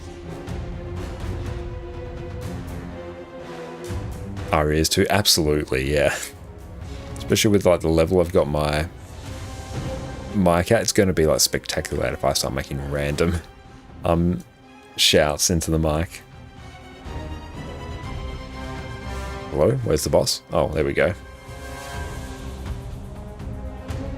Come on, can we get to single digit? Can we get to single digit frames? Oh, we got down to 16. That's a new PB.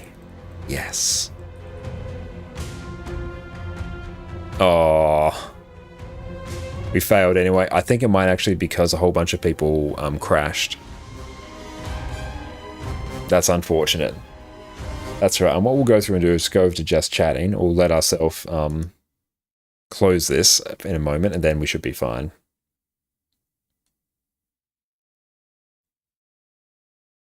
Excellent, there we go. We'll terminate now. Yep, there's a big old text document. ArcDPS last crashed. I don't think that was ArcDPS's fault. Yeah, that was a crying shame there, but that's right. Let's go log back into Guild Wars 2.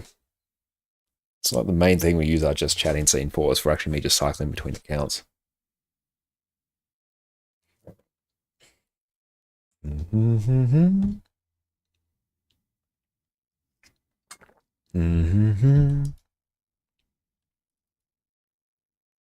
Okay, give that a minute because it usually takes a bit to load.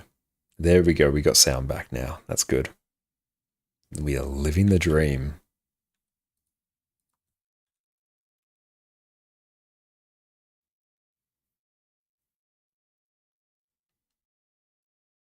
And can I use skills? Yep, I can now. Excellent. We can go back to in-game. There we go. We are back. Let's see what we actually got. Okay, it's not bad. We obviously don't get the full amount, but still. Quite a reward. Some good loot right there. Even on a fail, it's pretty hype. Do we already have that? Oh, we do. Go through and just destroy that. Excellent. So I will actually be right back. I'm actually just going to go grab a brownie and some ice cream. So everyone sit tight. We'll be back shortly. Do you want to play one of the easiest, highest damaging builds in the game where you can simply mash a couple keys and watch this happen? You have my sword. Do you want to play a DPS build where you do not care what the rest of your team is doing because you are one of the most self-sufficient builds in the game? Do you want to play a build where you can customize it to provide all manner of useful utility to your team to carry them through even the hardest of content? Well, today, your prayers have been answered. We are covering the majestic Power Soul Beast. So it begins. Welcome back, everyone. Power Soul Beast has been my go-to power damage build for the last few weeks, and I have been enjoying it to an astounding level. Here we have godlike levels of burst damage, so anything you find in open world is going to die exceptionally quickly. You are incredibly self-sufficient due to the baked-in boon extension that your build has, so you're always going to be having more boons than the rest of your team. You have the option to customize your build for some amazing utility. You've got group-wide Aegis, stability, damage reduction, boon extension, group-wide stun breaks, and outstanding levels of CC if you choose. So here you've got a DPS build that's going to put you at the top of the charts, all while still being able to carry your team through the hardest content. So buckle up everyone, you're going to enjoy this one. First up, for the basics of Soul Beast. Here we've got an elite specialization of the Ranger class, and instead of having to rely on managing your pet like every other Ranger build does, here you can merge with your pet by entering Beast mode. So here your pet will give you extra attributes based on the type of pet that you have, and it will give you access to 3 new beast skills that are similar to your pet skills that you can activate at any time of your choosing. Soul Beast is basically a purely offensive elite spec, which rocks both great condition damage and power builds, and I have personally enjoyed playing Soul Beast for years since it launched with Path of Fire.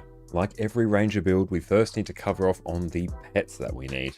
Here you can actually be fairly flexible with the pets that you use. However, for Power Soul Beast, they at least need to be a ferocious pet, i.e. it will give you extra power and ferocity when you merge with them. This is going to be needed to crank your damage as much as possible, so make sure you pick this. Having a ferocious pet is also going to give you access to the Worldly Impact Beast skill, which is going to be a key part of your damage rotation.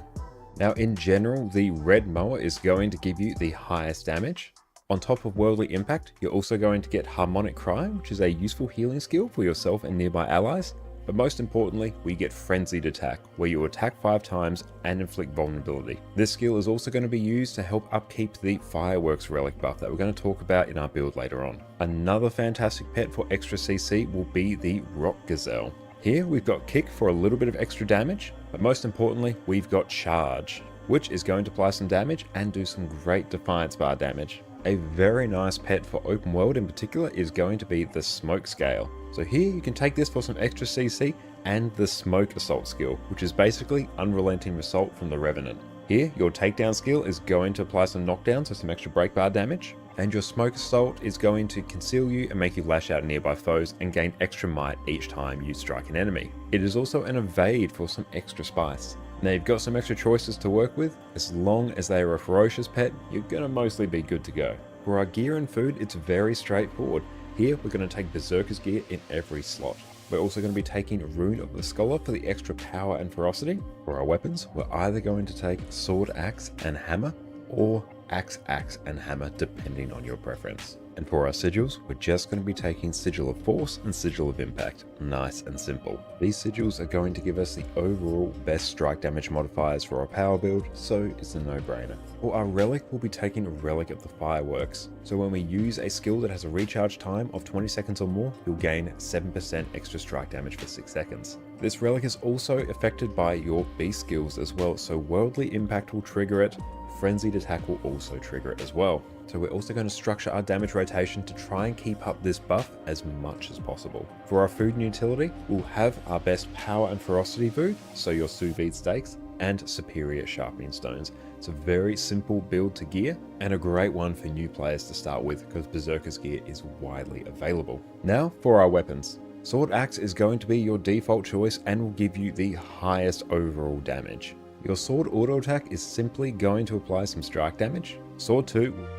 And we are back, everyone, and thank you Howgens for the stretch. Let me just go through. Oh, I went through and did a just like groin stretch and then my ankle just cracked. Oh, felt that one in my soul. It was very unpleasant. Go through and touch our toes. One more broken before actually. Excellent. We are back. Thank you everyone for your patience, and I'm glad our game is actually somewhat stable now. That is outstanding. Okay, so let's go, and here's what we've got. We've got some of the brownie that Jess made yesterday and some ice cream. I love the wellbeing tips built into stream. Well, thank you, Ness. I definitely recommend doing a little bit of yoga each day. Jess and I have been doing that the last couple of months, and night and day. It's made a huge difference. I can actually sit on the floor comfortably cross-legged now. Whereas before I used to have to like sit up and have my knees folded up. I can actually probably demonstrate that. Let's turn on Adicam.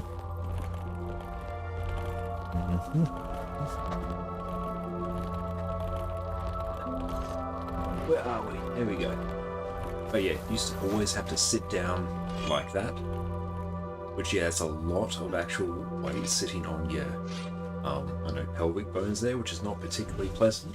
Whereas now, I sit there just very comfortably like that. Which that honestly, that was a good while of stretching to go through and actually get that. And then just go through and excellent stretch. Really good for stretching out the hip flexors as well. Not hip flexors, but the general hips. It's fantastic. Even just sitting cross-legged for a lot of people is a good stretch. Which, yeah, because yeah, I remember all the time when I was a teenager, I was always just sitting up like that, which is much less comfortable than sitting like that. And this is nice, this is not.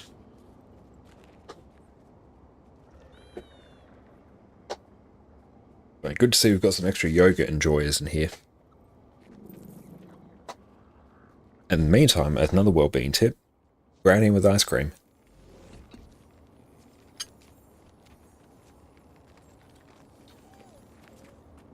But yeah, that's around about half the normal loot that we would get. Now I really should go through and finish off the remainder of our Secrets of the Obscure story as well.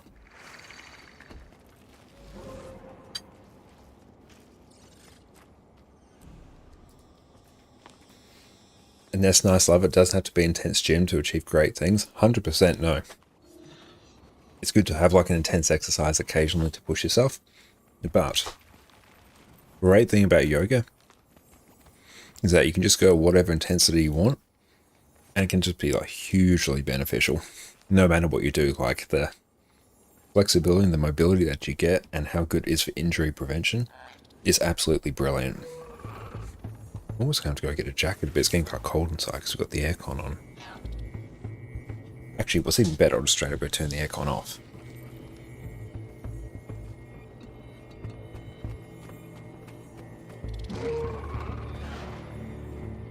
And especially as you get older and older, or out of your 20s and out of your teens, flexibility and mobility becomes like insanely valuable as well. It just makes your general quality of life so much better.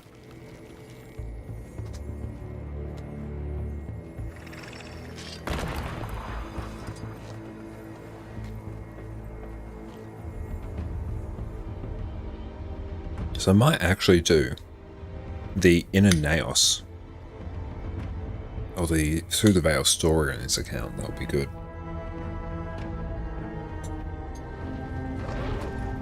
Infuriating.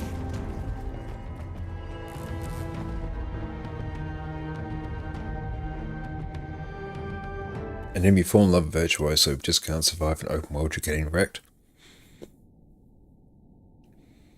Probably, I'd recommend adding a focus to your build in open world. And because then a lot of the smaller models, you can just group them up and throw down Rain of Swords on them. then a couple of shatters and you'll probably kill them much quicker. But yeah, Virtuoso in particular is not a hugely survivable spec in open world compared to so many others. Incredibly survivable in group content when it's got a bit of support, but by itself in the open world it's not particularly. Oh, it was much worse before you showed. Oh, what headset are you using, mate? Looking to change mine? You need recommendations? I'm using like a 8-year-old pair of Bose UC35s or something. You can tell how old these are by, hang on, you might be able to see I've gone through and refreshed the actual pads, but there you go, you can sort of see, just look at how worn that is. I've had these for years and the battery is still going strong. It lasts a bit less than it used to, but it does, it still lasts like an absolutely unhinged amount of time. Batteries don't last particularly long. These have lasted for ages and I've used these daily for years. So 100% recommend Bose headphones if you can. Like, they are fantastic. There's obviously tons of different headphones, they're all going to be fantastic. The Bose ones are great. They're just absolutely incredible. And like a couple of times over the years I've had to just go through and replace the ear pads because they've disintegrated because I've worn them so much. But yeah, $10 off Amazon, you get them. It's fantastic. This is where you come in. Yeah, this one's a massive trooper. And Peak Gamer headset, and it's so comfortable, noise cancelling, it's great. Never had a headset last more than 2 years. Definitely recommend. I can vouch for Bose, like there may be some other ones out there that get you a similar result, but the quality of them, amazing. And when we're ready, join the push. We need to crack open those gates so we can take the fight. Yeah, and I had like some, I was like a Logitech one, I can't remember, but the battery died on that like within about a year or so. Then I tried to replace the battery, probably put the wrong battery in there and then just fried it. So they're just like dead ones now. Haven't had to with this. Okay, complete events to strengthen Paether's hold on the region.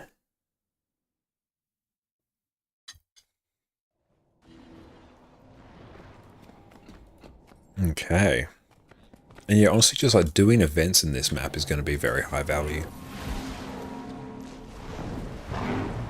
Okay, so what are we doing? Astral Ward supplies. Can we go through, find some supplies? I've beaten you, but you don't know it yet.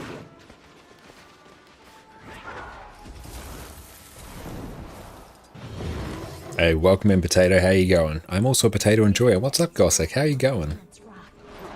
And on Abbo, you switched to SteelSeries pretty much everything. You happy with it over the years? Hell yeah, Penguin. I'm glad you've found something that worked for you. I haven't used a lot of SteelSeries stuff in the past, but I've heard good things. And whilst we are here, my friend Penguin, let's go through and give you a big old shout out to everyone. Whenever you see Penguins live, I am vigorously commanding you to go hang out in their streams. They're a fantastic friend of ours, an absolute legend. You're going to have an absolute blast in their streams.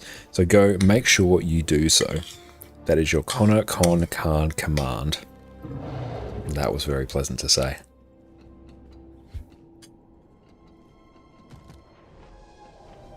I'm probably going to do the meta here, which would be very hype.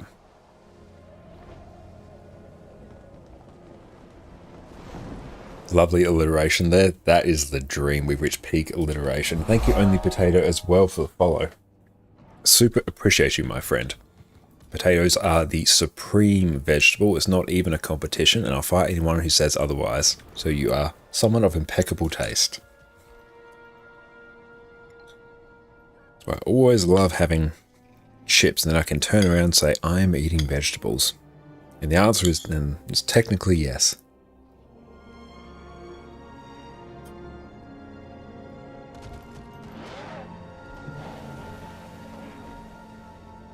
Plus those brownies that Jess made, has sweet potato in them. It's amazing.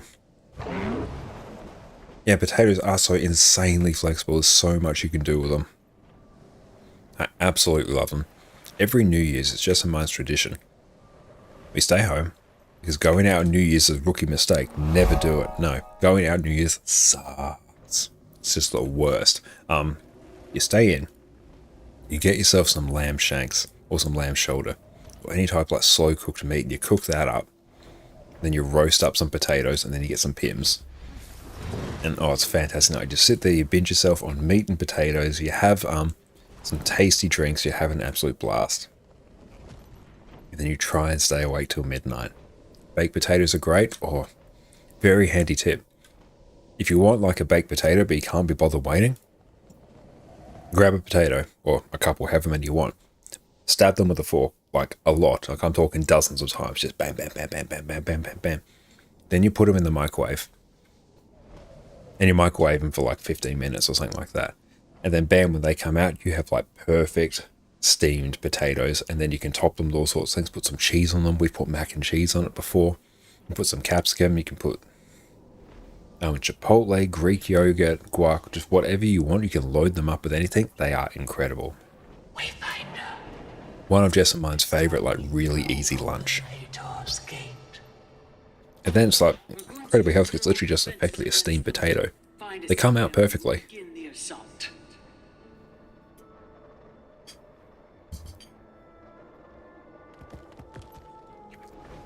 Oh, we got a meta up. Hell yeah. Lad paid the founders switch. I don't want to know the things we ain't just to keep moving. And mac and cheese, your favorite food, Penguin? Hell yeah, mate. Mac and cheese is incredible. It's absolutely outstanding.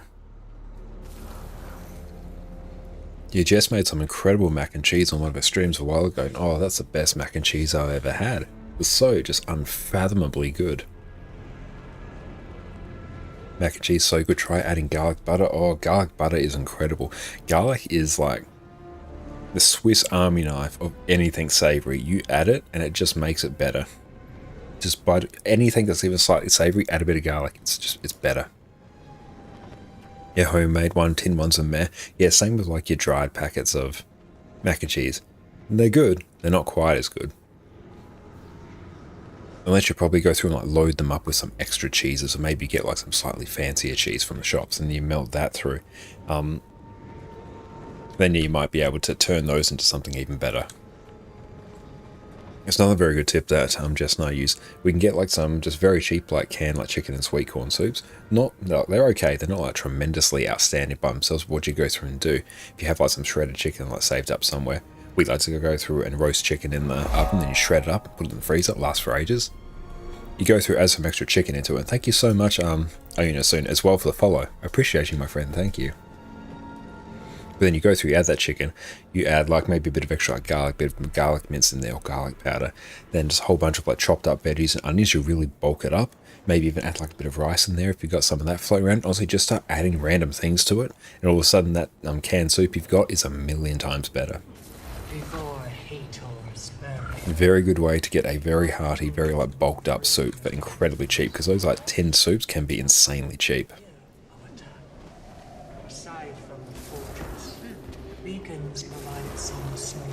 Or perhaps Jess can take stream over now to talk about cooking. Oh, Jess will be fantastic at that, but she is, I think she's straight up gone to sleep now. She's resting up after a migraine earlier. Which is good for us, because Ramses and I did some experimenting. But no, Jess will know infinitely more than I would about cooking. Like how much I know about Guild Wars 2, that's what Jess knows about cooking. So everyone stay tuned for Jess's stream as well on Monday. Go through and see what she feels like cooking that day. Because we also use her streams as a way to basically meal prep us for the week. So make sure you go and drop Jess a follow as well. Now I'm going to go through and type it. Go check her out at Connor Carbonara. Incredible food and drink streams. Remarkably chill vibes. If you thought our stream here was nice and chill, it has nothing on Jess's. Got to interact with this. I have to collect emotional residue. Cool. Oh, what time is it here? It is 9:30 in the evening here for me, Penguin. What time is it for everyone else? But our sleeping patterns have been like giga messed up since Drops week. Because by the time we end up falling asleep last night, because we're up and just like taking care of some stuff that we just like hadn't gotten around to because we I've been streaming so much, it was honestly closer to like 5. So I woke up around about 11. which still, even then, that is not a huge amount of sleep. And then the first night of drops, we basically slept for about an hour before we went live, from about 4 AM until 12. Then we had an hour's sleep. Then we came back at 5:30 until probably about 1 or so. Wasn't too far. If you're guessing 9 PM, no, that's almost spot on. Not bad, especially because we're in like South Australia as well. Whereas if you're going to like learn Australian time zones, you're probably going to learn it based off the eastern states. And as you followed, oh, thank you so much. She's going to wonder why our channel just jumped up subscribers while she was sleeping. It's going to be a wonderful surprise to her. And Jess has had a bit of a rough day today by getting bopped by a migraine, so I'm sure she'll really appreciate waking up to the extra follow. She'll really appreciate that. Thank you all so much.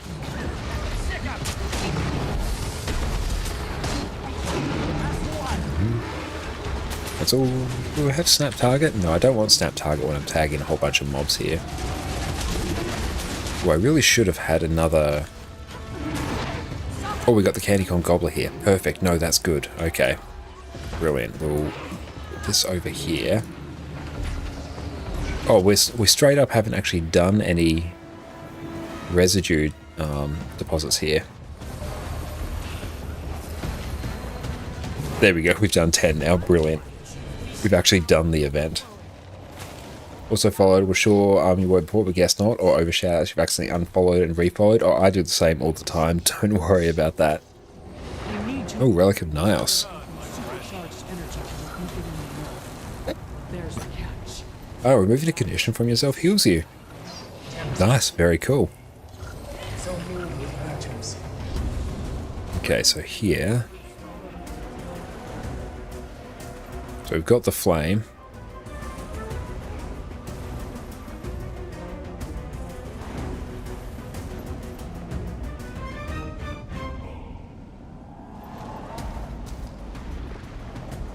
So if we light a beacon up here, we've got 22 seconds, although honestly, we're probably just going to be fine.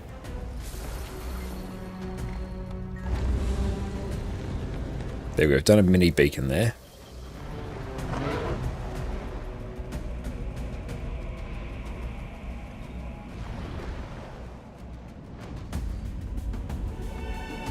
Oh, can we just port down here? I think we can, it's probably going to be quicker.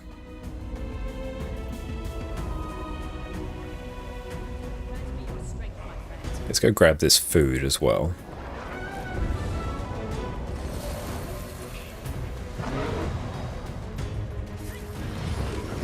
Okay.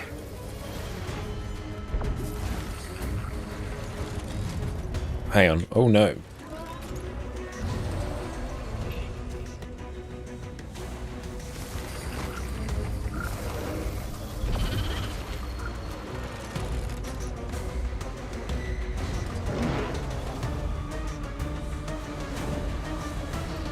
I said beacon headed bacon, still thinking about potatoes for mac and cheese. Oh yeah, if you like cook up some bacon like a couple days before, or not day before, a couple days before, however long you prefer, and then you go through and you can just toss that on anything. Just chopped up bacon's absolutely incredible. That is, you put even just like bacon, cheese, and steamed potatoes. Oh, you've got a meal right there. Then you add whatever sauce of your choosing. I'm a huge fan of Chipotle. Just slap that on there. You are in for an absolute treat. Okay, we got this one. Nice, we've actually done that. Okay, so can we be a bit cheeky with our mounts? Wonder why you're getting hungry here? Oh yeah, I'm getting very hungry here as well. I'm just saying a bit bigger than the brownie to hit the spot. Okay, so we got this.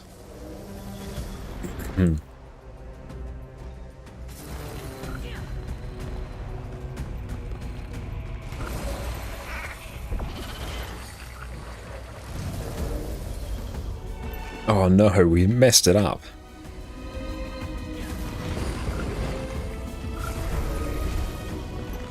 Let's see if we can get this again.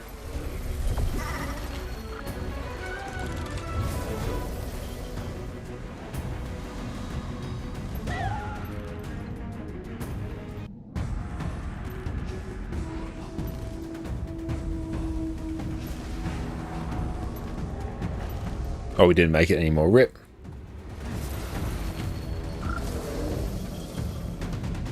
Sky scale, launch, Griffin, you can go straight to the end of no mini beacons. Yeah, let's do that. That's going to be a much better way to do this. Okay, so where exactly is the Skyscale launch?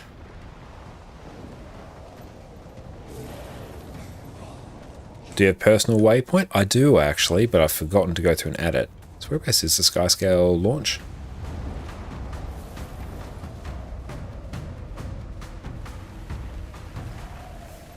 I'll put it and yes, excellent. It's a good idea.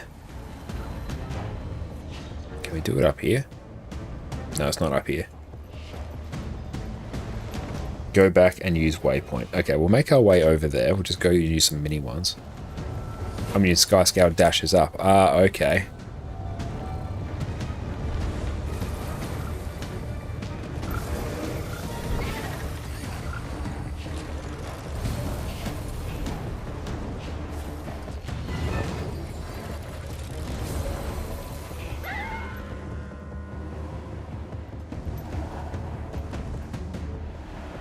Cannot see a thing. We've got a mini beacon here though. Oh, that thing, yep, okay. Recharge your flame.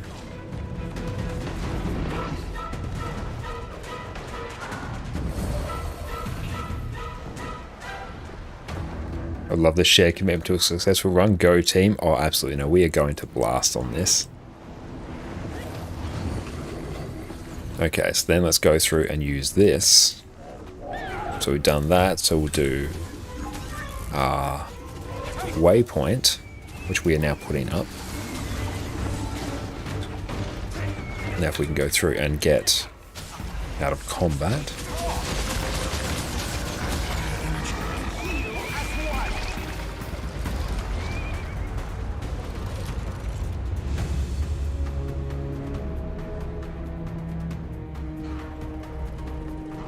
Hey PD, my friend, how are you going, mate? Thank you so much for the raid. So good to see you. Oh, I was literally just gonna type, instead of I'm shouting you out, PD, I was literally just gonna like raid out to you there. It's gonna be like a very weird, very vicious cycle, mate. How you going, PD? What is up? Welcome, welcome in everyone. My name is Josh O'Connor Khan. You can also find me on YouTube here, where I do all manner of Guild Wars 2 build guides. And everyone, if you want to go through, refresh your stream, that way your view counts for Twitch partner. Thank you so much, Ezekiel, for the follow. Jen, how are you going? It is so good to see you. And sorry, I did raise my voice a bit there. Jess is sleeping, so we must be very, very quiet. But how are you going? It's so good to see you, PD. What'd you get up to on your stream? We shut down with a very awkward raid for me. It would be very awkward indeed.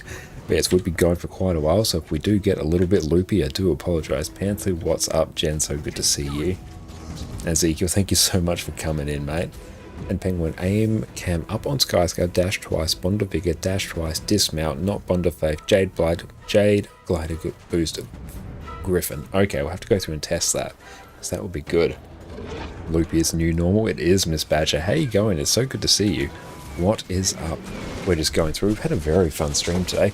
We did the first DRMs I believe I've seen anyone do on Twitch in quite some time with Tafaro, Mega and Dante, where we went through, got a whole bunch of Icebreed Saga masteries on this account, which is great because we can actually start making some progress in terms of upgrading our Icebreed Saga masteries, which will be fantastic. Nix, what is up? How are you going? I Panther with Jessica. Oh, you're just very tired. She had a migraine earlier today, so she's just resting up now. Savari, love salad. Good to see you, my friend. We've been here lurking. I really appreciate that, Miss Badger. You're an absolute champion. And PD, was PvE night for you. Did a bunch of new map meta. Did the weekly rifts and finished with the convergence. Very, very nice. Yeah, I did. We did some map completion. We did a convergence. Did some strikes, just with some randoms. Then we went and did some DRMs.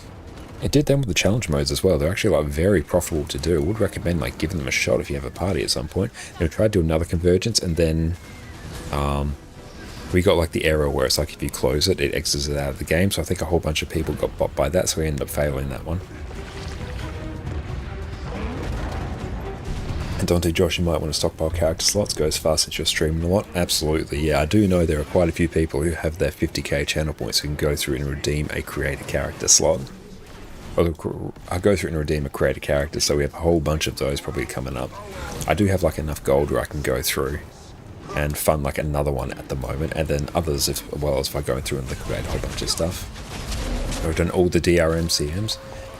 One thing you still need, I could do on a Sunday or Wednesday night forging still all CM. That would be a good thing to do. There's a decent chance I probably need that as well, PT, so honestly that might be worth doing. One night we'll just go absolutely blast on that. And Eloria, welcome in. Does the character slot expansion go on sale often? You're yet to see it go on sale. I have seen it go on sale. It's not like hugely often. Oh, you sent Willow's guide on it for looking at sometime. Excellent. We'll go pull that up in a little bit, Penguin. After we do this meta, that would be very good for us to go through and practice. Does a few times a year. You like it? Does a reasonable amount. Probably a comparable amount to a lot of other gem store things, but I wouldn't say it's like uber regular. But honestly, it'll probably be good for me to go through and stockpile a whole bunch of gold. And then once they actually come up on sale, then just buy like 10 of them or something. Across like all our accounts. I think that would be worth. You can check that Shaman's gem store schedule. Oh, hell yeah, that would be good. Now that Shaman's doing the Lord's work, 100%. That's good. We're approaching Mastery level 300 on this account, which is good. Do a whole bunch of Heart of Thorns ones to do. They're in the anniversary sale. Ah, okay, so that would have been around about August or September, thereabouts. At the moment, we're sort of going through and working through the Secrets of the Obscure like patch story. So we're on step 2 on this account. So we're just going through and doing some events here. Or can we like tag this one? Yeah, we want to go tag all the events we can. That is the dream. Are we still rocking? I thought we were still rocking Druid. No, we're on Soul Beast now. But yeah, we have been on Herald tonight. We've been on Scourge. We messed around a little bit on Power Willbender as well on our main account earlier today. That was good fun. Druid, now on Soul Beast. We're on Thief as well for map completion. Truly, it's a who's who of like Guild Wars 2 content right here. But yeah, it would be great, Pete, if we can go through and do... Let's maybe, yeah, lock that in. Let's do a Forging Steel all CMs. Because that would honestly probably be fairly profitable, and we'd probably all need the AP, I think. Like, it's probably an achievement a whole bunch of us need, so it might be very well worth doing. Let's do that amongst some other raids as well. Now, PD, have you done the new Dagda CM since it got updated? This would have been after we went through and did it together on the Wednesday evening. Let's get it. Yeah, let's go get that. That will be good fun. But yeah, they've gone through and buffed the attack damage of it, so it could have just has gone up in difficulty a bit. And it could have also just been that the groups I was in were not living our best life, but we got there. Oh, thanks unto your videos, you finally broke away and tried Renegade. Really loving it. Hell yeah, Jen. I'm glad you're enjoying Renegade. Renegade is one of my all-time favorite classes. I need to go back and play it a little bit more, but Condi Renegade, that was my jam, and still to this day, that is the closest I have ever gotten to a DPS benchmark. Got within 3% of a DPS benchmark on Condi Renegade. So that was absolutely outstanding. I love Renegade. It's a brilliant class. Revenant in general is just my absolute jam. And Panther, you love Renegade. Thanks, Josh. I am so glad to hear that, Panther. I am glad my Renegade guys have touched the hearts and minds of everyone out there. So everyone, go check out my YouTube channel if you want some top-tier Guild Wars 2 build guides. If you like Renegade, definitely try Herald. Oh yeah, if Renegade is good, Herald is better. Herald is absolutely unhinged at the moment in terms of just how good it is, particularly as a boon support class. Panther, thank you so much for the resub. I really appreciate that, mate. Thank you for your 6 months and definitely more than that in the scheme of things support. I really appreciate you, mate. It is so good to see you, and thank you for coming over with PD. I super appreciate that. You are an absolute champion. It's so good to see you again. Let's go slowly, make sure we don't die here. Oh, that's a whole bunch of things hurting us. That's unfortunate. Let's just stand there. We also went through and got the prototype position rewinder as well, so that was absolutely amazing. Thank you for crossing us over our latest and greatest sub goal as well. We keep upping it all night. Everyone just keeps tipping us past it, so thank you all so much. You are all absolutely incredible. Marksman beat your best bench. You've hit around 87% of the bench on Power Reaper. 87% of the bench, like, that's really good. Like whenever I make a build guide for a class, I'll usually keep going until I hit about 90% of the bench and then move on with the rest of the guide. So yeah, the fact that you're hitting 87% of a bench, like, that's really good. And Reaper's actually a really tough one. I struggled to get the push from like 90 to 95 on Reaper for me. That took quite a while. That was one of the tougher ones I've had to go through. I think it's because it actually requires a bit of animation cancelling or very, very rapid button presses to go through and really eke out the best of it. That's a really, really solid effort right there.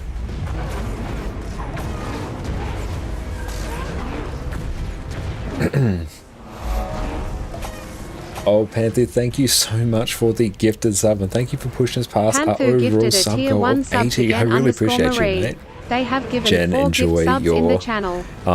ad-free viewing experience and your incredible ad emotes. Thank you so much, mate. Now you get to go through and watch your favorite Guild Wars 2 content with no ads. Thank you all. I really appreciate that. You've all made our absolute week. When it's come to streaming Guild Wars 2, it's been a phenomenal week so far. And I'm very much looking forward to coming back and hanging out with everyone again on Sunday evening. We are giving ourselves a bit of a day off tomorrow, so we can just go rest our voice, because yeah, it's starting to get a little bit husky, but I think it's adding a bit more character to our voice as well. So honestly, I'll take it. Honestly, we need some time to catch up on sleep. Although honestly, I'm actually feeling more alert now than I was earlier in the day, because Jess and I are massive night owls, so we're actually like most alert in the evenings. We'd be the ones like sitting around the tribe at night, watching for like movement in the bushes to make sure everyone else doesn't get eaten. That would be us. What's up, Gossek? How you going, my friend? And everyone, make sure you go check out Gossek as well and go hang out in their Discord, because if they get 100 people in their Discord by December, they're going to go through and do a giveaway of Night Fury. You are right to fear. So make sure you do that. It's a 1,000 gold giveaway, I believe. So go, jump in their Discord and let's push them past that goal. Meeting a fellow night owl, Ness. Hell yeah. It's like regularly we go to bed at like 1 or 2 in the morning, sometimes even 3, depending on if we are working. How many coffees? Oh, we've only had 1 coffee today. That's a little bit of an issue, but it's probably a little bit too late for me to go and make another coffee. But I might do... Actually, I might not put a tea on because that will wake Jess up. No, that's alright. We'll just go through and keep loading up on more water. And thank you so much, PD, for the gifted sub to Gossek, mate. I really appreciate that. Perfectly thank gifted you, a tier mate. 1 and thank sub you to so K much for all Gossek. the support They you've have given us. given 2 gift subs Gossek, in the enjoy channel. your complete lack of ads and your wonderful ad emotes, my friend. Thank you. If you can manage without coffee, that's better. Yeah, I definitely think so. Like, it's 10 PM here, so loading up on coffee right now is probably not the smartest thing I've ever done. Last time you looked was 1,000 plus. Oh, hell yeah. Caffeine is a scam. I am hugely reliant on caffeine. I have been well and truly scammed, Banklin. And yeah, it'd be too brief a period of time for me to make a round of cold brew as well. That needs to sit in the fridge overnight for me to go through and get any real value from it. Day jobs are not night owl friendly, but if you can get some flex, your most productive work hours from 5 PM to 2 AM, but work-life balance is important. It absolutely is. And yeah, it's definitely an issue with your regular day jobs as well. If you're working on that standard schedule everyone else is, if that's not your period of highest productivity, it's going to be a bit of a rough time. But yeah, I'd always find in work, like I'd have to really push to get work done, like in the mornings, like sort of 9 until 11, it's just like biggest drag. And then yeah, once we get towards like the later part of the day, I gradually get more and more alert. And cold brew does need some forward planning. Usually if I can make it about 12 hours or so before, it's basically just, we have a French press. We make all our coffee in a French press because it's just like the cheapest, most cost-effective way to make coffee. We'll just put like a couple tablespoons of coffee grounds in the French press, fill it up with the water and just leave it sitting in the fridge overnight. By the time we wake up, that's pretty damn decent cold brew right there.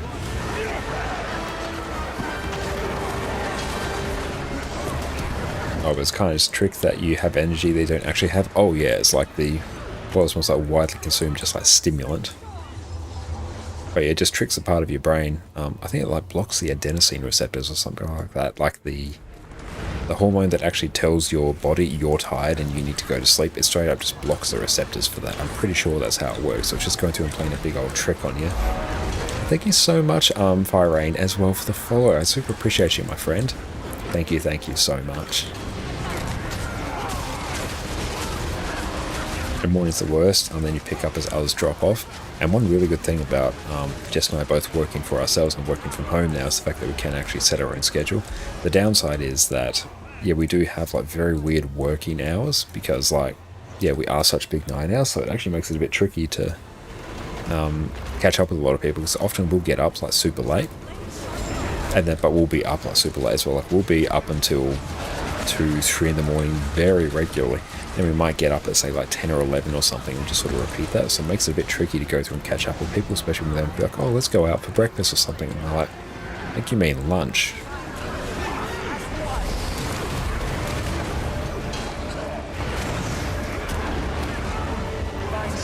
What's exactly that? Hell yeah, excellent, we nailed it.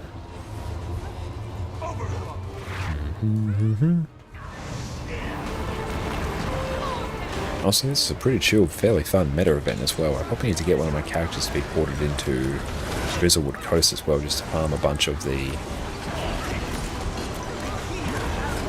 Make sure I don't die here, just to try and farm a bunch of the mastery insights as well. Oh, you can flex it, you just need to let others do the day work, then pick up in the evening hours, they come back to the updates in the morning. Perfection. That's a very good way to go through and do it if you're able to have a setup like that.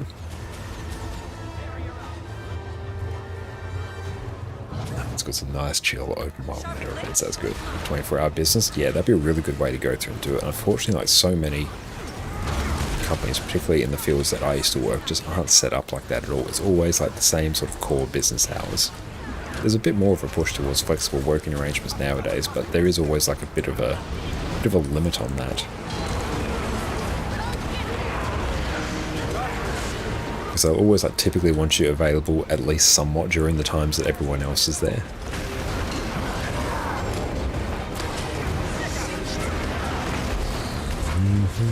I think we cancelled that skill, did we? Oh no, we didn't, it's fine.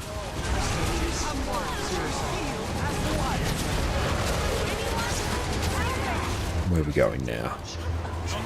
It would be really nice having sword equipped at the moment, so we could like leap faster between different areas of this arena. And Penguin, at your old job, what would happen sometimes, the same business hours, but they expect you to stay late for other time zones if needed unpaid. That is the drizzling shits and the worst of any and all worlds and timelines. That's really unfortunate. I'm glad you used the term your old job there, because that does not sound like a fun time at all. I assume you're probably salaried there. That's one of the most annoying parts about being on salary there. It's like, oh, you get paid the like consistent amount, which is nice, but it's like, oh, there's unpaid overtime. And it's like, oh, it's like infrequent unpaid overtime, that's a lie. Or it's voluntary unpaid overtime, that's a lie. There's no such thing as voluntary unpaid overtime. There's always a degree of coercion to it. One of the reasons you did quit, that is definitely a quittable reason there, 100%.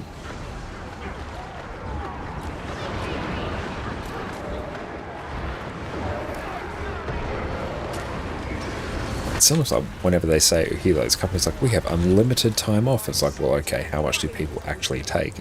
None. Because if you take it, then you get like lambasted because you're taking time off. So like, so many places, unlimited overtime is just like a massive scam. They get annoyed if you leave early and want to dock your pay. Oh yeah, absolutely. And Hero's Choice chest. Nice, we actually got the chest. Brilliant. That was the case. An old job with your husband. Oh, that's awful, Jen. Yeah, I've had jobs before where they've straight up just like had toilet breaks timed, which is awful. Like it's really, really unsettling and really, really like depressing and demeaning. But I suppose my So I'm very glad to not be in that situation. But I've had other jobs as well where they're like, yeah, as long as you work like your 40 hours a week, you can like leave a bit early one day. If you stay back late the other day, we're not going to monitor you too closely. Just, yeah, don't be a dick about it. And that's like a very good working arrangement because it shows a level of trust between their employer and their employees. And if they have that level of, you know, mutual respect, then you're going to have a much better working relationship. And be gentle. Yeah, you've also been as your first job after you graduated, and you work almost 24/7 that period, around 4 months you believe, and you got hospitalized due to having some serious health issues. not consuming 3 meals on time. Oh, I'm so sorry to hear that, mate. It's the experience, like your experience of being fresh out of uni after you've graduated and then getting your first job and being notoriously overworked, that's a very common experience. I know Jess and I have both massively felt that. Yeah, you go, you're fresh-eyed, straight out of uni or college, and then you go into all these jobs and they're just like, you have to hit the ground running. Whereas if any job, if you're interviewing for a job and they say, we want you to hit the ground running, run. Like, do not take that. That's a bad sign. Other ones are like, oh, we're a family here, we work hard, we play hard. If you hear any of those things in an interview, just turn around and walk out. It's not going to be a good time. As a programmer, oh yeah, I can totally see how you get screwed over by that. That was your first after graduating too? Absolutely. And there's always notice if you leave early and start late, but overlook when you put the extra in. I've had that same situation as well. Number of times where I've shown up maybe like, I think I showed up like 15 minutes late just because that worked out better for like the train schedule, and like I worked a standard like office job. It's not like I needed to be there exactly on time, but I'd stay like an hour and a half back each day. And yeah, they'd always be like, you were in 10 minutes late. And I'm like, but I was here an extra hour and a half. I have put in like more hours than my 40. You have gotten free labor from me. So can you chill? Like, no. So okay, I'll get it on time and I'll leave exactly on time. And then you get in trouble for leaving exactly on time, because then you get called a clock watcher. As Josh said, supporting the flex and having good work peeps is an amazing space to work in. Oh, if you have like good managers and good work colleagues, that makes a world of difference. Like if they're just like, what, that person was just like bugged out there. What am I seeing here? Is everyone else seeing this? This isn't just me, right? Okay, off they go now. Oh, we're all in this together is what we were told. Oh, yeah. You gotta like sacrifice for your team. Or gotta like do your parts. Like, right, we all work together as a team, but at the end of the day, like we can all just be like let go at any whim by the company. It's like when they say, oh, we're a family. Well, you can't fire your family. Of course, we've done that. Investigate the disturbance in Naos. Only bit sickening, people have resilience. Oh yeah, that's bad. If they're saying we need you to be resilient, which means they know they're going to do some sketchy shit. There's a mega red flag, not a performance indicator. Yep, they're asking for resilience off the bat. That means they do not have their shit sorted and they're going to ask you to do like completely unreasonable things. There is no sacrificing. This is a job, you work, I pay. Yeah, that's the correct attitude to have. I am offering you a service. I am doing this work for you, and for this work you are paying me.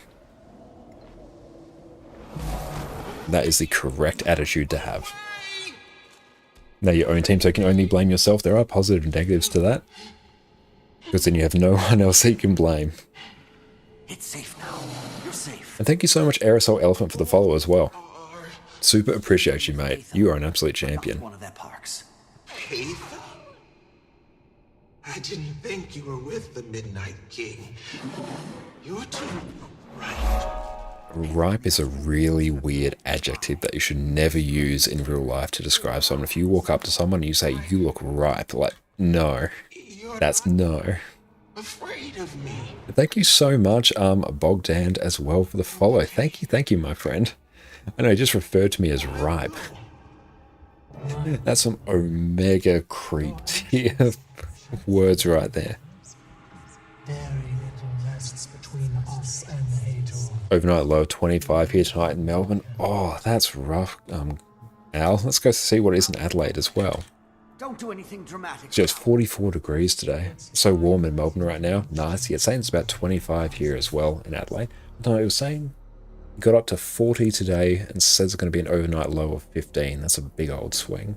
And it's going to be like 24 tomorrow. So that's like a huge drop in temperature. Okay, where are we off to now? Return to camp. Oh, we just had a thunderstorm. Oh, nice. Well, hopefully your power didn't go out. That's always fun when a thunderstorm comes through. And Bogdan, I think it's the first time I've ever seen ripe used like that. You and me both, yeah. And it didn't make me feel particularly comfortable. I wasn't happy about it. In the last instance story, zooming on Beetle was hilarious. On the NPC, zoom after you. Oh, that would be fantastic. Oh, and welcome in Baron Tolkien as well for the follow. I also really like that username. Good to see another Lord of the Rings enjoyer there. Some peaks like Silmarillion references there. You're an absolute champion. Okay, let's go through and actually try. Okay, so the order for this was Skyscale. A Skyscale launch, dash, Bond of Vigor, dash, dismount.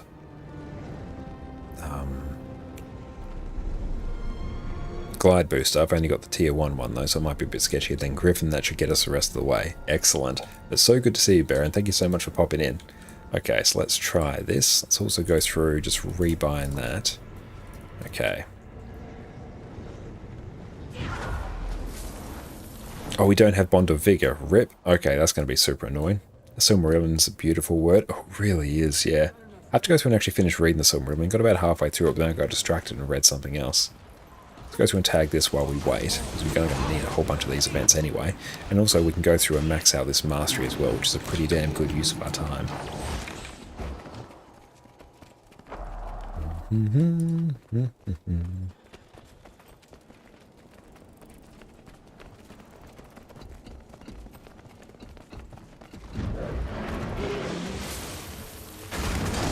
But this account is getting absolutely jump-started as well, and honestly very soon we're going to have map completion done, which is going to be fantastic. Probably won't get it done during like all of the streams we had planned for this week, because we got distracted by doing a whole bunch of other stuff, but if we really focused on it, we probably could have. Because yeah, within probably about, I think maybe cumulatively 3 hours, we've done about 40% map completion. So it's definitely not a world record pace, but it's not a bad one. I'm fairly happy with that. Let's go through and tag a whole bunch of these. I really do like running Longbow and Soul Beast, even though Hammer's the better DPS weapon. Just being able to tag a whole bunch of things with Mirage is very, very nice. And what do we need? Just an extra... It's like 20,000 experience there. We'll get that really, really quick. Oh, also, what I can probably do... They felt different. Just keep spamming our Candy Corn Gobbler here. Frustrated. At us, probably. Until I can get an experience buff. Keep moving, Gene. Actually, let's just run an auto-clicker on that just for a minute. We did play Guild Wars 2 once, but at that moment it didn't catch you. But you think of giving it another try is later to a new player like me. The free base game are enough to play, or do you need to buy the expansions? The free base game, I would say, is like really good to go through and figure out if the game like grabs you. Because yeah, it's like one of the most generous free trials. You can go through and get the entire core game for free with some other restrictions. But yeah, definitely one thing to consider is the expansions are significantly better and much more modernized than the core game as well. So while I think the core game is good, the expansions are significantly better. So I think if you have like an inkling of being like, oh, this is like really cool, I think I might enjoy this. Definitely what I'd probably go through and do then is maybe grab the Path of Fire and the Heart of Thorns expansion, because those come bundled together really, really cheap. And then once you get those, that's a lot more content for you to go through and do. And they're probably the main expansions in terms of pure quality of life, because you have gliding from Heart of Thorns and mounts from Path of Fire. So that's going to make your life in the game much easier. But I think then if you really like those, then you can be like, okay, straight up, just buy everything. Because yeah, if you like those, you'll like everything else. But yeah, you can get a lot of value. Especially you can still do things like fractals as well, which is great end-game content in the core game as well. So like, it's still fantastic. But yeah, as Ness is saying, I definitely recommend doing it. I played this game for 11 years, I got 10,000 hours in it, and honestly, it's one of my happy places. I have a fantastic time whenever I log in.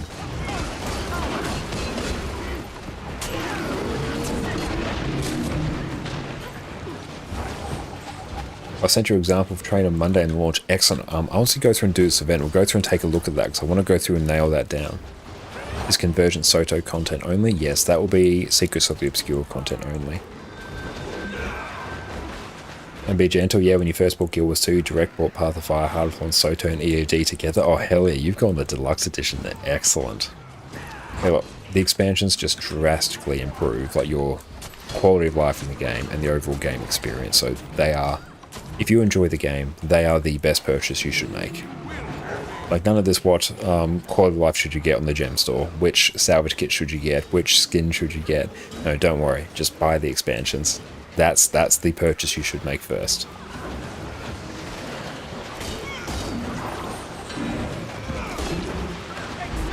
Oh, mastery lines completely. Yeah, especially Skyscale, so much value. Yeah, you can get Skyscale so much easier through Secrets of the Obscure rather than through Living World Season 4. So the story that takes place between Path of Fire and End of Dragons, it's much quicker to get it there. So yeah, that's really good value as well. Just flying here and there. Oh yeah, like, look, I just get to fly around like this. It's just amazing. Event rewards. Oh, nice. Let's go through and grab that. So, Wisp Pockets. You're now able to gather essences when you are a Wisp in a Convergence. I learned to carry the maximum load essence in Convergences when picking up them. Okay, heal and get infect. Nice. Brilliant. So, it's just a whole bunch of bonuses for Convergences. Nice. We'll grab that. I'm not going to lie, really tempted to buy the deluxe edition stuff for the additional character slot. Additional character slots are very high value. I definitely recommend, like, if you enjoy the game, getting like at least 9 character slots so you can have like 1 of each class. I think that is incredible value for you. Dodge that, or in our case, just completely die to it.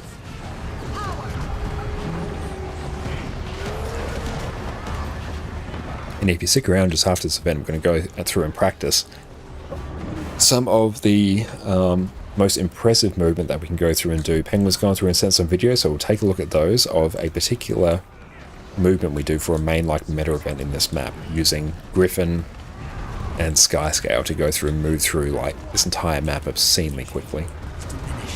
And Nesp also don't feel like you have to keep up with every expansion. It's fine to play at your own pace and enjoy. Absolutely.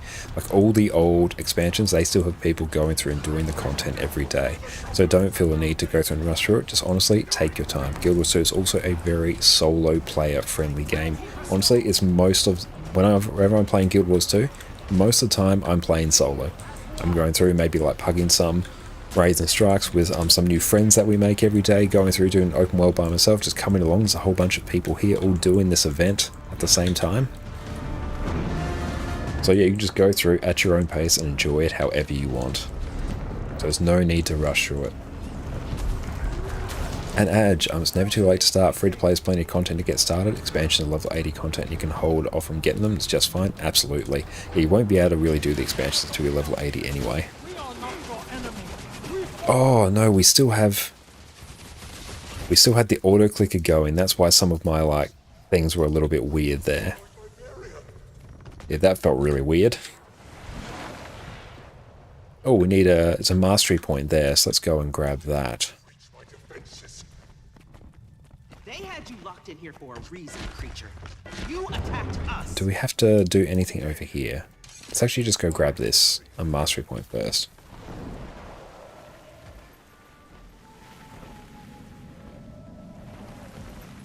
You can play solo, but some people get confused thinking that means you should all be single player. It's not multiplayer needed, it's an MMO after all. Yeah, absolutely. Like, this is a multiplayer game after all, but you don't have to necessarily be wandering around always in a coordinated group.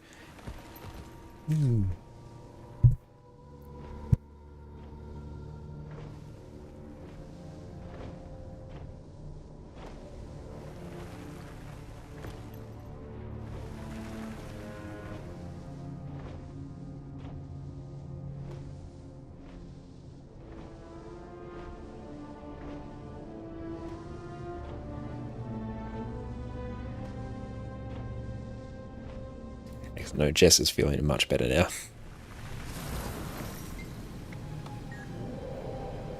And hey there, Akira, how's it going? Welcome in, so good to see you. But yeah, the good thing about this game is that there's just going to be people wandering around with you in the open world, so there's always going to be like people to come and help you do things. Unless you're a solo gal, hell yeah. It's always been a group of lovely peeps that need to do a thing at the same time you need to. Just join in. Guild Wars 2 is perfection for starting any time at your own pace, and with as many or as few others as your headspace permits. Absolutely. And there's content out there if you like. If I want to go through and do like some really hard coordinated instance content, it's there. You want some more chill open world stuff, it's there. If you've got your full-on large-scale open world PvP and world versus world, you've got your regular PvP. There's raids, there's strikes, there's dungeons, there's map completion, there's crafting, it's got everything. And honestly, the world's just an absolute banger to hang around in. The art design, I think, for the game's fantastic. It ages exceptionally well, given that we're playing an 11-year-old game. Honestly, I still think it looks fantastic. I guess what I mean, interaction with others is needed and to be expected, but you can find it solo. Yes, you're going to have to like interact with people. That's just a good like social thing. Oh, Addie's also emerged. Hey, Addie, want to say hi to everyone? Come, Addie, up. Oh, baby, there you go. Well, you're on your bed now. Hang on, we'll turn on Addie cam. There we go, Pumpkin. Hello. Everyone, this is Addie, our little golden retriever. She has just awoken from her nap. She's very excited to be awake. Okay, let's go through and take a look. Okay. Now let's drag this over here, if you don't mind, and go display. Okay. Let's take a look over here. Okay, so let's see. It won't pick up the actual audio from it, but let's see what we can do. Okay, so Bond of Vigor. We're watching Penguin Paladins, so everyone make sure you go drop them a follow. Always go hang out in the streams. I actually might turn the volume on because at least then I can hear it.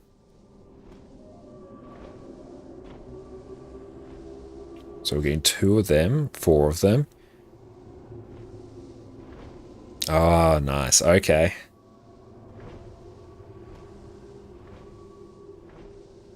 Alright, we can work with that.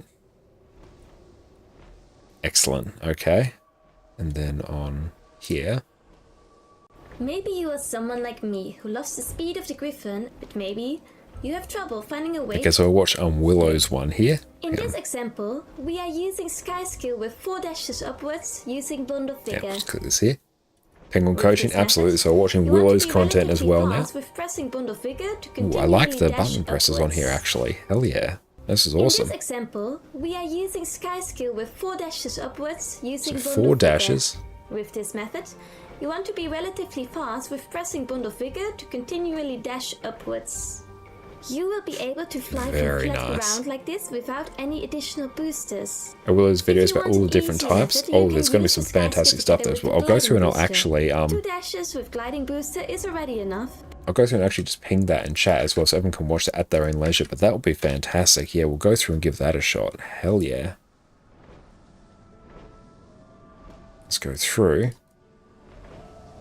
The cool thing about Guild Wars 2 is you can play in group content without realizing you're in a group. Oh, absolutely. No, just the fact that you have so many people around you at any point is fantastic. And welcome in, Cats. How's it going? It's so good to see you. Remember the Springer times before you got Skyscale? Oh, before I got Skyscale on this account, yeah, we were massively relying on the Springer to get us places. Let's go through and catch up.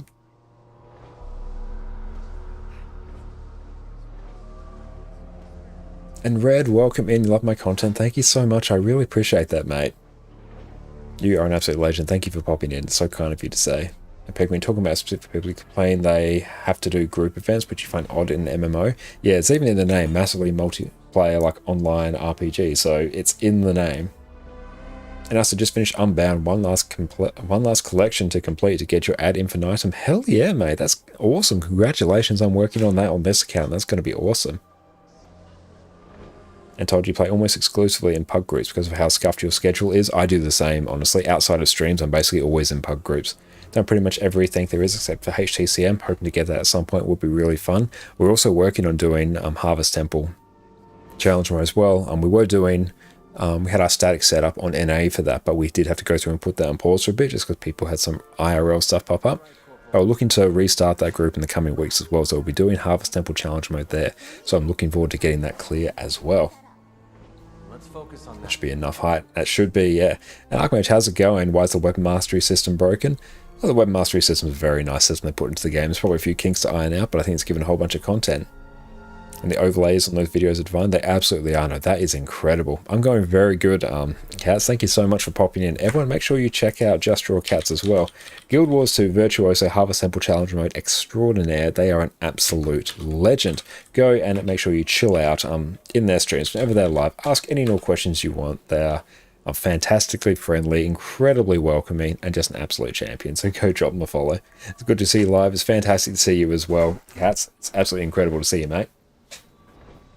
Yeah, no steal kills or fighting over loot. Absolutely, you don't have to worry about that at all. Everyone gets their own loot. No need to fight over loot. You just need to get that overlay set up yourself, but your keybinds are all super weird mouse ones. Yeah, mine will be weird as well, especially because I use a radial mount, so I might not be able to do things as quickly. That's one downside of using the radial mount. Although, I could probably set something up with an auto hotkey. Oh, actually, just thinking. Just having a big brain. What do I use my 7 keys for? What's 7 actually doing? Is that just vibing out and not doing a thing? Okay. No, hang on. Because we can double bind keys, so we might be able to go through and do something. You have a 12-button mouse? I do as well. I've got the Razer Naga. Thank you, Mot as well, for the sub. I really appreciate you, my friend. Thank you so much. I really appreciate you, mate. He's cooking. Yep, no, we're cooking. We're coming up with everything here.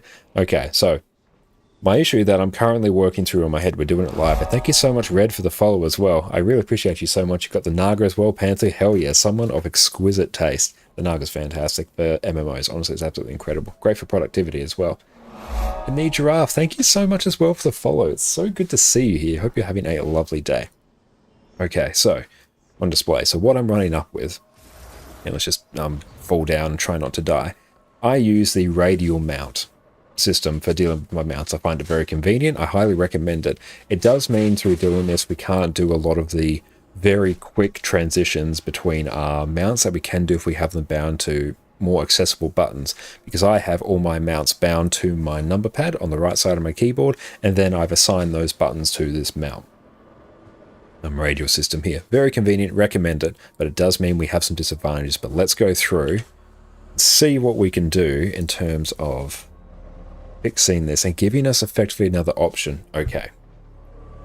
Okay, so no, mount, dismount is set to 7. I like having that there. You have Griffin and Skyscale keybinded. Recommend those two. Yes. I recommend that as well. That's a good thing. I'm thinking the exact same thing. You can assign the mounts on alt number with Naga. That's a good idea. Yeah, because I don't use... Or I might actually use shift. Like shift 7 and shift 9. That will work because I use shift for a whole bunch of things, so that one's fairly well ingrained in the muscle memory. And you have Springer as a selected one. Yes, I like that. Yes. Because that's always super useful as well. And you shift them. Yeah, okay. Right, so Springer selected. Let's worry about Griffin and Skyscale now. Let's do shift 7 and... We can just do shift 7 for shift 8. Oh, shift 1 for F1 and so on, but control and alt should be free.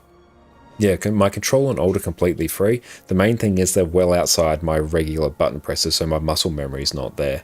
So I wanted to use something that's very much a muscle memory, and shift for me is where my pinky finger resides. If a mouse button for radial, yes, I have that as well. Whenever I press my middle mouse button down, it brings up the radial. So that's what I use for that. You don't need to be insanely fast like you'd worry for a fast skill, but you want it fast, but you want it fast, but shift is fine. Yeah, I don't want it. I'm not too worried about it being like giga fast, but I definitely find I lose a bit in terms of those rapid transitions because I know I can do things a little bit quicker. So it's like, it's one of those things where I'm like, I know I can be better than this. I know I can push this a little bit further, and it just irks me just that little bit every time. So I want to go through and see if I can improve upon what I've got now. Okay, so I think shift 7 and shift 8, because I use 8 for my interact, so if I apply shift to that, that's totally fine. That's actually where my thumb tends to rest a good chunk of the time, so that's good. Well, thank you, Jess, for the tea in our most adorable Pokemon mug. Thank you. Oh, thank you. It's got honey as well. It's going to be fantastic for our voice. Oh, excellent. We've got our Pokemon mug here. I'm a huge Pokemon enjoyer. Chamomile tea with honey is absolutely incredible. Thank you so much, Elizabeth, for the follow. I really appreciate you, my friend. Thank you so much. Oh, hi, Addie. What's up, Buttercup? Yeah, Jess is operational. Jess is back, and Jess is well rested, so I'm so glad that Jess is feeling better. But okay, so let's go through. Griffin on 7, Skyscale on 8. Shift. Skill Profession 7. What is Skill Profession 7?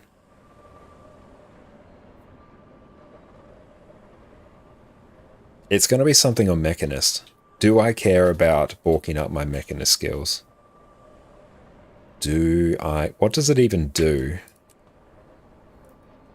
Let's find out, actually. We'll figure that out. Go away options. We'll sort you out. Let's just go on one of our mechs here. Oh no, I should be doing Pokemon Platinum. Oh, that's exceptional, Penguin. Pokemon Platinum's insanely good. That's one of my... That will be... That's a toss-up between second and third place between that and Heart Gold, Soul Silver. Those are exceptional ones. Gen 4, Gen 5 are peak Pokemon. Okay. Oh, it's a return to me.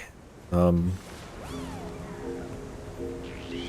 can honestly do... Actually, I can do Shift 8 and Shift 9 and that should be okay. That should work. Okay, so...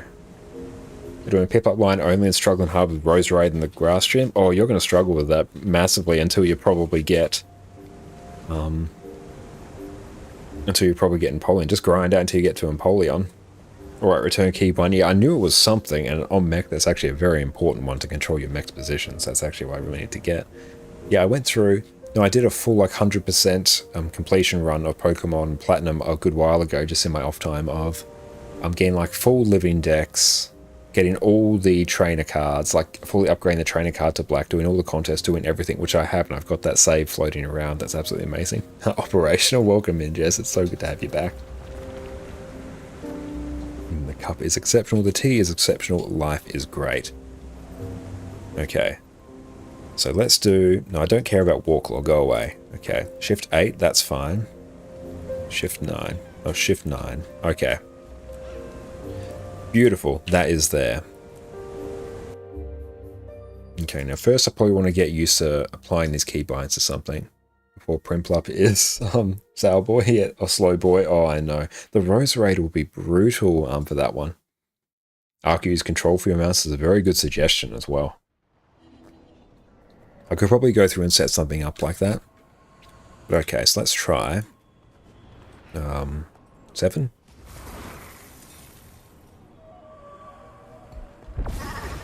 Okay, Shift 8 and Shift 9. Okay, that's cool. We've somewhat got that. So now it will be dismount, Shift 7. 7 and Shift 8. Okay. Don't overlevel too much.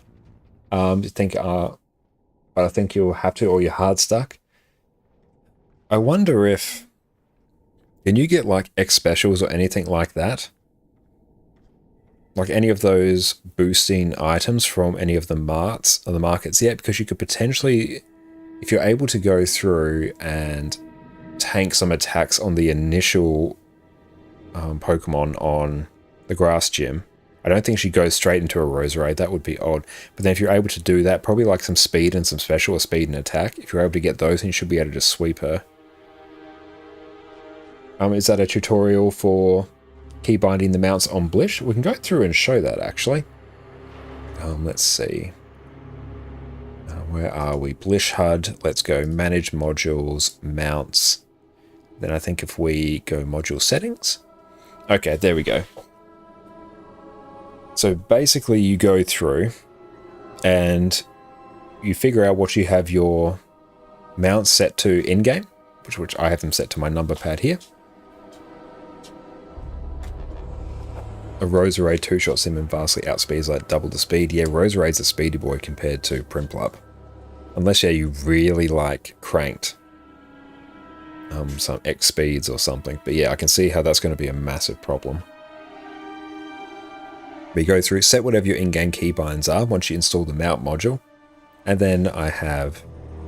What's the keybind in there? Subtract number. Meh, don't know. I think I have like spawn at mouse. What's it actually going on?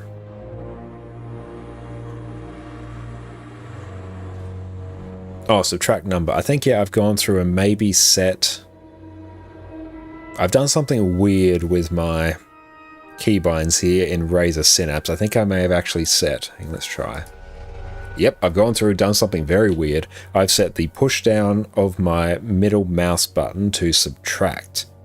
For some reason. There was a reason I did that. I've long since forgotten what it was. That's why. this keybind in here is subtract number instead of like mouse tree, which is what it normally is. But you go through, set up what your in-game keybinds are, depending on whatever you set them as, and then you set whatever button you want to summon up the mouse wheel up, then you're good to go, and everything else is mostly fine. You can kind of just leave it as it is. The first two can also kill him. Oh, that's going to be rough, yeah. You're going to have to go through in power level. If you're playing on like an emulator, you can always like speed it up. Slash if you're on like a custom firmware DS, you could also potentially speed it up as well, if you really want to like grind things out quickly. We'll go through and adjust Addy Cat if you shift it over now. Easy access for special mechanics, maybe? Potentially, that could have been... I may have once had my special action key. Oh, Blish doesn't accept mouse buttons as keybinds for some reason. That's probably why I did that, Mr. Zeddy. I probably went through in Razer Synapse, rebound that to subtract, and then set subtract as the button. That's probably why I did that. Seems like a thing I'd do. There we go. There is Addy. Let's go through and adjust her. There she is. Why are you sitting like that, you little weirdo? But okay, that should be all good. So go back to in-game. Okay, so if we were to start about here. Now, I don't have the full Jadebot glider, because that would be very, very hype. But, so if we go up, and glide, glide, glide, glide, okay. Dismount 8, oh hang on, we did it wrong, but still. Okay, we're almost there.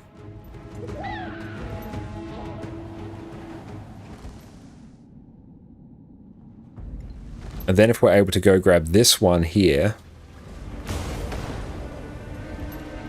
Okay, yeah, if we can hit those, that basically gets us there. Okay, so we missed up a bit, but that's still workable. Because we got confused with our keybinds. Okay, so let's practice that whilst we're in the air up here. So dismount, shift 8. So that's Griffin. Dismount, shift 9.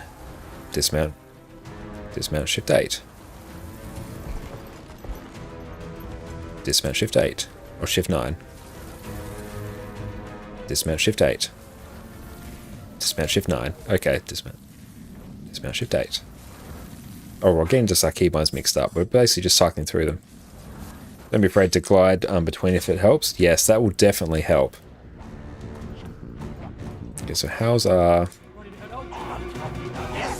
I'd like to do 4 dashes into a Jadebot glide boost and Griffin. Yeah, I need to actually... Oh, that will actually be pretty high value, actually. Oh, we got some stuff to pick up that actually works out well, because I need to go through and figure out... How do we get the upgraded Jadebot thing? I know it's like a item that drops from an event, and I probably have it floating around. Let me go Guild Wars 2 efficiency. I probably have it sitting somewhere on another character. Okay, so here we go. Let's go Booster. It's probably what it's called.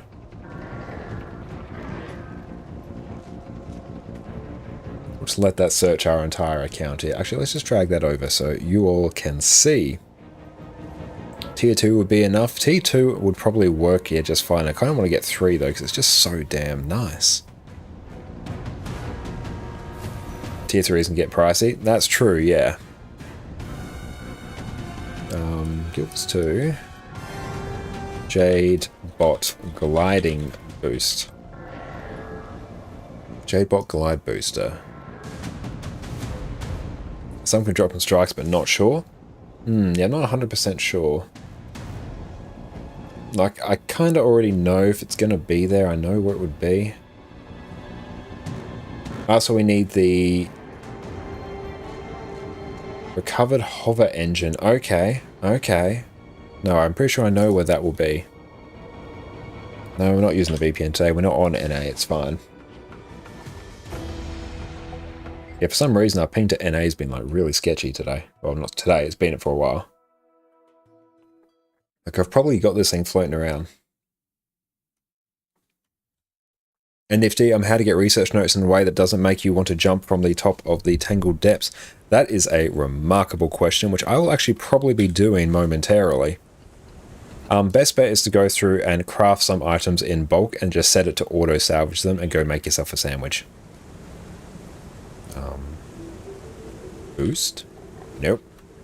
You're not here. You're not there. Where is the next place you would be? Finally got lunch, couscous and roast veg. Hell yeah, Miss Badger, that sounds fantastic.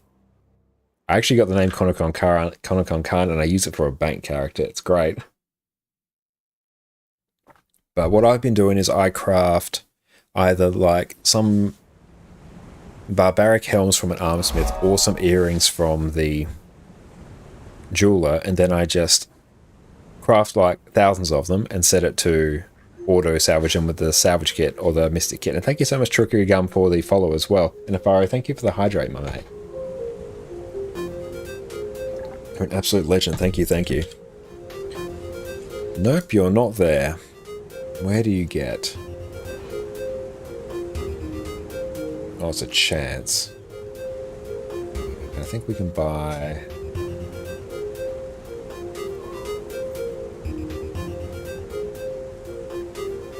Claim Booster Jackpot.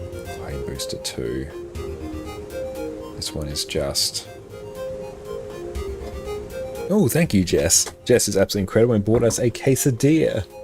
Thank you so much for that. This is what we have to nom now. A quesadilla with some guac on the side. Is it worth to craft the cheapest exotic for research notes? It depends. It will be a decent thing to go through and do. Jess is 100% the MVP. It'll be a good thing to go through and do. There may be cheaper ways to go through and do it, but also one thing to consider is that the exotics are a very time-efficient way to go through and do it. Because the cheaper ways also require you crafting like many more of the item. Because yeah, what I've been doing is the other day I crafted 9,000 Carrion Barbaric Helms. And it took hours. And in the end, I just ended up installing Guild Wars 2 on another computer and remoted into that. And then I used Guild Wars 2 on that computer to do it while I was playing on a different account, because I can't really play properly on 2 Guild Wars 2 accounts at once. It slows down the computer too much. And yeah, you can check fast farming for what's best as well. Let me go through and actually, I'll just ping that. Yeah, 9,000. Yeah, it does. It takes a while. You just literally tell it to craft all, and then you go away for a while and you come back. So yeah, the exotic ones are pretty good. And there you go. Like the cost has changed like in the time that I finished this damn sentence. But yeah, some dire draconic ones are like insanely good to do as well. Because instead of getting 5 research notes per craft, you instead get like 76.2.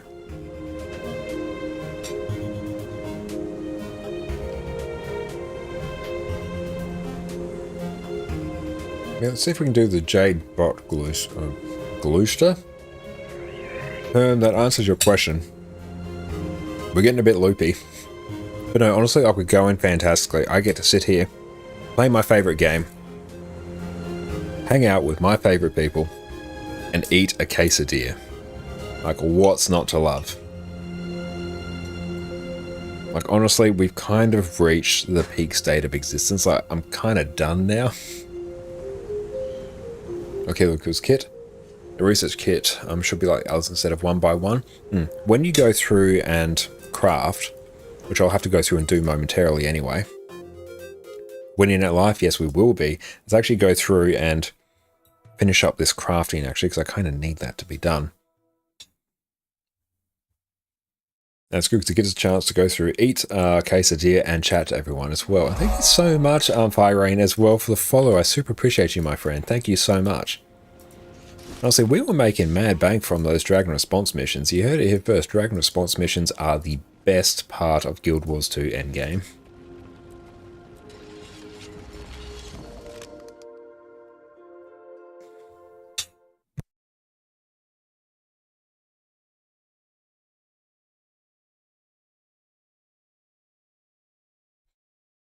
And Dante, I heard you asking before, I saw you asking again, we're getting loopy. I saw you asking before how's Jess doing. She's doing much better now. Thank you for asking. But we hated those what has changed. What has changed is, oh no, our inventory, no, I did not think about this. I did not think this through, team. I'm actually very sad now. I'll drag these here. That's why we have a guild bank. Need to update your goals again? I know, I have to go through and do it. Let me go through and do such a thing, actually. We'll go through and end them. Thank you all so much for helping us smash all of our goals. You are all absolutely incredible. We'll go, yeah, we need to go through and do that as well. No clean redeem incoming. Oh no, I gotta get ahead of this. Gotta get ahead. I can still go through and craft. I'm making the rules for myself. I can go through and craft. Drag those there. Yeah, just salvage everything. I don't care. Just do. Yes. Or space. Perfect. Okay, that's not as scuffed as it otherwise would be. Nice. So we'll do that goal. Updating the Twitch goals is like a little bit fiddly to do. Not gonna lie. Okay, so follow goal. Ended goal. Why is it being like janky? Why is it being a bit of a janky boy? Subscription goal. Oh, hang on. Yeah, it's probably because like we have to exit out of OBS to do it, which I don't want to do. Like that seems like a really bad thing. Yeah, let's not update. Let's not exit OBS. Maybe this will actually force it to fix itself. And let's force it to update. Okay. And go. I'll deal with the follower goal later because that I've tried item search on Blish Hut. I think I have tried that and for some reason it wasn't vibing with me. But it could just be like the time in which I actually did it. And MC King, did your last mastery mission on DRM, never doing them again? They're really quite good if you have a good party, like a good composition, and you do all the challenge modes. They're actually quite profitable then, I find. Like, they're actually quite well worth to do there. And I'll just literally just delete that. And there we go, I've got space. Perfect. Okay. Beryl. I completely misspelt Beryl there. And I misspelt it the same way again. Okay, so let's just go through and find a whole bunch of these. Excellent, we'll let that do its thing. And Zorith, you're an interesting fellow. Where were you where were you years ago? I was being a simple, humble Guild Wars 2 enjoyer. Not yet set up to stream, unfortunately. But I am here now, and you're here, and everything is right with the world. And I am Dreamer. How do you make money from DRMs? You'll go through, you'll sell the loot that you get or turn it into other more valuable items. You'll also want to go through, grab the Tyrian defense seals you get, and then exchange those at the vendor for whichever is the most profitable items to get. And then your Tyrian defense seals will get converted into materials which you can then sell or use to craft other things. That's how you make your money from them.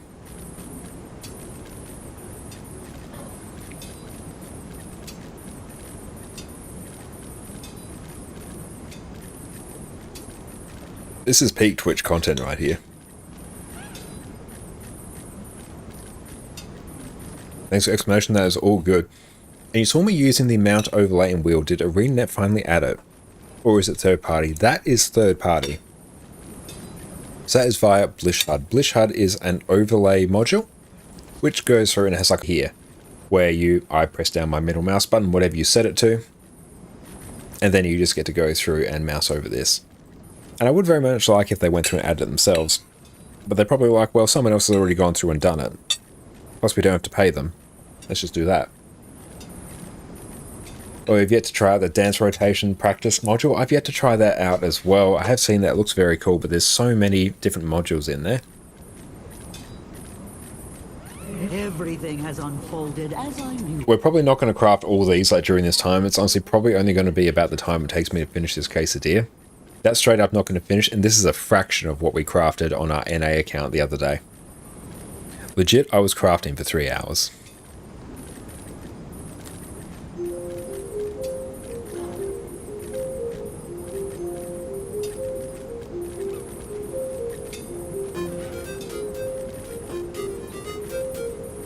Oh, just right click the mount, you can click it pretty easy. Yeah, it's one good way to go through and do it. One thing I like about the radial mount is that, yeah, you don't have to go through and like right click to whichever one you want each time. It allows you to swap them through very quickly. Forging stream hype, yep, forging stream hype. So one way you go through and make gold in Guild Wars 2. One way is research notes. This is how you do it. I like to see a man playing with custom keybinds closer to reach instead of 6 to 9. Any reason you're not using extra action cam though? Not a huge action cam enjoyer. I prefer having the camera locked in its standard state. It's probably because it's what I've just always played with in Guild Wars 2. I heard what's your cap on mat storage? On this account it's 250. On my main account it is 2000. Yours low at 750. Mine is much lower. Mine is much more sage than that. But yeah, I definitely recommend, it's a very good point there, Zorith. It's very good to go through and shift the custom keybinds away from 6 to 9, because honestly, I've got reasonable sized hands, not a chance in hell I'm pressing those buttons with any like level of precision. So yeah, I much prefer having my utility skills bound to my utility skills bound to my like buttons surrounding my movement keys, and then I'll like shift modify a bunch of things so it's always in if it's always in like, no, I've just straight up forgotten what I was going to say. So always in like easy access or always in like reach. There we go, that's it. You have enough trouble pressing 5? Oh, I straight up don't use the number buttons on my keyboard. I have the Razer Naga, so I use the buttons on there. Because honestly, like, I could probably comfortably go like 1, 2, 3, 4. But 5 is going to be a bit awkward. 6, that's causing me to stretch a bit there. And so, as you know, right, yours are even odder, your weapon skills are QE, etc. keys, and the utilities are classic 1 to 5, -1 because action camera. That's not too bad. That's honestly, it's probably what I recommend like a lot of people do. That's already a drastic improvement over the core keybinds. Now, just having them within the region of your movement keys is a significant improvement. And Daddy Star, hey you too, Naga is best. I'm very much an enjoyer of the Naga. Just honestly, once you play with a 12 button mouse in any sort of like game, you're kind of sort of stuck with it, because then you just get used to the quality of life with it.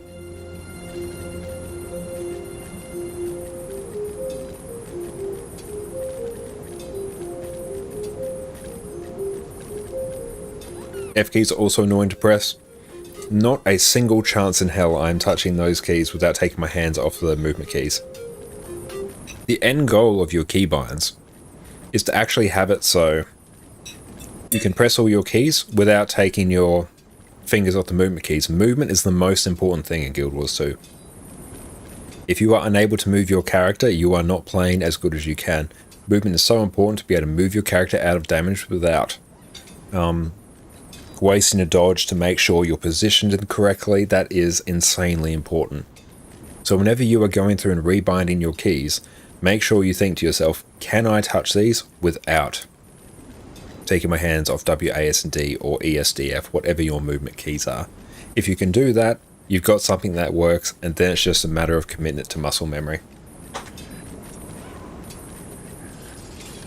And Rob, you have a mouse with a third shift button just to reuse 1 to 5? Absolutely, no, that's fantastic. That's a great way to do it. Yeah, I shift modify a bunch of stuff as well. All my profession skills are shift modified. And you can control modify and alt modify as well. And not even playing MMO since 2004. Never liked MMO mouses. Hands too big. Yeah, I can totally see how you might have that issue if you have like really big hands. You may actually like, I think there's a Red Dragon. It's a cheaper brand in terms of gaming mice, but they did have a 12 button mouse, which was a bit bigger than the Naga. So if you have larger hands, you may have a better time with that.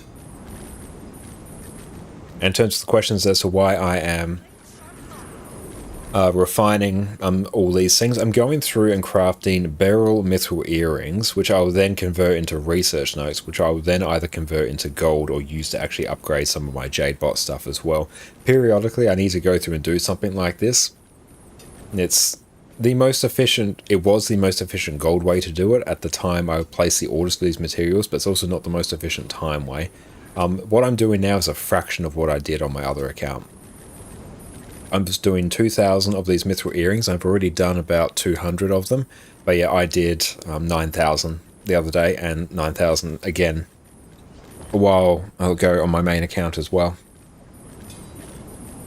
I don't go Red Dragon, you made that mistake. Yeah, the mice weren't fantastic there, Panther. Like, the Naga is a better mouse than the Red Dragon one, like 100%. They don't feel fantastic, but it's purely because it is a bit bigger, so it may fit a bit better.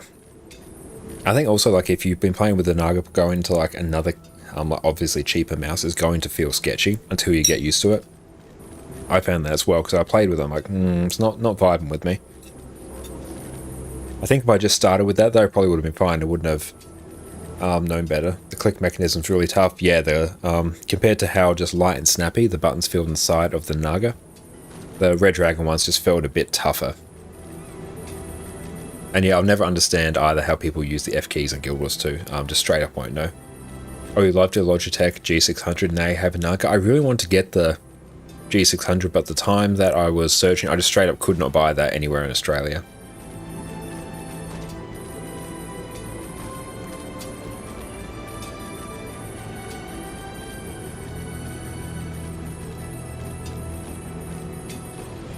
Oh, Nuked able to use Shift B on a small keyboard. Very impressive. That's good. G-Star, your best mate is 6'5" and only uses Naga, so I think as long as you get used to it and it works, it's fine. As long as you get used to it, it works. One thing you'll always find, no matter what you change your keybinds to, even if you change your keybinds to something that's objectively better than what you had before, it's going to feel awful. It's going to feel awful for a couple hours until you can commit your new keybinds to muscle memory. You just have to deal with that. You have to push past that, and eventually it will make more sense. It takes a long time to adapt to new keybinds. It 100% does. A really good time to do it, actually, is if you're coming back to the game from a break, because your muscle memory is not going to be there anyway. So if you're coming back, you're like, I've been off the game for like a year or a couple months, I don't know what my keybinds are. That's when you capitalize. That's when you go through and change your keybinds. That's going to make your life way easier. You don't want to do it when you're like in the middle of, not obviously not in the middle of playing Guild Wars 2, but if you're like in your Guild Wars 2 period, your Guild Wars 2 Renaissance, that's not where you want to go through and rebind your keybinds, because then the next couple hours are going to be awful. Okay, so I have, what is 1,645 divided by 2? That will be 824. 822 thereabouts. Okay. So we now, oh no, that's why it's not going to work. Hang on, we need more. Where's our mithril? Yeah, we don't have that much more. Excellent, cool. We're almost done. I said I wasn't going to get this done. Turns out I'm actually probably going to get this done, or at least a part of it. Boom, boom, boom, boom, boom, boom, boom, boom. Mithril ingots. I don't craft that many mithril hooks, or else it's going to be like really annoying for me to finish crafting it. Are you farming research notes? Yes, we're going through and farming some research notes. It also allows us to go through and finish eating our quesadilla as well, so it's actually a very good use of our time.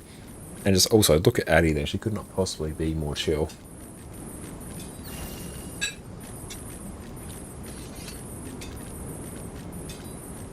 And Panther, your G600 had a hardware bug they couldn't fix. That's super annoying.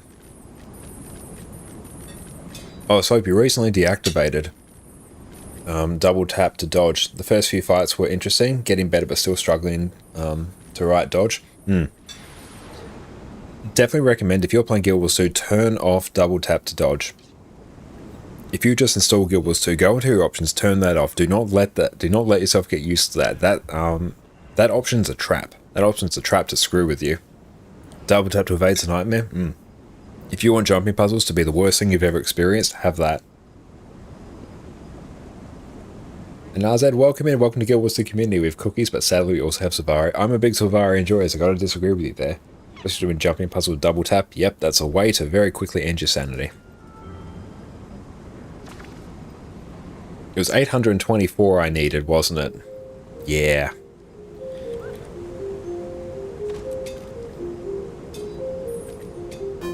MC Ken, you did JP's with double tap on. Oh, well, you are a braver soul than I. You keep it on classic shift keybind easy. I have mine set to my dodge. And let's try and get it here. Actually, screw it, I'll just literally take this off. Here we go. I have literally set to number 1 on here. It's where my thumb naturally rests. But there we go. Yeah, so hang on, just try and get it. Whenever I hold my mouse, try and get it actually in shot. There we go. It always sort of sits like that. So yeah, my thumb's always on 1. So that's where I've bound my dodge. Some people get to platinum PvP with combat camera, but nobody uses double tap to dodge. Yeah, double tap to dodge is one of those very like universal things that we just 100% do not deal with. And Fizz, the best mouse, your dodge key is thumb key 5. That's a very good one as well. I've probably even used that one in the past as well. Pushing scroll wheel and mouse, that's an excellent one. What is everyone else's dodge keybind? What mouse is that? That is the Razer Naga Wireless. Yeah, double tap's not very well. It's always too lazy to change and you have to adjust to it. It will take you a bit of time to go through and adjust to it, but it's the right thing to go through and do. V's not bad. V's reasonably accessible. Like, yeah, I wouldn't fault anyone for using V at all. It's actually a pretty good default keybind for it. And that's typically fine. It's a little bit too far out for my liking, but yeah, I can see how people work with that.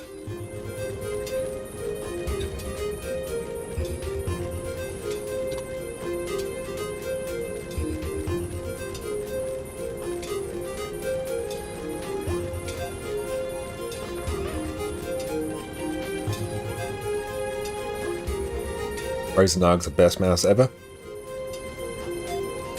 Very good mice. I'm trying to think, it's probably even the Logitech Lightspeed one's an absolute crack. I really love the Logitech Master mouse as well. Wouldn't use it for MMOs, but for productivity, oh, it's amazing, so comfortable. Give it about face on 1 and dodge on 2. Welcome in, Moon Day. How you going? But yeah, about face is really cool. When I have my about face bound to my 12 button on my mouse, I use that one quite frequently as well. Fantastic. Make sure you get used to using your about face key. That's a really good, useful tip.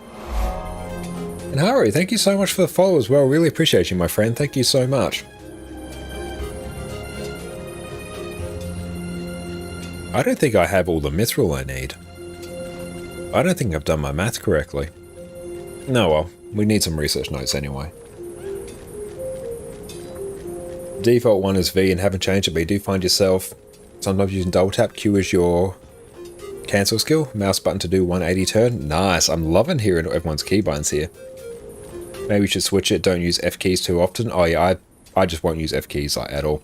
I have mine actually set to, at least I do on my main account, I have like F1, F2, build template 1, equipment template 1. Ooh, bit of a burp there. And Rob, thank you so much for the follow. Really appreciate that, my friend. Oh, a bit of a hiccup. There we go. I have build template, equipment template 2, like F3, F4, and I just work my way across the keyboard, so I have all my equipment templates assigned to that. Oh, F1 to F4 is your 1 to 4 in your Naga. That's a very good way to go through and do it. So it's actually like keep the core Guild Wars 2 keybinds what they are, but assign something better on the Naga.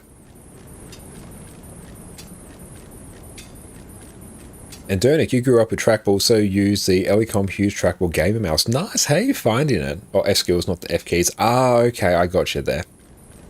You're a combat camera guy, couldn't imagine not using it. Totally preference for which the game didn't have a hidden options and had like an obvious prompt about it. True, yeah. And I even remember way back in the day when it was first introduced in the game and the, what was like the YouTube video they did just announcing it, and oh, it's just such a throwback.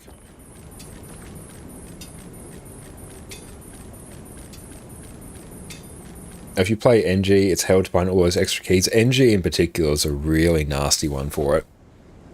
And we got that. Yep, no, I've done my math wrong, team. Don't worry. Off stream, Josh will fix it, but that's alright.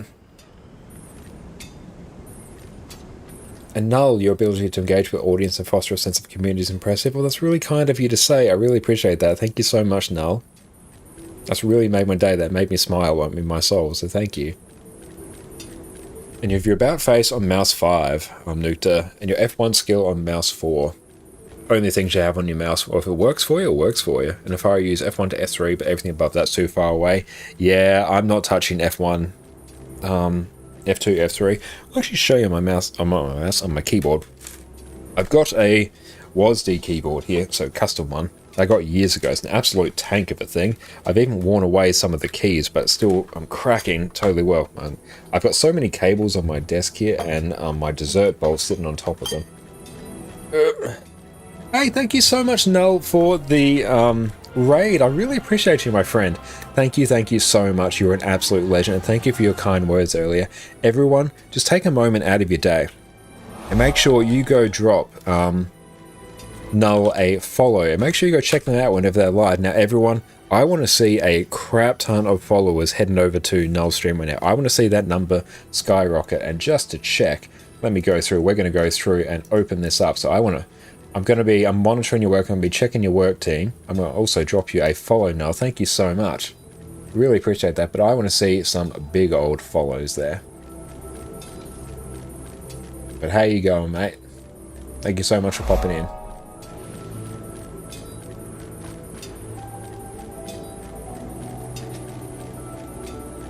But what'd you get up to on your stream today, mate? So good to see you. Josh the manager, yeah, we're monitoring your work. But how you going? Null, thank you so much for the raid, my friend. I really appreciate that. Ooh, 10 button on the mouse to toggle on and off. Oh, button 10 on the mouse to toggle on and off. Awesome, that's a good way to do it. But how are you going, Null? What did you get up to on your stream tonight, mate? Welcome in, raiders. It's so good to have you all here. And Zavani, thank you so much for follow as well. I really appreciate you. I personally don't mind using the F keys, but I mostly play Thief and Rev, so you don't worry much about them. Yeah, if you don't worry much about them, I can totally see you not worrying about it.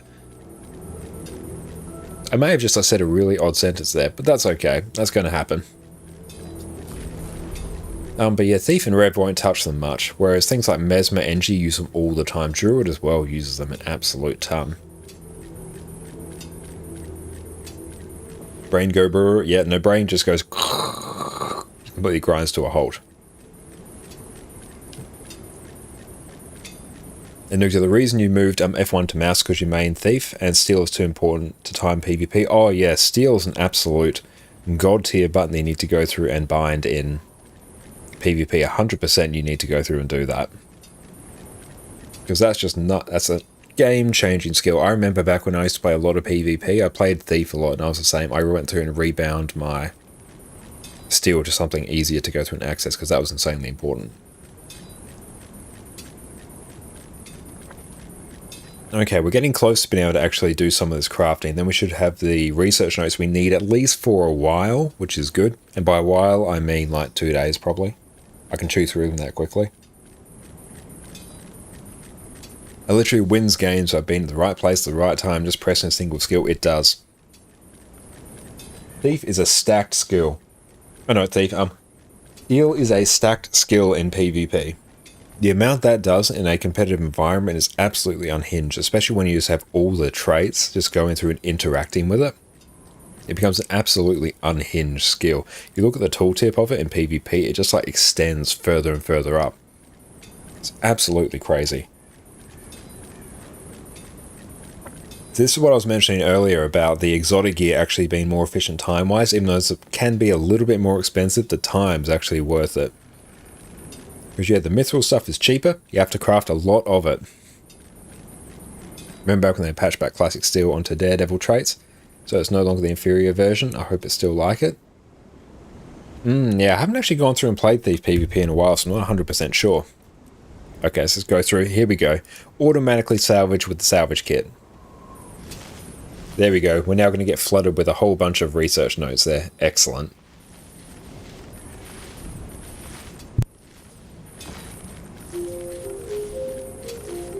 Arena actually did that because unblockable swipe was better than regular steel. Now remember swipe was unblockable but had like lower range, didn't it, from memory?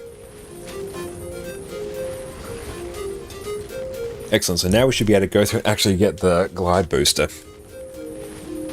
And how am I doing in terms of currencies as well? In terms of blue shards more appropriately. How are we doing? Let's find out. 161, not enough to do anything useful too. And thank you so much, Itami, as well for the follow. I really appreciate you, my friend. Thank you so much. You are an absolute legend. How are you going today? And thank you, Fari, for pinging our small business command there. So everyone, if you're curious to see what Jess and I do outside of Twitch, we both run our own small business that's all centered around minimalism and helping you simplify your life. So go check out our website there with all manner of useful digital downloads there to help you make your life that little bit simpler. How'd you do that? Oh, you went, in terms of potentially what I think you're asking, but let me know if I'm wrong. When you craft something, there is a little checkbox down here where you go through and select to automatically salvage output with a research kit. You don't have to have one in your inventory. It just means it will automatically go through and convert your crafting item into research notes, so it doesn't hit your inventory, so you can just do this like in bulk. Had the swipe range too? Yeah, it was a much shorter range that was nowhere near as fun. And it's so kind of you, Atami. How are you going? I really appreciate you popping in. I'm really surprised. I'm not actually surprised. I'm actually surprised I let the research note crafting go on this long. I gave up on the mithril stuff. Just had to leave a lot of dungeon signatures overnight and wake up to make a bunch of helmets. I probably won't do the mithril stuff that much longer. I'll probably go through and do the exotic stuff. It's not too bad because I can just like remote into another computer and then have Guild Wars 2 run on that and do this. Exotic helmets, yeah, that's probably what I'll end up doing. It was 600 instead of 1200, but unblockable, so just valuable in the meta when it was removed. Yeah, having that be unblockable would be absolutely insane. Okay, so there's that. Now, I'm just thinking, I want big glider boost. Let's just get a tier 2. C4 tier 2. Where do we get that from? And Arborstone. Okay, so how do we craft it? How do we craft it? No, that's okay. Don't think. Don't think. Thinking is bad. Thinking is the enemy of success. Okay, go to Arborstone.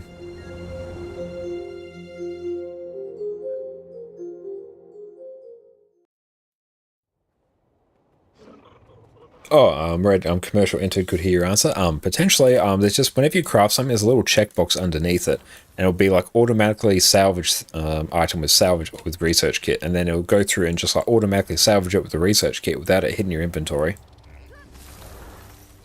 And so, what's this a weapon proficiency here about? Is that a new weapon for each, or just existing E-spec weapon without using the elite spec? The latter there.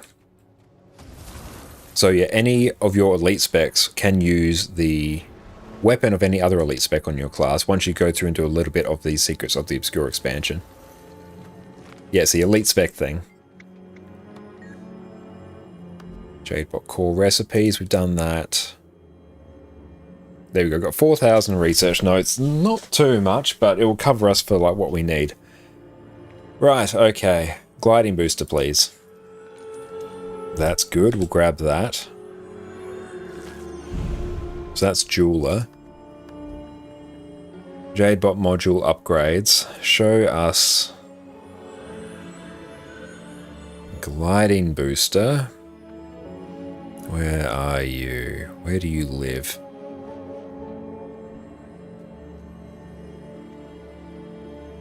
Am I like just not seeing this? Did I purchase it already? Did I? That's very... Jadebot modules. It should be here. I swear I actually did it somewhere. Jade Assistant Glide Booster. Oh, there we go. Excellent. Okay, thank you. So we need Jade Assistant Gliding Booster Tier 1. So let's go through and grab that. Gliding. Ugh, you're a pricey boy. Oh well.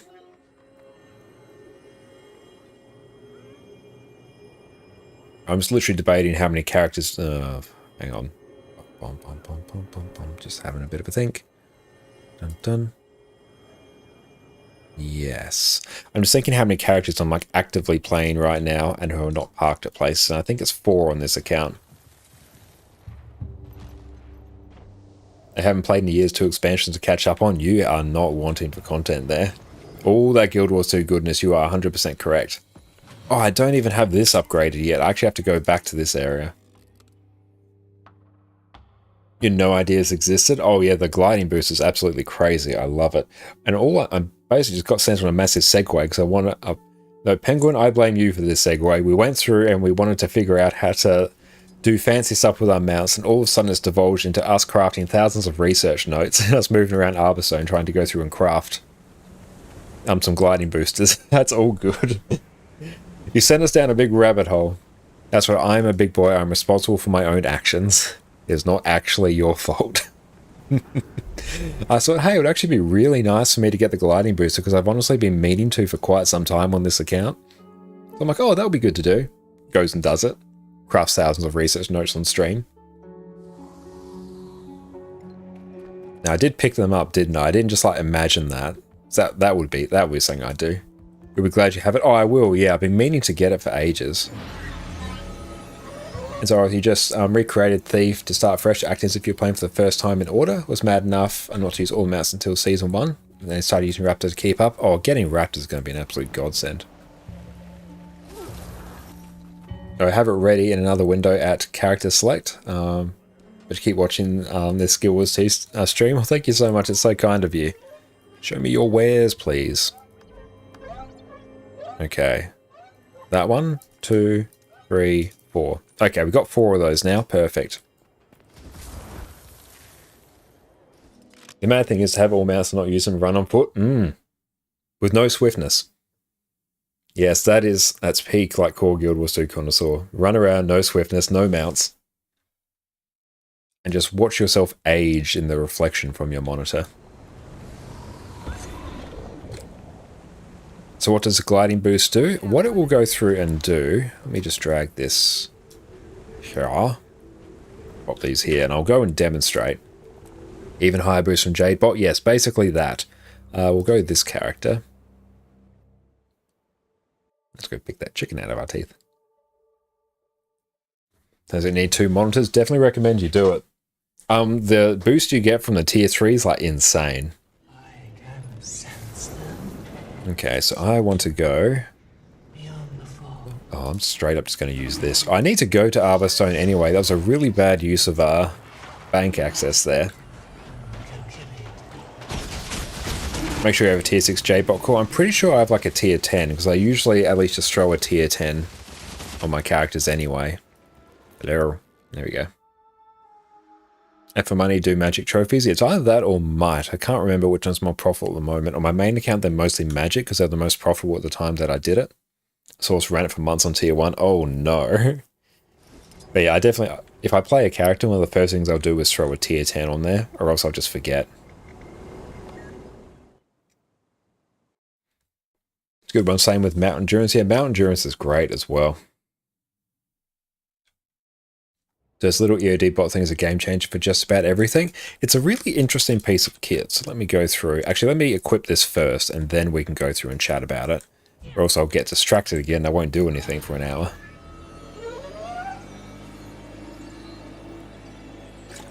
But yeah, basically as part of EOD, you get a little Jade bot that's somewhat tied to your character. Just like an extra slot where you can upgrade some stuff.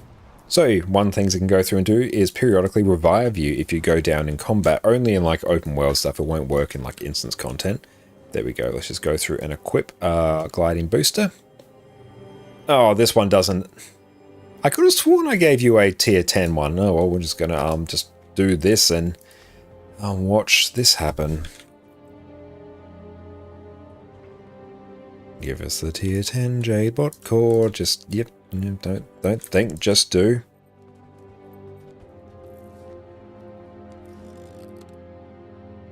So one thing about the Jadebot core is that it will actually go through and give you extra vitality as well, just a bit.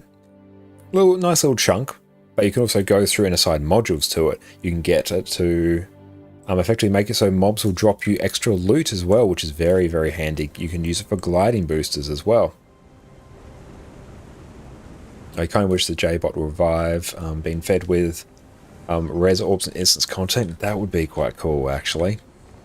Okay, so we'll go through, equip that, and we'll just sell this tier 1 one on the trading post. And thank you so much, Barbados, as well, for the follow. I really appreciate that, my friend. Thank you so much. And oh, look at that cluster up in inventory. It's a flippin' nightmare. Okay, so now we go over here to what originally started us. Like not having to use a bench to swap modules. Yeah, that's a little bit annoying. I wish that you could go through and do that. And thank you so much from ADK as well for following, my friend. I really appreciate that. Doing more and more forgotten about people, the JBot stuff is really powerful. It really is, yeah. And if we go through, so we're gliding now, and up we go. So look at that boost. And then you can go through and start combining that with your mounts as well. That's got a couple seconds there. Barbados, thank you so much for the Prime sub. I really appreciate you, mate. You are an absolute legend. Thank you so much. Yeah, thank you so much for your sub. Enjoy your wonderful ad-free experience and your incredible ad emotes. Thank you, thank you. You are an absolute champion. But okay, so actually I won't bother doing like this event because I've literally already done this day, so I don't get peak value from it. So what we're going to go through and do, we are going to sky scale into the air. We're going to dash, dash, refill, dash, dash, and dismount, boost, and Griffin. We did that wrong, but still. And then we're going to go down, try not to hit that. Then we're going to go in here. Perfect. So we could have done that much faster. And thank you so much, Sunnyway, for the follow as well. Really appreciate that. But there we go. We have now made the dash. Not as quick as it could have been, but still, it honestly wasn't too bad. I used to do that, but I had no bot for this weird boost. Oh, it's incredibly helpful. If fast transitions, you'll get much higher. Yeah, I went back onto pure muscle memory without actually using my old keybinds. My new keybinds. So that was the very sketchy thing I ran into there. Okay, so let's try. Up we go.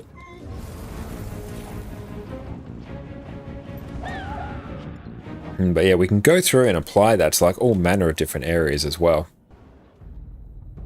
So let's try. Oh, what would be very fun actually. Let's go to one of my favorite gliding spots. Whereabouts are we? Oh, just leave me alone. Come here, mob. I did not ask for that. I did not expect this to happen. Oh, don't port me back here next to the mobs. It's a really bad time. And we should get Griffin to learn all the tech. Oh yeah, the amount of fun interactions you can have. Like all the mounts and all the boosts and stuff for Guild Wars 2 is absolutely insane. Let's go roundabout. Oh, Derman Priory. Sweet. Excellent. Hell yes. 20. There we go. Thank you all so much for smashing us past our sub goals. We keep having to up it each time, but thank you all. You're all absolutely incredible. Okay, so let's turn off our paths as well, so you don't need to see that. And open all these. Okay. Also one of my favorite soundtracks in the game.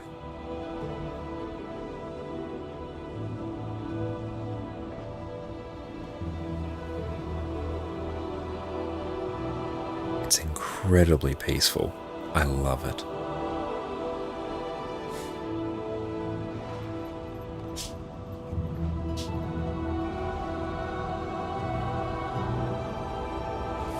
Quite often I'll just like come to this section of the world and just vibe out. It's awesome.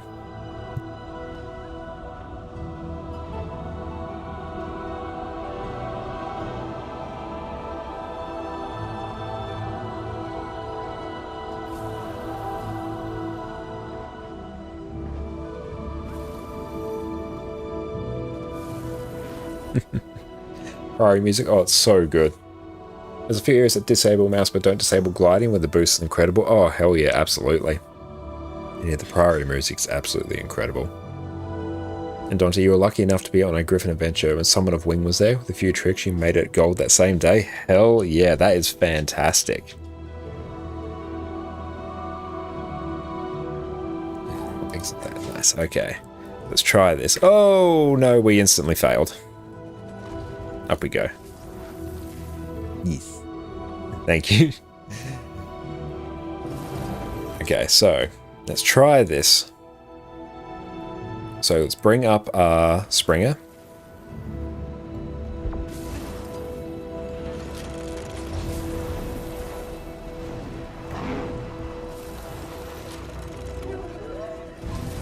There we go. Look at that sheer height.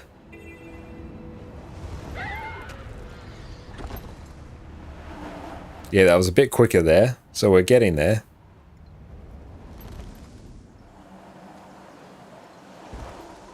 Only need one speed boost. Excellent. Do multiple speed boosts not make a difference? Just curious. If Griffin height does sky scale immediately? Oh, it does, yeah. Does nothing at all. Okay, good to know. Just one speed boost. That's a big, like, hangover from, like, years ago in Path of Fire. There you go. Just you can scale just the entire width of maps insanely quickly with Griffin. And also, I am a relative Griffin noob. There are far more experienced Griffin riders in chat here. Wink, wink, penguin. Oh, thank you, Jess. I really appreciate that. Oh, it's got chalky powder on as well. Thank you. Just... Oh yeah, we'll turn on Adicam. She has relocated herself once again. Thank you, Jess, for reminding me. Yeah, just one speed boost for the flap. Let's give that another shot, because that is hella fun. Springer trip is always cool. Yeah, that is... We'll go through and actually explain that. The Penguin taught me that. It's insanely useful. So what you can go through and do, instead of doing this where you jump with the Springer, then you use your Bond of Faith, which actually ends up losing you a bit of height. And what you can go through and do instead is you can jump or charge up your jump, and just before your endurance bar is about to empty, you dismount. And then when you reach the peak of your jump, you will dismount. So it'll end up being something like, not that because I didn't dismount. There you go, like that. And then you can use that. So look how high we are. Just with the gliding booster there, the Springer. We can use that straight up to get like Griffin height as well, which is crazy. I remember there's like a jump key set to use mount ability by default for some reason. Couldn't even jump with the beetle without shooting yourself like a speed freak. Yeah, some of the mount key ones do need a little bit of tweaking. You just have to go through and refine it.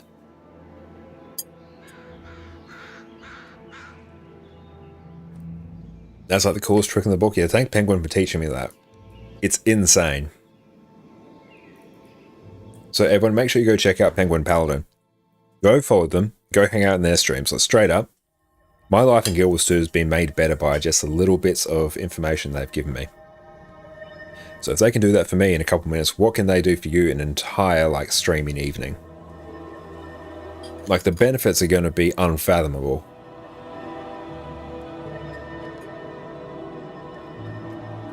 You can even start on water hopping to skimmer to sky scale. Then the dash is saying, oh lord, that's crazy. Hell yeah. And down here. Okay, so Springer.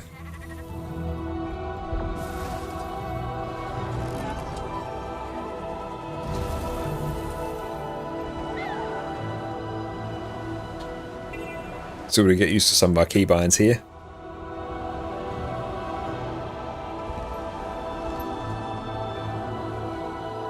I think we're really just passing on what you learned yourself from Willow. Oh, Willow's absolutely amazing. An absolute wonderful boon to the Guild Wars 2 community. A Skiff, Springer, Sky Scout. Oh, that's brilliant. I love it. And we have the Priory music as well.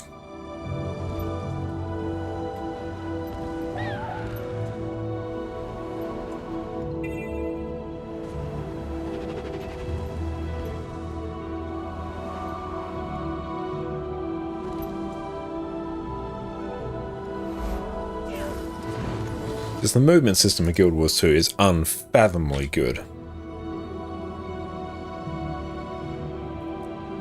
Let's go through and wander back this way. I wonder if anyone uses endurance refill on Griffin, if there's any point less desperate. I know, yeah, Penguin, would anyone actually use it there? I'm sure someone probably does, probably some use cases. And everyone is more than welcome at any of your training sessions with Wing. That's fantastic, love to hear that. If you mean Bond of Vigor, yeah, that one. Because I've used it like occasionally if I've been on though need like a bit of an extra boost.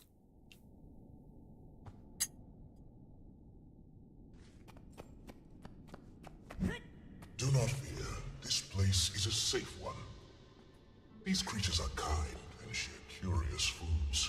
I encourage you to speak with them. Probably when losing heart and desperate to keep momentum. Yes, temporary height boost. Yeah, it's the main thing I've used it for. It's like, I just need that little bit more height. The rallied. But Tyria's? You know of Tyria? I've seen it. When I've dreamt. Not in a long while, but there's so So we can actually listen to dialogue while we gnaw my ice cream. smells. There we go. We got ice cream with some chocolate powder on there. Astral Lord can tell you many stories, if you'd like to listen. But no pressure.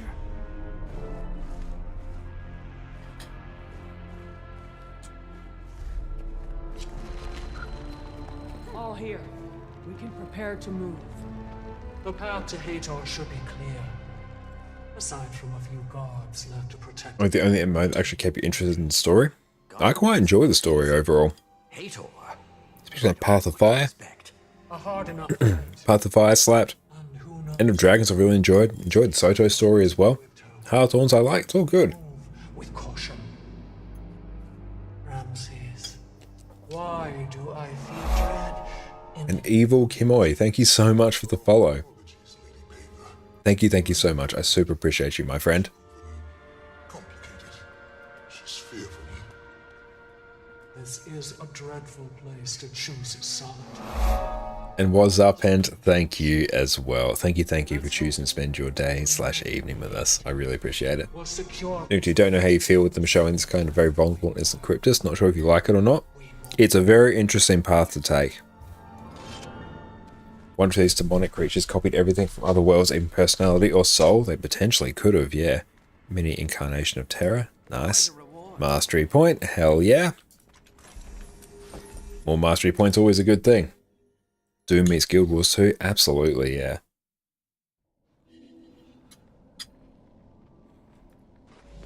Okay, meet Pather. Oh, near the stronghold. Perfect. How far away do we have to go?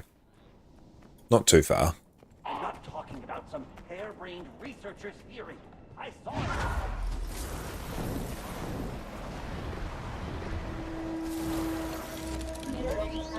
it. Okay, we're getting better at it.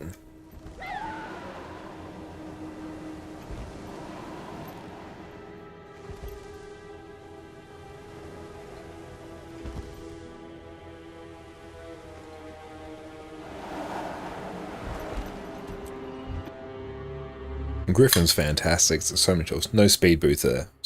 Yeah, that felt a bit scuffed. Yeah, it's just force of habit, so it's going to take a bit to unlearn. This place is certainly dramatic, grotesque. I never understood how we became so dramaturgic. All of this was copied from other worlds. We were born to the dirt of the demon realm. Loving this extra Getting lore. inside shouldn't be a challenge.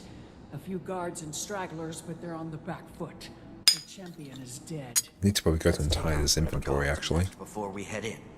A prudent suggestion, Wayfinder. Oh, don't know what I should get here. Sarek's weapon box. Now this is a find. Oh, we got a whole bunch there. Nice, I love it. Shall we? Hang up, let's actually... Oh no, we'll deal with that later.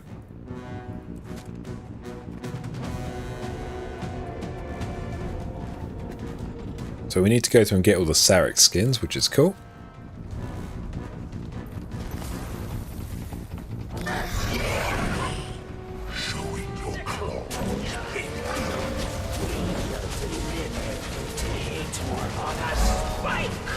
And thank you so much, B Willie, as well. I really appreciate the follow, my friend. I got Troy, still got Troy Baker voice in Logan or so. I'm not 100% sure. Wouldn't surprise me, he's everywhere. Depending on you've done more than enough Griffinism distractions. Go get some lunch and be productive a bit. Have a great day. Oh, you take care, Griffin. Thank you so much for popping in, and everyone, go chill out in their streams. You're going to have an absolute blast. Stabbed to their teeth with siege weapons. Take down focus on from the air. Attack! Oh, they moved out of my Axe 5. I'm really sad. That was a big knockback. And so it isn't really part of Soto. Yeah, he finishes up very much, at least after End of Dragons. Expensive to cast. I imagine it would be, as someone of his stature.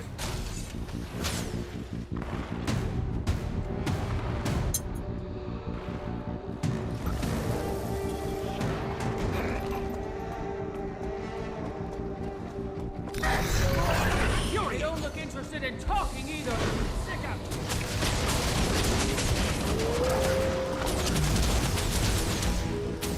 The burst on Soul Beast I do really enjoy.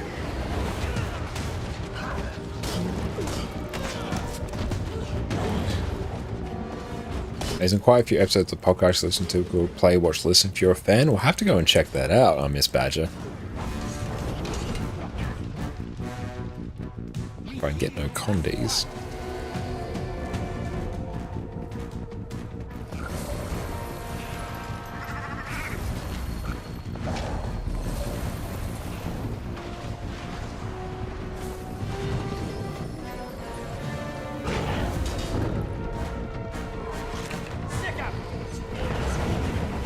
Not actually like triggering my trap, which is a bit annoying. I'm surprised it was ever in Guild Wars 2 in the first place. Yeah, I was very surprised as well. Would not have really expected that. Oh, come on, can we actually target that? There we go. I think we just may have had like a bit of a cheeky pink spike, but it's alright.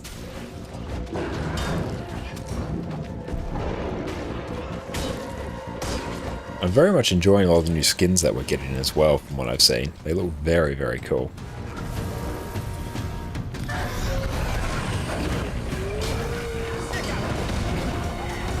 There we go. Just died instantly. I love it. Okay, I'm trying to target this.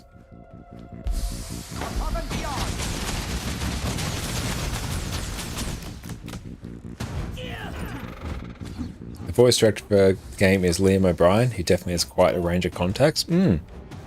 That's very good to know.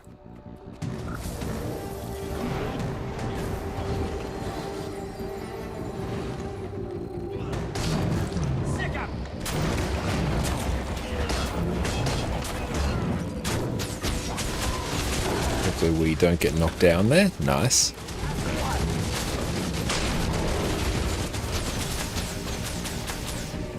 Nolan North's also in Guild Wars 2. They have a very star-studded cast, don't they?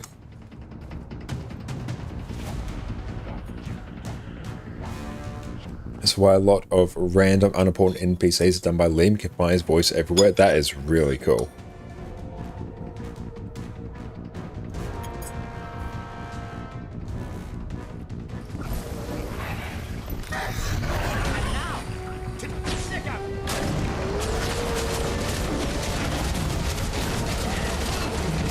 Burst is awesome. I love it. Make sure I don't die too much there. Francis, do you sense any more? Not a whisper or a dream. That was the last of them. Inside the fortress.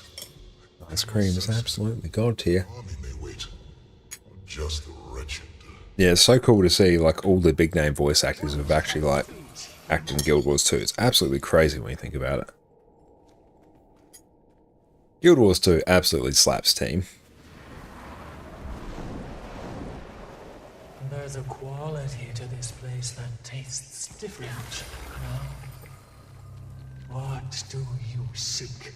There we go. It's good actually having more HP now. That number HP looks better. No wonder that my builds felt slightly scuffed for a little bit.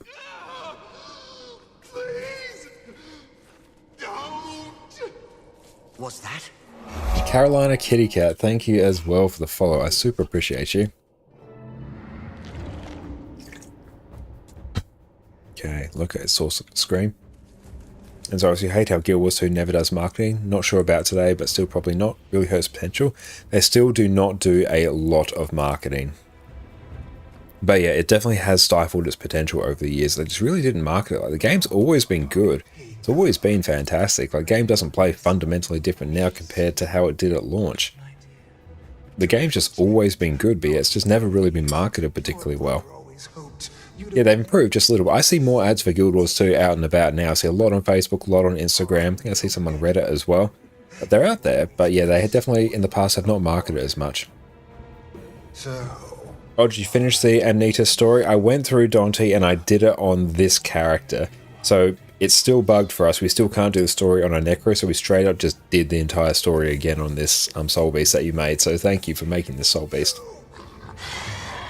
Why don't you stream also on YouTube? We are streaming on our second channel over there at the moment. We have a second channel just for holding all of our live streams. still run. Oh, you can buy shoulders now on. I think I may already have those on there, Dante. I got the infusion as well. Has he shown you his venom? How long till the drops in? They should be here until some point on Monday, so you got a couple days.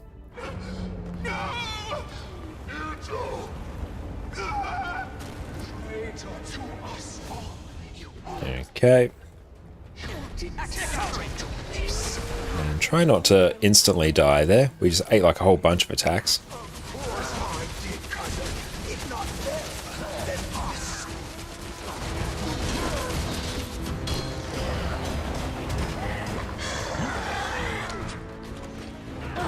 Ooh, that's gonna sting. Ishk. That's right, we can use the J-bot to revive us there. We are definitely being like very lazy and eating a whole bunch of AoEs that we really shouldn't. Oh, we're gonna die there as well. Those are some big chungus AoEs as well there, actually. And thank you so much, April and Tony, for the follow. I super appreciate you. Thank you, thank you. Honestly, like, we're just gonna like revive anyway, so it doesn't really matter. Those AoEs. Yeah, we really want to CC him and then start bursting.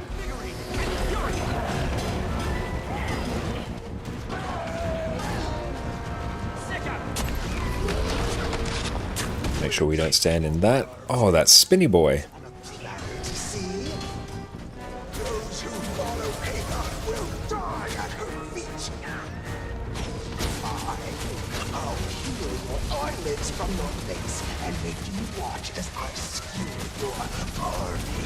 Okay, let's make sure we don't.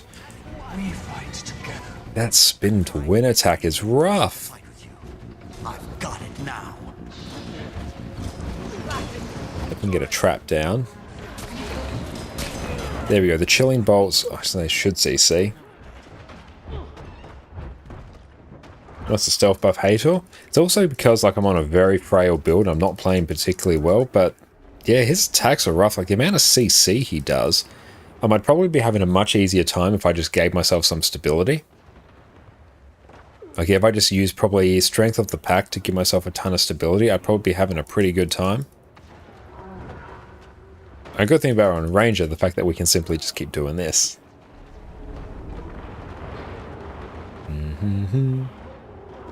Achieve winning without getting downstate. Yeah, we've well and truly not done that. Like we'll probably be able to do it. Just need to actually like pay attention, maybe make some changes to our build. There we go. Okay, let's go through and actually burst him down now.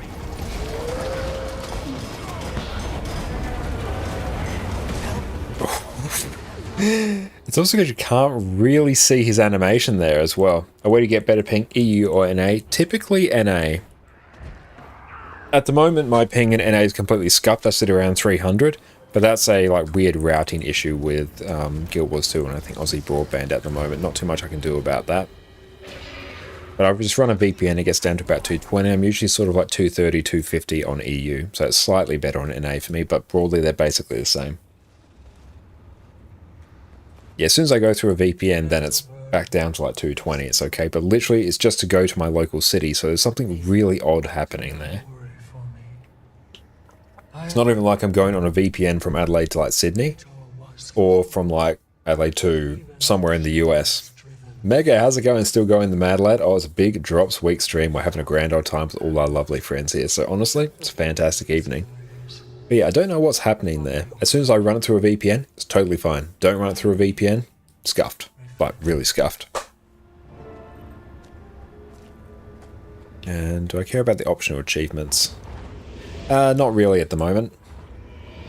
So I'm going to have to go through and like redo it for achievements anyway, so I may as well just do that later. 2 as 1.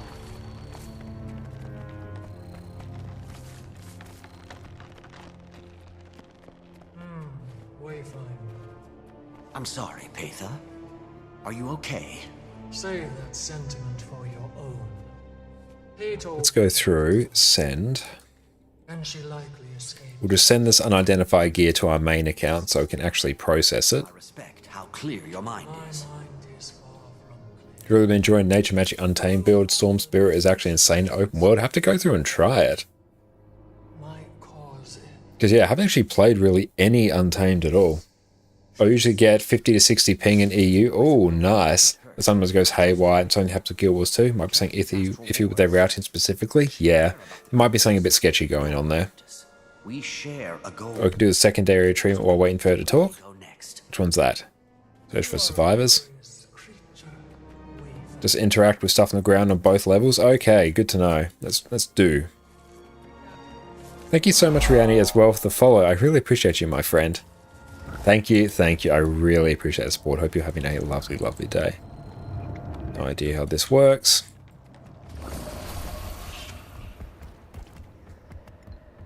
Abomination weapon box. Hell yeah.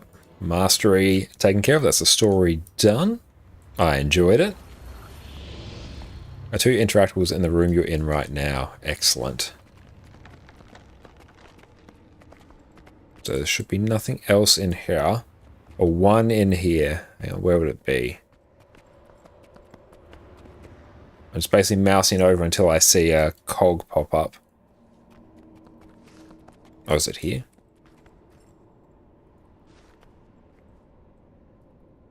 Corpse on the floor. We're interacting. Have we already done? We might have already done. Oh well. What's this whole DirectX thing they were pushing a while back? Did they go with it? Yeah, I believe they ended up doing it. Yes, they went from DirectX 9 to DirectX 11. Here's one.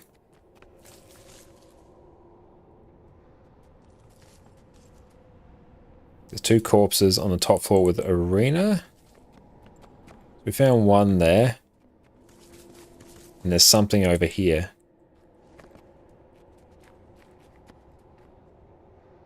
Why won't it let us interact with them? Are we missing something? Like I'm pressing. It's very weird.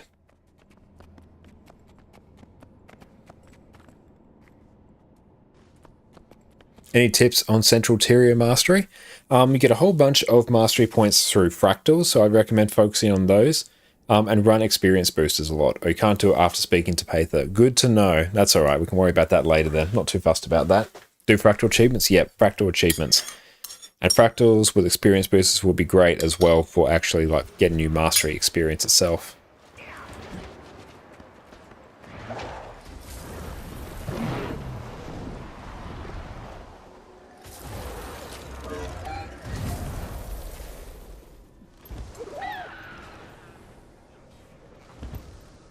Season 2, if you want to pay for it, loads of mastery points. I need to work on that on this account as well.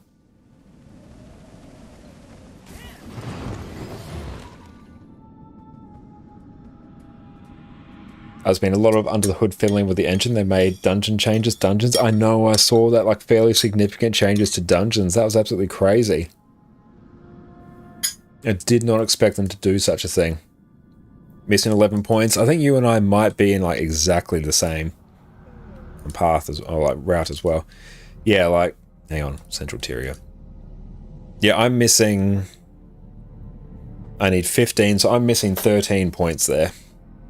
So yeah, a whole bunch of them is going to be in the Living World Season 2 one here. So we got 2 there, 2 there, 2 there, 2. Yeah, there's 2 mastery points there, and 2 in there. General. Silver Waste, there's a bunch in there. Yeah, just do a whole bunch of Silver Waste. Hero, you go through, do all the dungeons, dungeon stories, do map comp as well. Explorer, do all the dives, that will also do it.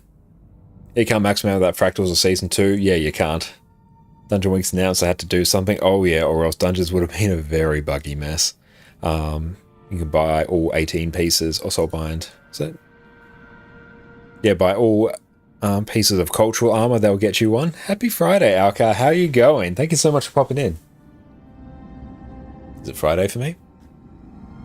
I'm actually not 100% sure. Computer, what day is it? Still Friday, okay. That's actually a bit concerning. I thought it was Thursday. Fair enough.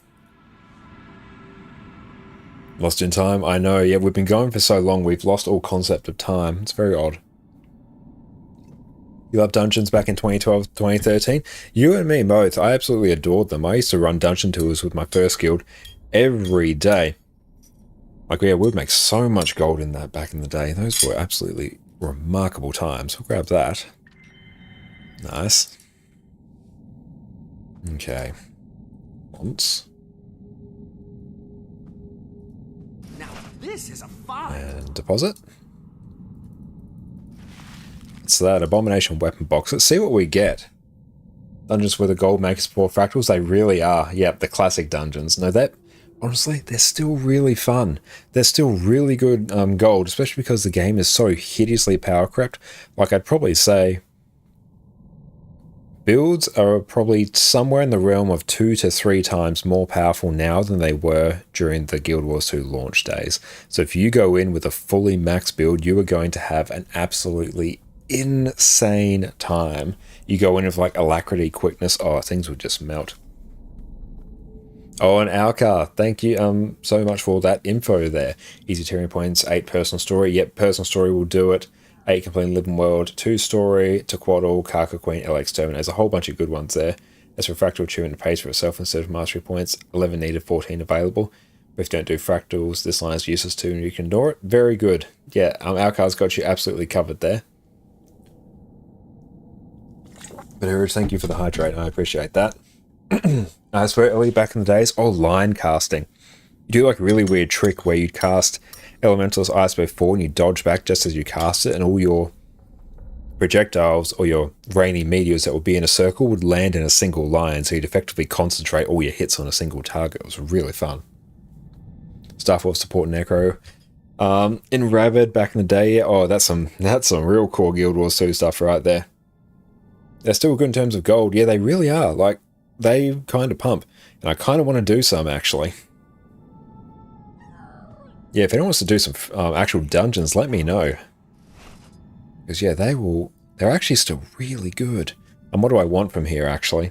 Dungeon Rust Adventures coming soon? Oh, absolutely. Oh, is Caps Lock your weapon swap? It is for me. I should do something to get them all. Had to get carried real quick to unlock hidden hot raid line. Never knew it before. Oh yeah, you have to go through and do some raids to actually unlock them all there. What should we get? Abomination Axe, let's just take a look. A wielded. Very cool. Longbow. Oh, that's very tentacly. You're on some dungeons? Hell yeah, mate. That'd be awesome. Let me go through. I'll actually just tidy up this inventory a little bit. Power, Condi damage, expertise. Actually, no, this is brilliant. Okay, so no, this is Condi's, this is Viper's stuff. Okay, so I need to think about what I actually need Viper's gear for.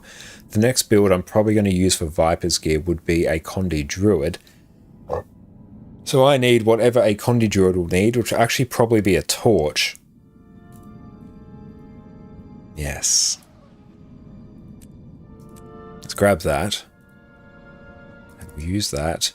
What do we get from here? It's probably going to be the Congealed Screams, I imagine. And thank you so much, Bludgeon, as well for the follow. I really appreciate you. Thank you, thank you. Yeah, let's just honestly get that. I'm not, like, too fussed, actually. Yeah, saving the hero chest until we know. I got to free up the inventory space. That's what we're doing. Okay, deposit mats and... unidentified, Y, oh no, G. Send this back to our main. My main's just going to process all my unidentified gear because it has an upgrade extractor. It needs 6 for the armor. Okay, that's good because I do want to get the armor, so that works. Okay.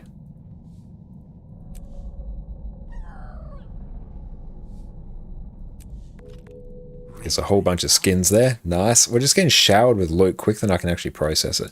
I'm going to need a somewhat clean inventory before dungeons or else it's going to get really scuffed. I might actually take Mesmer in there, actually. That would be very hype.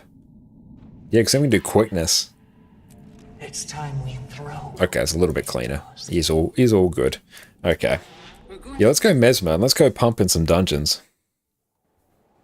I'm probably alright, guys, take the moment for a home farm, but thank you very much, mate. I appreciate that. Kind of mood to go blast some dungeons.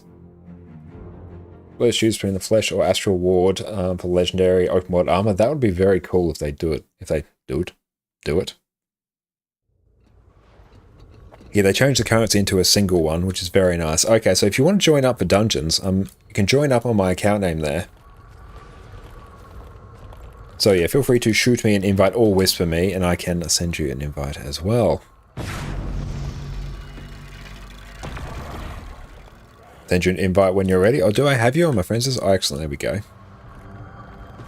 But yeah, if you go through and just like whisper me, I can shoot you an invite. Our conversion's coming up. Oh yeah, they will be up in a few minutes. That's all good. Dungeons now.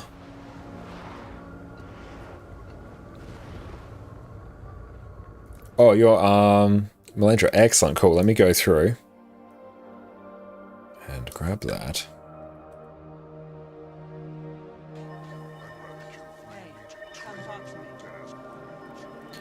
Yeah, I just come in as Q DPS. Yeah, that's what I do. Come in as Q DPS. I'm right there, Mega. We won't need heals for this. And I'll go Alack, then we just need DPS.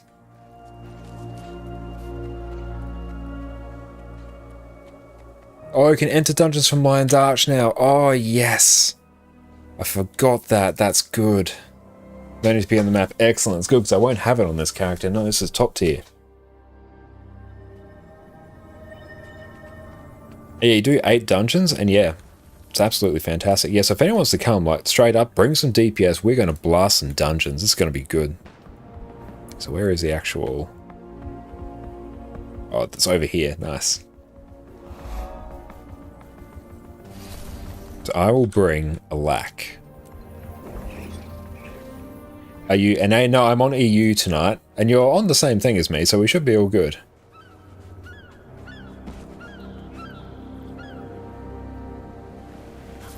I know need of someone being lost. We'll try and find while the party waits. Too bad.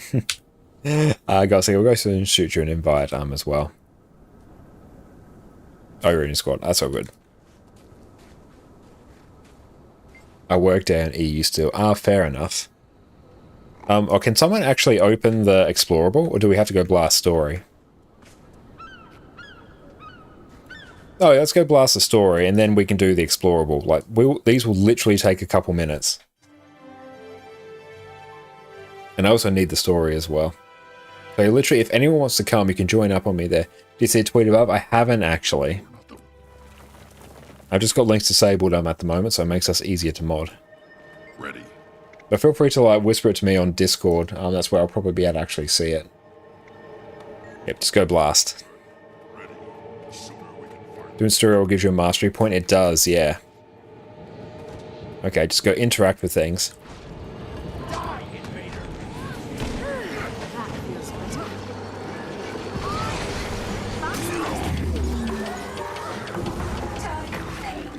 But yeah, you go in with quickness, literally everything's just gonna hilariously die.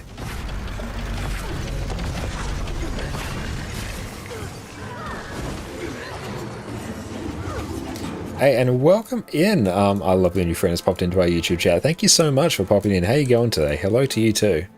And I think we have a few more to deal with here.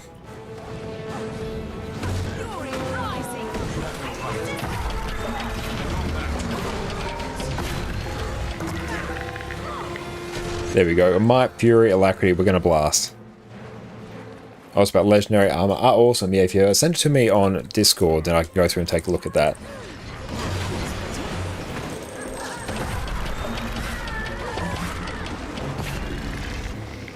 Those Chrono sound effects. Oh, they're so good. Wait, is that a Duror tweet? A Duror tweet? Oh, if you're on Discord channels are all good.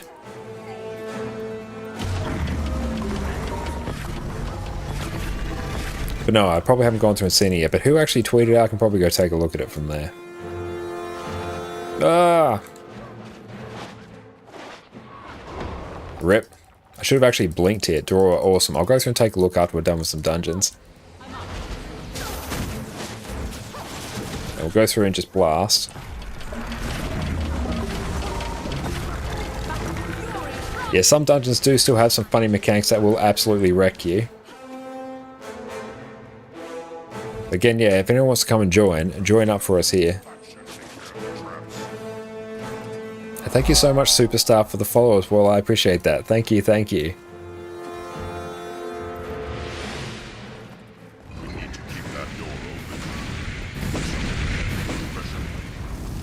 So probably taking Blink here would be pretty hype.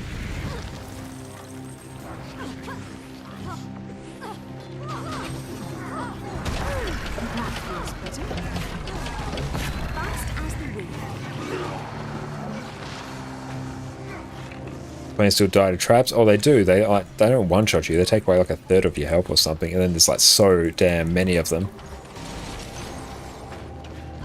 Run, run, run, run, run, run, run. Dungeons still hit hard? They do still hit hard. They actually hit harder than a lot of older content, a lot of older, newer content as well. Older, newer content. There we go. Words don't work. Wish they worked and add new rewards. The rewards are actually still pretty good, but yeah, I do wish they would actually go through and like touch them up. They're still, honestly, they're not bad in terms of rewards. Protected. Stop the Graveling incursion.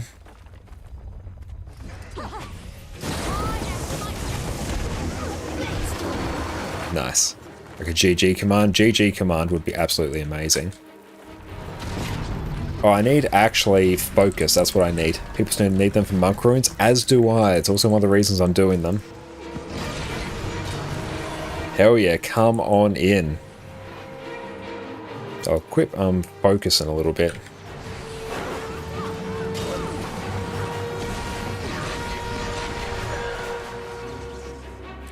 Yeah, focus will actually be much better here.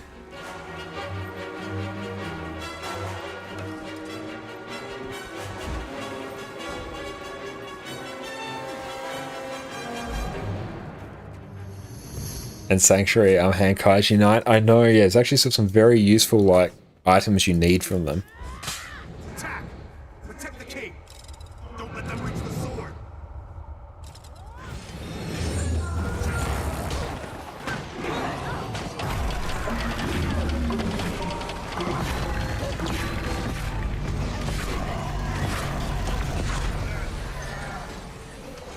But if you come in with like a full party of like deal with the cave troll. If you come in with a full party, like fully optimized, you are going to absolutely pump. Yeah, let's just deal with the cave troll.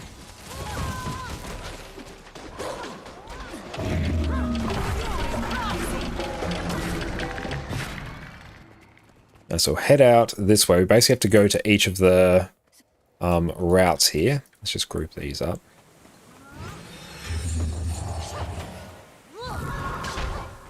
Like, they do fear you. They are still pretty... They can be pretty nasty, some of these mobs.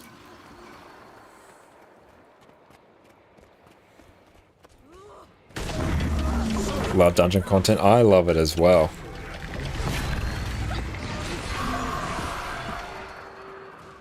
Just get up here, run up and blast. Don't even worry about doing anything. Just run up and absolutely pump.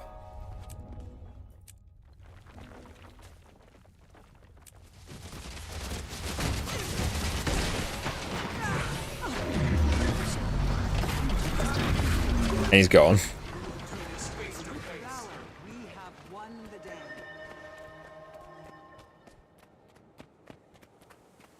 But yeah, everything just completely melts. If you got auto loot, you don't need to worry about the chest. Also, I might even just take Blink. Yeah, I might even just do that. For speed. Oh, and also Mass Invis.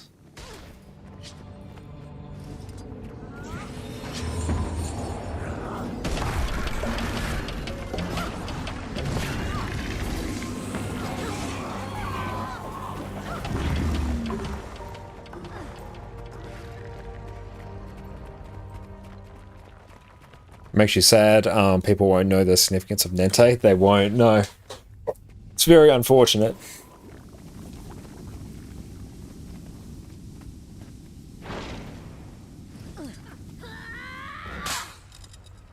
Absolutely, come on in.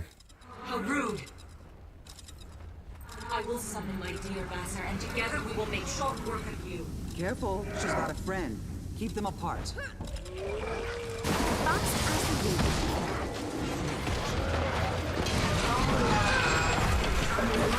Yeah, just instantly everything dies. I think we can go... We'll grab this, the boulder. Then we can go through here, I think. Yeah. Addie's so cute right now. Oh, she really is, Soap. She is absolutely precious.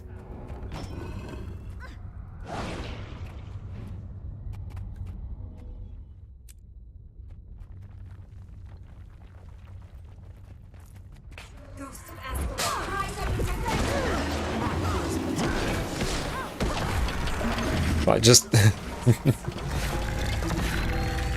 just completely melts. We love it.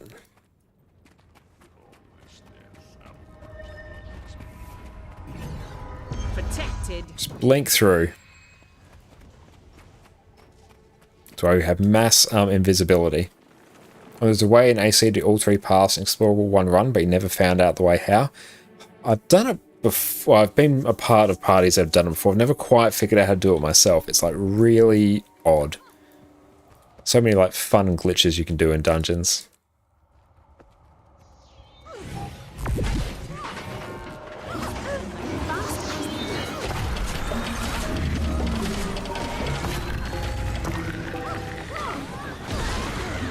And bam, just done. That's story done. Nice. So let's go blast the explorable ones. I'm actually go through and shoot them. Ding dong, ding dong. Oh, it's so good. I love the chrono sound effects. And cool, now we can do explorable. Hell yeah.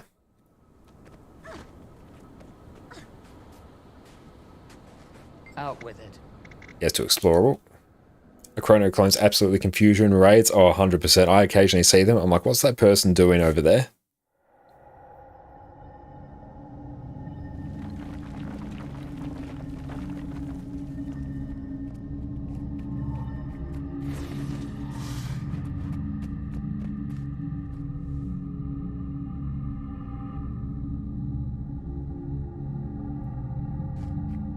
I just do 1, 2, and 3, I think.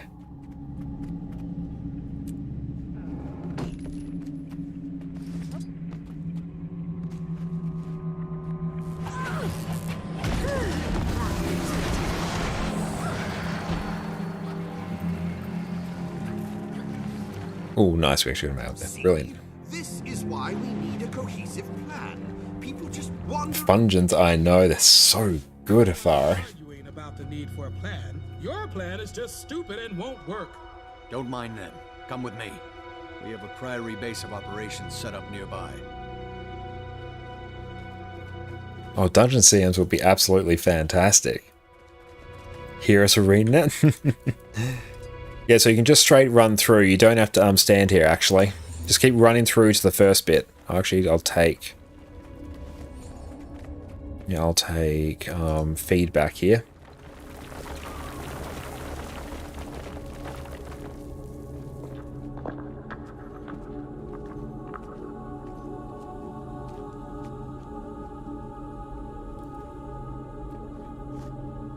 So we'll skip all cutscenes. Do one.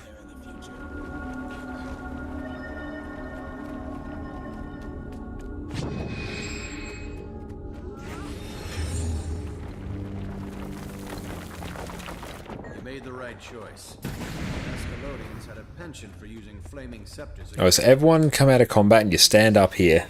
So we're gonna do not necessarily the speedrun stats, but the pug strats. Assistance, please. Rejoining the fight. Yep, you don't want to touch these at all.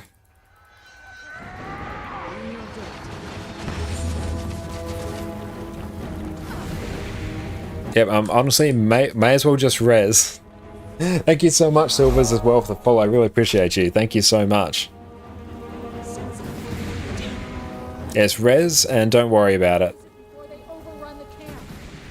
And you want to just usually jump over here.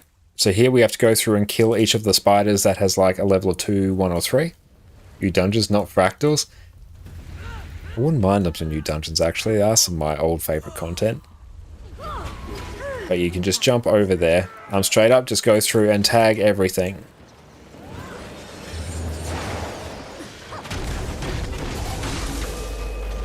Spider Queen. And don't stand the bad. The bad is very bad here.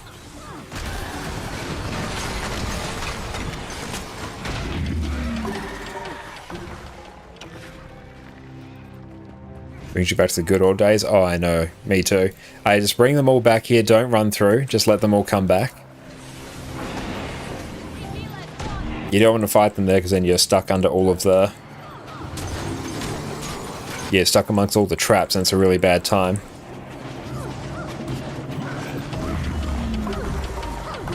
Solo loop is still a challenge for a solo play. It really is, yeah. Yeah, you don't want to go forward too far. You want to deal with the stalkers first and then come back.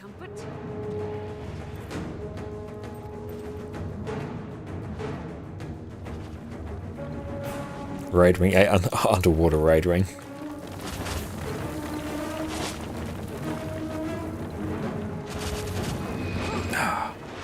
You're trying to blink through is a nightmare. Assistance, please. Perfect. Okay, we're up. So we can go through and get the res. But yeah, when you do that, you want to usually pull all the mobs down towards the rocks there. Then clear them, then you can all make the suicide run up. And thank you so much, Vask, for the follow as well.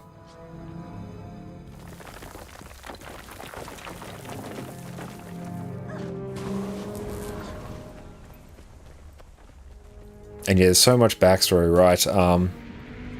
With Destiny's Edge as well. You don't actually have to go through and do Hodgins, like tying the dungeons, so they are fantastic to go through and do as part of the core game. Just run down the side. You'll run Well of Calamity.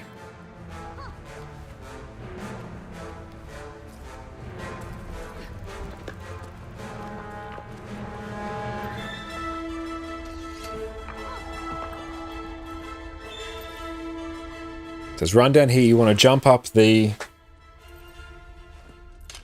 jump up the things that run up the side.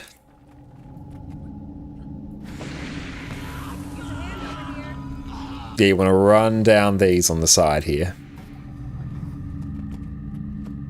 When in doubt, portal out. Yes, when in doubt, portal out. I'm probably not going to be able to revive you.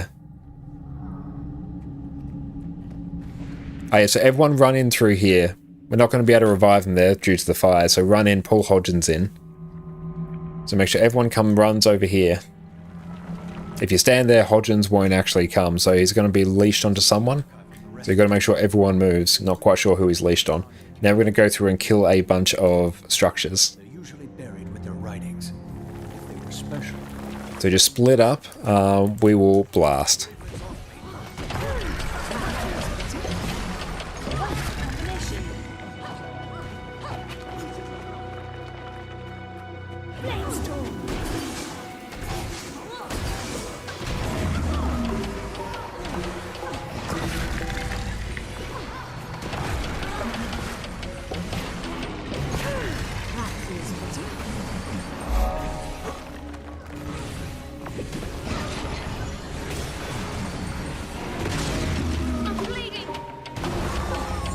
Distort there.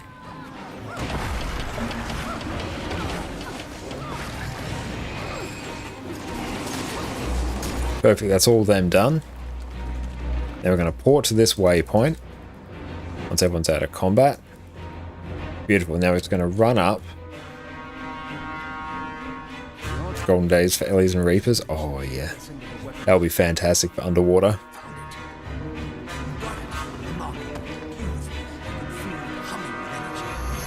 Oh, thank you, Survivor, for the standing desk. We'll go through and do such a thing.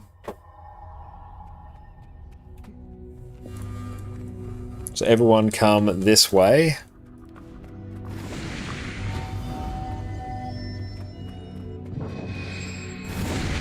So come grab the portal. You don't actually need to go there, we just went to go and deal with one little section there. So you can just sort of run back up now. I might have to wait a little bit until I can port you out.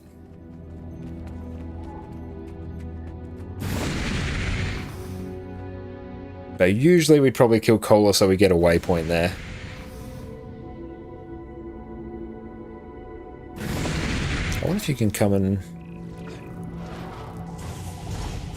Very nice, we got a couple people up, hell yeah. Speed run or training run, mostly just a get a clear run. Because we were having a good chat about dungeons and how fantastic content they are, and we want to go through and do some more of them.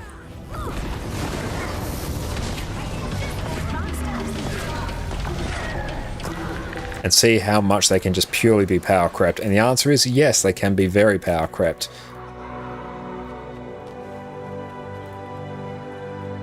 And thank you so much, Genu, for the follow as well. I super appreciate you, my friend. Thank you so much. Everyone, run to the left. There's going to be a fork in the path. Run to the left. I've never been here. Do not run to the right. It's going to make things really sketchy.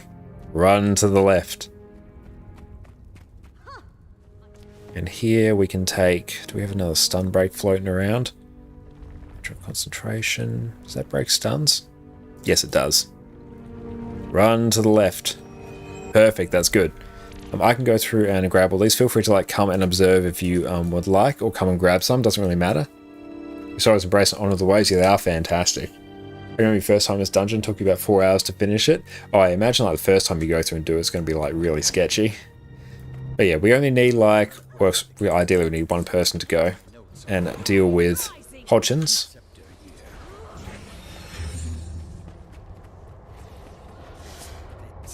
So we want to go through and pick up these scepter pieces. So there's one there, one there, one there. But I'll need more pieces. 5 should do it. Workspace. Go hunt some Graveling scavengers for the missing pieces. They're probably north of here in the Great Hall, picking it clean. This is not our first run doing it. Arar P4 solo. Arar P4 is a nightmare. Cool, we got them all. Now we can all just run back. Bum, bum, bum, bum, bum, bum, bum. No need to kill the mobs. The mobs are actually a distraction in dungeons. Ideally, don't kill them if you don't have to. Always better to run past.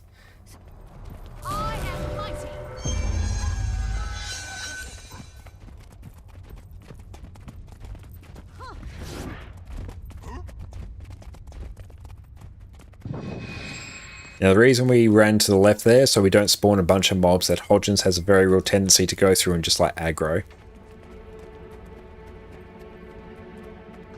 Okay, stand back. This will only take a moment.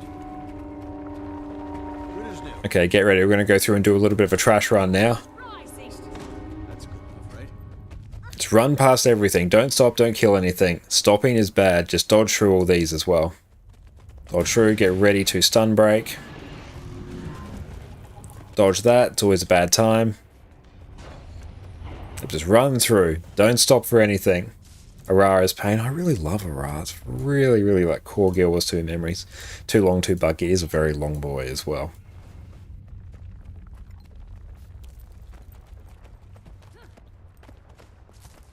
But just run on through. Run on through.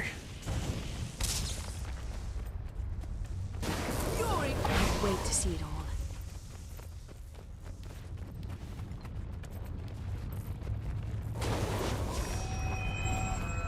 That was true endgame content back in the day. It really was.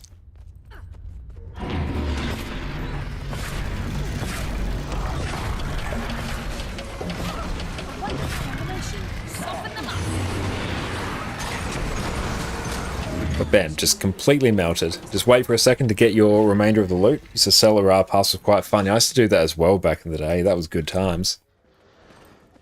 We'll go down in history. But excellent. It's basically just the same for the rest of the pass, just some slightly different end bosses. Oh, and thank you, Boogie Woogie Dance, for the stretch as well. Thank you. Oh. Oh, excellent. Thank you for that. Enter explorable. A bunch of people with scrap gear that probably will do the ore shrines, man. That's not surprising. It's actually a very good place to get gear.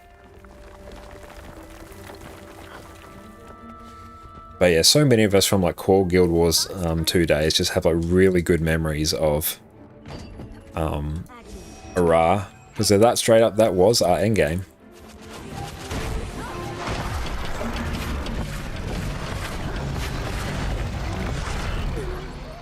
So feel free just to run through to the spider boss, go stand on the wall there that we jumped over. Don't run down to the right and run through the flames. The flames are bad, it's a trap. Hey, what's up, Cardigan? How you going, my friend? So good to see you. Don't mind them. Come with me. And where do you go? Thanks for the great stream, Connor. That is all good, Soap. Thank you so much for popping in. It's so good to see you. Oh, we didn't actually do our stuff there. Because you can speed them up with swiftness, which makes the run go faster.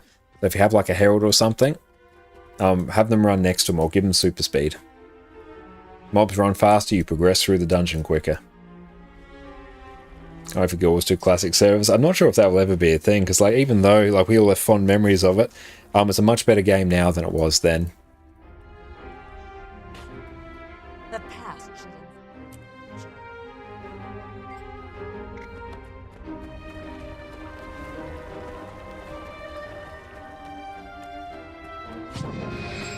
Excellent choice.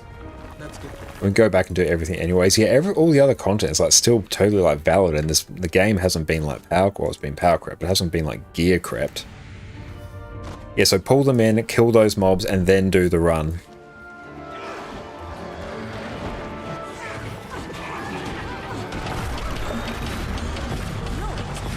You want to make sure you avoid getting hit by the Graveling Stalker's attack, or else he goes invulnerable for ages. Ghostbusters path, let's go. Oh, hell yeah. Looking forward to path 3.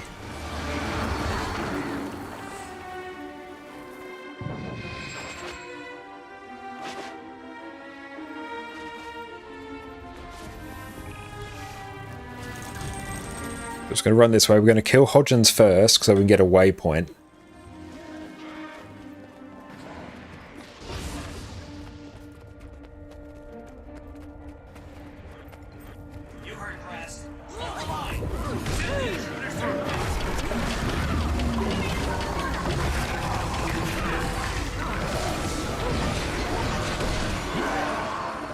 Our inventory is full. Shit.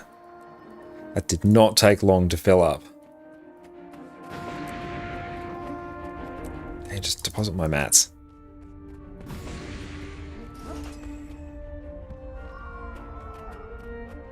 Oh, no inventory cleaning. We'll just let that run full for a while. Thank you, Hex. Full inventory for the rest of the stream. That's right, this will be the time we actually go through and get a precursor, won't it? And where is it? Ballpark. Yep, I think you want to stack. It's like up here somewhere. What size bags do you have? Like 15 slot or something. Permission to sell. Nice. That's right, we'll be good. We're not going to get a precursor anyway, so it doesn't really matter.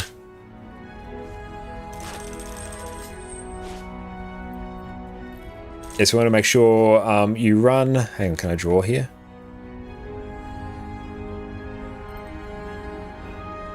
How do I shift right click? Here we go, yes. There we go, shift right click, we can draw on there. 15 slot bags. No, I've got 18 slot ones actually, it's not too bad. Still not great.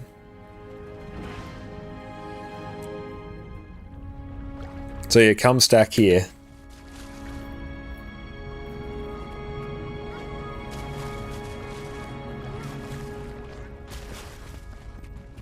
Actually, and in Mega, if you pull, yeah, you all go stack there.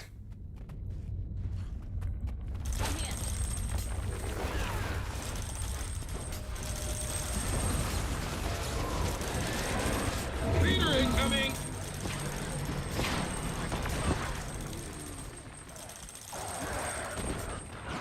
Every steel chest on the ground will burn a hole in Josh's soul. It will. Yeah. It's going to be a bit sketchy here.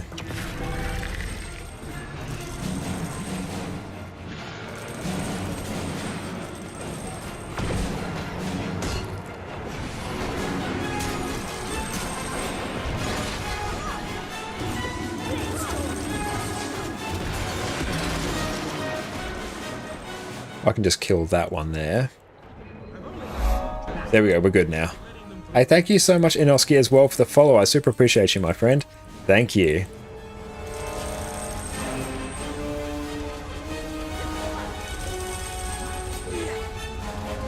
Yes, want to all stack up there. Perfect, that's all good.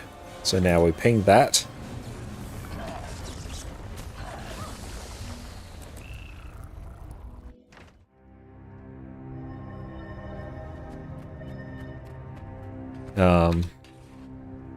North.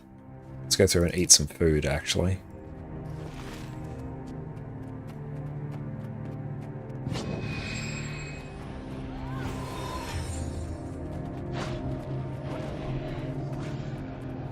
Comedy is all about timing. It is. That is, dare I say, perfect timing.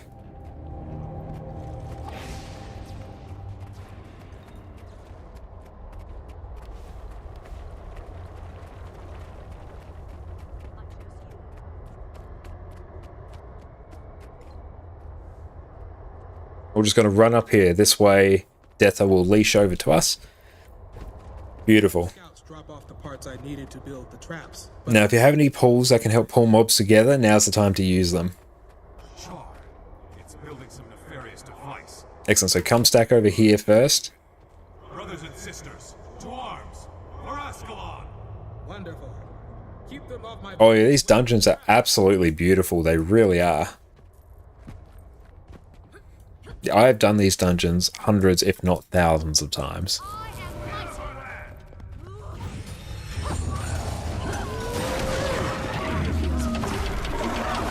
Perfect, go through and blast them.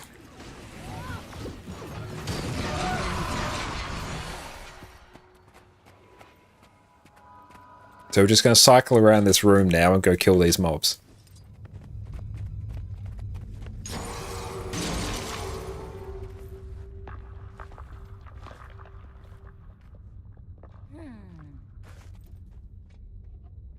Yeah, so Death is just going to do her thing. She takes a bit of time, but it is what it is. This is dungeon content. Is waiting on NPCs.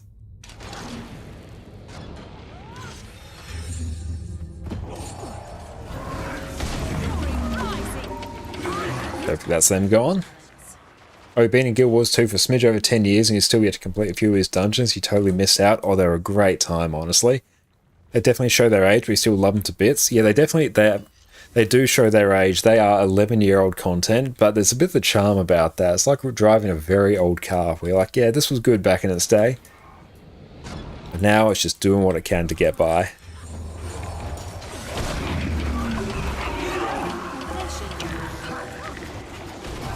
Probably Dungeon Explorer achievement you've done 125 times. Hell yeah, Dante. That's amazing. That's a solid amount of dungeons right there.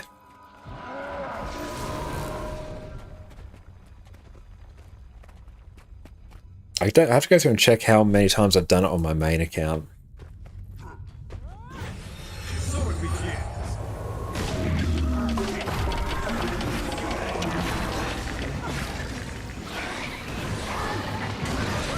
I see a dungeon path per week show up in the Wizard's Vault. I'd love that as well. 8 dungeon paths per one time, so you've done over 1,000 paths. Ooh, that's impressive. I love that. That's brilliant. And the amount of gold you get from like Hobby Dungeon Explorer as well is absolutely mental. Mesmer Focus is absolutely amazing here.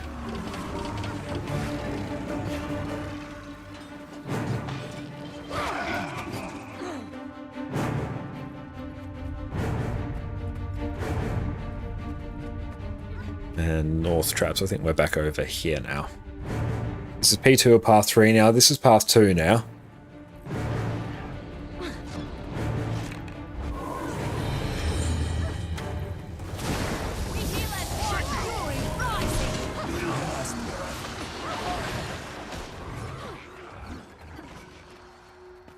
I wish you could place markers. Yep, so come over here. Come over to this one. And pull the boss over here. We gotta lift up these ectoplasmic oozes. You can't fight him there. We have to go through and pull the boss over to this trap. And yeah, we want to get him over here so these ectoplasmic oozes will like spawn in this thing. In this ring. I'm going to try and dodge all these. Perfect. Once you get an ooze, we'll lift it up and down and we use them to power the trap. Perfect. And as soon as the trap pops, got to use the... So one more. You got to use the guns to lift the oozes. Beautiful. The boss is up now. And now we can go blast.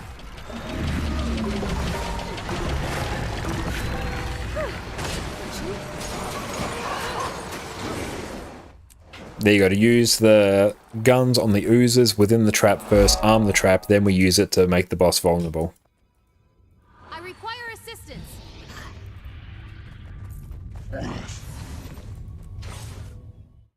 I think your KP.me says something like 1,200 dungeon frequenters, which is 8 pass each. Hell, I did not think it was that much.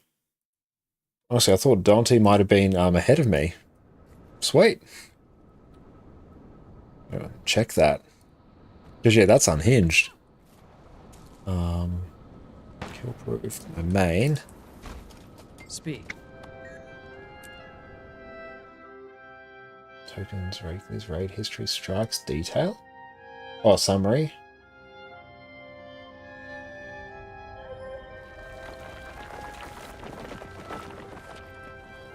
Oh, thank you very much for that. I really appreciate that, Melandra. Thank you. Let me go through and just straight up destroy that. Thank you so much. Gets us an extra 2 slots to work with.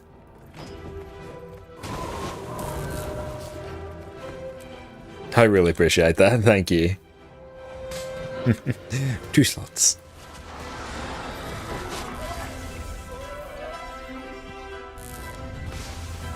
On a hobby dungeon explorer. Yeah, I've done the achievement 229 times, so 229 times 8. Your plan is just stupid and won't work. All part of the plan to get you back, thank you. People will take pity on us on our poor account. We're currently running IBS 5 as a Q DPS Herald Amon Run. Yep, DPS an entire squad. I've been overcritical when I say I should not be #1 DPS. Or you're underestimating the true power of Herald. You shouldn't be #1 DPS, but Herald is quite a bursty class with a very simple rotation, so it's quite easy to actually pressure DPS players with it. They should be above you, but it's also a really good build. So you're probably just dealing with like some newer people here, which, as long as they're like somewhere in your ballpark, it's not too bad. But we all come to the game as new people at some point.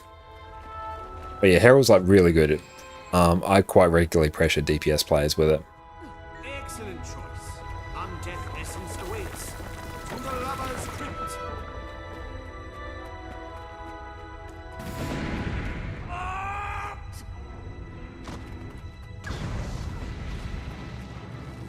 But excellent, we are pumping. I love it.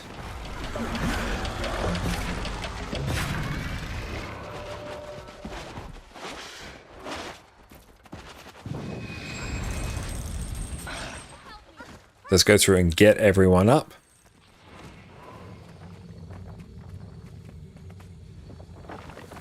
Fully functional again. Oh, like honestly, even here I can probably just run like Well of Calamity and then run Mimic, so I can just like Mimic Blink everywhere. Yeah, let's just do that.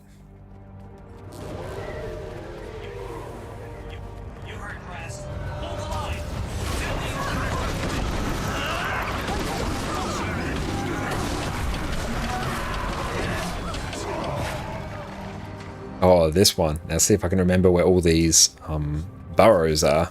Decent chance, probably not.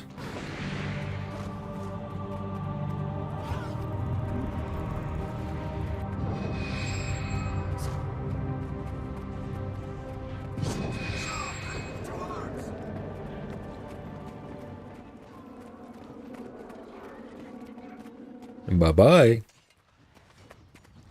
We deposit mats. We can do that, gets us a little bit. The dungeons are not particularly respectful of your inventory though, so I recommend having some not completely scuffed inventory space. Lovers in life, bound eternally in death. Think of the concentrated Ecto Undeath distillate. Now, to set up Ecto collectors and transmit the Undeath essence to my I've storage. been playing your Rev a lot here lately. The fact that Boon DPS class can put that much pressure on a squad, you love it. Oh yeah, the build's very, very solid. Well, the build itself is fantastic, but its DPS is very, very solid. And it's incredibly simple as well. And yeah, Landria, yes, this is the one that will take a little bit of time. Because yeah, we're just stuck at the rate at which these burrows spawn. Well, stop them! So it will take a smidge. Easy enough from my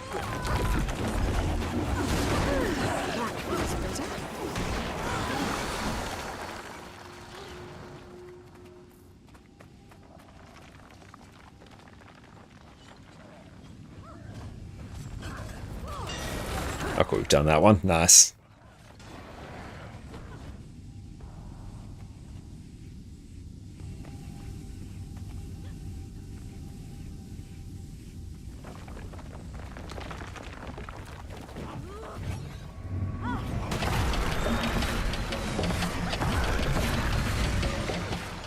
And you're very true, didn't take into account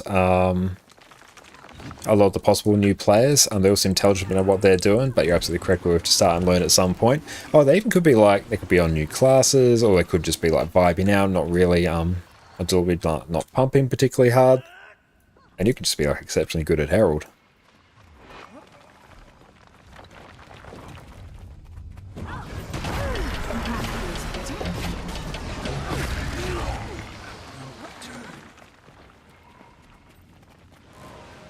But yeah, Guild Wars 2 as a game in general doesn't really place a lot of pressure on players to focus on their DPS a lot, so it's not surprising to see that it's just people out there who don't have really good like DPS or good understandings of the DPS rotation, because the game doesn't teach it to you. You have to really go outside of the game and look to all manner of external resources to get that level of knowledge, so you can't really expect people to be fully up to date with like exactly how to eke out the most out of their build, because in open world, it doesn't matter. So like if you're comparing yourself to a DPS benchmark and you're hitting like 70-80% of that, you are doing insanely good compared to the vast majority of the Guild Wars 2 player base, because Guild Wars 2 doesn't really, outside of a few areas, really pressure you to actually work that hard at it. And I've forgotten how all these spawn. I could remember it up until a while, but there's a point where I could remember the exact order in which all of them would spawn. But we're long past that point now.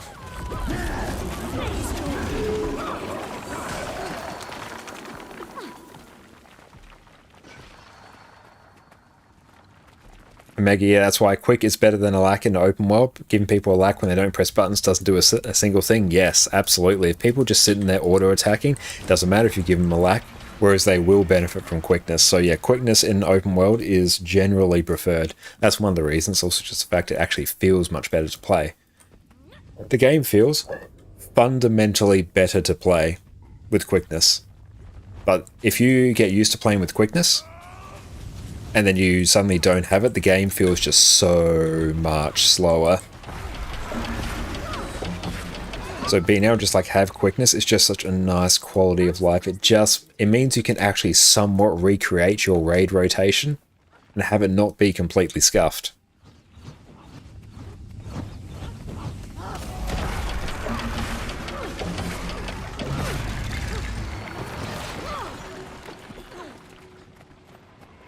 Laughs in non-DPS manner.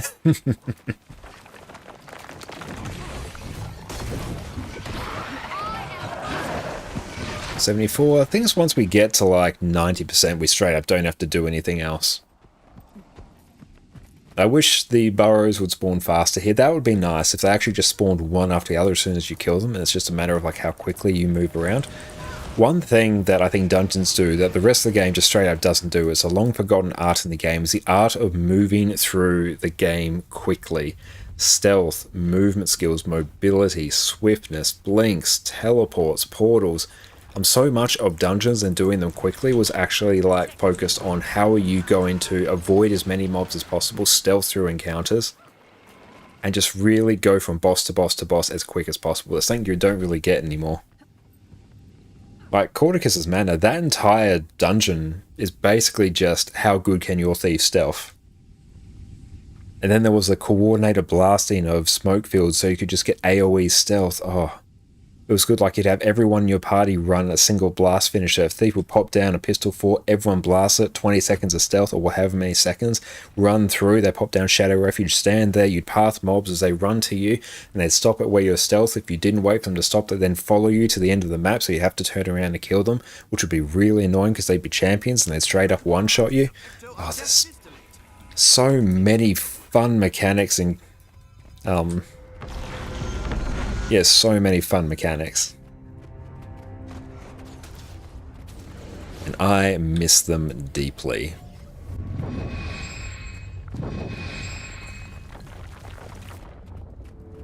Like, and just the art of using, like, Mimic for blinks is amazing. Thank the gods! It must be the reinforcements. It feels like we've been here for ages.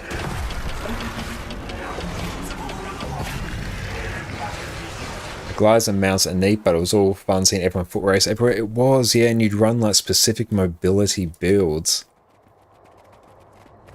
And then you'd run things like Hylek, like potions to go through and provide swiftness to yourself and your team, and you'd use, it's not Chazukas, oh, there was like rifles that you'd pick up from art vendors or various like event NPCs that you could use to actually leap from platform to platinum. Prismatic understanding torch mesmer was so fast.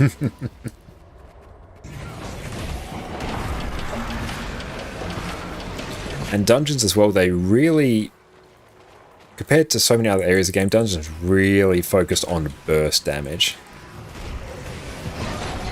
Something that does obviously get emphasized in the rest of the game, but dungeons were just like next level for it. Just wait till everyone's out of combat.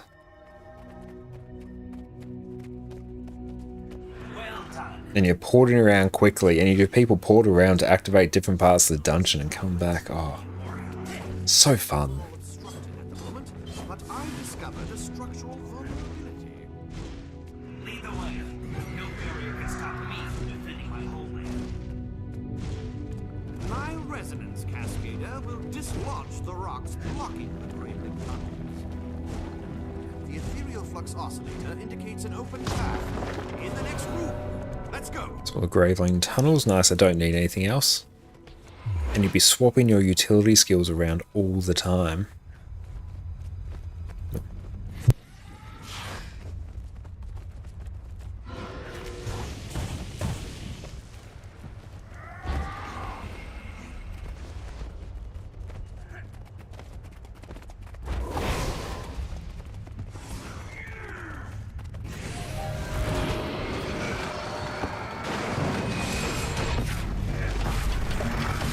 Nice. I'm grateful for your help. Let us rejoin the front lines to repel. Make Torch Mesmer so fast it was such a good time. I would be glad to have you fighting by my side in the coming battles.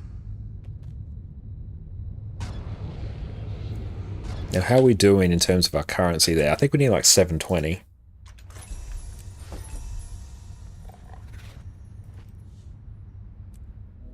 And it's good because you can actually go through and still solo the story dungeons as well.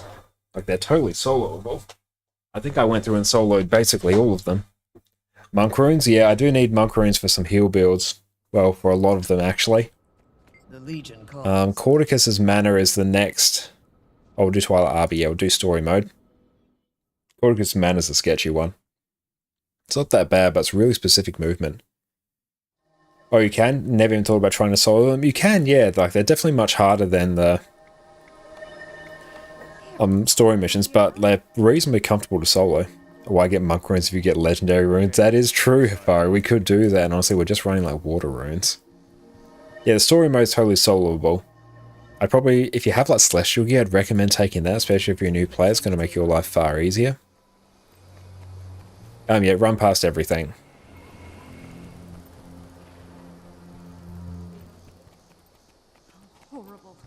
I'll rescue the Sylvari. Yeah, I think we actually have to go through and kill things here.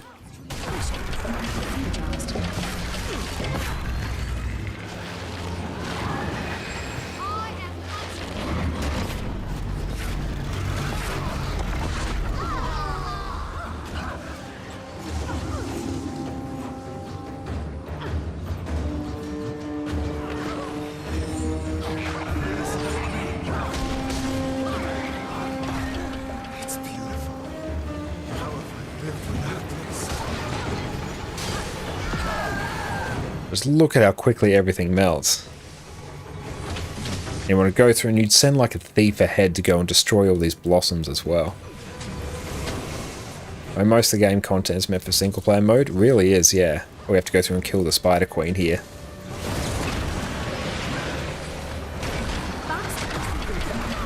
Yeah, they did love their spider bosses. They really, really did.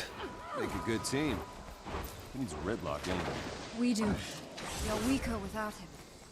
Just as we were when you were back. Yeah, we just have to kick our TP Baron operation into its highest gear. Absolutely. From Redlock, but not from you. I am not a coward. I put up with your schemes and you insult me. Done with you. Finish this on your own.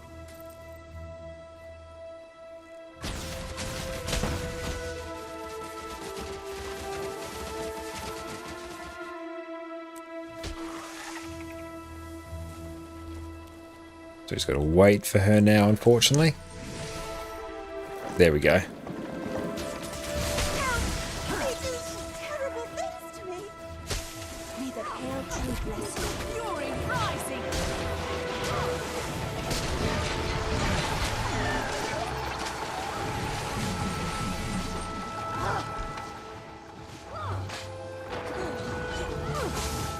Your inventory, yeah, it does not respect your inventory at all.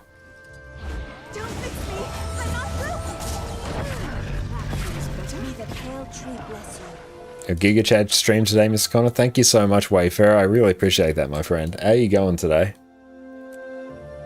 It's even worse than Fractals. Oh yeah, dungeons do not even slightly respect it. The rate at which things die here is insane. Please help me. May the pale tree bless you. No underwater skills. I can't do anything.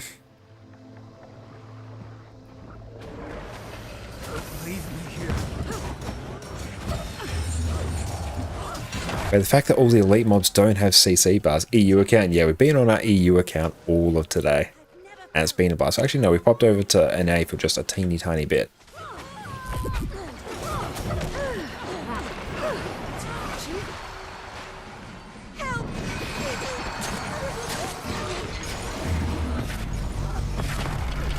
Thank you so much, Recon, as well, for the follow. I super appreciate you, my friend.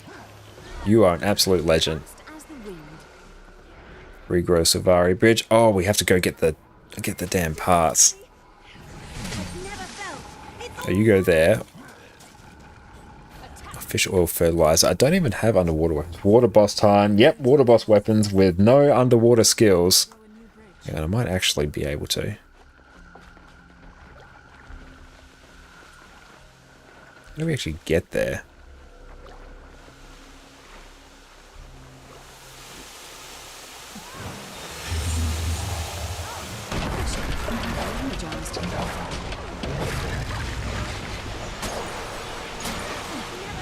Got land bosses, but time consuming and obnoxious. Yep. You had to move in on 3 directions. Oh, I can't actually take it. There we go.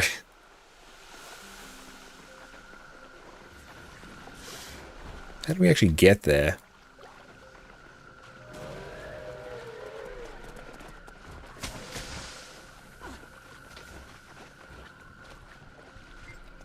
Trust your instincts.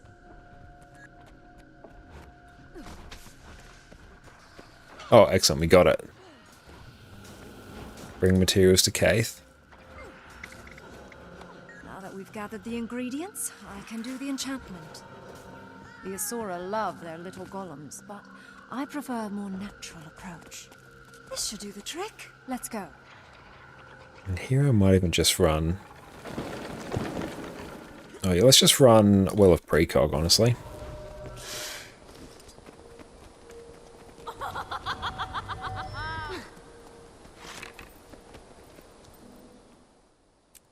Have at her,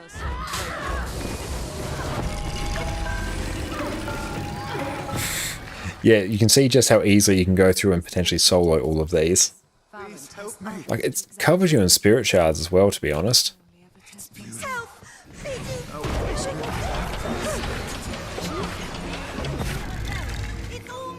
Don't leave me. It's beautiful. How have I lived without this?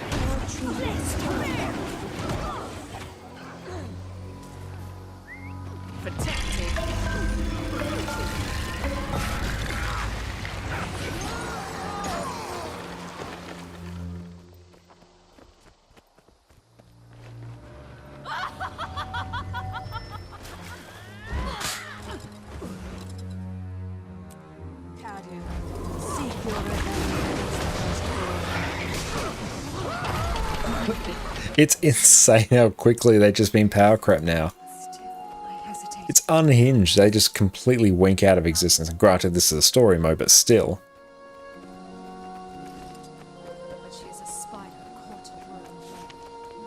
Oh, thank you, Gossek. I appreciate that. Thank you, my friend. Thank you for sending those. Oh, this one's a weird boy.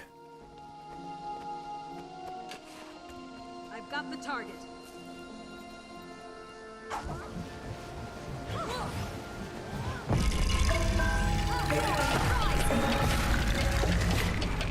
We have to go through, open these.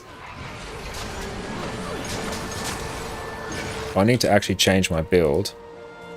Run that. Just pop that over there.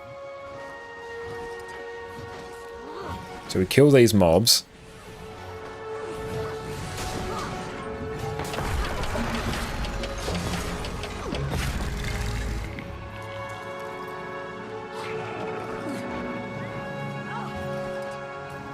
Three of 4.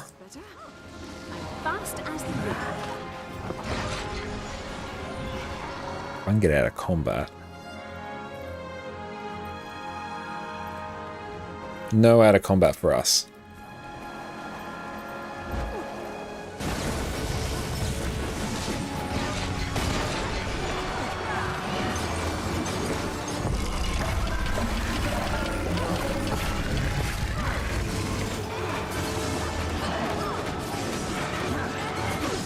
Don't know what this boss is doing. It's very weird. He just keeps like randomly going invulnerable. There we go.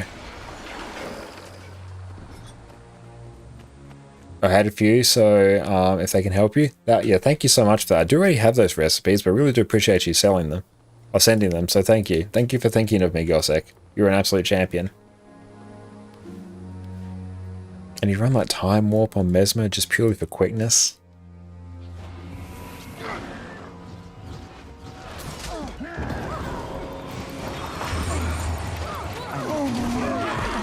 Bam. Just Time Warp, everything dies.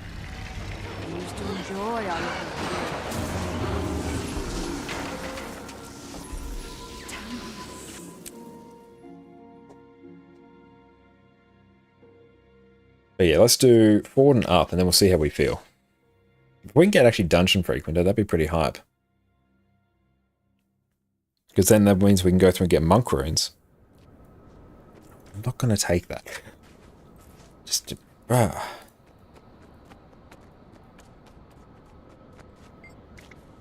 Twilight Arbor, Explorable. And thank you so much, Copzilla, as well, for the follow, my friend. I super appreciate you. And Baze, anyone else getting the airdrop not claimed? Personally, no. If anyone else has, definitely shout out. I'm sorry, but my orders are clear. And Max, thank you so much for the follow as well, my friend. I really appreciate you. The Nightmare Court. I beg you salvage all the trash. I know, I still need to, but I can't clean my inventory. I am being held back. Standing by, but this security system is That's alright. We're not going to get a precursor anyway, so I'm not worried about it. Shut down the power so the full Lion Guard contingent can storm the facility. Interested? Possibly. Honestly, do I want to go that, or do I just go like Mantra of Pain? Yeah, let's just honestly go Mantra of Pain. To achieve your goals, I will. And here I might even just run Phantasmal Disenchanter. Just go max damage. The world is for Is your second gear template empty? I don't know. And not doing Aether Blade. That one is not going to make me a happy panda. Equipment. Oh, I've already literally like done a chunk of it.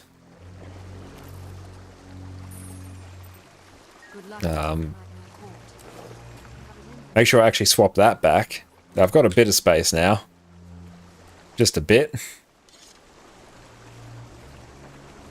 Yeah, we literally did the same thing previously. Oh, we need to go talk to Friendo.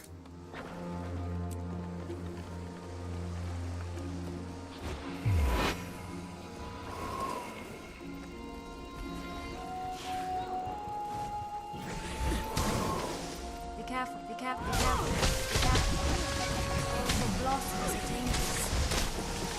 dangerous. You run past the Nightmare Hounds. Or kill.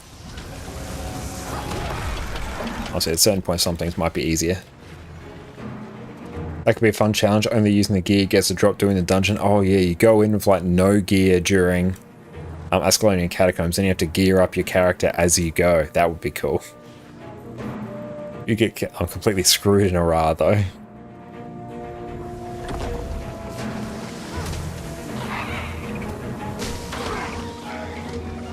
Yeah, you can still very much die to these, and if I can just get a hit on that. Don't worry, I'll rally off it, it's fine.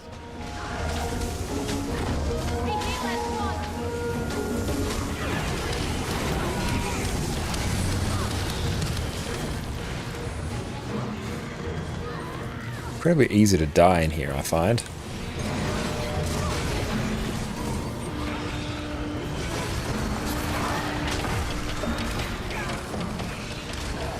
Hey, get good. How you going, mate? You still stream? Oh, you're still streaming? Absolutely, we still are. We are having an absolute banger of a day.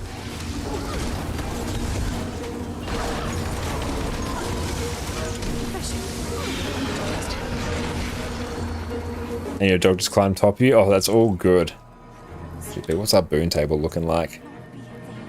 Let's go through and eat some more food.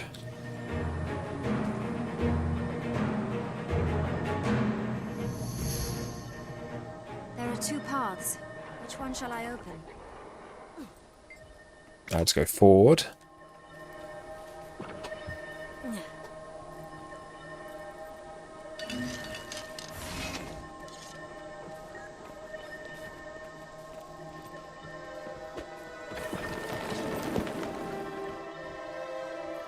And also, if anyone is curious, just yesterday, Yes, just yesterday, Jess and I went through and released a very fun YouTube video on our Minimalist Managed YouTube channel, so go check that out. I've just gone through and linked it in chat there. So if you want to go see some wonderful, wonderful Golden Retriever shenanigans, go check that out. You're going to have a great time with that. Inventory is full.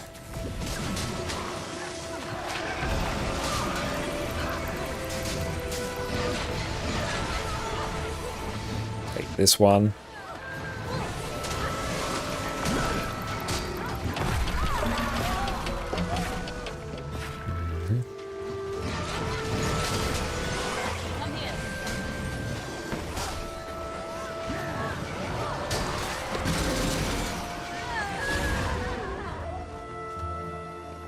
Bum, bum, bum, bum, bum. So sorry.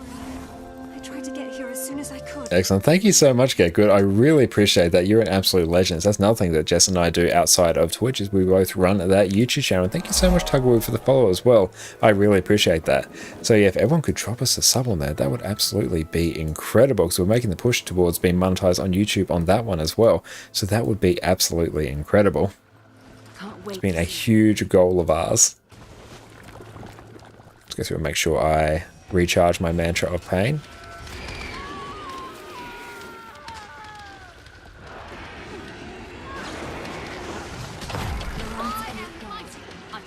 Oh, this bit's always fun. Laurent's elite guard. Be careful. They'll show no mercy.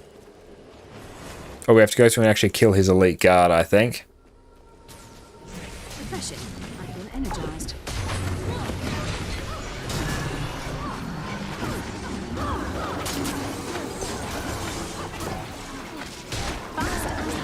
Oh, nice, you got it. Beautiful. I need help. Get to and grab.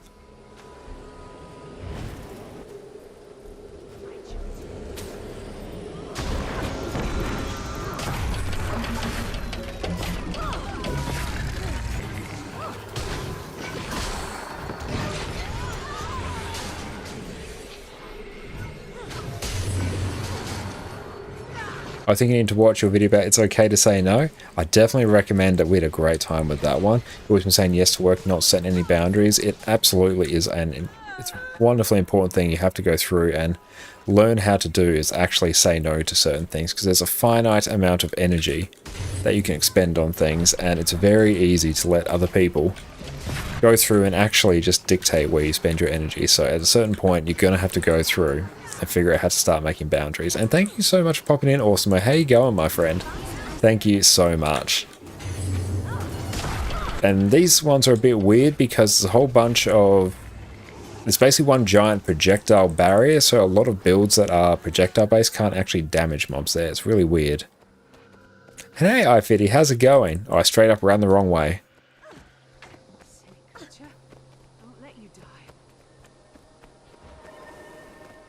How are we doing on currencies? 430, nice. Can't wait to see it all.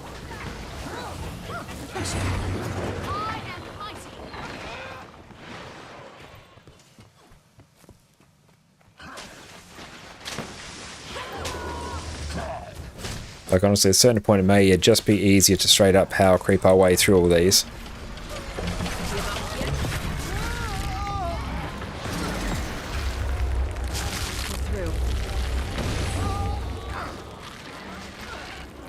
Oh yeah, the fear on them is insane. If you don't actually go through, and don't fear me off the edge, if you don't go through and CC them, you're going to have a bad time. I might actually run Well of Salinity here. Poisoned.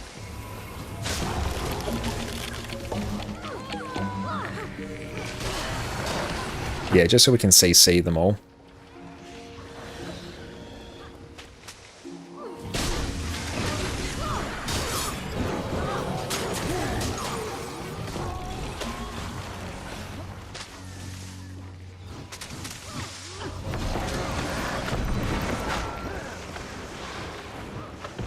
Nice.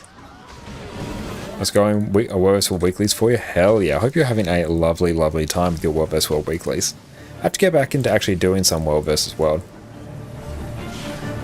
Oh, can you play on both EU and NA servers on one account? I never got to try it. I believe you can if you're potentially like an ArenaNet partner, because you can have like free server swapping. Like you can transfer between servers, like you can do that just fine. But it costs like gems to do it, a reasonable amount as well. Whereas if you're an ArenaNet partner, then I believe, knock on wood, not 100% sure, may not be the case anymore, that you can go through and actually swap servers freely at will. But again, not 100% sure on that. That may be an old thing. Like you want to try your ping in EU. Yeah, whereabouts are you in the world? Because I could probably tell you where. You may have better ping. Especially if it's within Australia. If you're a ArenaNet partner or a dev. Okay, good to know. I chose you. They can switch for free. Yeah, I thought that was the case. Have to massacre my children. Oh, you're from Southeast Asian playing in NA? NA is probably going to be better, but it depends on which part of Southeast Asia you're in. I think if you're in Western Australia, then EU is typically better. The rest of Australia, NA is better. Also, devs have superpower to switch to full servers. That's really good to know, Alcar. Did not know that. To burn down the grove. Pity you weren't more clever. Perhaps I would have found a better place for you in my ranks. Kill her!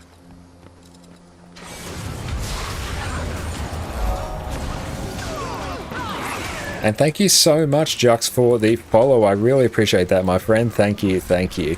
It was actually able to use Continuum Split just for a double time warp there, which was very fun.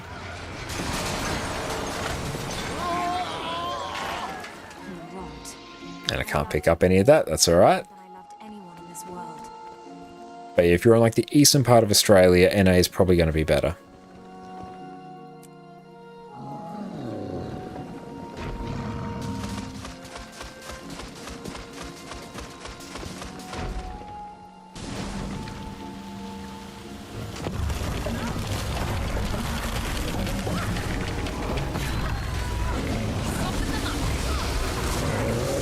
I'm glad you can actually condi these structures as well. I don't think you used to be able to condi a lot of structures.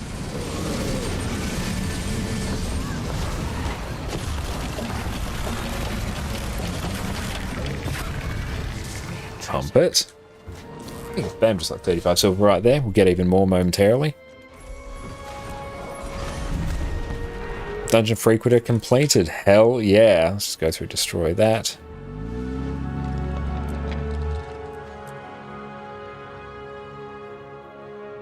Sometimes you wish quickness and lack were super short burns so people had to coordinate bursts. Oh, absolutely. That's how it used to be. When you used to only have like a tiny amount of quickness you could give. Like DPS window? Absolutely, yeah. But yeah, core game was very much like that. I like this dungeon entry system here. It's very nice.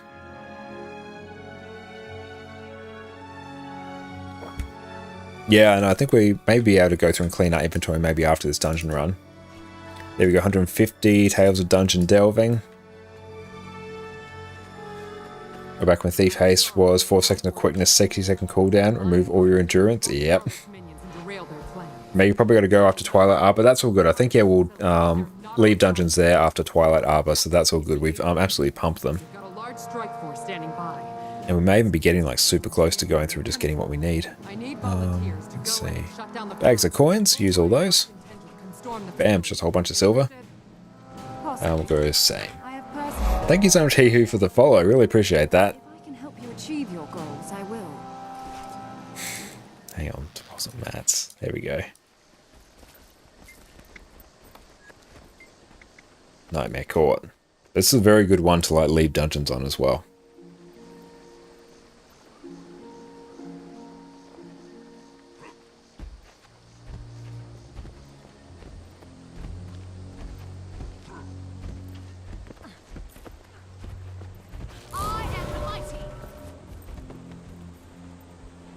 Good luck against the Nightmare Court. They have it in for me specifically, so it's best that you go without. And Giga, what's your preferred race in Guild Wars 2? I am a simple man. I tend to play the human characters. Makes dealing with fashion very easy. Then it will be Sylvari, then Asura, then Norn, then Char.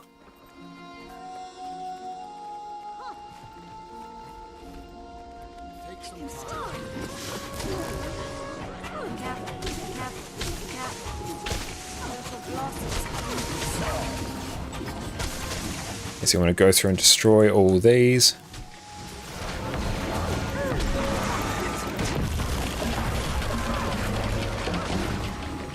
Oh, you like the humans and salad people? No, I do as well. But yeah, what's everyone else's favourite races to play? So does movement feels fluid? Absolutely, yeah. It's the main reason I don't like playing the Norn and the Char. The movement just doesn't feel as fluid to me. Wait, what's everyone else's? And maybe you like the salad? Very nice. And Gossek, but I was wondering about the World vs. World pips. That because of the minute it takes a week to get that back. Not too sure what you're referring to there. You're more of a Char and Ansuru person? Awesome! No, we've all got our absolute preferences. My first real, like... second main character when I spent a huge amount of time was actually a Char.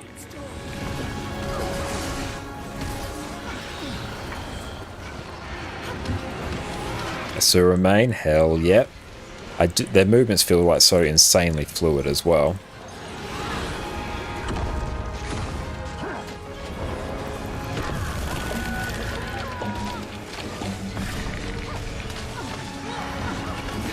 Sylvari for life. Sylvari is a great choice. Boost and engineer Char. Haven't touched it since you boosted it. Nice. I don't know what happens if you change server there, Gossek. I really don't know. Never once tried it. And welcome in, Leslie Tash. Thank you so much for popping in. How you going? Let's go up.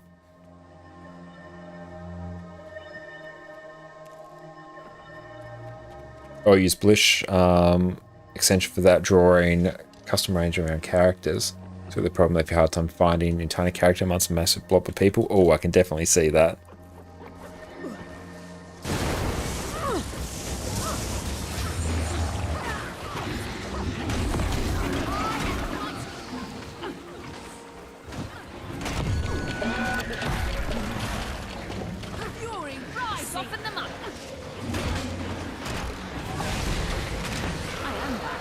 Oh, Nightmare Court kills. Brilliant.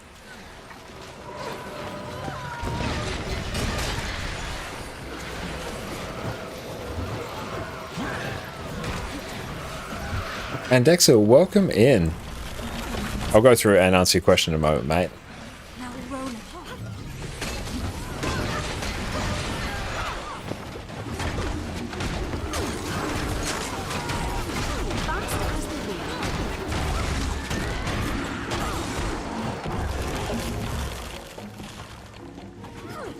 That's good. We've just been a bit lazy on our lack here.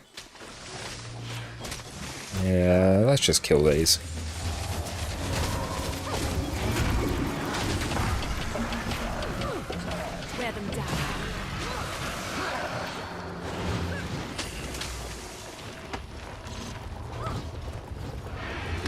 Actually, no, I believe it's this way. This way, team.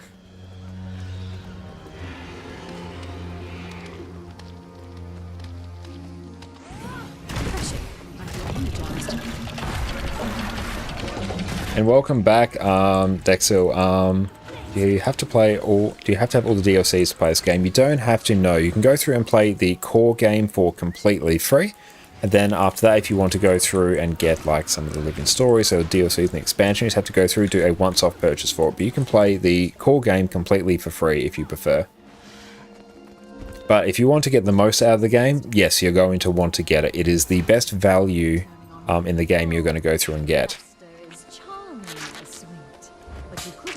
But if you want all the story, 100% you're going to need like everything.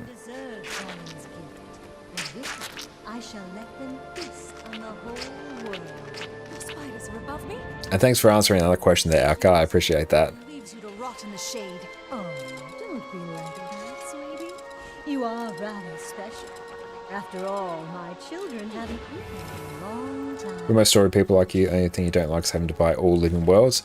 Yes, that is a little bit annoying, but if you do go through and buy like the deluxe edition, then you don't have to. But yeah, if you buy them individually, it's like a bit annoying.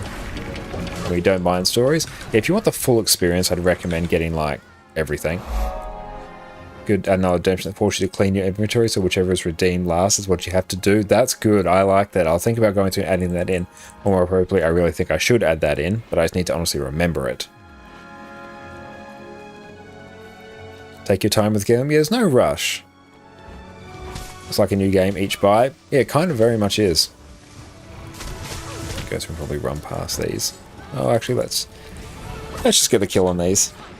I recommend getting everything. The game is really good as a main game. It really, really is. 100%.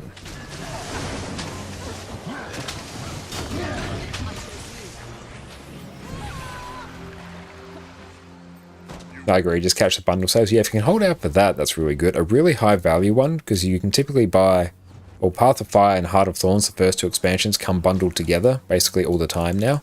I think it's basically just the only way you can get them, so that's really high value. So you can just go through and get like 2 expansions for obscenely cheap. Yeah, Hot and Path of Fire alone will give you so much game time. They will. It will be absolutely insane the amount of playtime you can get. So I definitely recommend like picking those 2 up. Those ones will be a priority. And then you get like gliding, and then you get mounts as well. Oh yeah, you do have to be careful. There is like one spot there where you can stand and it will insta-kill you. It's very weird. Don't ask me why it is how it is.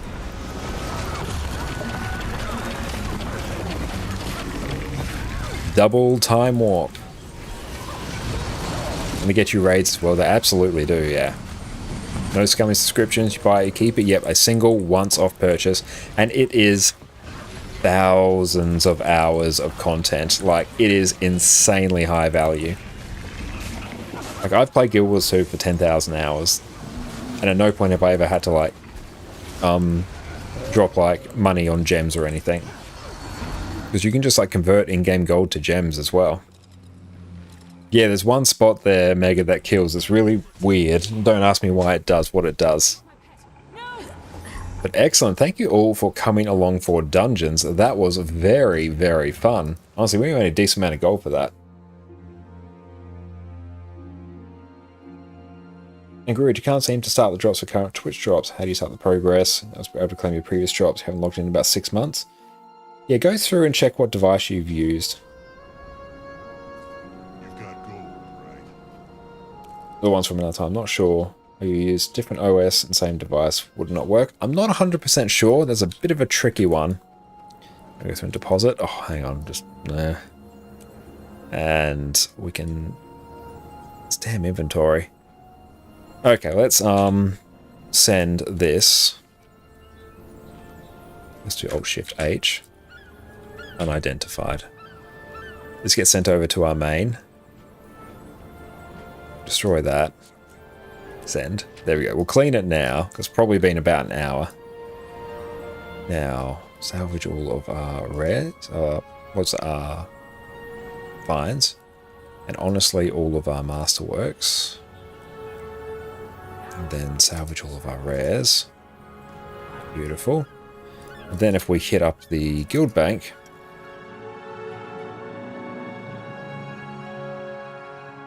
if the browser doesn't show jobs progress, just check your my in-drop inventory.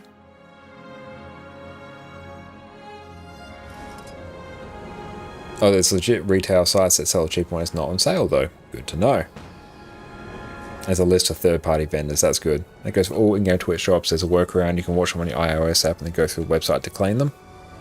I'm glad there's some workarounds. I haven't run into those issues, but thank you so much for helping everyone out there, Alcar. Okay, so let's drag that in there. Can we just go exotic? Stays, that stays. That stays. Excellent. This will be sent over to our main account for it to process. Okay, and then we go consumables.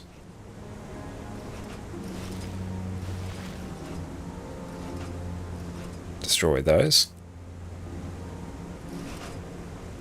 I want that.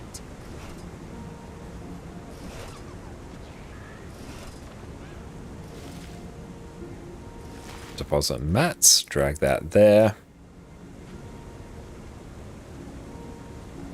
Okay, how's that looking? We can also go through and sell this now.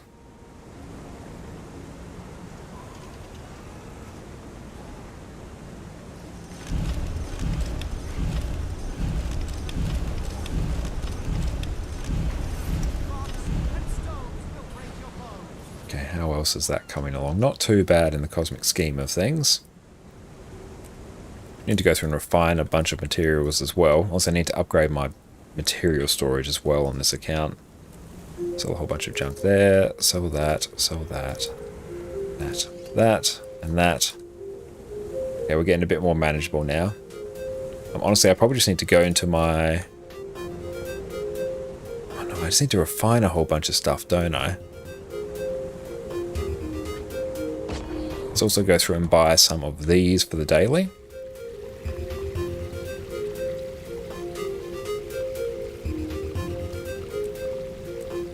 Excellent, we'll grab those. Until next time.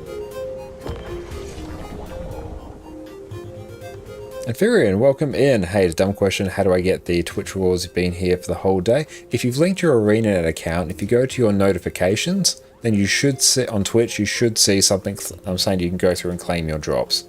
Unlike you are now eligible to get your Aurene logo cape, so you can go through and click on that. And yeah, definitely go through and check the pin message above. They should be covering you for it as well. And I won't actually accept that. That's another thing I'm going to have to go through and deal with. Anything else I can offload here for mad profit? Those just need to go.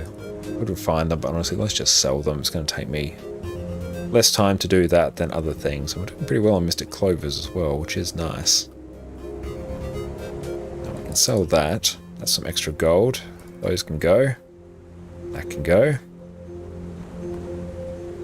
Oh, thanks for watching it in cinema mode. Ah, excellent. Yes, that will cover you for that.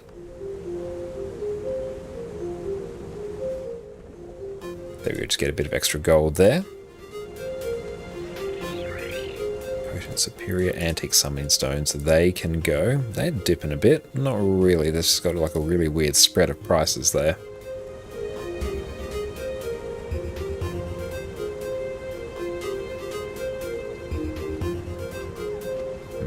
Gemstone, we will sell you as well.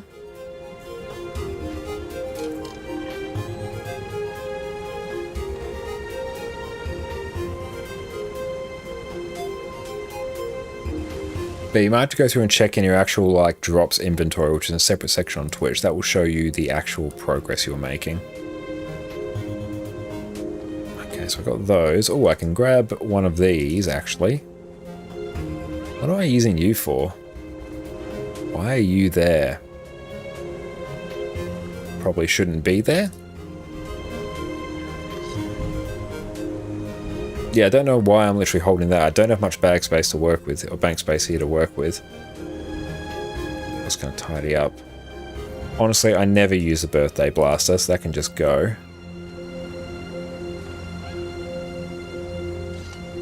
Anything else handy there? Spindrift focus. Oh, I've already got one, so I can go through and sell that. I've got a few extra random things there that we can go through and use. Viper's gear, we'll save that for when we want to actually make another Viper's character, which will probably be Druid at some point. But once we do some World vs. World for our Gift of Battle, we should get some more Badges of Honor, which we can then turn into exotic gear to quickly gear up another Condi build, because we are on our alternate account, which is not as well set up as our main accounts. Let's actually probably close out today's stream by heading over to our main account and taking a quick look at what we've got there. We can also go through and probably showcase our little unidentified gear processing situation. Let's grab that. And we'll go through and pull up our main account now. Let's got to turn on our VPN so we actually get a decent ping on NA. And thank you so much, Ludanix, for the follow as well. I appreciate that. Thank you. And get good. What's your guys' preferred solo HPs doing a fresh 80 characters? Is it POF or EOD? You're about to do mine. My personal preference, I've historically just done Path of Fire because I remember where they are, but EODs of a similar level of difficulty. You can't go wrong with both. Both of them are around about the same level. I'd probably say EOD is a little bit easier, but also depends on how good you are with mounts as well. Okay, which character? Excellent. We'll be back on our main in a moment there. Or maybe since you haven't logged into the game to claim the previous rewards that you got from Twitch, that could potentially be it as well. Excellent. There we go. Let's bring you in here. If you've got Skyscale, definitely EOD. Blish Hut also helps immensely for both. Absolutely, yeah. If you can go through and just find a path to follow, that's going to make your life a hell of a lot easier and much, much quicker.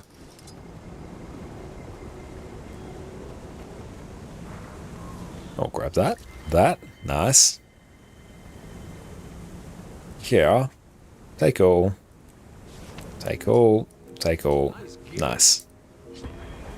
I feel EOD hero points are mostly communes. There's definitely a lot more of them there than there are in others.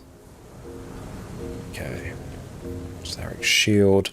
Nice. We'll go through and tidy up some of our loots that we've got. I think it's time to install Blish. You've been telling yourself to install it. 110% do it. It's going to make your life a hell of a lot easier. I wish I could just like send all these directly over to this account. It's going to be a bit sketch. Yeah, well. Let's go through and process some of this loot that we've been stockpiling, which will be very, very nice. Deposit all materials compact. Nice. Eeny, meeny, money. I should be able to open all these. Let's find out together. That looks valuable. Consumables.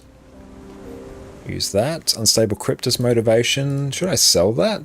What is Blish, Aaron? Welcome in. Yeah, Blish is an overlay system, if I go over to display.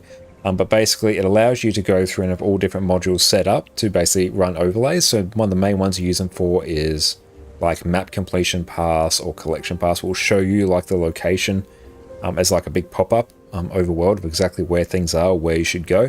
That's the main thing. I use it also for this radial mount system, which I very much enjoy. There's a lot of things it's used for. I feel like I should probably just sell this. Like I'm not going to use this at any moment. Inventory slots, this is a lot. Yes, we're back on our main account now, where we actually have a reasonable amount of inventory space. So on our main here, we have not quite max bag slots. We do need to go through and get some extra 32 slot bags, but we're getting close to it. Or do you just Google it? Yeah, I don't have a command set up, or just go Guild Wars 2 Blishud. It should be fairly easy for you to find. But yeah, 100% recommend it. It's going to make your life significantly better. Why are these all different? It's not letting me compact. Oh, I think I know why. It's because I have a weird bag slot situation. Okay, so that's there. Oh, buy how much is? Oh, no, sorry. It's completely free. If I said buy, I misspoke. No, it's free. It's 100% free. You do not need to buy it at all. If I did say that, I must have completely misspoke. Oh, we are still completely full. Damn. Oh, we're actually quite close. Okay. Eeny, meeny, miny, where's something random I can consume? There we go. That's good. And just delete that.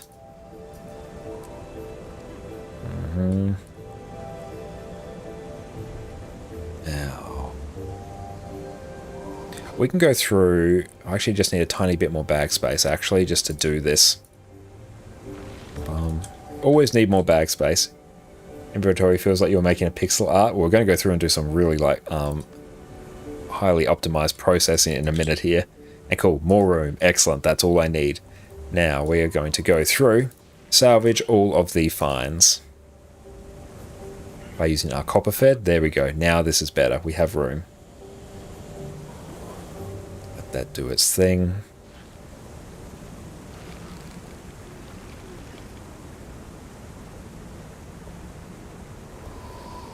Copperfed's the best purchase at the gem store. It's definitely up there. It 100% is. So compact. Nice. That's there. Ballpark math. Where are we sitting? 157. Yeah, I should be able to make this work. Oh, look at Teapot's inventory. Yeah, his inventory is an absolute calamity. Consume that. Yes, actually no, this won't quite work. Not just yet anyway. Let's put you over here and drag you somewhere around about here. Yeah, normally I don't need to do this with a stack at a time, but I've overshot. My eyes are a bit bigger than my stomach. Okay, so you go over there. Actually, no, I need to get my bank up as well, actually. Okay, so bank goes up. You go there. Now we get the infinite upgrade extractor. Okay. Perfect.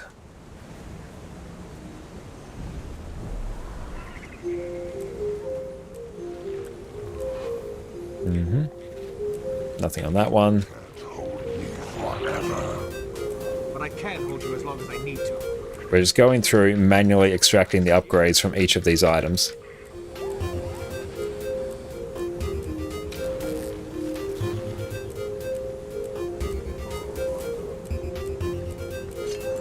We're going to run out of inventory space here very quickly.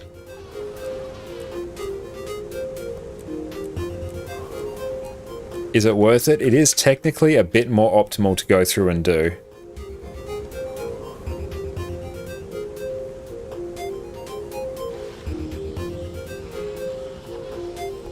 But here we're actually running a bit low on inventory space, so this might be a little bit funny for us to do. If we can go through and get our rares done, actually, that would be pretty good. Oh, can I go rare? Ah, yes, there we go. That's better. Let's work with that. Cool. I need all of these to go in. If we deal with them first, that's going to be pretty hype. Doesn't seem very manual. No, it actually is. It's just that we're getting very quick at it. Because you are allowed to go through and assign one button to one action. So let's go through, and I can actually show this in somewhat slower motion. Pop these here, I save them for later. Okay, so we have one button set to go through and move our mouse. We've reassigned our arrow keys to go through and assign, basically move our mouse 59 pixels across our screen, which is the exact amount of space it takes to move from one inventory slot to another. So then once I have something I want to drag over, let me go through and find one. Or actually, let me find the start of them. Here we go. We have one button set to drag and drop this piece of gear over to there. For some reason I did want to do it. Don't ask me why. Why do you not want to do that? That's weird. That's very odd. Let's go through and... Oh, no, I think I know why now. Yes, no, I know why. It's because I'm not used to processing it like this. Let me just go through and find one. Here we go for an example. There we go. Drag. That was working before, now it's not. That's fascinating. Let me just close out of all that. Oh, no, it's because I have that. Okay. No, it's all fine now. It's because my inventory was completely full. There we go. It's because it had a prompt there that I've hidden. There we go. Keybinds betrayed me. Yeah, no, it's a hidden window there. There you go. One button to drag. Another button to extract. Move, drag, extract. Move, drag, extract. Move, drag, extract. Move, drag, extract. Move, drag, extract. So you can do one button for one action, and it is all fine. Did I miss one? No, I didn't. Perfect.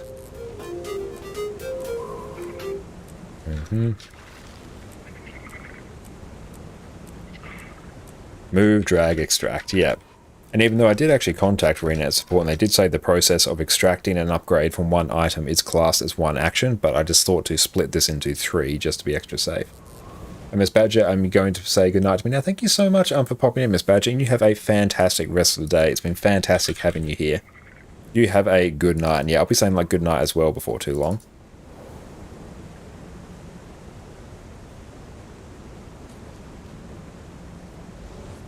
And get good. First time seeing upgrade extractor. What does it do? Removes upgrades without destroying the item. Yes. And then you can sell it or you can salvage it as well. Or these rare ones I'll go through and put them in the Mystic Forge to go through and try and get something that's a bit more profitable. I can use them to upgrade them randomly into exotic runes and sigils as well. But I have to go through and do a whole bunch of math to figure out which is actually the best thing to do.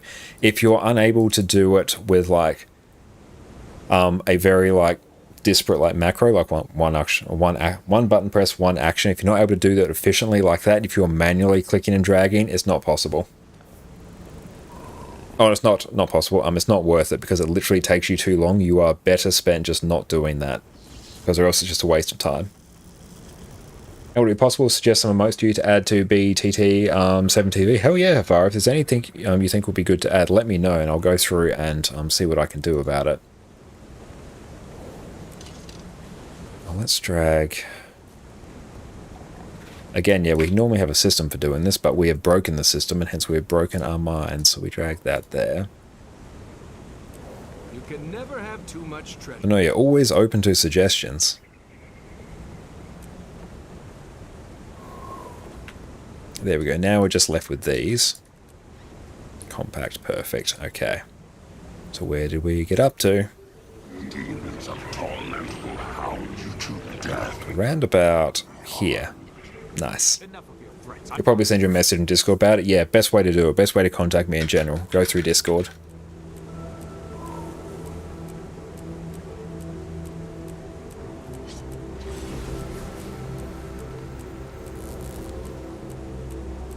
By the way, why were you spamming dungeons earlier? One, because I find them very enjoyable to do. They're actually pretty good gold per hour, and that account does actually need some of the dungeon currency to go through and purchase a specific set of runes that I use for healing builds.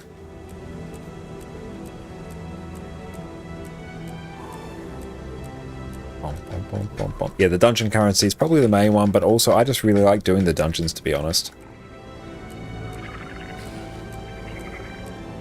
Oh, Harry's, forgot you had that before. Oh, that will be the monk runes, yeah, just for the healing builds.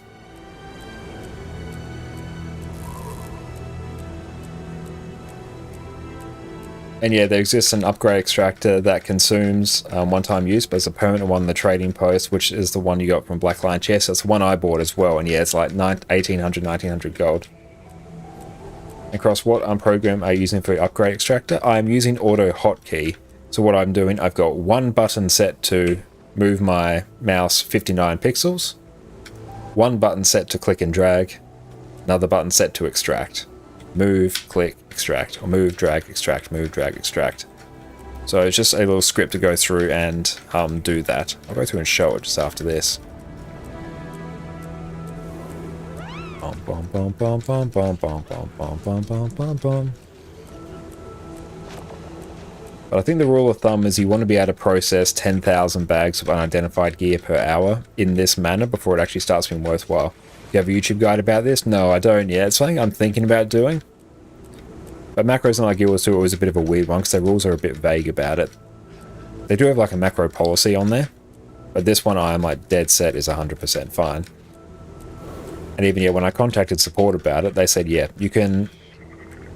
They always say one action to one keystroke.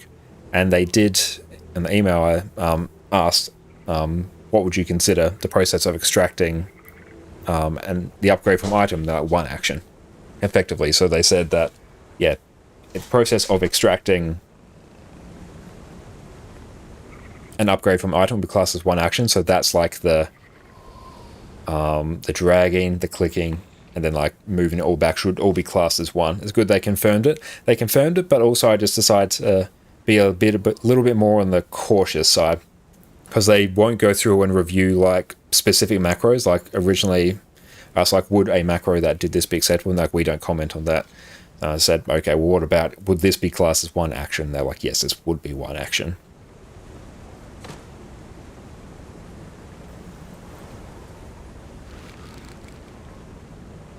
And yeah, the devs haven't yet stated moving the mouse as one action yet, so it's allowed. Yeah, I definitely... It's a bit of a weird, like... I can understand they don't want to go through and confirm it, but they have things like... Even you can... They've explicitly said you can dodge jump. What you can do in Guild Wars 2 is if you jump and dodge at the same time, you can actually jump further. So they have gone through and said you can actually bind those to a single key, which that's technically two actions, because a jump and a dodge are two separate things, but in that case it's fine. So yeah, it's a little bit weird. Whereas, yeah, other things like... You could almost like argue that doing... If I was like combine all this, it could be like 2 or 3 actions. So that's why I've gone through and just split it into 3 separate key presses. I'm like, okay, literally just break it down to its fundamental components. Like, move, click, drag, move, click, drag, move, click, drag. Hey, Fiery, what's up? And dodge jump tech is cool. Hey, just tried it. Yeah, it's really, really good. Yeah, I've done that before as well. It's great in Super Adventure Box. On home the weekend? Hell yeah. Thank you so much for popping in, Fiery. Hope you have a fantastic weekend. Excellent. Now we've gone through and extracted all those. Now we'll just go through and salvage all of them. Not necessarily the most profitable thing to do. It actually changes a bit depending on the day. But yeah, you can go through and use a macro to play music. You can go through and use it for an auto clicker. They're ones that are explicitly stated. And then as long as it abides by the rules of one click is one action and doesn't provide you any like competitive advantage, so they don't let you go through and really use them in like PvP or world versus world. But yeah, as long as you go one click, one action, you're probably fine. But they do have ones that are explicitly allowed. But yeah, if you're not able to process unidentified gear in a quick enough way, I wouldn't worry about getting the infinite upgrade extractor.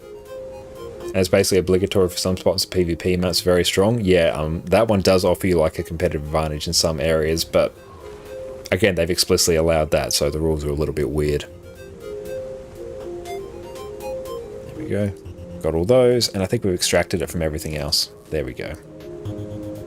Affirmative.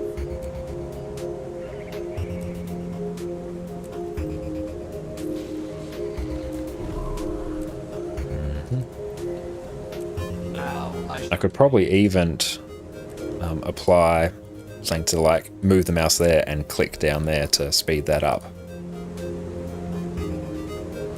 That's how it's done. But in case anyone's curious, let me actually pull that up.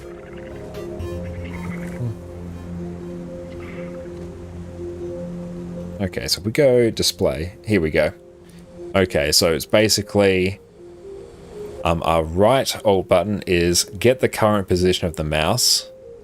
We can drag the mouse to a certain position, and then that's it. Our right Windows button just tells us to literally click on a certain point on the screen, which we figured out the coordinates for, and then we've gone through and just set our up, down, left, right keys to move the mouse like 59 pixels in each direction. So that's all the script basically goes through and does. Audio hotkey is very handy for all manner of things in Windows actually. You can do all sorts of really cool things with it. Okay, good. Interesting, last time I used auto hotkey was in Dota. Oz, yeah. I imagine there's probably tons of things you can use it for. I've also got a separate one, actually. When I go through and lock my computer, it will automatically turn off the monitors to help save me some power. That's just another little script that I went through and ran. I didn't so much write it as found it on the internet and used it. Edit script, let's see. Go back to in-game. We're literally just something like this. Yep, when you press Windows L, sleep, delay of 200, then it calls lock workstation, then like sends a message to the program manager to go through and actually shut it down. I used to use it for Path of Exile. Nice. Does anyone else use it for anything? But just something like that allows you to go through and like turn off your monitor when you lock your computer, which is very handy. So I've still got to go through and learn some other ones. There's also a way to go through and effectively add predictive text into Windows with it. It's very, very cool. Okay, how's that one going? That's going very well. Anything else nice in this lay energy matter converter? Nothing. Well, I can't afford anything there. Nothing good there. But yeah, this account is the much more geared up one. This is the one that more or less has full legendary and everything. We've got like all legendary trinkets. It's full legendary weapons on this character. It's like all the equipment and template slots. This is the one that is really cashed up and a whole bunch more bank space here. I've got to go through and process a whole bunch of these. Actually, let's drag these down here. Anything else nice up here? I probably need to go and get some things for the daily, actually. There we go, got a whole bunch of things here. I'm holding on to a whole bunch of stuff there because I crafted too much of it. I need to process it, and then we've got all our luck down there. And we'll start forging these runes at some point once we accumulate a few hundred more.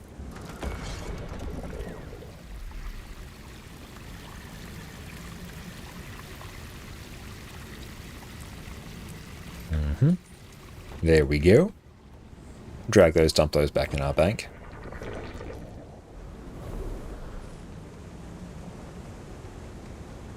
And yeah, once I go through and accumulate, I know a stack or so of these keys, then I'll go purchase the fractal encryption keys to go through and open them. Another good way to generate a bit of extra gold each day. Very, very nice.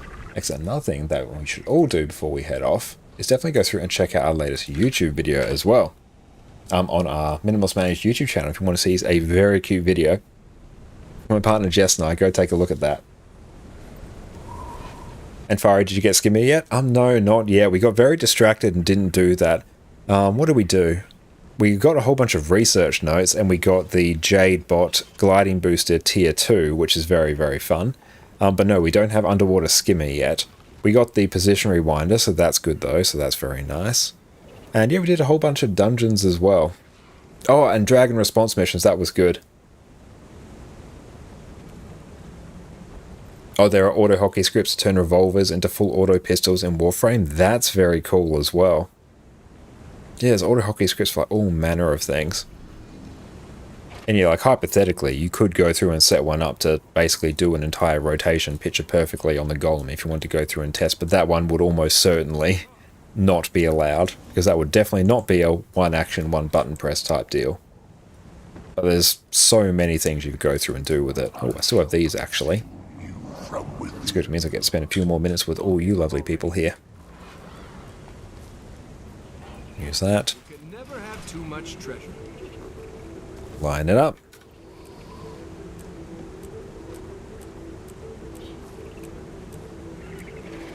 Nope, wrong way.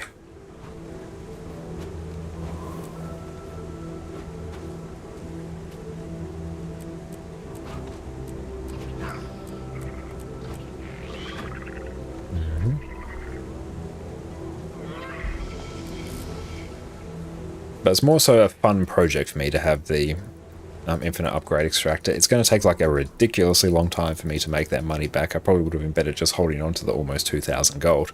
But hey, it's good fun for me.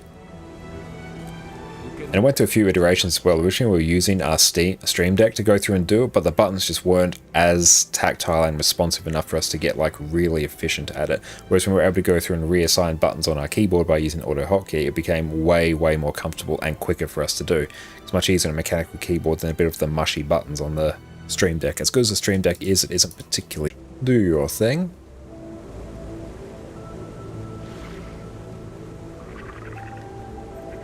Okay, we'll go someone a bit smaller today, because we did Teapot yesterday.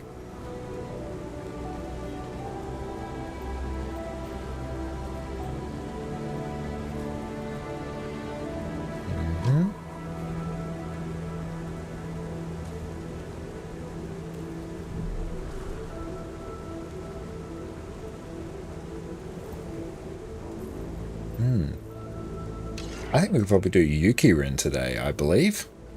Finally found this worst. Yes, let's go tee that up. Hell yeah. But excellent. Look, thank you all so much for tuning in today. Well, today and yesterday, judging on, or depending on where you are in the world, we've been spanning over 2 days here. So thank you all so much. I've had an incredible time with everyone here. It's been absolutely incredible. Thank you for everyone who rated us today, and thank you to everyone for the subs as well. I really appreciate it. We're going to be taking tomorrow off, and then we'll be back on Sunday on our regular streaming schedule, so back to normal programming from there. So keep an eye out for that. I'm honestly looking forward to having a very nice night's sleep as well, because it's been a very, very sleep deprived few days, but I've had an absolutely fantastic time. And yeah, thank you all so much for tuning in. It has honestly been an incredible evening. I really appreciate all of you coming in. It has been great. And Get Good, thank you so much. It was nice meeting you and had a blast in stream. It was fantastic meeting you as well, Get Good. Thank you so much for popping in. It was great meeting all our new friends here today. And Fire Rain, you have a great one as well. Cardigan, we'll catch you soon. Fire, we'll see you Sunday. Dante as well. Mega, we'll catch you all on Sunday. And yeah, and on Sunday we'll be on NA. Monday it will be on NU. EU. So yeah, back to our regularly scheduled stuff, so all look out for that. But for now, we're going to go to bed. You all take care, and cheers. Do you want to play one of the easiest, highest damaging builds in the game, where you can simply mash a couple keys and watch this happen? You have my sword. Do you want to play a DPS build where you do not care what the rest of your team is doing, because you are one of the most self-sufficient builds in the game? Do you want to play a build where you can customize it, provide all manner of useful utility to your team to carry them through even the hardest of content? Well, today your prayers have been answered. We are covering the majestic Power Soul Beast. So it begins. Welcome back, everyone. Power Soul Beast has been my go-to power damage build for the last few weeks, and I have been enjoying it to an astounding level. Here we have godlike levels of burst damage, so anything you find in open world is going to die exceptionally quickly. You are incredibly self-sufficient due to the baked-in boon extension that your build has, so you're always going to be having more boons than the rest of your team. You have the option to customize your build for some amazing utility. You've got group-wide Aegis, stability, damage reduction, boon extension, group-wide stun breaks, and outstanding levels of CC if you choose. So here you've got a DPS build that's going to put you at the top of the charts, all while still being able to carry your team through the hardest content. So buckle up, everyone, you're going to enjoy this one. First up, for the basics of Soul Beast. Here we've got an elite specialization of the Ranger class, and instead of having to rely on managing your pet like every other Ranger build does, here you can merge with your pet by entering Beast mode. So here your pet will give you extra attributes based on the type of pet that you have, and it will give you access to 3 new beast skills that are similar to your pet skills that you can activate at any time of your choosing. Soul Beast is basically a purely offensive elite spec, which rocks both great condition damage and power builds, and I have personally enjoyed playing Soul Beast for years since it launched with Path of Fire. Like every Ranger build, we first need to cover off on the pets that we need. Here you can actually be fairly flexible with the pets that you use. However, for Power Soul Beast, they at least need to be a ferocious pet, i.e. it will give you extra power and ferocity when you merge with them. This is going to be needed to crank your damage as much as possible, so make sure you pick this. Having a ferocious pet is also going to give you access to the Worldly Impact beast skill, which is going to be a key part of your damage rotation. Now in general, the Red Mower is going to give you the highest damage. On top of Worldly Impact, you're also going to get Harmonic Cry, which is a useful healing skill for yourself and nearby allies. But most importantly, we get Frenzied Attack, where you attack 5 times and inflict vulnerability. This skill is also going to be used to help upkeep the Fireworks relic buff that we're going to talk about in our build later on. Another fantastic pet for extra CC will be the Rock Gazelle.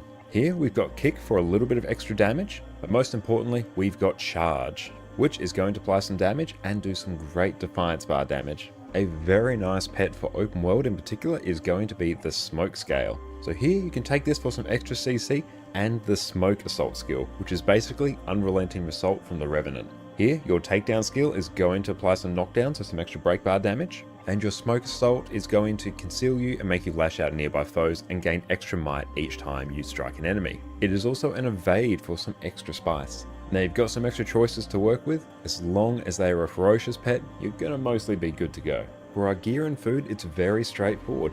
Here we're going to take Berserker's gear in every slot.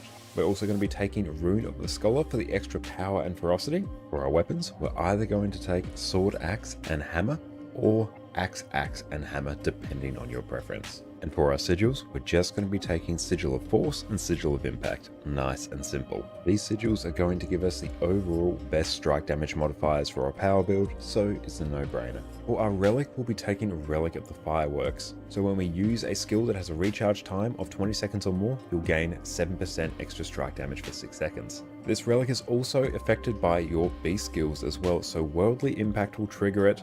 Frenzied Attack will also trigger it as well. So we're also going to